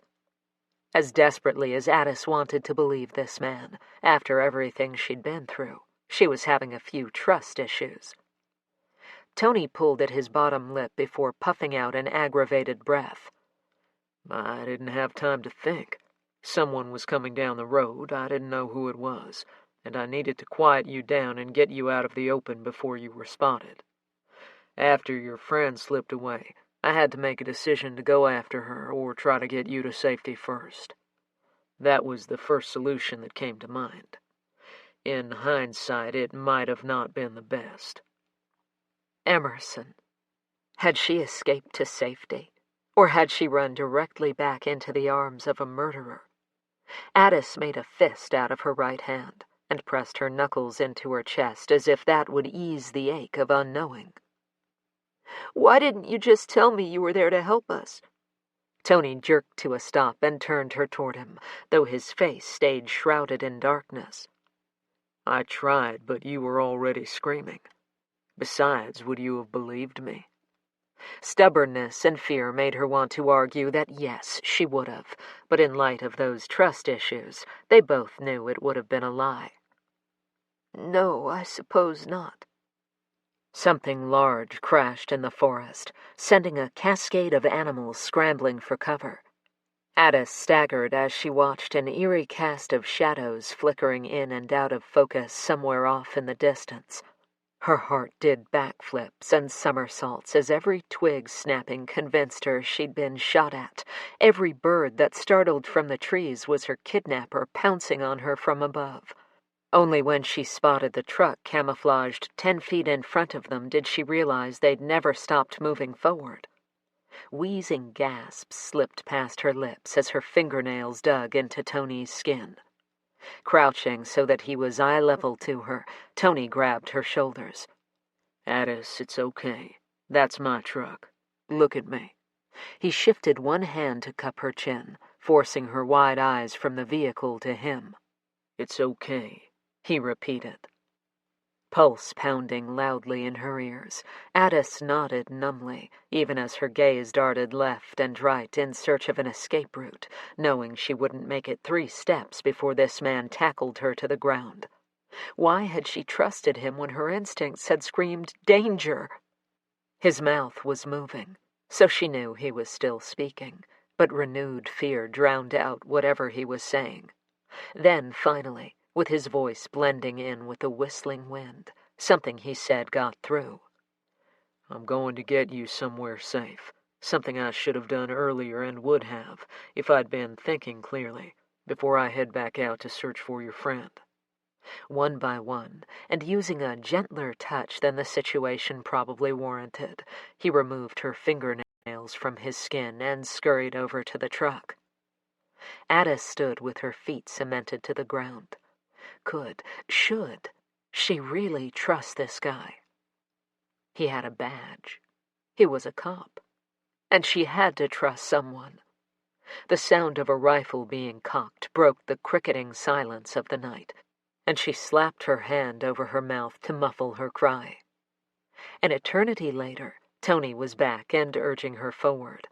At the truck, he quietly opened the driver's side door and helped her inside, which was a good thing since she was too weak to do it on her own. On the bench seat was a scratchy blanket that smelled old and mildewy, but it was warm and dry, and Addis found herself huddling beneath it as Tony ordered her to hunker down on the floorboard and to keep her head down. She didn't ask why. She just obeyed. With her cheek pressed against the vinyl seat, she watched as Tony reached behind it and pulled out a thermos and an insulated bag. The Velcro ripping open was unexpected and oh so loud. But then he shoved a bottle into her hand, along with a sandwich stuffed into a plastic baggie, and every single thought except drinking and eating, and Emerson, dissipated into the cold air. Drink slowly. You don't want to get sick, so small sips, small bites. It's not much, but you'll need your strength if we're going to locate your friend. In the cab of the truck, his voice was different, and Addis realized it was because he was finally speaking in a normal cadence, not a whisper or an urgent plea. After swallowing a bite of the peanut butter and apricot jelly sandwich and washing it down her parched throat with 3 slow but satisfying sips, she asked, "How are we going to find Em? Do you have a phone? Can't we just call that cop you told me about?" With pinched lips, Tony patted the front of the seat where a caddy was attached, fumbling around until he retrieved his phone. He pressed his thumb against it to unlock it before sliding it across the seat hard enough that it would have clocked her on the nose if she hadn't shifted to the side. No signal, but feel free to try yourself if you don't believe me. And it'll take at least 2 hours, maybe more in the dark, to get somewhere with even a minimum signal strength. And then I'll have to wait for help to come. And even if they allowed me to leave again, which they wouldn't because they'd need to interrogate me, it would take me at least another couple hours to get back up here. His eyes bored into hers. We could do that, but your friend may not have that much time. The fear that she'd driven Emerson back into danger overrode the lure of safety, and Addis shook her head. She couldn't live with herself if she was whisked away while her best friend continued fighting for her life, either against their kidnapper or against the elements.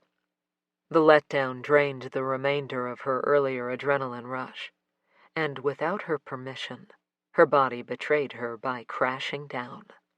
She put up a valiant struggle to keep her eyes open, but aside from propping them open with toothpicks, the battle was lost.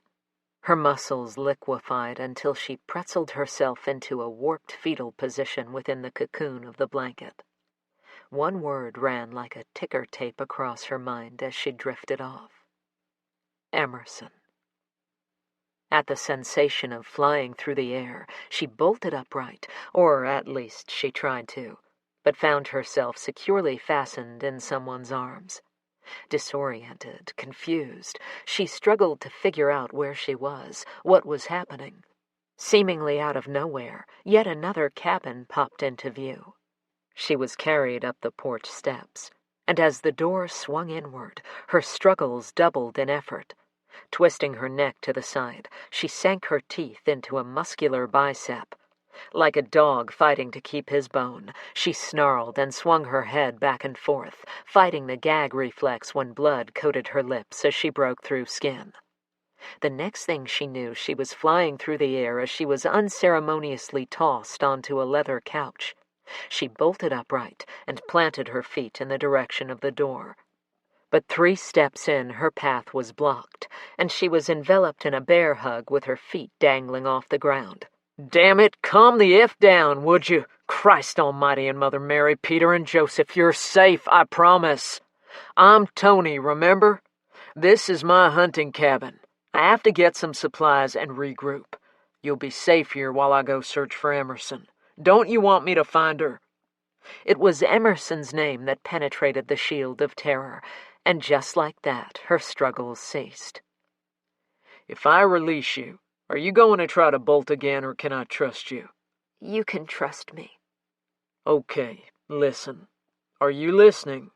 His tone indicated he didn't necessarily trust her. Instead of speaking, she nodded against his shoulder. Okay, wiggle your left hand. She did, freezing when she touched the hilt of a knife. I'm going to sit you back down on the ground, and then I want you to take that knife from the sheath, okay? Slowly now. With the knife squeezed tightly between both hands, she centered it in front of her chest with the pointy side up, watching as Tony suspended both arms in the air and backed up. That's for you to hold on to. Now, would I give you a lethal weapon to use against me if I was going to harm you? Panting and out of breath, she croaked out a hoarse, "No." "Okay. I'm going to put my arms down now, so don't go stabbing me." Addis didn't smile. She was exhausted and tired of being scared, and she wanted Emerson to be safe, and she wanted to go home, and she wanted her Aunt Grace, and she wanted her mom and dad not to be slaughtered, and she wanted to rewind the clock so that none of this had ever happened, and she wanted to wake up and call her best friend and tell her about this insane nightmare she'd had, and she wanted to giggle about it as they pretended they would make a movie out of it. But they didn't need to make a movie, because this was real life.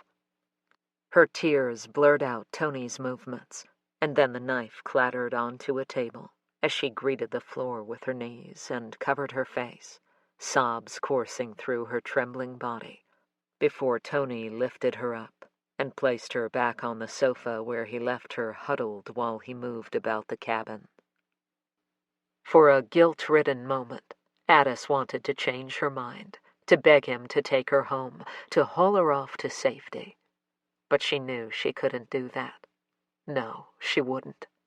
Because more than anything, she wanted to find Emerson. She'd never forgive herself if she survived and Em didn't. Unaware, she drifted back into sleep. The thundering click of a bolt unlocking jolted Addis awake, and had her springing to her feet, clutching the hunting knife in both hands as she prepared to fight for her life. In the doorway, Tony froze with his hands in the air. Speaking softly, he said, "I'm sorry. I didn't mean to startle you. You can put the knife down, or hold on to it if you feel safer." Though he moved farther into the room, he was careful to keep his distance. But it wasn't his words or his movements that Addis focused on. It was the fact that he'd returned, without Emerson. Without warning, the knife tumbled from her hands, and her knees buckled as an avalanche of guilt threatened to bury her. In her efforts to save her best friend, had she inadvertently gotten her killed instead? Unable to live with the thought, Addis curled herself into a tight ball on the floor as her cries echoed off the walls around her. Chapter 41. Wednesday, October 9th. Had Adam been standing in front of her when he confessed yesterday that a hunter had located the girls, Alex would have wasted no time in impaling him through the throat with the scissors she'd been gripping in her hand.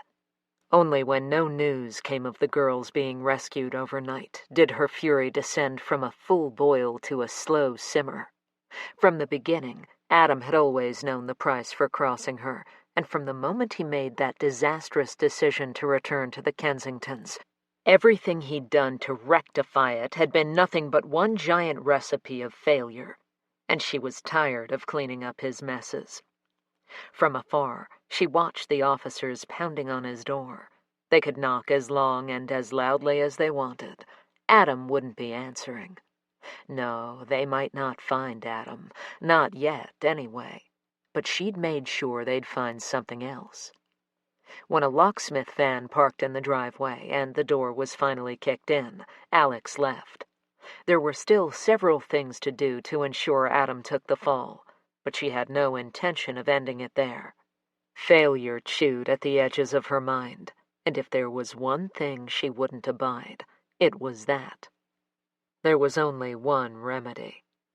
Addis Kensington, Emerson Childress, and now their hunter-savior had to die. And she'd take pleasure in being the one to do it.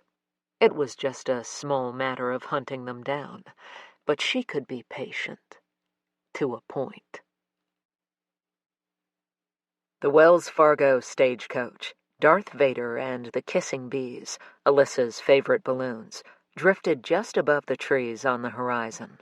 But she didn't notice as she and Cord waited for Joe to record evidence of the interior of Adam Campbell's house before they began their search. Outside, Duke City's Lock and Key waited in their van so they could secure the house after her team finished serving the warrant. Sandra was off canvassing the Kensington neighborhood once more to ask if anyone recognized or remembered seeing the truck that had been present at both the location of Elizabeth Monroe's assault and the delivery of the photographs to Holly's house. In the meantime, Hal was busy checking registration records to see who the truck was registered to. Every answer led them one step closer to locating Addis and Emerson. Impatiently waiting, Alyssa's eyes wandered the room until Joe called from the back of the house. "Whoa, wait until you get a look at this." She made her way down the hall and poked her head in. Pink fiberglass covered everything from the bed to the red beanie beneath it, to the overturned night tables, to the lamp partially buried in the wall near the closet, making it appear as if an insulation factory had exploded. Someone had gone on a rampage. But that wasn't what stole her attention. 3 envelopes decorated with yellow smiley stickers spelling out Holly grinned up at her.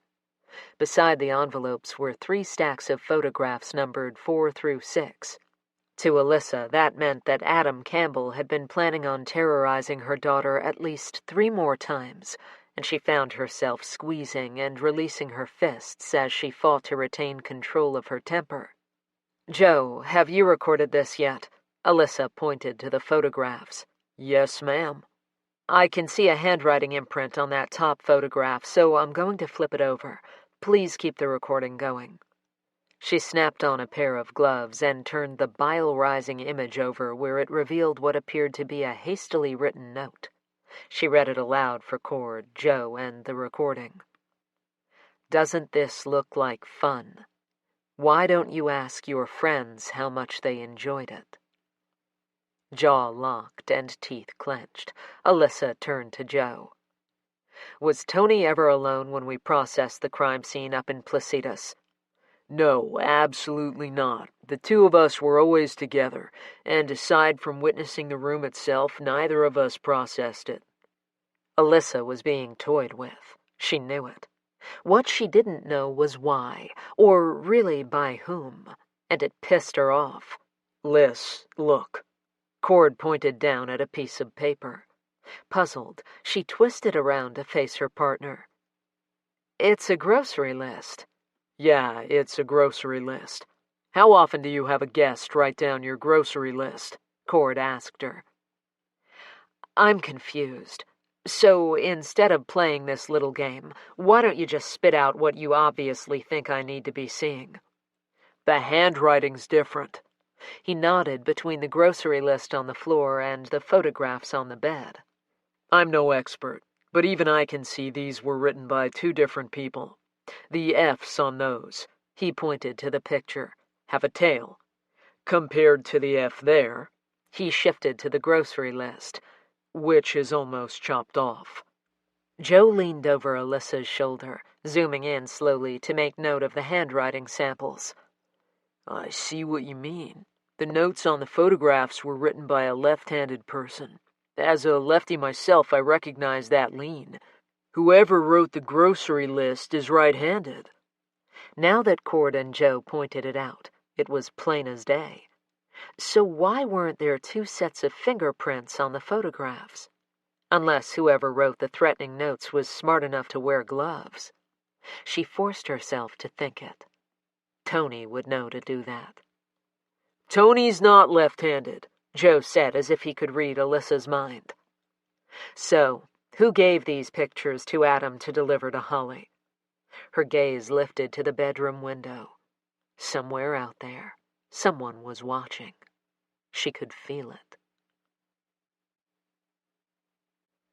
More than an hour later, the team had bagged up the grocery list, the photographs, Adam's laptop, a pair of worn Converse sneakers, a pair of jeans with muddy hems found in an overflowing trash can between the washer and dryer, in an almost staged display Alyssa had thought when she'd first seen them, and a hairbrush containing long strands of hair. As they waited for Dukes to secure the residence, Joe broached the subject none of them wanted to discuss. "I want to go on record that I don't believe for a second Tony's caught up in this. He's my best friend, and hell, he's watched Holly grow up just like most of us, and he just wouldn't do that to you, Liz. There's a logical explanation. That being said, we can't keep this from Hammond. We're going to have to tell him." Alyssa knew he was right, but she didn't relish having that conversation because she'd never wanted to be more wrong about something than she did about the evidence pointing to Tony's involvement. She'd learned long ago that just because she willed something not to be true, she couldn't ignore what was in front of her. "I'll tell him," she said, her voice low and full of sadness. "We'll tell him," Cord and Joe said together. Chapter 42. Wednesday, October 9th. As she'd been doing since Tony had picked her up off the floor and combed her, Addis followed him around his cabin. Unlike their kidnapper's place, where the coffin-like walls were covered in cheap, dark wood paneling, with fungus seeping through the cracks, this one was old, but still more modern, and almost obsessively clean, at least in Addis's limited opinion of what a hunting refuge should look like. Every wall in every room was decorated with various hunting trophies and garish animal heads of all shapes and sizes, the largest being that of a bear, its face forever frozen in an angry snarl. And regardless of where she stood, the eyes of each displayed animal followed her, almost as if accusing her of being the predator to its prey. It might be a taxidermist's dream place, but to her, it sprang well past the creepy-as-all-hell vibe, which spoke volumes considering all she'd been through. Frankly, she was done with creepy. On the other hand, Uncle Mac, an enthusiastic hunter, would salivate over this place. Addis tugged at the ripped collar of her shirt and shivered inside the bulky, oversized camouflage jacket she still wore. All these dead animals shrank the space around her, making it far more suffocating.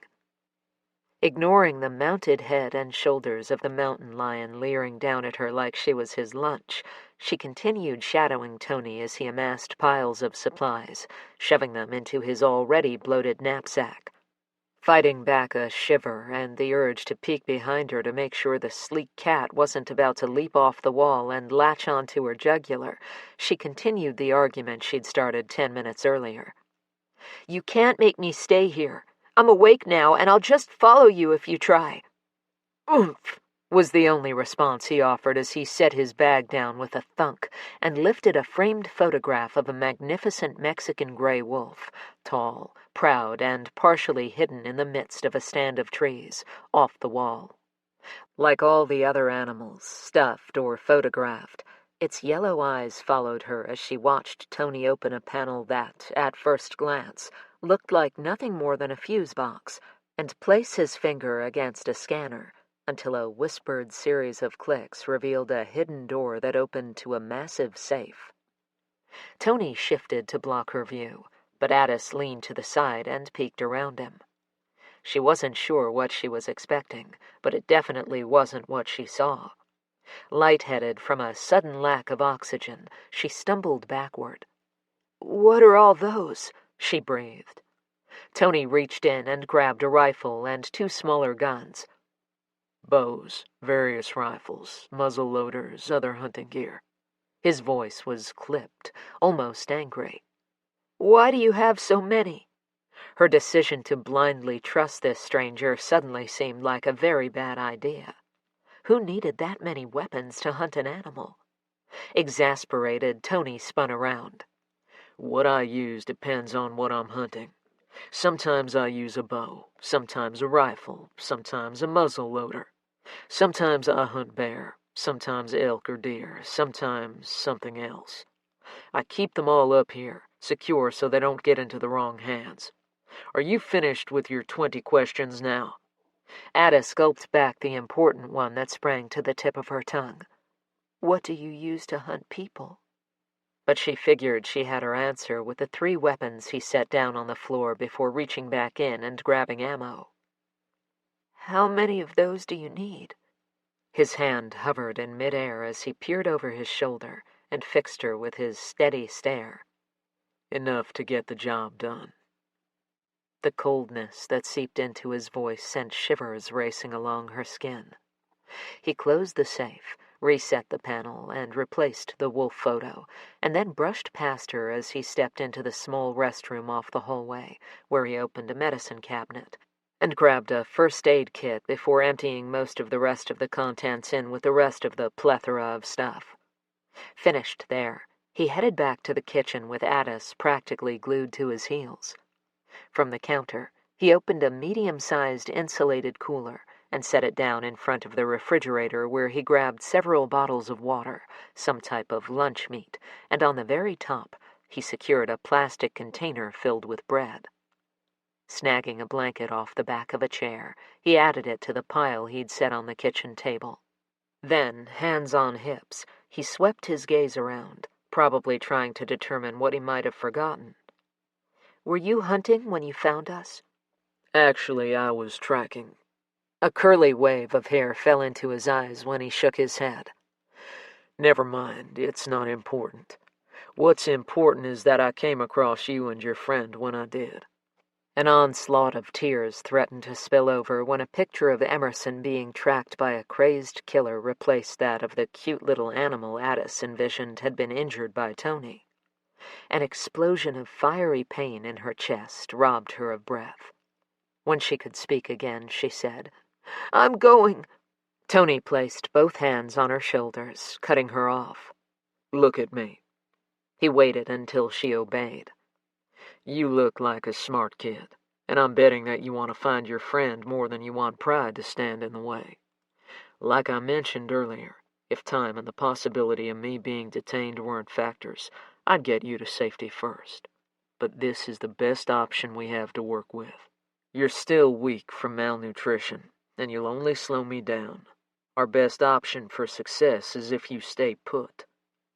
Addis didn't bother to tell him that she would have fought him anyway if he'd insisted on getting her to safety before they'd found Emerson. She did her best to tamp down on the ache in her heart that whispered they might not find her alive when they did locate her, if they located her at all. Tony released her long enough to retrieve the gun he'd shoved into the back of his jeans. "Do you know how to shoot a gun?" Addis whipped her head back and forth, retreating until she tripped over a wooden stool, barely catching herself before she went sprawling to the floor. No, I can't." Tony bent his knees until he was eye level with her. "Listen, remember what I said about knocking you out to find Emerson? There was someone else out there. Now, I've been hunting since I was old enough to point a rifle without toppling over, and the fact that I didn't find her scares me. She was as weak and worn out as you, so unless she got extremely lucky, someone else may have found her first, or worse, two someones. And if they did, I can't be worried about you, her, and them. Now, take this gun. It's better to be safe than sorry, as the saying goes. Hopefully you won't have to use it, but in case you do, just point and shoot." A thundering wave of noise rushed through Addis's ears, and she saw Tony's mouth moving, but what he said was lost in the whoosh of panic threatening to drop her. Only when he set the gun down and guided her into a chair far away from it did her nerves begin to settle back into place. Perched on the edge of the coffee table, Tony gripped her hands in his larger, warmer ones. "Addis, I need you to listen. Unless Emerson got extremely lucky, she's in danger out there. If she didn't get to shelter, and I don't see how she could have, she's already spent another night in the freezing temps up here, or worse. I know I don't have to spell out what that means. It's lighter outside now, and I can move faster and cover more ground. In order for me to have the best possibility of success here, I'm going to have to leave you with the best protection I can. And I'm sorry, but that's a gun. If by some chance the people who killed your parents and kidnapped you stumble upon this place, you have to shoot first." "I can't," she whispered as a fresh cascade of tears dripped into her ears and tickled her cheeks. "Let me come with you. I promise I can keep up and I'll stay out of your way." And then something occurred to her, her ace in the hole, so to speak. "If Emerson is out there, if she did manage to escape, and she spots you before you spot her, she'll recognize you, but she won't know you've come to help, and she won't believe you if you tell her. And you know I'm right because you even said so yourself when I asked why you didn't just tell us right away. But if I'm with you, I can convince her." From the look on Tony's face, she knew she'd won even if he still wanted to argue. "Please, you know I'm right, and you already said it. We can't waste any more time. Emerson could be out there hurt, or worse." She slapped down on the word dead, because it was easier to accept that her best friend was out there lost, alone, hungry, weak, and cold. Outside, off in the distance, either a coyote or a wolf howled before a chorus of others joined in, their excited yips followed by the terrified screeches of a trapped animal. Tony's voice was gruff when he agreed. "I don't like it." He hooked his knapsack over his shoulder, grabbed the cooler, and jerked his chin up to indicate the blanket. "Grab that." Please, God, don't let us be too late." The engine roaring to life carried her prayer off into the wind, and Addis hoped it was on its way to Emerson. Chapter 43. Wednesday, October 9th. The conference room was filled with a palpable, weighty silence, brought on by waves of anger and denial. Even though Tony's potential involvement was linked to circumstantial incidents, Alyssa knew the team couldn't just ignore what they didn't want to believe. Captain Hammond had taken the news far worse than any of them had expected, and they'd expected it to be bad. Not wanting to wait until they reached the precinct, they'd made the call on the drive back. She, Cord, and Joe had tag-teamed telling him. Alyssa had no way of knowing what was thrown, but the resultant splintering crash was deafening enough that she might as well have been standing right next to him. Afterwards, Alyssa tried Holly again to find out what she could tell her about Adam Campbell. The phone barely rang once before she answered. "Hey, Mom." The crack in her daughter's voice betrayed her anxiety. "Hi, sweetie. Got a couple minutes?" "Yes, sorry I couldn't call you back last night. That migraine came out of nowhere, and I was down for the count, but it's gone now, so that's good." "No worries. Sophie told me you'd gone to bed. And your headache wasn't out of nowhere, honey. You've been clobbered with a stressful situation, and it all manifested itself in the form of a migraine, which is kind of the reason I'm calling now. What can you tell me about Adam Campbell?" Given the reason she was asking, even uttering the football player's name left a bitter taste in Alyssa's mouth, and she found herself reaching for the drink in her cup holder. Confusion was evident in Holly's tone. "Not much. We don't have any classes together, though I see him from time to time on campus. I can tell you he's the quarterback, and there are rumors about the NFL wanting to sign him.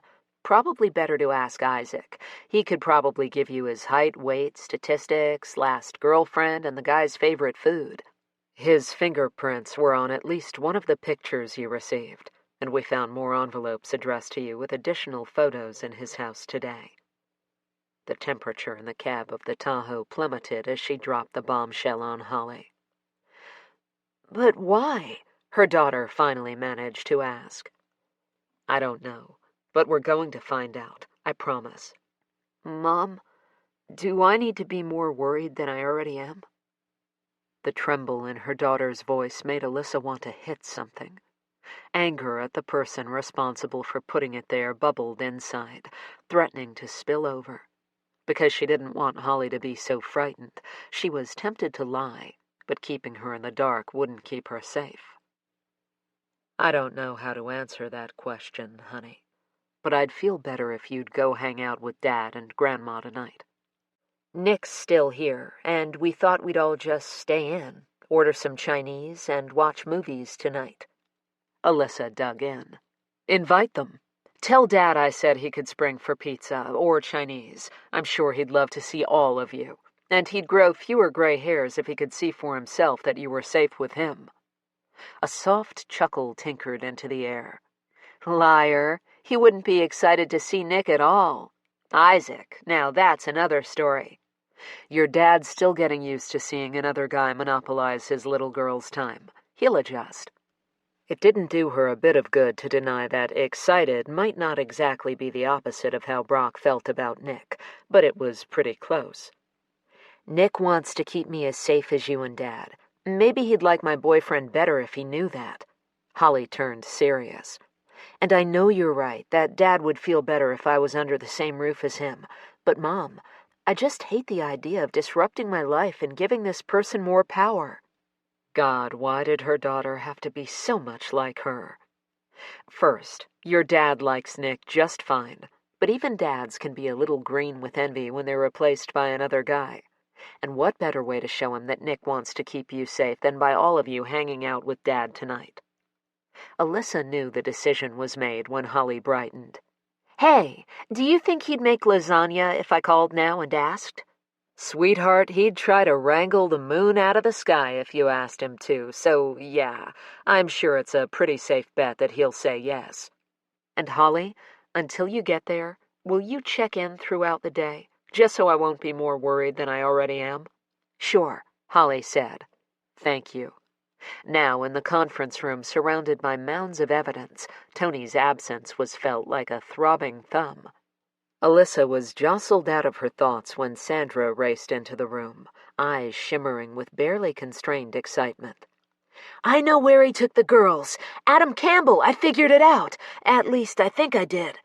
Their newest teammate's announcement may have come out of the blue, but it succeeded in grabbing everyone's attention.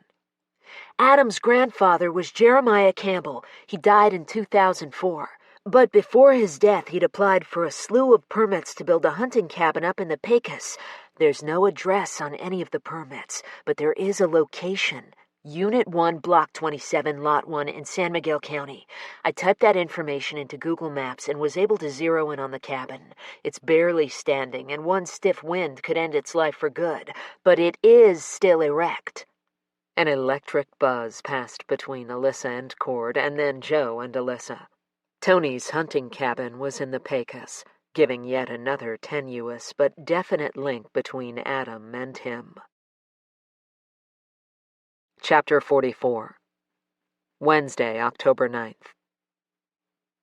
Addis's feet hurt, as did the rest of her, after having spent the past several hours glued to Tony's side. The sun had long since peaked high in the sky, and was now eking its way into its western descent, winking in and out above the tree line.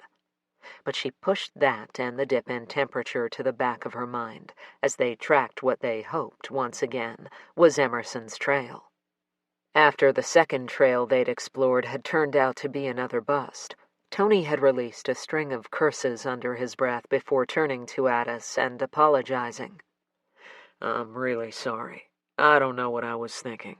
I should have taken the risk to get you to safety and get a real rescue team in here. It's no excuse, but I'm a damned good tracker, and I just thought I had a better chance of finding her before search and rescue got set up.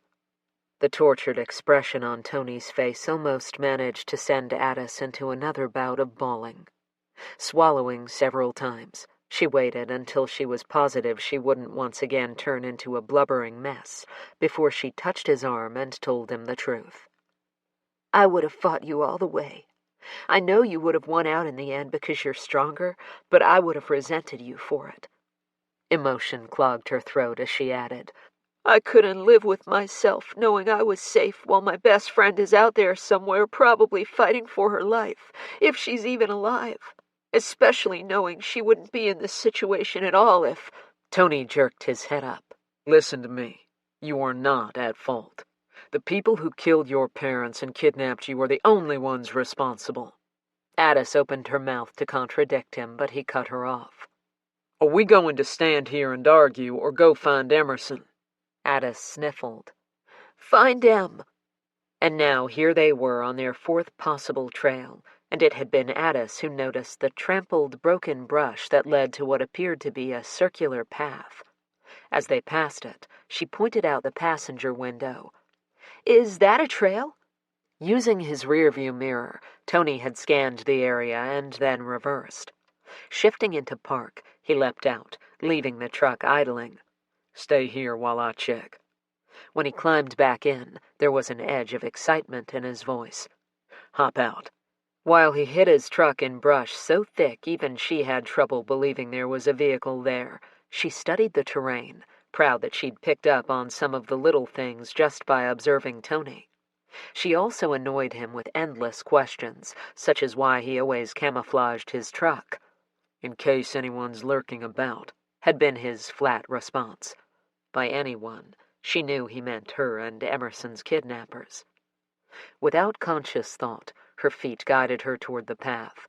The closer she got, the faster her heart pumped. She hadn't even realized she'd veered off and away until she heard a crashing behind her. Her mouth went dirt dry as Tony came hurtling around the corner, face so beet red he looked to be on the verge of a cardiac arrest, hissing, "What the hell do you think you're doing? Are you trying to give me a freaking heart attack?" She couldn't stop it. She buried her head in her hands and fell to pieces, not because he was berating her, but because he reminded her of her father the time she'd gone off exploring on her own at an outdoor market. She'd been 6, and he'd turned his back for a moment to speak with a vendor about some classic records or cars or something. She'd spotted a man walking the cutest puppy, and without thinking she'd followed, wanting so badly to pet the dog. But then that man had rounded a corner, and a huge playhouse caught her eye. Before she knew it, she was darting in and out of that. One thing led to another, and she'd been having quite the adventure, never realizing her father had been searching for her for nearly 30 minutes. Unlike that day in the market with her father, who'd scolded her all the way back to the car and all the way home, Tony stopped mid-rant. "Shit. Don't cry. Damn it. You scared me, that's all. I'm not going to hurt you. Damn it. I didn't. Please stop crying." Addis wiped her arm across her runny nose and mumbled, "Sorry." Then she pointed down to the soft, worn patch of red and orange leaves scattered on the ground, lifting her finger and rotating it in a slow circle. "Em and I always joke that she's so directionally challenged that she could get lost going around the block. I guess this forest is a little different, but..." To her surprise, Tony didn't make fun of her. Instead, he followed her finger and then planted himself firmly in front of her, his arm extended as if to shield her. From what, she was afraid to ask. "Does any of this look familiar to you?" Tony whispered in a low, hushed voice. "No, why?" A strange look crossed his face, and she poked his side. "Tony, why?" Her voice pitched high in fear. "We're just a short distance from where I first spotted you and Emerson." The crackers he'd forced her to eat not long ago swelled in her stomach, and she breathed in through her nose and out through her mouth the way he'd ordered her to do the first time she almost hurled on him, right after she tripped over a half-gnawed carcass of a cow. When she was fairly sure she wasn't going to humiliate herself, she latched her fingers into the straps of Tony's knapsack. "I'm ready when you are," she said with more bravado than she truly felt. Aunt Grace's most consistent advice rang through her head. If all else fails, fake it till you make it. 5 minutes later, she practically tripped over her best friend's feet sticking out from between 2 juniper bushes. It wasn't even her foot that snagged Addis's attention. It was the way the pink glitter toenail polish, now cracked and caked with dirt and blood, glistened in the short shaft of sunlight trickling between the branches of the aspen trees. Barely swallowing her scream, she jerked Tony to a stop. The fingers of one hand bit into her palm to hold back the terror of finding her friend dead, while the other waved up and down in the direction of Emerson's feet. Tony whirled around, took one look at her wide-eyed expression, and followed her finger to the discovery. Tossing his knapsack to the ground, he growled out his order, "Stay put." Then he grabbed hold of several branches, breaking them off before finally dropping to his knees and crawling inside the bushes with Em. 2 lifetimes later, he edged back out, cradling Emerson in his arms. Her face was ashen, her hair was a tangled mop of twigs and leaves, and Addis would swear her lips were blue. "She's alive, Addis, but she needs help. Now, I need the first aid kit. Get my bag." When she didn't move, his voice shifted to a no-nonsense militaristic tone. "Do it now," he demanded. Shuffling backwards and kneeling to heft the heavy bag onto her shoulders, all without taking her eyes off Emerson, Addis finally gave up, sat on the ground, and, using her feet, shoved the bag in front of her until Tony could reach it. She watched as he gently set Em back onto the ground, careful to keep her on her side, probably because of the blooming knot the size of a grapefruit decorating the back of her skull. Tears streaked Addis's face as she crawled over to her best friend, running her knuckles along Em's cheeks, whispering apologies and imploring her to please be okay. "You can do this, Em. Remember, we're in this together, and we have help now, so don't you give up. We're going to go home. You just have to wake up now, please." Emerson groaned low in her throat and cracked one eye open, her tongue snaking out to lick at her chapped lips. Blinking rapidly, she finally croaked out, "Ad, are you real? Or am I dead?" Before Addis could answer, Emerson spotted Tony, or rather, she noticed his presence looming above them, and she opened her mouth in a horrified "oh," eyes widening in terror when Addis clapped her hand down before her best friend could release the scream building up. Leaning close to Em's ear, she reassured her. "He's safe. He saved me. He's going to save us. It's okay, Em. It's okay, I promise." When she showed no signs of believing or even hearing her, Addis shook her until Em finally allowed her attention to be dragged away from Tony. "It's okay, Em. I promise. We're getting out of here, together. It's okay." Chapter 45. Wednesday, October 9th. Electric energy sizzled in the room as the team formed a semicircle around the table to study the set of maps for San Miguel County and the Pecos, so they could outline their game plan to search for Addis and Emerson. "You did good work here, Sandra." Cord patted her shoulder as he moved past her. It seemed every few minutes someone on the team praised her. The sparkle of excitement in Sandra's eyes was difficult to miss, and Alyssa remembered what that rush, that sense of pride, was like the first time she'd found the key element in a missing persons case. Concerned that he was a too-tight coil about to spring, Alyssa watched Joe clamp the lid of a yellow highlighter between his teeth as he studied the map grid. "There." He spit out the cap and drew 2 circles, connecting them with a roughly drawn line. Tapping the pages in an angry rhythm, his grip on the highlighter tightened until his brown hands paled to white. "Tony's cabin's here. Adam's here. Not close, but relatively speaking, close enough." Alyssa stilled Joe's thumping with a palm over his hand. "Remember, we don't know for certain Tony's involved. We just have to make sure we look at every branch of information, not simply the ones we want to see." Even though she'd said it to him, she knew she was voicing the words as much for her benefit as for Joe's. "You're right. This could all be a huge-ass coincidence. It wouldn't be the first time we've been wrong."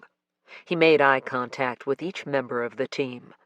"Remember, there's little to no cell service up where we're headed, and what is available at the base is only when you first head in, and it's spotty at best. Keep your walkie-talkies handy." As if the two of them had coordinated the script, Cord reached into a box and tossed a radio unit to everyone, save Hal, who sat with a gloomy expression Alyssa hadn't witnessed since the days he'd first learned he'd be confined to a wheelchair for the rest of his life. It was that look that sent the weight of anticipating what they might learn once they were up there in the mountains crashing down on her. "I got a hold of Mountain Search and Rescue. They agreed to meet you at the Glorietta turnoff so they can lead you in." Hal's even tone did little to hide the hurt and guilt of all that haunted his mind. His gaze shifted to the darkening shadows of the moon. "Sun sets early this time of year, and it's going to be dark before you ever get there, so be careful. You have more than just mountain lions and bears to worry about." Hal's warning immediately triggered the memory of Isaac's harrowing mountain escape, sending Alyssa's heart racing. Concern stained the faces of her teammates, and she knew everyone had guessed where her head had gone. But she didn't have time to dwell on that. Isaac was safe. Addis and Emerson were not. Shaking it off, she began issuing orders. Sandra, you'll be with Joe. Cord's with me. Hal, keep shoveling until we learn everything we can about Adam Campbell. I want to know what his favorite childhood food was, his first pet's name, his first girlfriend, and everything in between and after. And find out if there's anything else outside the Little League team linking him and Tony. The air in the room swelled with tension, and she didn't miss the way everyone stiffened, making the demand in and of itself seemed like a betrayal, but it had to be done. Alyssa's eyes drifted over to the labyrinth of crime scene photos that now included the pictures delivered to Holly. Same goes for Alexandra Green. We need to find out what part she plays in all of this and where she is. Her gaze swung to the chart on the whiteboard. Wherever she is, it can't be far. Just because the truck wasn't registered at all doesn't mean it doesn't belong to her or Adam. As frustrated as she was when Hal told her that whoever was driving the truck was doing so illegally, it was nothing compared to how she felt when Sandra then informed her that no one in the Kensington neighborhood recognized or recalled seeing the truck in the area either on Thursday or in the days just before or after. Keep me posted on anything you find out, and we'll do the same. With that, Alyssa clapped her hands, and the team rolled out. Despite the cold air, Alyssa's skin was tight and clammy as the eeriness of yips and yelps from coyotes shimmered around them. By the time her team reached Glorietta, the search and rescue team were already circulating, and nighttime had swept dusk out and ushered in the absolutely impenetrable dark. With no city lights to break up the sinister shadows, she felt every inch of the chilling terror, knowing it paled in comparison to what the girls must be feeling, what they must have felt all along. Squinting to see beyond the tree line, she made a vow to herself. One way or another, come hell, high water, or sudden torrential flooding of biblical proportions, she was bringing Addis and Emerson home tonight, even if it meant combing every inch of these woods alone. Together, her team approached the tent SAR had assembled as a temporary home base. Half a dozen floodlights cast mystic shadows onto the ground where 4 men and 3 women hunched over a table. They were within a few feet of the congregants when one of the women straightened, said something to the man beside her, and then pumped Alyssa's hand with one firm shake. "Alyssa? That's me. Victoria, nice to meet you. My team is scoping out the best way to go in. With the 4 of you, there'll be 11 of us. 2 of our guys will stay behind to man the station." She walked as she talked. "You have your radio units?" When Alyssa nodded, Victoria continued. "Great." At the table, she pointed a finger and offered lightning-fast introductions. Already Alyssa liked this woman who didn't feel the need to waste anyone's time with idle chit-chat that didn't apply to the urgent situation at hand. "Listen," Victoria addressed everyone in a direct, commanding tone. "We'll need to work together, combine my team's mountain rescue specialty with your team's criminal tracking knowledge in order to have the best chance of bringing these girls out safely. So we'll lead your team insofar as the search aspect goes, and we'll follow your lead on the best way to extract. What are their names?" "Addis and Emerson," Cord offered. "Right, Addis and Emerson. Is everyone good with this?" Save for one man who stood there stiffly with arms crossed and lips turned down in a half-pout, half-sneer, everyone acknowledged their agreement. Alyssa hoped he was one of the ones sticking behind, because not only did she not have time to coddle some guy's bruised ego, she didn't care a whit about his self-esteem when she was this close to rescuing the girls. "We all know what's at stake here, and the inherent danger we may be up against, both man and nature-made. So if everyone's questions and concerns have been addressed, let's roll out," Alyssa said. 5 minutes later, as they caravanned up the mountain trail, the shadow figures created by bouncing headlights sent a shiver ricocheting along Alyssa's spine, especially when it was accompanied by a high-pitched squeal from an animal she couldn't name. Please let the girls be here. Please don't let it be too late. Let them still be alive. Chapter 46. Wednesday, October 9th. While Tony checked Emerson's injuries in the midst of emerging shadows, Addis kept up a running litany of the things the two of them were going to do when they finally got back home, trying not to choke on the crushing reminder of what she was returning home to. She had a lifetime to find a way to come to terms with the tormenting loss of her parents' murders. After we fill up on chips and salsa, we'll spring for some froyo. You can even choose where to go. At the mention of food, M's eyes drifted back to the sandwich Tony had ordered Addis to dig out of the cooler earlier. Are you ready for another bite? Yes, please. Supporting M's neck, Addis fed her a bite and then helped her with the water bottle. While her friend sipped slowly, Addis whispered to Tony, "Are you sure she doesn't have serious head trauma or brain damage or something?" Not looking up from the gash he was cleaning near M's wrist, he said, "If she had serious head trauma, she likely wouldn't be able to communicate at all. She probably has a very minor concussion from hitting her head. But other than that, she's dehydrated, hungry, and her body's been through a lot. Just keep feeding her the sandwich and helping her drink."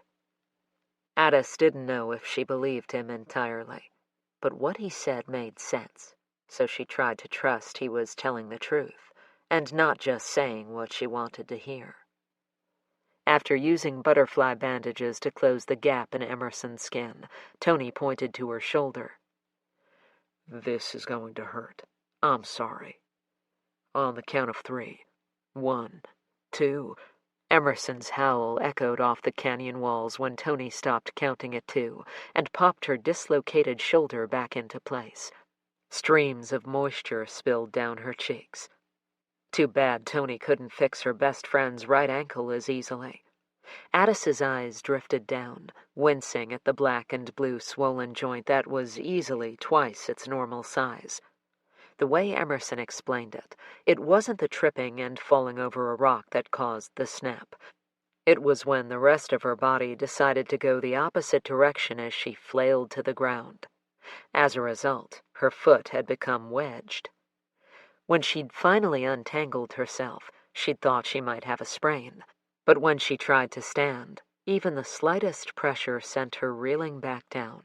She said her biggest worry at that moment was not the broken ankle, but the fact that she had struggled to stave off the waves of dizziness so she wouldn't faint. "If you fell over there," Tony hitched his thumb over his shoulder, "then how did you end up all the way over here?" "Well, I couldn't stay out in the open, so I dragged myself over in between these bushes because they seemed to offer the best shelter." Because Addis knew Em as well as she knew herself, she detected the faint tone of pride in her voice. The wind shifted, ushering in the foul stench of rotting insides from a dead animal they, thankfully, couldn't see. "And then I passed out from the pain. You know, after I got dehydrated from eating those leaves that had me purging every meal I've ever eaten in my entire life."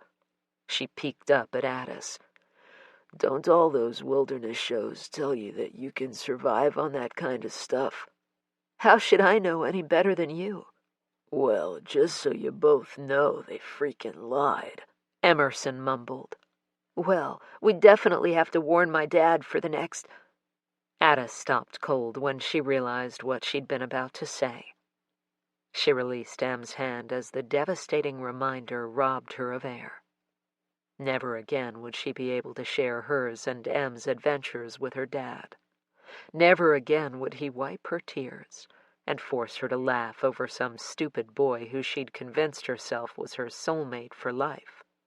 He wouldn't be there to insist she was the most stunning girl on the homecoming court. He would never grill her prom date, watch her graduate, or one day, far down the road, walk her down the aisle, or bounce his grandchildren on his knees while sneaking them chocolate candies before bedtime, like he'd always done with her. Addis wasn't aware she'd begun hyperventilating until Tony was suddenly beside her, shoving her head between her knees, ordering her to listen, to breathe with him. By the time she finally pulled herself together again, it had grown even darker and colder. But it wasn't the cold draft washing over the back of her neck that stole her attention from her meltdown. It was the way M's serrated fingernails gouged into the top of her hand. Afraid of what she would find, Ada slowly traced the path M's eyes followed. What she spotted might not have been quite as chilling as their kidnapper, but it ran a close second. "Bear," she managed to rasp out. Tony whirled around, and Addis fought the urge to yell at him. Her nerves were already a tangled yarn of anxiety. Was he trying to draw attention to them? They'd watched the movie Grizzly. No way had she and Em survived this long only to go out as that thing's tasty dinner. "Stay still," Tony warned as the bear reared up on its hind legs. "It's just as curious about us as we are of him." I think terrified is the word you're looking for, not curious," Addis hissed with an embarrassingly high squeak. Finally, after one of the longest minutes in an infinite line of long minutes this week, the bear grew bored and ambled off, peering back at them only once before disappearing over a small bluff. Addis loudly expelled the breath she'd been holding. "Was that a grizzly?" Still gaping in the direction where she spotted the bear, Emerson wheezed out the question, the hand she'd reclaimed from Addis pressed tightly against her chest. Tiny lines crinkled in the corners of Tony's eyes. Addis was insulted that he was amused by her friend. "Hey, that's a legitimate question." The effort to fight back his laughter transformed his face, making him appear far less threatening than he had when he'd found them. "No," he answered now, chortling as he did. "It was only a black bear." "Only?" Addis scoffed, even as Emerson grumbled, "Only." After shooting amused grins at both of them, Tony switched off his humor, turning serious once again. "Time to head to the truck." Reaching into his knapsack, he pulled out 2 more water bottles, handing one to Emerson and one to Addis. Then he zipped the bag shut and hefted it onto his back. How he didn't topple over face first into the dirt with the weight of it, Addis couldn't understand, especially when he squatted low, tucked one arm beneath Emerson's knees, and fitted the other around her back before rising back to his feet with a "Here we go," and nary a lost breath. A deeper shade of red in Emerson Addis had never seen. Not even when the love poem she'd penned for the boy she'd crushed out on 2 years ago fell out of her backpack, only to be discovered by the meanest couple in school. "I can hobble along if you help," Emerson piped out shrilly. Without slowing, Tony brushed her comment off. "You can't, and we don't have time to discuss it." He lifted his chin and peered over Emerson's body, capturing Addis's eyes. "You jog ahead and lead the way. I'll—" "What? I can't. I don't. I'll get us lost," she stuttered. If the expression he wore on his face was an accurate depiction of how he felt, Tony had finally reached the point of exasperation. "You're the one holding the flashlight. I need you to help watch out for rocks and sticks and potholes. If I fall and twist my ankle, the 3 of us are screwed." His pasty complexion abruptly morphed into the color of a 3rd-degree sunburn. "Oh, okay, I can do that," Addis said, stepping out in front of him and waving the light back and forth to illuminate the path. As she placed one careful foot in front of the other, she allowed herself the pretense that her dad, not Tony, was behind her, escorting them to safety. Once she and Emerson were out of danger, the avalanche of reality would be back in force. But for now, she would let the fantasy wash over and warm her. Chapter 47. Wednesday, October 9th. Alex knew what she was doing was riskier than anything she'd done before, but that only heightened the anticipation, notching up her adrenaline as she trekked through the mountains in search of the girls. Adam had already been dealt with. The pathetic look on his face as he'd pleaded for mercy would be forever etched in her memory. She'd thought she might feel a little bit of regret or sadness ending her brother's life, But when it was done, it had felt like accomplishing any other tasteless task. All that was left now was to kill the girls, and the hunter, and then she'd be in the clear once again. If only Elizabeth Monroe had left well enough alone, none of this would have had to happen. But she'd been a problem from the very moment she'd sashayed into Hayden's life, stealing all his attention away from her. Alex shut her eyes and allowed herself to be transported back to the day everything had changed. Because she'd concocted a last-minute story about needing him to come by and help her fix her lawnmower, she hadn't been surprised to see Hayden pull up outside her barn. He'd always been dependable that way. What she hadn't expected was for him to confide in her that he couldn't stay long. Initially, he'd been cagey and refused to tell her why. But she'd been persistent, and so he'd relented, but only after making her swear on her life that she wouldn't tell a soul. As it turned out, it hadn't been her life he should have been concerned about.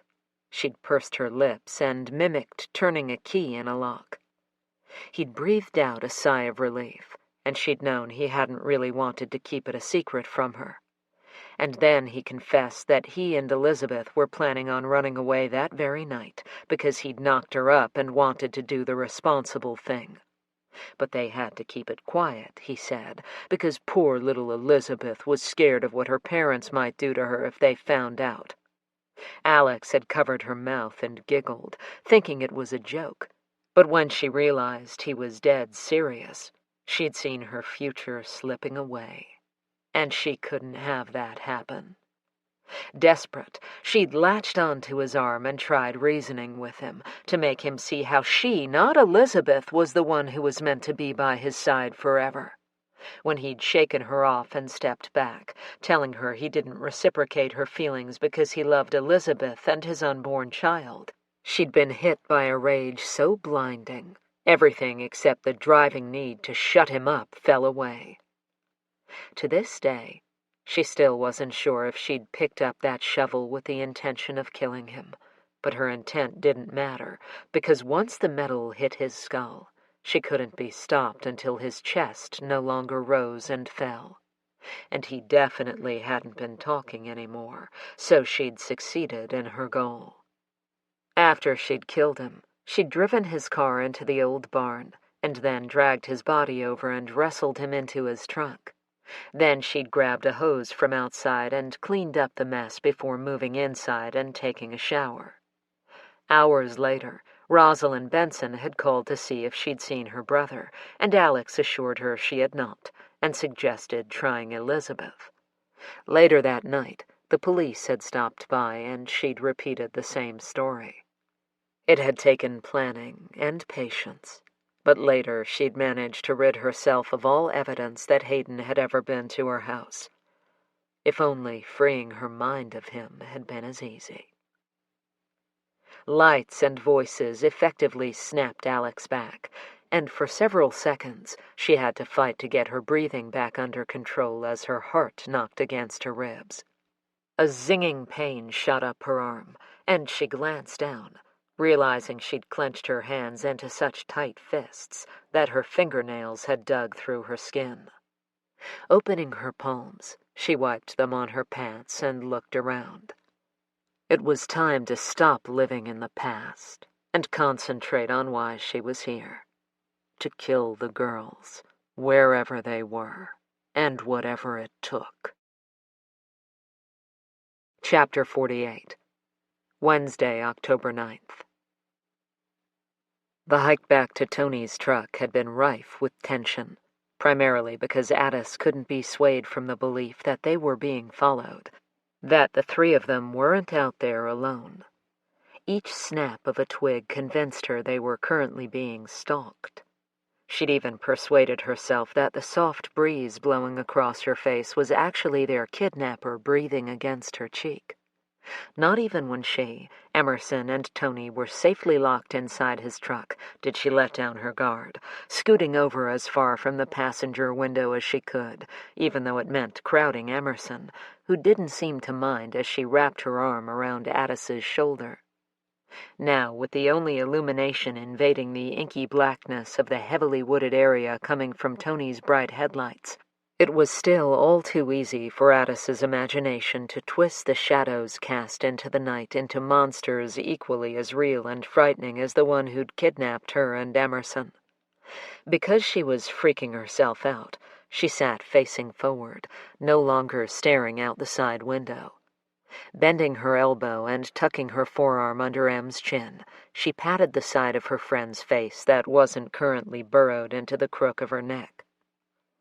Despite the countless ways driving this fast could end badly, the truck continued bumping along at a speed indicative of someone attempting to win the Indy 500, a sport her dad had obsessed over watching. Each rut in the road elicited a moaning whimper from both girls, reminding Addis that their road to recovery would be long. Without fail, Tony cursed and muttered an apology after each one. Addis wanted to tell him he didn't need to keep saying he was sorry, but she was too afraid she'd distract him. She was so close to being reunited with her Aunt Grace that she didn't want to risk the chance that Tony would take his eyes off the terrain, and thus be unable to avoid slamming into a wild animal. The bear they'd spotted earlier came to mind, or a tree, or going off any of the sheer cliffs they'd come across. Dropping her gaze to her lap where she cradled Tony's phone, she once again pressed a button, illuminating the screen, fighting back disappointment even though she'd expected it. Still no signal. Son of a... At first, Addis thought he was reacting to her comment. But then Tony's right arm snaked out and shoved them both forward so forcefully they almost slammed their heads into their knees. And that was only after narrowly missing the dashboard. "Stay down," he ordered. The tension in his voice was second only to the knot of terror gnawing its way out of her as Tony decreased his acceleration by a fraction. Through the thundering in her ears and over the sound of the engine, his words finally penetrated. "There are headlights up ahead. It could be nothing, but I need you to listen to me carefully. Are you listening?" He waited for their shuddering yeses. "I'll do my best to go around whoever's out there, but if I can't, if I have to stop the truck, if things look like they're going to head south, I'll jump out, and then you'll need to climb behind the wheel and floor it. Do you understand? Don't wait for me. Punch the gas and run over anything, or anyone in your way." The guttural sound of near defeat sent chills skittering along Addis's spine as much as his demand. Because she knew when Tony said, "if things look like they're going to head south," what he really meant was if he was somehow incapacitated, or worse, killed. "Please, Daddy, if you could be my guardian angel right now, we could really use your help." She wasn't aware she'd whispered the plea out loud until Emerson breathed a hushed amen into her ear. And then all pleas and prayers flew out into the night when the truck fishtailed as Tony slammed on the brakes. This time, Addis knew her scream wasn't only in her head.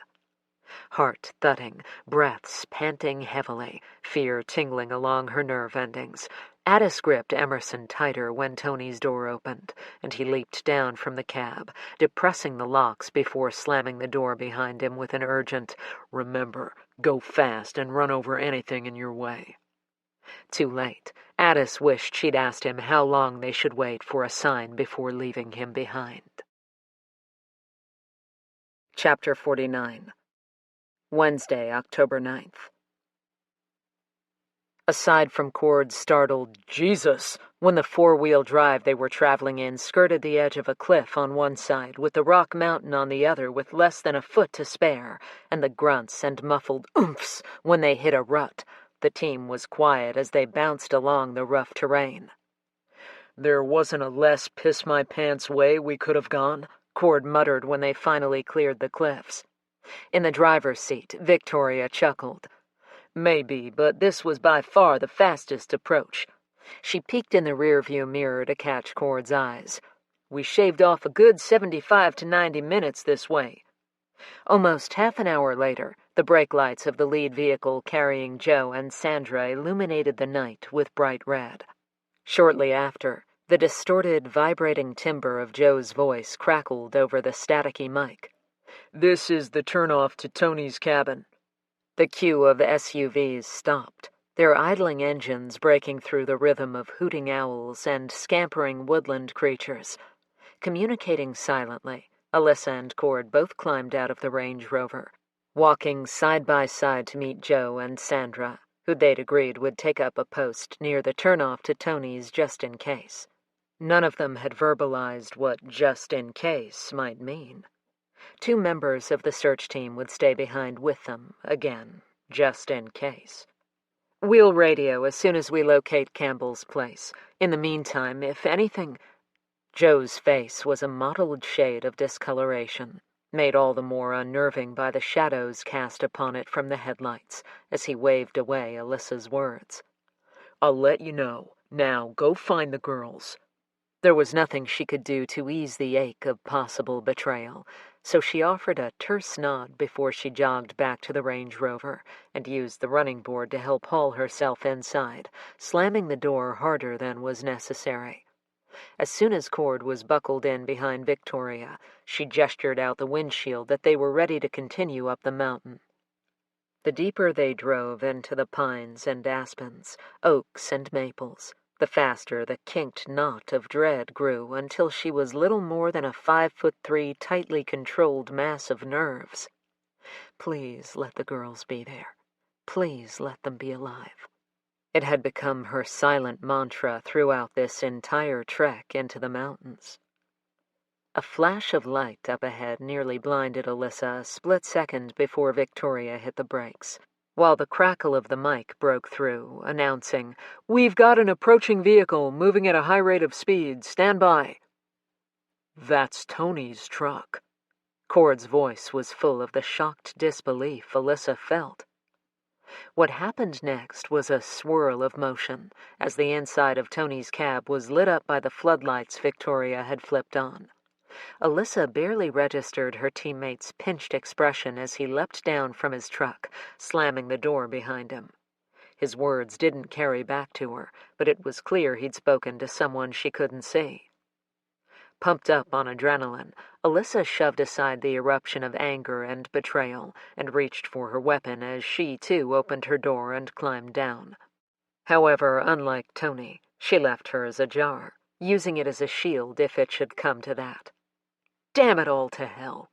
She so badly had wanted to be proven wrong, to know that there was a reasonable explanation for all the coincidences, and that there was no way possible her teammate was involved. Tuned in to a dozen things at once, Alyssa registered Cord's mirrored stance. Over the next few seconds, Alyssa was prepared for many things to happen, except the grin and shouted exclamation of what sounded like sincere relief that erupted from Tony. Nor did she expect him to pound on the driver window and holler inside, "It's okay, you're safe," until she realized he had no idea they were on to him. When she spotted the gun gripped in his hands, she shouted, "Place your weapon on the ground, Tony, and put your hands in the air where we can see them." Tony's eyebrows shot up onto his forehead, an action she'd grown accustomed to over the years. "Setting the gun down," he yelled over the idling engines, extending one arm into the air while bending low to set his firearm on a pile of leaves. "What's going on here, Liz?" Her answer was ignored as soon as the passenger door of Tony's truck opened, and Addis Kensington carefully slid down until her feet hit the ground. Then, moving in front of the vehicle where she was backlit by headlights, she opened her mouth to speak, but all that came out was a squeak before her knees buckled, and she started to crumble to the earth. Tony's frightened eyes darted between both weapons trained on him, even as he dived forward, catching her before her face could hit. And then there was movement everywhere, but it was the way Addis sobbed into Tony's chest as he soothed her, rubbing small circles into her back, his words flitting through the breeze and over to Alyssa, that convinced her there was more to this story than she was seeing. She couldn't stop the flutter of hope that she was somehow wrong, that there was no possible way her friend and teammate was in any way involved. "It's okay," Tony said. You're going to be safe now. Remember that kick-ass lady I told you I work with, the one who knows your Aunt Grace? That's her right there. I told you she wouldn't give up until she found you." Still reassuring Addis, Tony lifted his gaze to meet Alyssa's and cocked his head once toward his truck where Emerson Childress still sat in the cab, her body visibly trembling. Both hands covered her mouth, and from the dome light shining down on her, Alyssa could clearly see that tears fell like a late October rainfall down her face. Holstering their weapons, Alyssa and Cord approached as understanding Ward with relief that there was no way Tony would have risked telling the girls about them unless he had been the one to rescue them. Had he known all along where they were? Was that why he'd skipped out this past week? Or could this be a rare case of true coincidence? Though the guilt of doubting him was like ingesting spoiled food, the question of the threatening photographs delivered to Holly, photographs that Tony had access to, kept Alyssa from entirely trusting him.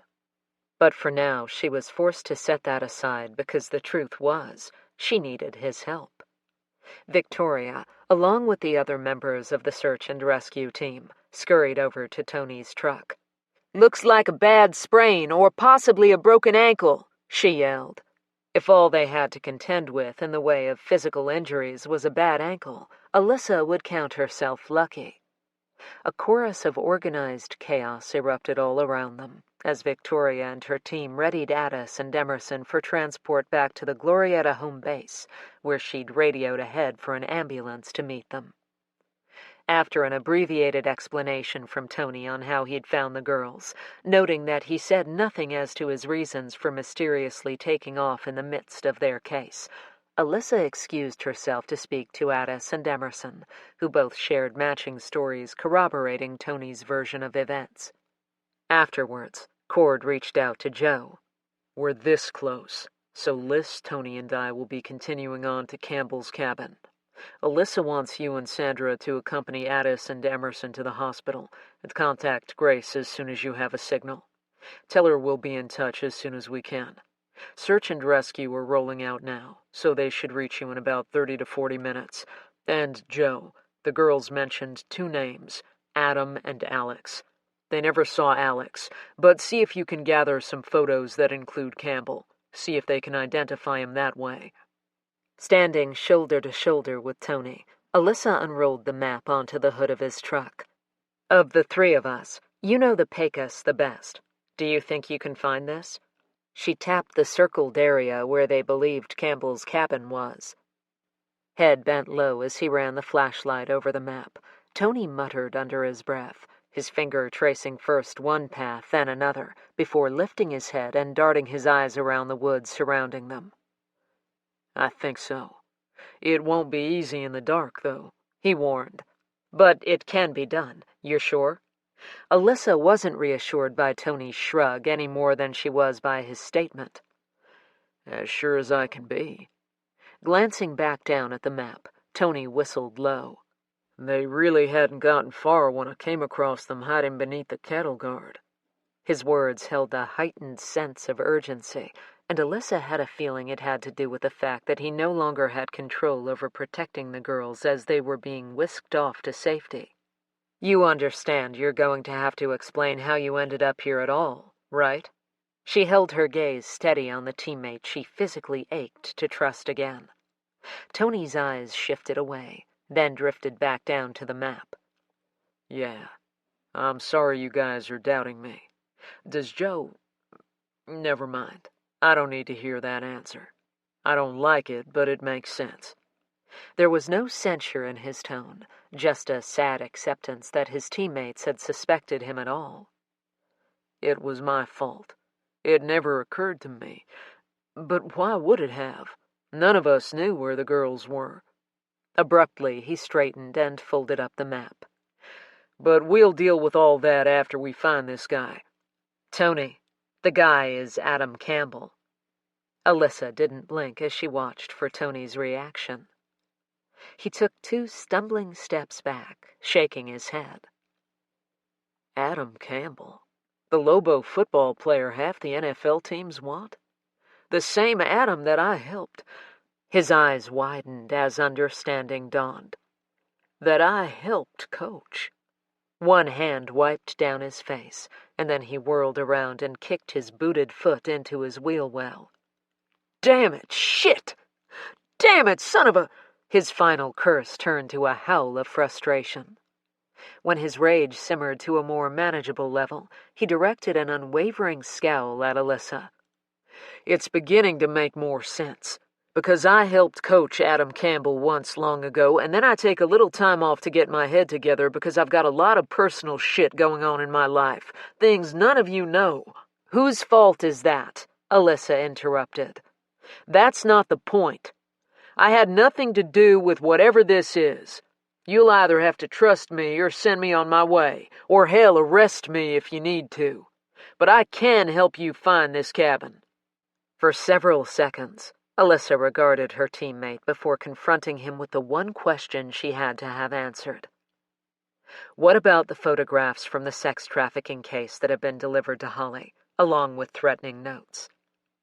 There was no way Tony could fake the color that drained from his face. He had no idea what she was talking about. That he was incredibly hurt that she could ever suspect he'd harm or target her family, especially one of her children, was evident in the way his voice broke when he asked, "What are you talking about, Alyssa? What photographs and what threatening notes? Is Holly okay?" She didn't get a chance to answer, because having finished outlining instructions to Joe, Cord walked up. "Are we ready to roll out?" When no one answered, Cord touched Alyssa's arm, asking in a tightly controlled voice while shifting his gaze over to Tony. "Liz, what's going on?" Tony stared at her, one eyebrow lifted in question. The move was hers. Her answer was to open the back door of Tony's truck, leaving the front passenger seat open for Cord, since his legs were so much longer than hers. "Let's do this." Through a cloud of red, Alex scrambled to adjust as her entire plan crumbled before her eyes. For a moment, she considered cutting off the vehicle carrying those stupid girls down the mountain, but then it would be her against a virtual army, and she knew she couldn't kill them all before she was killed. No, she would have to regroup. Wait. Maybe it was time to send more images to Holly Wyatt. Or maybe more drastic measures needed to be taken. Heading back down the mountain, she allowed herself the fantasy of forcing the rescue team off one of the cliffs, of hearing the satisfying crunch, the screams of agony and pleas for help. But she had other things to tend to for now, other plans to make. Only with her death would she be out of this game. Because that was what this had become.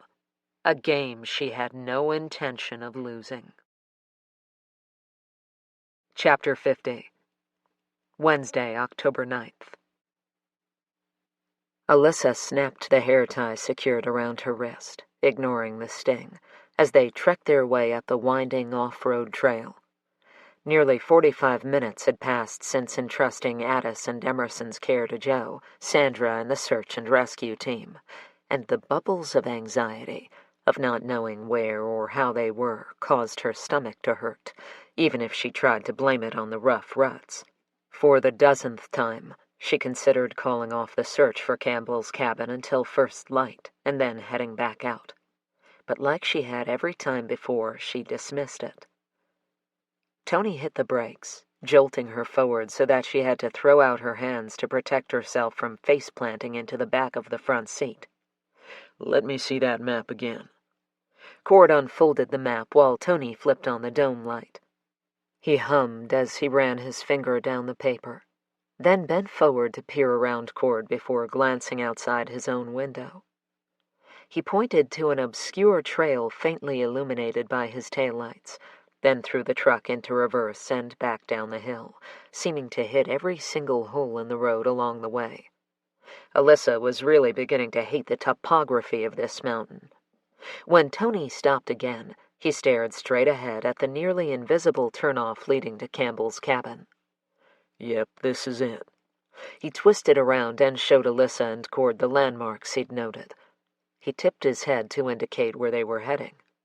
At a guess, I'd say we're a 10-minute hike away, assuming we don't want to drive up and alert him to our presence. Blocking out the hint of sadness that betrayed Tony's true feelings, Alyssa put her jacket back on and secured her flashlight as she scooted across the back seat so she could climb out. What are we waiting for? Let's go. An avid runner, Alyssa was in shape. Even so, her chest heaved in and out as they climbed the ever-steeper terrain that was nearly 1,000 feet above Albuquerque's altitude. And then, appearing seemingly out of thin air, she spotted the cabin. Or a more accurate description might be a wooden hovel. Somehow it had appeared less slovenly on Google Earth. The three of them switched off their flashlights, casting them into total darkness, until their eyes adjusted to what little light the moon and stars offered. No sign of a vehicle, Cord whispered. Tony waved his hand over the ground. But one's definitely been here recently. You can tell by the tire tracks that they're a few days old at best.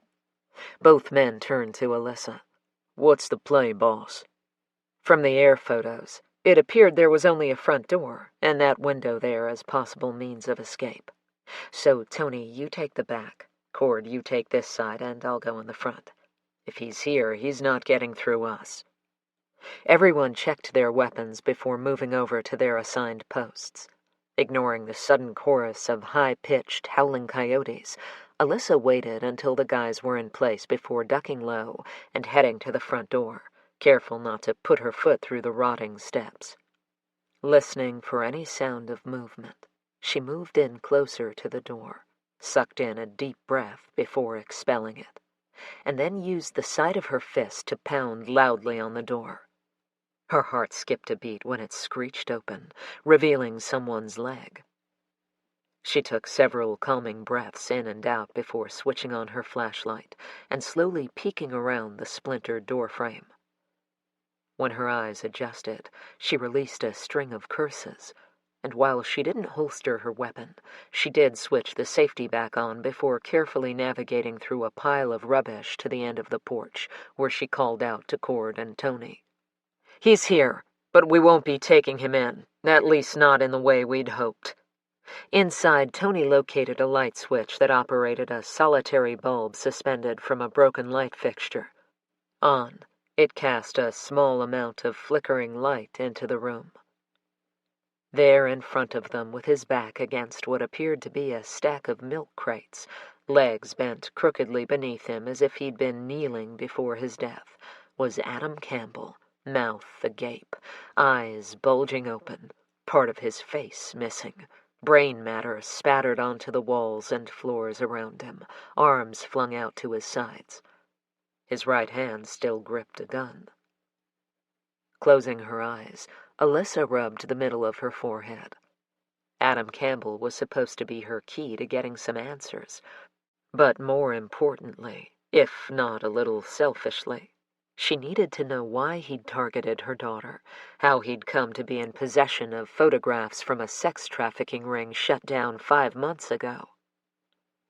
Opening her eyes again, her gaze ping-ponged from the insects already taking up residence in the gore that had once housed a human over to Tony, who seemed unable to look away from the grotesque display in front of them. Alyssa liked to think of herself as a good judge of character, but the last year had sorely tested that theory. And as much as she wanted to believe Tony's expression was nothing more than sadness for a once promising athlete he'd helped coach, she couldn't help trying to decipher if there was more to it. Which was why she found herself studying Tony's hands, searching for any evidence of a recent struggle or even powder burns. As if he knew what she was doing, he flashed her both hands before shoving them into his front pockets and walking out into the chilly night, avoiding more of both her and Cord's close scrutiny. Chapter 51. Thursday, October 10th. Instead of lying in the hospital bed, Emerson Childress reclined on an extremely uncomfortable-looking plastic 2-seater chair crammed into a tiny corner. One leg was drawn up to her chin with her arm wrapped around the knee, while the other rested on the doctor's rolling chair. Her ankle was wrapped in a medical bandage, and a row of black stitches stretched partway down the length of her calf with a matching set near her wrist. Hannah sat beside her, rubbing her sister's back. Across from them, and perched on the edge of Emerson's bed, was Addis, her face and arms covered in colorful bruises and angry scratches, and her dangling feet covered in red hospital booties. When Alyssa had dropped by late last night to check on them, Grace, after ensuring Addis was asleep, had stepped into the corridor, her composure rattled as she relayed how Addis had disintegrated when her Uncle Mac had shown up at the hospital. Mac and Gabriel, she'd explained, looked so much alike that when they were younger, they sometimes were mistaken for twins. Addis had been understandably inconsolable at the knowledge that she'd never again see her father, or the mother that had driven her crazy more than anything else. She'd soaked Grace's shirt as she'd begged her to bring them back. Even Mac had been shaken to his unshakable core. This morning, Grace and Mrs. Childress hovered nearby, while Mr. Childress sat in a chair with both his hands extended in a way that reminded Alyssa of an umpire waiting for the pitch of the baseball. "Looks like a full house in here," Alyssa greeted everyone as she and Cord stepped into the room. Grace peeked over her shoulder, the sadness in her eyes so deep and piercing. It threatened to penetrate the shield Alyssa had erected in order to steel herself for hearing the girl's story. Mr. and Mrs. Childress kept their eyes glued on their daughter, but Mr. Childress did offer up a "Good morning, detectives." Alyssa was empathetic to their situation. After Isaac's ordeal, the thought of allowing him out of her sight for even a second had her edgy and anxious. Even today, if he was more than a couple of minutes late returning home from school or other activities, she perched on pins and needles until he was home again. "I'm glad everyone's here," she said, hesitating when Addis, with Grace's help, slid off the bed and walked over to her. The hug was unexpected, and shredded some of Alyssa's self-control as her arms automatically engulfed the teenager in return. Voice choking, Addis whispered a soft thank you. Then she stepped back, and, sounding like she was speaking around a golf ball, addressed both Alyssa and Cord. "Most of my wounds are superficial." Her fingers hovered over the jagged cut crisscrossing her cheek that would likely become a permanent visual reminder of the trauma she and Emerson had endured. "The doctors say I'll be good as new, physically speaking, as soon as I'm properly hydrated." Guilt flashed in her eyes as she peered at Emerson. When she turned back, she whispered, "Tony said you wouldn't give up."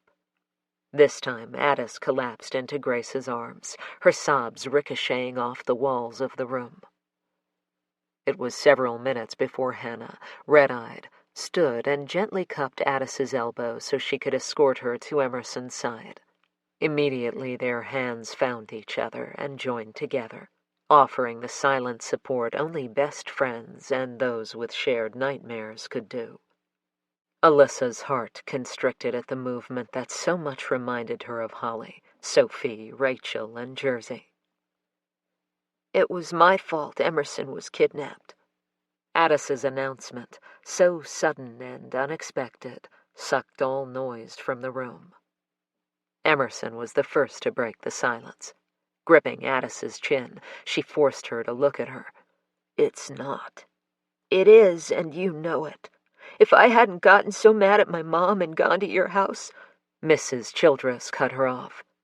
"Then there's a strong possibility we'd be mourning your death, too. Of course you'd come to our home when you're upset. When have you two girls ever done anything differently? What matters in this moment is that you're both safe now, and I believe that's because you had each other to stay strong for." Alyssa hated to break the moment, but she and Cord still had a job to do. "I know this won't be easy, but we need you to walk us through what happened that night." Emerson's gaze flickered from her mother to her sister and back again. I think you or Daddy should take Hannah to the cafeteria to grab a bite to eat. Hannah started to protest, but Mrs. Childress silenced her youngest daughter with a warning look. Let's go, Pumpkin. I'll buy you an ice cream. Mr. Childress reached out to engulf Hannah's much smaller hand in his own. We'll come right back after the detectives finish. With a huff of frustration, Hannah turned eyes full of hurt on Emerson. I'm sorry, Hannah. I know you want to stay with me, but it'll be easier to get through this if you're not in the room. Emerson's voice cracked as she begged her sister to understand. Hannah sniffled and ran her forearm across her nose, nodding once before shuffling out. The door closed quietly behind her, but it didn't drown out her heartbreaking sobs. The tension in the room mounted the moment Addis began to recount the tragic events of the worst night of her 17 years. I'd barely gotten through the door after I got home from school when my mom came flying down the hall from her bedroom, accusing me of stealing her designer makeup, as if we even shared the same style. But she was always accusing me of something, and it was getting worse. Even after she'd find something she insisted I stole, she wouldn't apologize or acknowledge that she was wrong, saying I probably had snuck it back when she wasn't looking. Anyway, I was already on edge because, well, it seems silly now, but I was upset because the guy I thought was going to ask me to homecoming asked someone else. And then my mom just blindsided me. Emerson snorted, her lip curling in disgust as she mumbled under her breath. Asshat. Emerson? Mrs. Childress warned. Alyssa almost chuckled at Cord's expression when he realized Emerson was referring to the boy who'd hurt her best friend's feelings. She could tell from his face that he wasn't sure which emotion he should be expressing. He was in for a wild ride if his and Sarah's twins were girls. What? He is. Emerson released Addis's hand and crossed her arms over her chest, and Alyssa couldn't help it this time. She chuckled. Not that it would be easy, but she had a feeling these two would find a way to navigate through the events of this last week, as long as they did it together. Still grimacing with disgust at this asshat, Emerson picked up where Addis left off. After Addis came over, we hung out in my room while we complained about boys and crappy parenting. She caught her mom's eyes. Not you and Daddy. And then we decided to grab a bite from Little Anita's. In a seamless transition, Addis picked up the thread of the story. Over nachos, we decided it might be better if I just stayed at M's for a while. I cleared it with my dad while Em cleared it with her parents, and then we headed back to my house to pick up some clothes. Emerson shook her head. Well, first we drove around, remember? We were trying to wait until 9:30 because that's when your mom usually locks herself in her room to watch her shows. Addis nodded, her gaze shifting from her best friend to Alyssa. That's right. I figured there was less of a chance of running into her. Her voice broke. And getting into another shouting match. Both girls leaned into each other as, together, they relived the nightmare of discovering Addis's parents had been murdered. Mrs. Childress wrapped one arm around Emerson, while Grace hunkered down beside the chair and stroked her niece's hair, whispering assurances that she was okay now, that she was safe, and promising she'd be there to help her get through. A tear betrayed the impact this interview was having on Cord, and he turned slightly as he tried, surreptitiously, to wipe the traitor away. But his compassion, his ability to emotionally connect with victims, was one of the things Alyssa most admired and respected about him, what made him the best partner she'd ever had. It was the smell that hit us right away. Addis kept her eyes closed as she spoke through a scratchy throat. Emerson nodded, whispering, I'll never forget it, though I don't even know how to describe it.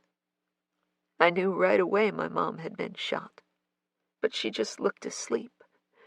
And then Em spotted My dad." Without warning, Addis shot up and shoved between Alyssa and Cord, barely making it into the bathroom before her breakfast greeted the toilet. Grace rose to her feet and followed, closing the door behind the two of them.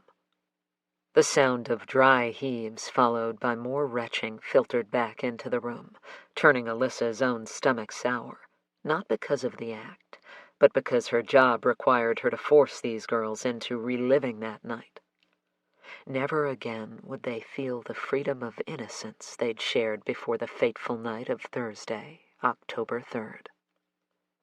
Nearly 10 minutes later, they re-emerged, with Grace pressing a damp washcloth against the back of Addis's neck. After Addis settled back down beside Emerson, Grace snatched the blanket off the hospital bed and draped it over both girls. Emerson dropped her head onto Addis's shoulder. Addis, in turn, rested her cheek on the top of Emerson's head. Alyssa hated to push the girls, but she needed more information. "Do you think you're okay to go on?" Together they whispered yes, and for the next 20 minutes, Alyssa and Cord listened as they recounted the horrible events of that fateful night. "Okay, I know this has been a lot, but tell us about the night you and Emerson escaped." Alyssa was surprised to see Addis and Emerson share a smile. Then Addis's hand emerged from beneath the blanket holding something in her palm. "We found a shard of glass in the crawl space, and we used that to help saw through the ropes." Light pink suddenly stained Addis's cheeks as she showed Alyssa what she held. "We found this under the cabin, and I know it wasn't much in the way of real protection, but it was like our good luck charm, and so I kept it." "Do you mind if I take a look at that?" Alyssa asked. "Sure." Examining it, Alyssa knew Addis was correct in her assumption that the personalized gift shop knife would have offered no assistance since its rusted blade was far from sharp. Most of the lettering had worn off, but she could make out an A and an E. Alex? Something stirred inside her.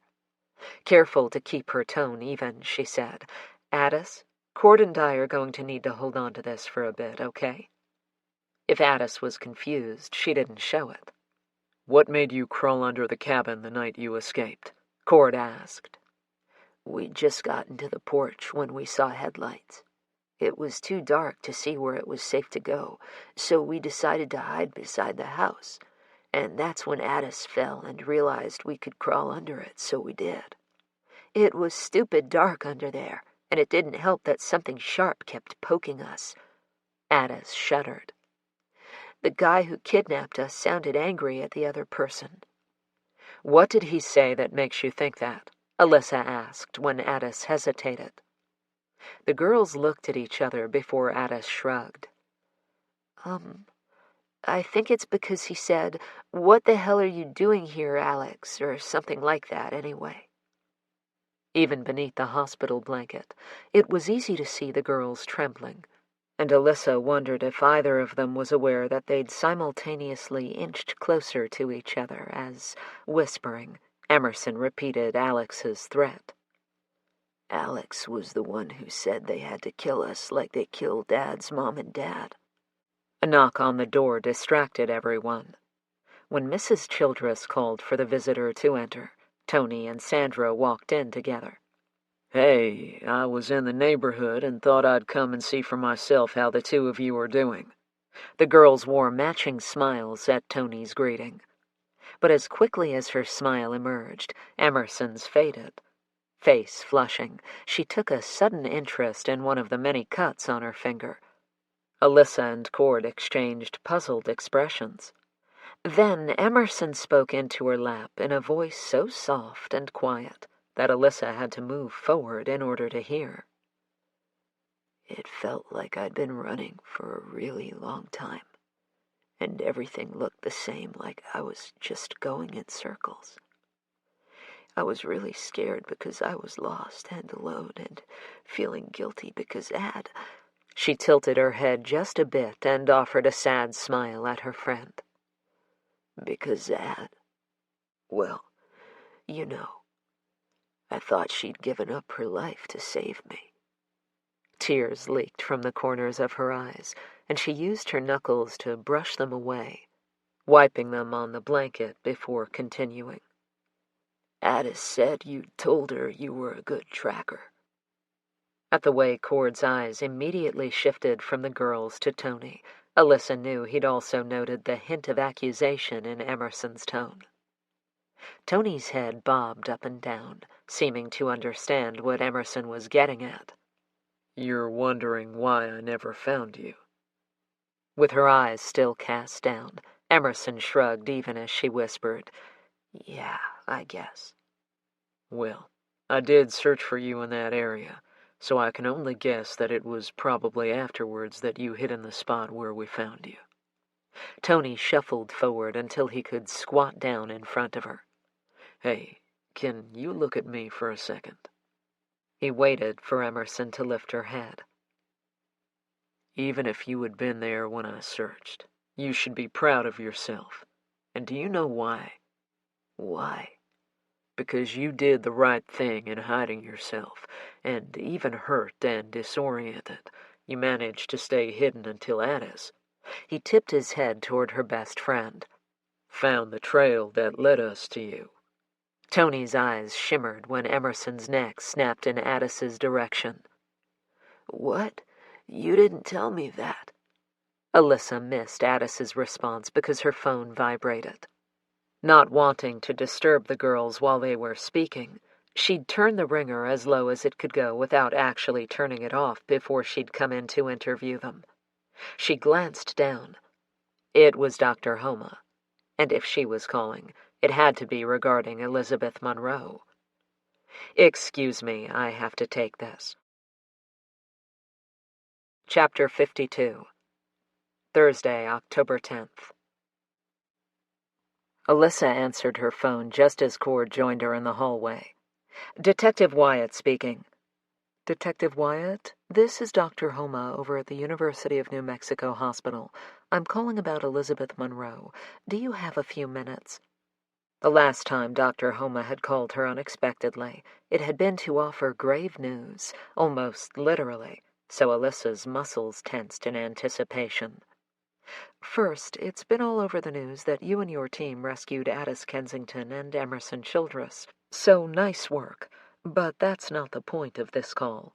Late last night, Elizabeth's situation was upgraded from critical to serious, and I suspect before long we'll be elevating that status to stable. She's doing remarkably well. Actually, no, that's not quite accurate. Her recovery is nothing short of miraculous. That's the good news." "That is good news, Dr. Homa. So now hit me with the bad." Alyssa watched Cord's eyebrows shoot upward as he studied her face. The doctor sighed before diving in. "Because of Ms. Monroe's cardiac episode, I wanted to run some tests. Now, on the surface, her heart strain is understandable considering the amount of trauma she suffered, as well as somehow managing to survive the bacterial infection she received from being in that dumpster. However, Miss Monroe's heart was near poster perfect. I'll cut to the chase. The lab found high levels of nifedipine in Elizabeth's blood." "Nifedipine?" Alyssa asked. "It's a blood pressure medication that comes in capsule or pills, but can also, in rare circumstances, be ordered as a liquid. Though a few doctors will still prescribe an extended-release version of the medicine, many of us in the medical field no longer prescribe nifedipine due to its tendency to drop a person's blood pressure unpredictably and rapidly, raising the risk of a cardiac episode," Dr. Homa explained. "Such as Elizabeth Monroe's." "Such as Ms. Monroe's. But there's more. I had my nurses pull the IV line and send it to the lab as well for testing. Detective Wyatt, someone introduced an elevated level of nifedipine into Elizabeth's IV line. Her cardiac arrest was not caused by her injuries." Alyssa was sure Cord could hear the thumping of her heart. "Dr. Homa, if Detective Roberts and I swing by, what are the chances we can speak with Elizabeth and take a look at the hospital security cameras?" "Well, there are privacy laws to consider, but I think the chances are high on both counts. Have me paged when you arrive, and I'll see what I can do to smooth the way for you. Thank you, Dr. Homa. I appreciate it. One more thing, Detective. I do want to warn you that Miss Monroe, at this time, has no recollection of the attack. All she knows is what she's been told, so if you're hoping she'll hand you the smoking gun that tells you who her assailant is, I'm afraid you're out of luck there. And just to be clear, it's quite possible she'll never recover that part of her memory. Though deflated by the news, Alyssa wasn't surprised. I understand, and again, thank you. She ended the call and pulled Cord to the side. After she filled him in, his first question was, "What do you want to do about our interview with Addis and Emerson?" Alyssa chewed her bottom lip and then huffed out a frustrated breath. "Listen, I watched the girls' reactions when Tony came in, and they're clearly not frightened of him. We could theoretically ask him and Sandra to take over. Or we've got enough for now, so we could always return in a little bit. If we go that route, we'd also be able to check on them again." "I vote for the second option." What neither Alyssa nor Cord said aloud was that, while it may no longer be a matter of trust, they still needed some answers from Tony. Before heading to the parking garage, they returned to Emerson's room. Ignoring Grace's, Tony's, and Sandra's scrutinizing stares, Alyssa thanked the girls and assured them that she and Cord would pop back in tomorrow to see how they were holding up. "It's too bad Elizabeth's not housed here in the same hospital as Addis and Emerson. That would have been convenient," Cord said a few minutes later as he climbed into the Tahoe. "But when does the universe ever cooperate that way for us?" "It doesn't, of course." "Of course." Alyssa waited for a trailer stacked high with wrecked cars to pass before pulling out into traffic. But at least now, more pieces of the puzzle are starting to shift into place. Hopefully, Elizabeth will be able to shed enough light to expose the remaining pieces we're still missing. Cord flipped open his notebook. "Okay, let's talk this out while you drive. So far, we've been able to piece together that Adam Campbell and Alexandra Green are half-siblings. Adam's fingerprints on the photographs delivered to Holly. There was a slight tightening in Cord's tone. And his DNA at the Kensington crime scene prove his involvement in both cases. Both girls instantly and positively identified him as their kidnapper when Joe showed them the photographic lineup of UNM's football team last night," Alyssa threw in. Cord nodded, continuing. "The girls heard Adam refer to his visitor as Alex, a female, who then admitted to killing Gabriel and Lydia." "According to Adam's neighbor," Alyssa said, "he often had a female visitor who drove a truck. The person who attacked Elizabeth drove a truck, the same one which was present when the latest photographs were delivered to Holly. And though we couldn't see a face, the driver was much shorter than Adam, which coincides with Dr. Sharp's theory that whoever killed Gabriel was female or a shorter male." "Don't shoot the messenger, but playing devil's advocate, that truck's not registered, and so we can't definitely tie it to Alexandra Green, which is the assumption here." Cord clicked his pen while he spoke, stopping only when Alyssa shot him an irritated glare. "Sorry." "Yet," she corrected. "We can't tie her to the truck yet. But I feel safe in assuming that, even if it doesn't belong to her, she's the one driving it.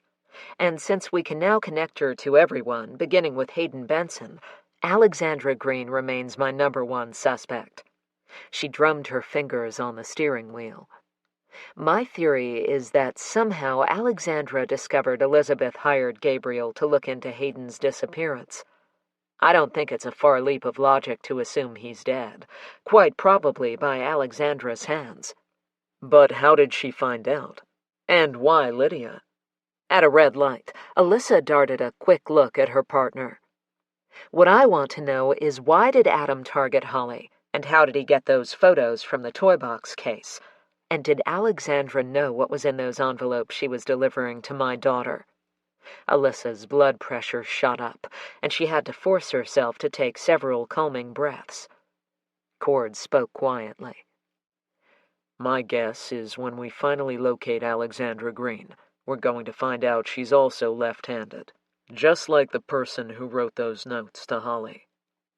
Alyssa didn't have an answer, because she had a feeling her partner was right, and only by tracking down Alexandra would they be able to find out why.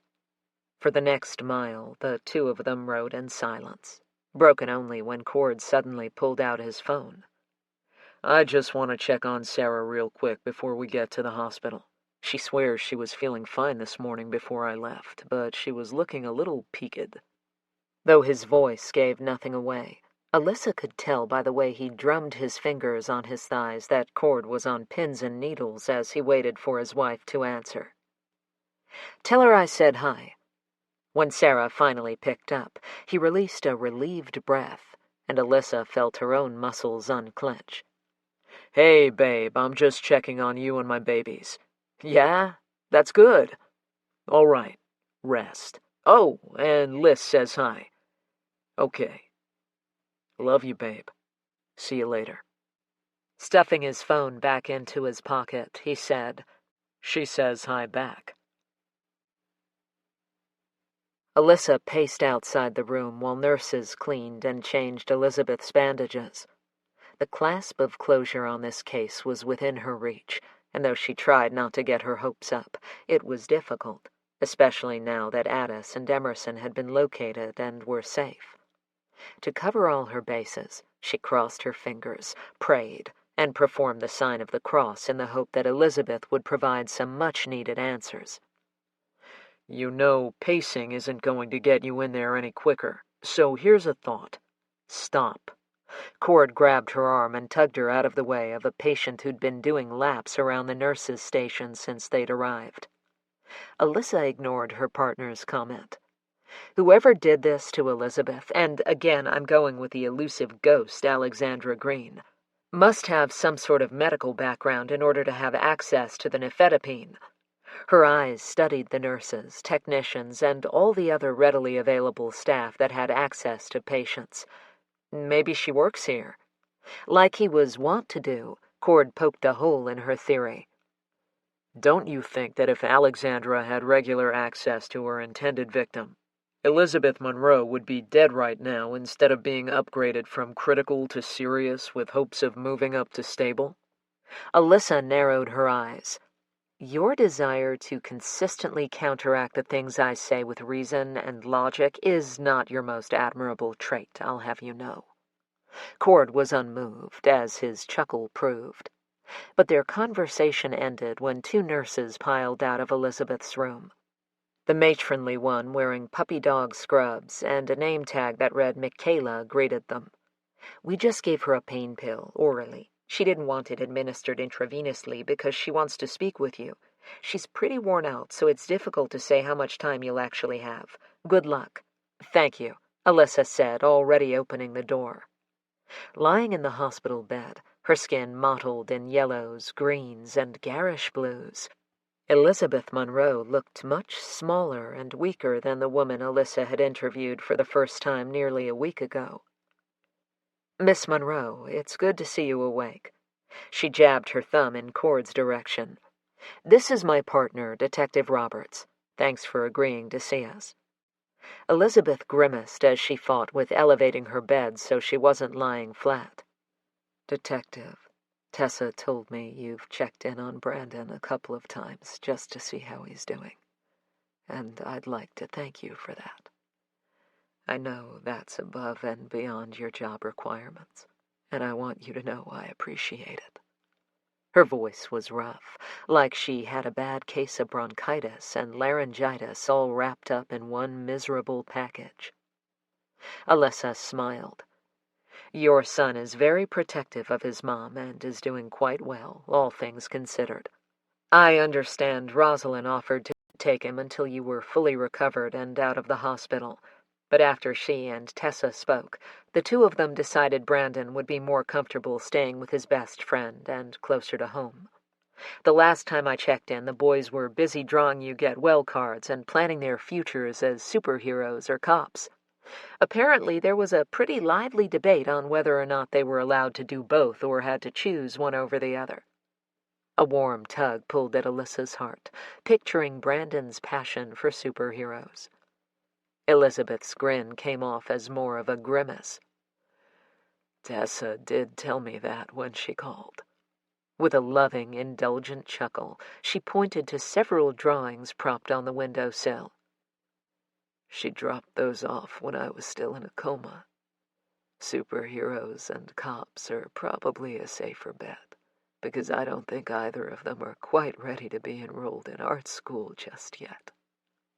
Where she was smiling seconds ago, tears now filled Elizabeth's eyes. His father would have been so proud. Then, sobering again, she said, There's been lots of talk that you rescued Gabriel Kensington's daughter and her friend. Is it true they actually escaped first? Or are you not allowed to tell me? It's been on the news, so I can tell you at least that much. They were being held in a crawl space in a cabin up in the Pecos. They managed to get loose and escape, and as they were hiding, they found what they decided later was their good luck charm. Alyssa wasn't sure why she did it, but she pulled out the pocket knife she'd placed in an evidence baggie and dangled it in front of Elizabeth's face so she could see. It took several seconds for her to realize Elizabeth was no longer listening. Her gaze was locked on the pocket knife, but before Alyssa could ask what was wrong, Elizabeth's eyes rolled back in her head, and the alarms in her room started blaring. Chapter 53. Thursday, October 10th. Alyssa was 2 steps behind Cord as they raced out of the hospital, but that was only because she was trying to place a call at the same time. It rang 4 times before going to voicemail. Again. Panting less from exertion than tension, she fought the desire to hurl her phone against one of the concrete pillars as she passed, for no other reason than to release some of the blistering rage stirring in her gut. The decision to wait until they reached the Tahoe before trying again was made for her when she peeked down at her screen to make sure her finger hit the correct number, and she almost rammed into a fire hydrant, barely skirting around it in time. Apparently, her multitasking skills didn't stretch to include running and dialing at the same time, something Cord pointed out as soon as the SUV was in sight. Unlocking the doors, she shot him a withering glare. She'd just turned the key in the ignition when Hal's incoming call blasted through the speakers. She answered with, "I've been trying to reach you," as evidenced by the half-dozen missed calls, Hal said dryly. I was in the restroom, and since I prefer to piss in peace, I left my phone behind. Too much information, Hal. Sorry, what's up? Long story shorter, Addis and Emerson discovered a pocket knife beneath the cabin where they hid and decided it was an amulet of sorts. I showed it to Elizabeth Monroe, and her reaction sent her into a medical episode. But once she was stable again, she demanded to speak to Cord and me. Turns out that pocket knife was a gift from her to Hayden Benson the day before his disappearance. She said she'd seen it in a gift shop, and since it had his name, she saw it as a sign and purchased it for him. Most of the lettering is worn off, but it makes sense. There are lots of possible explanations for why this knife was found in a remote cabin in the woods, but most of them lead back to the same thing. It places Hayden with either Adam Campbell or Alexandra Green shortly before he was never seen again. When Alyssa stopped to catch her breath, Cord filled Hal in on what they'd seen on the hospital's security cameras. Hal was unnaturally quiet for so long that Alyssa had to check to make sure they hadn't dropped the call. "You still there?" "Yeah, I'm here. Listen, I have some news to share with you as well. First, Dr. Sharp dropped in. Her preliminary finding on Adam Campbell is that he didn't commit suicide as the gun gripped in his hand suggested. Someone hammered his skull in before he died, so she's ruling his death a homicide. Using his body temperature as a gauge, as well as the rigor mortis that had set in, she estimates his death occurred somewhere over 24 hours ago, but less than 72. Alyssa's mind immediately flashed to Adam's neighbor. According to Amelia Martinez, she saw Campbell leaving his house Tuesday night, so we know he was alive then. From the corner of her eye, she saw Cord nodding his head in agreement. "Now, you said first. Does that mean there's more?" she asked. "I'm afraid so. Last night and this morning, I've been trying to unearth as much information as I could regarding Adam Campbell and Alexandra Green. In the process, I came across one of Gabriel's electronic files labeled DP, and when I clicked on it, several photos and articles came up." A heavy sigh came over the line. "I've got a name and an address for someone I think you're going to want to talk to." For the next few minutes, Hal filled them in on what he'd discovered, and just as he'd been stunned with Alyssa and Cord's news, they were with his. It was all starting to make sense. At the next intersection, Alyssa flipped the car around and headed east on I-40 on their way to Cedar Crest. After hanging up, Hal had forwarded several links to her phone, so with luck, the person they were racing to see would help put the final piece of the puzzle in place. Chapter 54. Thursday, October 10th. The DJ on the radio droned on and on about Addis and Emerson's miraculous escape from their mad captor. How they'd used a stupid piece of broken glass to help loosen their ropes, and the more he lauded their heroism, the more fiercely Alex fought the urge to turn the car around and head to the hospital where they would remain under observation for at least another 24 hours. Her world had suddenly turned into the Gravitron ride at the state fair, except instead of staying safely glued to the side, she was being sucked down into the vortex with no hope of clawing her way out. When she reached her house, she crawled into the attic and dragged out several large trunks and suitcases. Next, she went to her bedroom to retrieve her treasured assault rifle, the one she only used for target practice, on unsuspecting animals, out in the middle of nowhere. But tonight, it would be her insurance policy. She would not be cornered or captured, but if she was, she'd make widows, widowers, and orphans out of as many people as she could, and she'd do it laughing the entire way. But first, she needed to finish what she'd started, what she should have done 7 years ago after she'd killed Hayden. This time she'd make sure Elizabeth Monroe did not survive the night, and neither would her son. The anticipation of getting the precious Beck to cower and beg for her son's life filled her with excitement and adrenaline. Just a few more hours, and it would all be over. Chapter 55. Thursday, October 10th.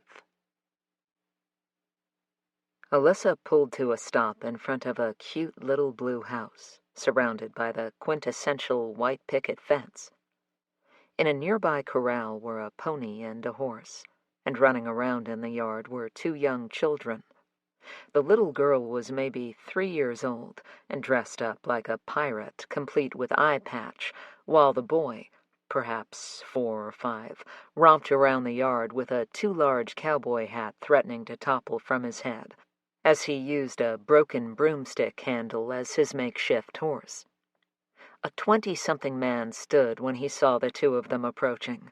He turned and said something to the kids, who groaned but obeyed whatever he'd told them to do, which apparently was to go inside. "Darren Pease?" Alyssa said as she neared the white gate. "Yes, ma'am. Who's asking?" "I'm Detective Wyatt with the Albuquerque Police Department. This is Detective Roberts. We have a few questions we'd like to ask you about Alexandra Green." Darren twisted around when he heard the front door close behind his children, and when he turned back to face them again, Alyssa thought a marble statue in the middle of a frozen tundra would be less cold. A tick in his jaw contorted the dimple in his cheek. "Haven't heard her name for a while. I don't suppose you've come to tell me she's dead?" "No, afraid not." Darren shrugged. "That's too bad. I'd have enjoyed the opportunity to dance on her grave." Damn, that was harsh, Alyssa thought. No, she's very much alive and well. She opened one of the links Hal had sent, clicked on an image, and passed her phone over. Look familiar? Darren's eyebrows stretched for his hairline. That's not Alex. He handed her phone back. Are you sure? It's not the Alexandra Green I knew. Alyssa used her thumb and index finger to enlarge the photo and passed it back to him. Why don't you look a little closer? The way Darren pursed his lips before taking the phone again told Alyssa he was humoring her more than anything else. But a moment later, his spine stiffened, and he cocked his head to the side before drawing the image closer to his face. Then he tapped on a mole located just below Alexandra's ear on her neck. I'll be damned. It is her. His shocked expression bounced between Alyssa and Cord. You said you're here to talk to me about her, but clearly I haven't seen her in some time. Not since the accident, anyway. I didn't even recognize her. Can you tell us a little bit about that accident? Cord asked. Darren twisted around and waved to his daughter as she tapped her palm against the window, her arm flying back and forth as she yelled hello from inside the house. 2 seconds later, his wife appeared, wearing exhaustion like a comfortable piece of clothing as she mouthed, "Sorry," and carted the little girl away. Darren unlocked the gate and swung it inward. May as well come have a seat on the porch. This might take some time. As he spoke, a stiff breeze kicked the warmth of the day out, and even with the chillier air, sweat trailed down the sides of Darren Pease's face, dripping into the collar of his shirt, staining it a darker blue. I met Alex at Regal Cinema where we both worked. She was usually fairly quiet, more observant, I guess. As a former geek who got picked on, I felt bad that the rest of the staff treated her like Rudolph the Red-Nosed Reindeer, and I made it a point to include her or sit with her at lunch breaks or whatnot. He rubbed the back of his neck, twisting it from side to side as he did. Then one day she blurted out that she liked me. I didn't want to lead her on, so I told her I didn't reciprocate those feelings, that I had a girlfriend. He tipped his head back toward the house. Who's now my wife. Anyway, she was clearly sad, but said she understood. I was afraid things were going to be awkward, but the next day everything seemed normal. Then about a week later, she approached me for a ride home, and I said sure. Darren stopped speaking long enough to reach down and open the lid to a cooler at his feet that Alyssa hadn't noticed. He pulled out a beer, guzzled half, and set it down. I might offer you one, but I have a feeling you'd decline, seeing as how you're on duty. Appreciate the thought, man, Cord said. Listen, I can't prove what I'm about to say, but I will go to my grave knowing in my gut that Alex tinkered with my brakes. What caused the accident? Alyssa asked. Instantly, his entire face flushed a deep red, and he averted his gaze as he cleared his throat.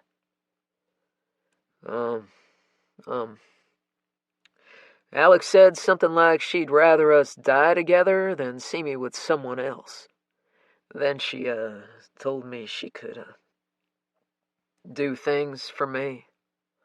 1 second, she was in the passenger seat, and the next, her head was in my lap and my pants were undone. And all I remember next is swerving into the path of a semi on the interstate. I managed to avoid the crash, but when I jerked the steering wheel, I overcorrected and started to careen off into the canyon. I hit the brakes, but nothing happened. We were both thrown from the car. I have to admit I was surprised either of us survived. Both my legs were broken. I suffered a lot of internal damage, and one of my ribs punctured my lung, but Alex had it worse. In addition to all her other injuries, the bones in her face were shattered, and I heard it took a lot of plastic surgery to fix her up. Half an hour later, armed with more information and a new understanding of Alexandra Green, Alyssa and Cord shook Darren's hand, thanking him. Just as they stepped off the porch, he stopped them. Can I ask what Alexandra's done? I assume it's something pretty bad if you're out here talking to me. Because she saw no need to hide the truth from him, Alyssa said, "She's a suspect in at least 4 murders, and 3 attempted murders." Back in the car, she started the engine and turned the heat on low, hoping to ease the ache of cold. When the temperature dropped in the mountains, it dropped fast. "Well," she said, pulling away from the curb, "you ready for our next stop?" Cord clicked his seatbelt into place. "No, but let's go anyway." Chapter 56. Thursday, October 10th. While Alyssa headed back into Albuquerque, Cord called Captain Hammond with an update. Then he called the rest of the team in. Adrift in the mire of their own thoughts, it was a quiet ride back to the precinct. Only when Alyssa parked the SUV and turned the ignition off did Cord break the silence. "Stop it," he said. "Stop what?" "Stop blaming yourself." Alyssa grunted. "No offense, Cord, but it's my daughter who was threatened. And if I'd seen what seems so obvious now... Did I tell you Isaac called me this morning, pissed at me for not telling him myself what was going on? He wanted to know how he was supposed to protect his big sister if he was kept in the dark. My 14-year-old son felt the need to yell at his mother, a detective for God's sake, about protecting Holly. So yes, if you don't mind, I think I will blame myself." Instead of responding, Cord shook his head. She knew him well enough to know it wasn't because he agreed with her. He just knew she'd have a comeback for anything he said. Just inside the doors to the precinct, they bumped into Tony, whose expression was a combination of anger, hurt, and betrayal. He knew. "Liz just got here, so now that's everyone." They'd found out earlier that she'd finished her work in Las Cruces Tuesday night, and so they'd asked her to join them. Alyssa didn't answer because there was nothing to say. Less than 5 minutes after entering the conference room, the entire team was assembled, including Captain Hammond, who stood back in the corner in a failed attempt to be as unobtrusive as possible. As soon as the room quieted, Alyssa began. "It took longer than I would have liked, than any of us would have, but we finally have some answers. This isn't going to be easy to hear, but..." She nodded to Cord. All eyes swiveled his way. "Sandra Falwyn, you're under arrest for suspicion of murder and kidnapping." That was as far as he got before the room exploded in action, with Sandra shoving to her feet, a look of alarm on her face, her hand inching toward her belt. Alyssa had no idea if she was going for her service weapon, but none of them were taking the chance as 5 guns were immediately trained on her. "Don't even think about it! Keep your hands where we can see them! Don't move! What the..." Everyone shouted at the same time until Hammond whistled for silence. Sandra's eyes shot wildly around the room, landing on Alyssa. "I don't understand what's going on. Would someone please explain?" Her gaze unwavering, devoid of any warmth or affection for this woman she'd hoped to mentor. Alyssa waited as Cord was able to cuff a distracted Sandra's hands behind her back while reading her the Miranda rights. "Do you know what's sad?" she finally said. "The fact that the potential for you to become one of us, to become one of the best, was really and truly there." She tried unsuccessfully to keep the pain of Sandra's duplicity from creeping into her voice, and she knew she wasn't the only one feeling it. "Here's what we know. Feel free to fill in the blanks for us. At 7 years old, your father, Alexander Green, woke to you holding a knife over him, and that incident, along with others, forced him into leaving the family. 3 months later, your mother remarried when she realized she was pregnant. Shortly after your brother was born, Barry Campbell also learned to fear you, and so he, too, divorced your mother, who gave up her parental rights to Adam Campbell, your half-brother." Still trying to remove Cord's grip, Sandra's posture drooped, and her head swung around the room as she tried to make eye contact with the rest of the team. In a wobbly voice, she said, "I told Liz that I had a baby brother who died from SIDS." Alyssa waved her comment off. Everything you told me about your family was nothing more than a story you concocted in an effort to connect with me. The only truthful element to that fabrication was how you weren't close to your parents. Sandra stopped struggling, but remained quiet, and Alyssa couldn't decipher if the expression on her face was curiosity or something else. She continued. After you killed Hayden Benson, you and your mother left Del Luna, and shortly after you were able to track down your brother using social media. Somehow you managed to convince Adam to give you a chance. But at some point, he had to have realized how dangerous you really were. So I was confused as to how you managed to convince him to keep you around. That is, until Hal uncovered some interesting information in Adam's past, specifically his high school days. It would seem that there was one accident and one rather gruesome murder, and incidentally, both boys had somehow threatened Adam. My guess is when we reopen those cases, we'll learn that they have your fingerprints all over them. Maybe Adam was your accomplice then, too. Or maybe he was simply aware of what you'd done. But either way, that's the hold you had over him, so you probably had no trouble manipulating him into doing your bidding. A gleam of admiration, probably for herself, appeared in Sandra's eyes. This was where the story became a little murky, but Alyssa forged ahead as if her hunch was fact. Somehow you discovered that Elizabeth Monroe had hired Gabriel Kensington, and you had to stop him before he discovered the truth.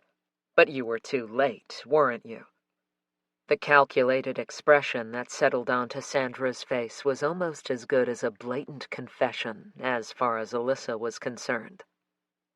In hindsight, I guess I probably should have suspected you sooner, especially after you called to inform us Elizabeth's vehicle had been located. You said, didn't she own a BMW?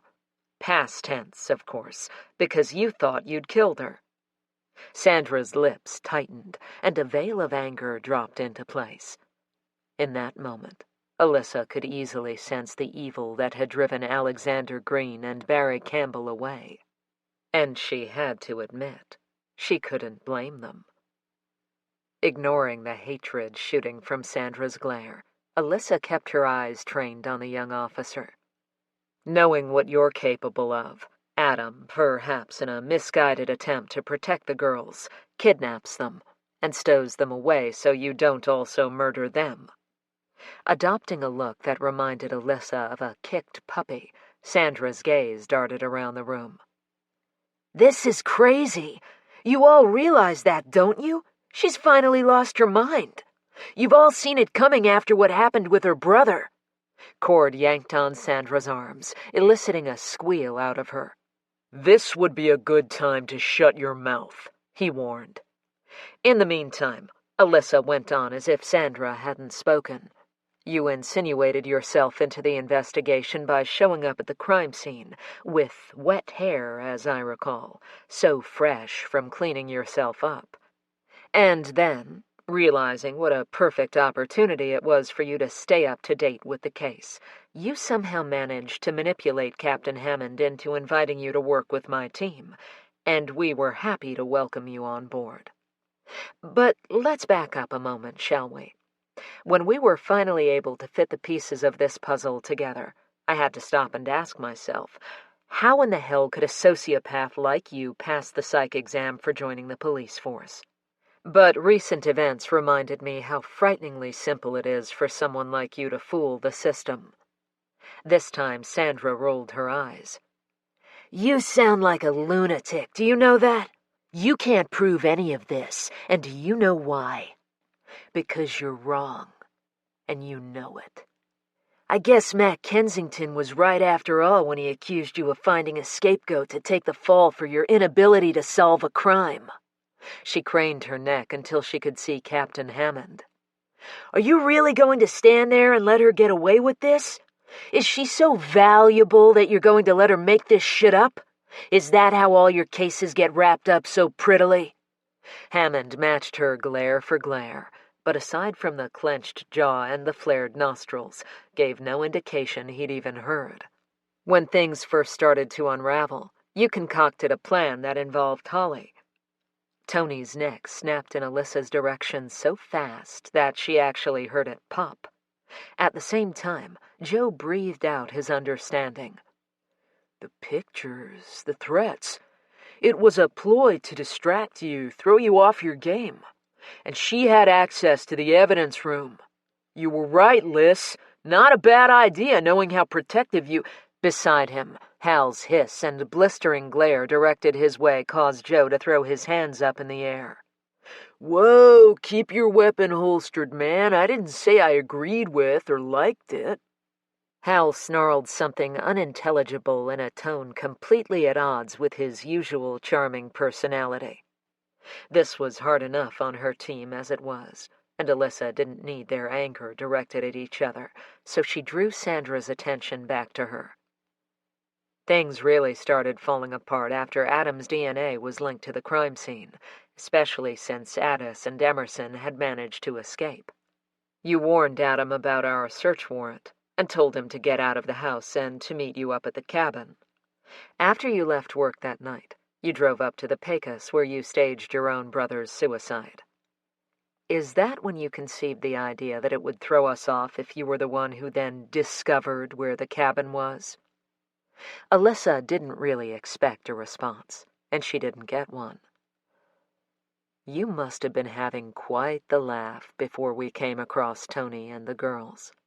My guess is you were hoping they were still wandering, lost in the woods, and you could return after we discovered Adam's body. You'd approach Addis and Emerson as a cop and get them to trust you.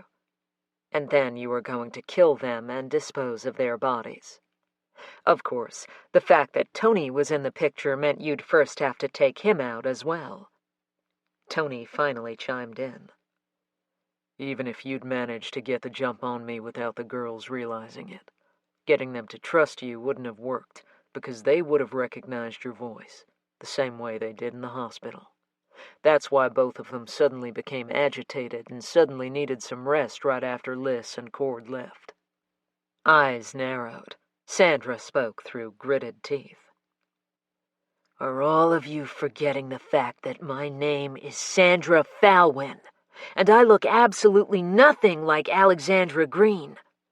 Alyssa was about to mention that they'd sent Alexander Green's beard hair off for a DNA analysis that would prove Sandra and Alexandra were one and the same, but Hal was already speaking. Funny you should mention that. I did some digging. It's amazing what you can find with just a hint in the right direction. Alexandra Green met one Darren Pease at Regal Cinemas and began crushing on him. He didn't reciprocate.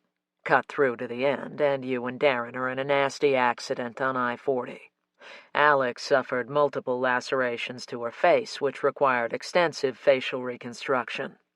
Over the next 2 years, you reinvented yourself, including the adaptation of your name. Alexandra became Sandra, though your brother still called you by your childhood nickname, Alex. But you couldn't really remain Sandra Green, Cord added. It was too obvious, so you cleverly took on your great-grandmother's name, Falwyn. It's amazing what the internet can produce, isn't it? The chill from Sandra's voice could be felt in the room. Like I said, there's nothing here for you to prove. I was trying to humor you, but now I'm done listening to you invent stories. Hal rolled his chair over until he was directly in front of Sandra. You're one of us, you know. By the expressions on everyone's faces and the way they sort of settled back, Alyssa knew her team had already guessed what Hal was up to. You know, it takes a lot less energy to tell the truth. Think about the weight that would finally lift. That feeling of being abandoned by both your father and your stepfather, not to mention the fact that Barry Campbell stole your brother from you too, wouldn't be as heavy. Hal clasped one of Sandra's hands between both of his and lowered his voice. I don't think you meant to kill Hayden at all. It was an accident. And then you tried to cover it up because you didn't think anyone would believe you." Alyssa watched Sandra's defensive posture begin to crumble under Hal's soothing tone. She'd witnessed firsthand how pointless it could be to resist falling under his spell. It was kind of like a flame trying to withstand a windstorm. "You reinvented yourself," Hal continued. "But then Gabriel Kensington discovered who you really were, and was going to destroy everything." Without taking his eyes from Sandra, he dropped her hand and opened a laptop. There, in full color, was an array of photographs and articles about Alexandra Green and Darren Pease's accident. Hal clicked through to the last one, where Alexandra was seen leaving the hospital after her final facial surgery. These were in a file on Gabriel's laptop. Next, he opened a document titled Phone Interview with Dr. Rojas, dated Wednesday, October 2nd. "Dr. Rojas was the plastic surgeon responsible for doing the extensive work on putting you back together, so to speak, and Gabriel was able to track him down. Now, you knew you'd changed, but you also knew no one would listen when the truth came out. So you went to Gabriel, hoping to appeal to his sense of right and wrong, but he declined to listen. You tried to show him, didn't you, how you'd evolved? But he refused to hear, refused to see. So then you grew angry. What happened? Did you kill Gabriel and then have to kill Lydia to erase the potential for witnesses?" "I shot her first." A thunderous expression darkened Sandra's face. "I found out with everyone else that the gun I used was actually registered to my father." Alyssa flashed back to the look of utter shock that had crossed Sandra's face when the team had learned that bit of news. At the time, she hadn't thought much of it. Almost as if she were speaking to herself, Sandra continued. "When I confronted Adam about it, he told me all he knew was that he'd inherited it after his father died. So, I guess Barry Campbell stole more than my brother from me. He also stole my father's gun." The hissed confession was out, and no one moved a muscle, afraid if they so much as inhaled or exhaled, the spell would be broken. "After I shot Gabriel, I hit him with a rolling pin, and then I don't know what overcame me. I just couldn't stop until it was done." The dark, faraway look in Sandra's eyes made Alyssa wonder if she was even aware of what she'd just admitted. "When I went with Alyssa to interview Elizabeth, I was afraid there was a chance she'd recognize me, but she didn't, so I knew I was in the clear. But I couldn't be positive she never would, so I knew before I left that I was going to have to get rid of her, too. I'd always planned to anyway." When Joe sneezed, the spell was broken, and a cold mask fell into place on Sandra's face. "None of what I said can be used. I was under duress and forced into a false confession. So, as is my right, I'd like to insist on speaking to an attorney before this goes any further." Unlike moments earlier when she hadn't seemed to realize she was even speaking, her voice was now full of informed arrogance. A maze of fury, disappointment, and betrayal replaced Hammond's usual scowl as he stepped up. "I've got her." At the door, he turned back. "Nice work, team." And then he was pushing Sandra in front of him as he led her away. For nearly a minute, the team sat speechless as they tried to process what had just happened. Finally, Joe, starting and stopping several stuttered attempts, managed to mutter, "I've gotta say, I did not see that coming." It took another half hour to unravel the rest of the story, and by the time they were done, everyone looked as drained as they all felt. "It's been a long day," Alyssa said, Everyone, go home and get some rest. Come in late tomorrow, because I'm going to head over to the hospital first thing to visit Grace and the girls and then Elizabeth." Liz stood and pushed her chair back, shaking her head as she headed for the door. "I don't know whether to be sad or glad that I missed this one." Joe patted her on the shoulder. "Be glad, pal. Be glad." One by one, the team filed out, with Tony lingering behind. "Liz, have you got another second?" Alyssa watched Cord hesitate in the doorway as he cast a concerned gaze her direction before closing the door behind him. Yes, she had a feeling Tony was about to explain his sudden disappearance, and she was right. "You know my dad has been struggling with dementia for a few years now. I felt guilty putting him in a home, and I was doing okay with the day nurse coming by. But in the last month or so, he's become more violent. I actually didn't go hunting that week I took off because I wanted to stay close to Dad. Wednesday night, his neighbor called. Apparently, Dad had attacked his caretaker because he thought he was robbing him.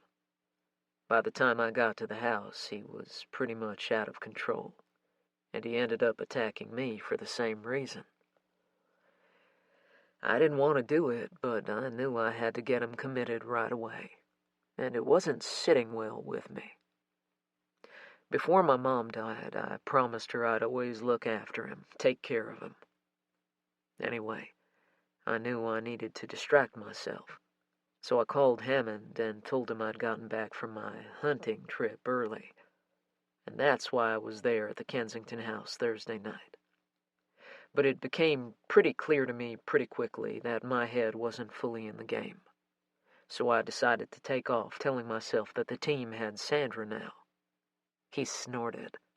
Clearly that went well. "Tony, why didn't you just share this with us? We're a team. We stick together. We might have been able to help you through it." I know, and I know this is going to sound lame, but the truth is I was embarrassed that my elderly, sick father had gotten the jump on me. And on top of everything else, I guess I didn't handle it right. "Tony, you kept the promise you made to your mom," Alyssa said. "You put your dad somewhere where he'd be safe, despite the hurt it caused you. You have no reason to feel shame." She smiled gently up at him. "Well, except for choosing not to share with the rest of your team who could have helped you out." I know. Abruptly, Tony shoved to his feet, pacing from the table to the whiteboard and back again, raking his fingers through his hair as he did. But that's not everything. Tony's head dropped forward on his neck, and as much as Alyssa was compelled to go to him, she fought it, afraid he'd bolt. Considering he was finally opening up, she didn't want to risk it. Just as suddenly as he'd begun pacing, he stopped and faced her, allowing her a glimpse of what she could only describe as a look of self-loathing. I knew one of the guys arrested in the toy box sting. Back in high school, we played together on the baseball team. Feeling like she'd been sucker-punched, Alyssa gripped the back of a chair and waited for the rest. Shadows filled Tony's eyes as he continued in a wobbly voice. Our senior year, there was a rumor that he'd raped a girl. I won't get into the nitty-gritty, but suffice it to say, the details floating around were awful similar to what we uncovered up in Placitas. He wiped one hand across his mouth. We weren't friends, and the rumor kept shifting and changing. In the end, I didn't do anything about it. I didn't report it. I didn't confront him or even ask the girl. I did what everyone else did. I swept it under the rug, since it didn't have anything to do with me. "Tony," Alyssa began. "You can't." Tony's hand snapped up, palm out. Please, Liz, let me finish or I'll never get through this. When I saw his name come up on that list of suspects in May, I nearly lost my mind. Especially when I remembered that room, that cage those girls were held in. It makes me sick. I failed. No, I wasn't a cop then, but I still could have done something. His voice broke. Then one day, Holly came in with Rachel in Jersey to see you, and it all came tumbling down on top of me. Everything I did was covered in layers of second and third guessing to the point I was afraid I was going to end up getting me or Joe killed. Me, I didn't care about, but Joe, I did. I tried talking to the counselor about it, but frankly, I was too ashamed. And I felt like it was her job to tell me none of it was my fault. None of it was or is your fault, Tony, Alyssa interrupted. You were a teenager. You reacted in a normal teenage way. Reporting that boy might have resulted in stopping him, but it wouldn't have changed the course of that trafficking ring being created. I hate to break it to you, friend, but you don't have that much control. When he returned her lopsided half-smile, she had hope that things would be okay. But let's look at the bright side, shall we? Because of your hiatus, you were able to save Addis and Emerson. The universe works in mysterious ways, you know? Tony cleared his throat. Yeah, about that trip to the Pecos. I don't want you to think less of me, but I'll be honest. I pretty much hated everything about myself. And I was seriously considering ending it all. I'd gone out hunting that morning, and I spotted an elk, but I was distracted and my aim was off, so I only managed to injure it. It was when I was tracking it that I realized I just couldn't do anything right anymore. So I felt like I might as well just put myself out of misery. But then, by pure chance, I stumbled on the girls, and something shifted inside me. I was more determined than I ever remember being to save them. Redemption, personal and professional, Alyssa said softly. Not that I think you needed to redeem yourself, but that's what drove you. That, and being the amazing person and law enforcement officer that you are. Maybe you couldn't save all the girls from the toy box, but you damn well saved Addis and Emerson. Thank God you were in the right place at the right time. Ever wonder why that is? In answer, Tony blushed. Thank you for sharing all this with me. And while I'm not going to say anything to the others, I think you should, especially Joe. But that's for you to decide. Either way, I've got your back. But I do have one more question for you. Why didn't you tell us? It had to have been more than guilt. A rush of color exploded onto Tony's face. Honestly, because of you. If he'd slapped her, Alyssa couldn't have been more stunned. Me? Yes. After everything you've been through this year, with both your kids being targets of some seriously crazed nutjobs and finding out you have a serial killer in your family. If you could come through all that seemingly unscathed, what right did I have to feel trauma over not reporting something, you know? No, I don't know. But do you want to know why I seem unscathed? Because I have the best people surrounding me. People who are my teammates and my friends. So next time, you remember you can come to us, any or all of us. You got it? Tony's eyes glassed over. Thanks, Liz. And thanks for understanding. I'll see you tomorrow. There's nothing to understand. Alyssa touched Tony's arm as he moved towards the door. And I'm going to encourage you to get back into counseling. When he opened his mouth to protest, she cut him off. I can always sick Isaac on you. He'll give you a dissertation on the merits of talking to someone. You know I'll do it too. She was relieved when Tony chuckled. I'll think about it, he promised. That's all I'm asking, at least for the moment, she said, feeling a weight lifted now that she understood where her teammate's head had been. She followed him out the door. See you tomorrow. Chapter 57. Friday, October 11th. Grace's brushed and darkened brows rose into perfect arches when she answered the door to Alyssa and Cord Friday afternoon.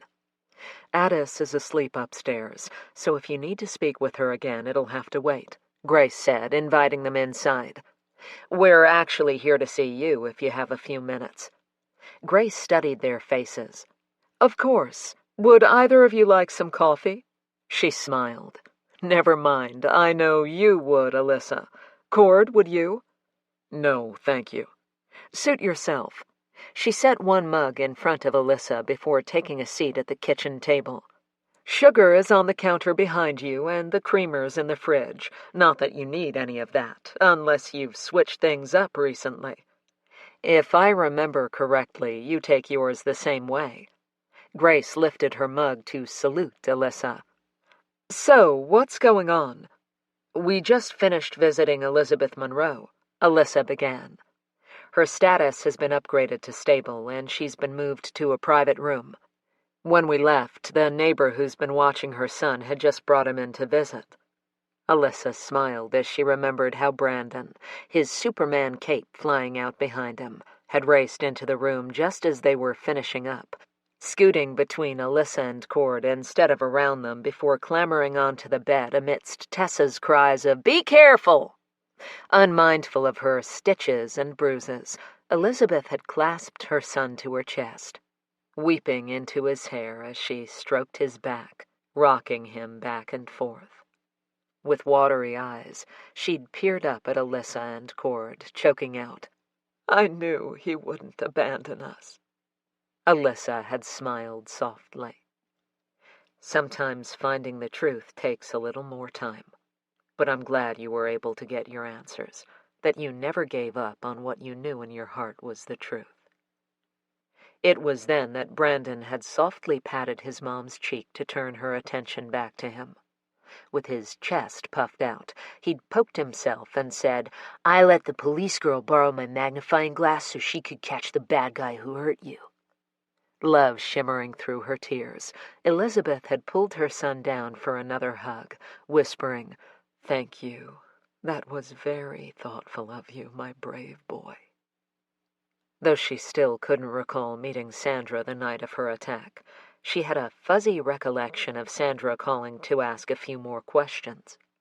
Even so, Elizabeth had been stunned when she'd learned the officer's real identity was actually Hayden's friend, Alexandra Green. Now sitting in Grace's kitchen, Alyssa had a feeling the discovery would be worse for the district attorney, but before she could break the news to her, Grace beat her to it. Lifting her cup to her lips, but not drinking from it, she said, "I'm guessing, then, that the two of you are here to tell me about Officer Falwin's arrest for Gabriel and Lydia's murders." Alyssa shook her head. They hadn't even released the information to the media yet. "How did you... Never mind. You're the district attorney, of course. Someone told you. Who?" Grace simply raised her brows. "It explains the girl's reaction at the hospital. I knew something was wrong after Sandra and Tony left. But I think Addis and Emerson were too afraid to admit why, especially since Falwin was a cop. Now I assume there's more and that you've come to fill in those gaps." When Cord shifted in his seat, she glanced once in his direction before turning her attention back to Alyssa. "Did Ms. Monroe ever explain why she agreed to meet Sandra in an abandoned parking lot? Didn't she find that to be just a bit of an odd request?" Alyssa tilted her head to the side. "Yes and no. Elizabeth remembers picking up her phone to call me so she could confess that she'd seen Gabriel at the ranch steakhouse the night of the murders. Because she was afraid she'd become a suspect, she didn't tell us when we were interviewing her. The guilt for holding that information back was too much. And so I'm guessing when Sandra called under the pretense of having follow-up questions, Elizabeth just wasn't thinking clearly." Grace's hands tightened on her coffee mug. "Did she know Gabriel would be there?" "No. Coincidentally, Hayden's brother was in town and she went there to meet him. When she spotted Gabriel, she decided since Ted was with her, she might as well follow Gabriel out and ask if they could see the pictures he'd mentioned in his message. But by the time she and Ted got outside, it was too late. Gabriel and Lydia were already gone. As soon as Elizabeth had mentioned Hayden's brother, Alyssa and Cord had known why the man on the security feed at the ranch steakhouse had looked so familiar. Ted was the older version of Hayden. Then, when Elizabeth told us the knife Addis and Emerson found beneath the cabin was a gift to Hayden, that bit of the mystery began to clear. So now we have a crew up in the Pecos where we believe Sandra hid Benson's body, Alyssa said. If any bones are discovered, then we'll have a forensic anthropologist examine them to determine if they belong to Hayden, which I suspect they will. We may never find out the truth behind his death. But based on Darren Pease's experience, coupled with her father's claim that Alex's metamorphosis came after a new girl moved into town and stole some of her adulation, I'm guessing she became enraged when Hayden told her he didn't return her feelings, and consumed by delusional fantasies of the two of them together, she snapped. "What about his phone, his car? No one ever found them, right?" Grace asked. Lots of places to toss a phone. And if our hunch is correct, and Hayden Benson's remains are somewhere near the cabin, we'll look into dredging the Pecos River. Lots of cars have gone there to die after being stripped of their parts, Cord said. Alyssa sighed. There's one more thing. I know you don't blame her, but Elizabeth asked if we'd please tell you she's so sorry.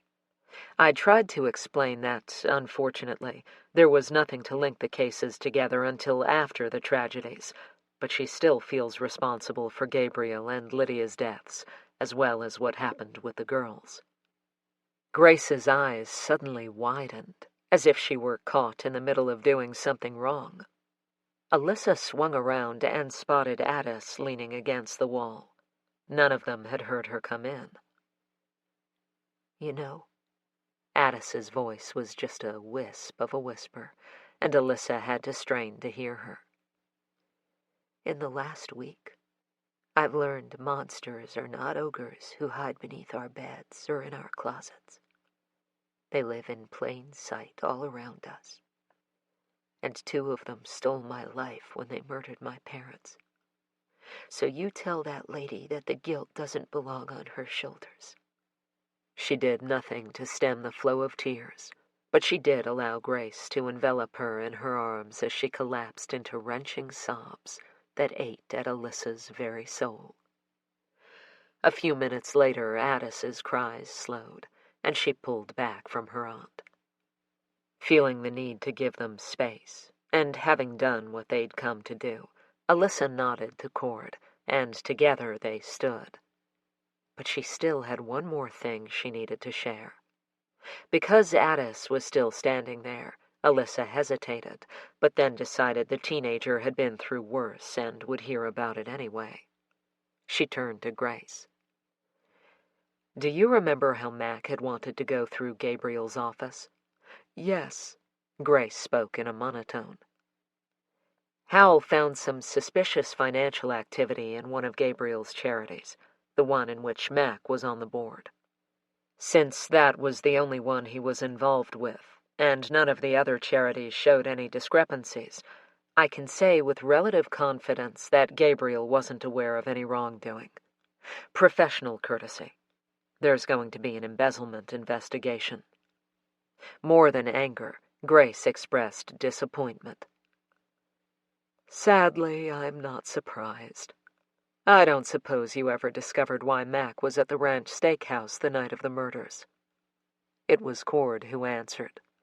The business client he had dinner with later that night was the owner's sister, but that's as much as we were able to uncover, for now at least. The lines around Grace's mouth deepened, but whatever she was thinking, she kept to herself. Instead, she thanked Alyssa and Cord for stopping by. I know this is your job, and while it seems so ineffective, I'll never be able to thank you and your team enough for bringing Addis and Emerson back to us.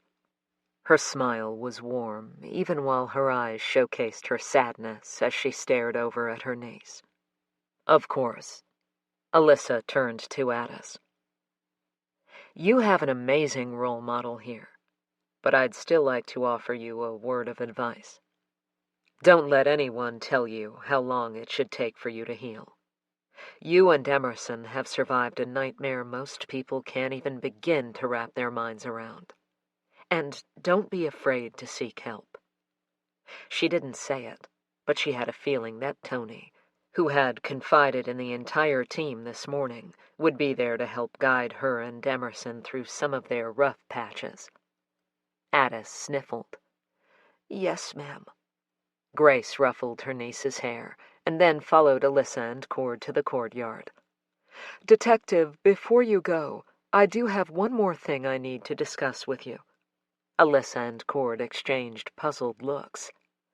In light of your connection to the McCormick Bishop case, I just wanted to let you know in advance that I'll be offering a plea deal to Rafe McCormick.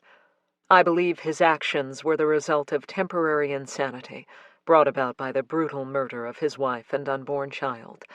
I'm in no way condoning vigilantism, of course, but this case goes beyond that, I believe. Alyssa didn't allow herself to dwell on the reasons why she was relieved to know Mr. McCormick wouldn't spend the rest of his days rotting behind bars. Not quite trusting herself to speak around the sudden lump in her throat, she nodded to the district attorney, offering a brief wave to Addis, who now stood in the doorway, her head leaning against the frame as she waited for Grace to come back in. Back in the car, Alyssa turned to Cord and said, You know what? I'm taking the rest of the day off, and I'm going to spend it with my family. Brock called to say Holly and the gang showed up again for a late lunch, so everyone's at the house, and I haven't seen much of them lately, so... Cord grinned. Good, because I was planning on playing hooky as well and watching sappy rom-com movies with Sarah while we gorge ourselves on burnt popcorn. Alyssa laughed. You, my friend, have some weird taste buds. Hey, this one's on Sarah. Those babies give her some strange cravings. Burnt popcorn, pickles and lemon juice, jelly beans, and guacamole. Alyssa shuddered. Stop! That's so gross. That even beats Isaac's Cheetos and salsa combo.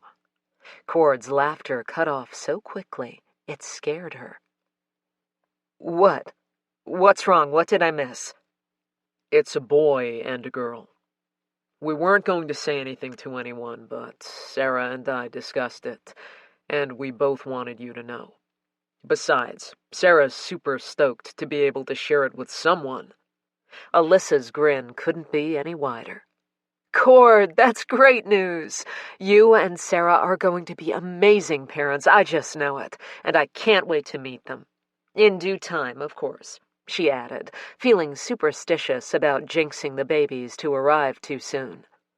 We're still arguing over our son's name, but we're naming our daughter Shelley.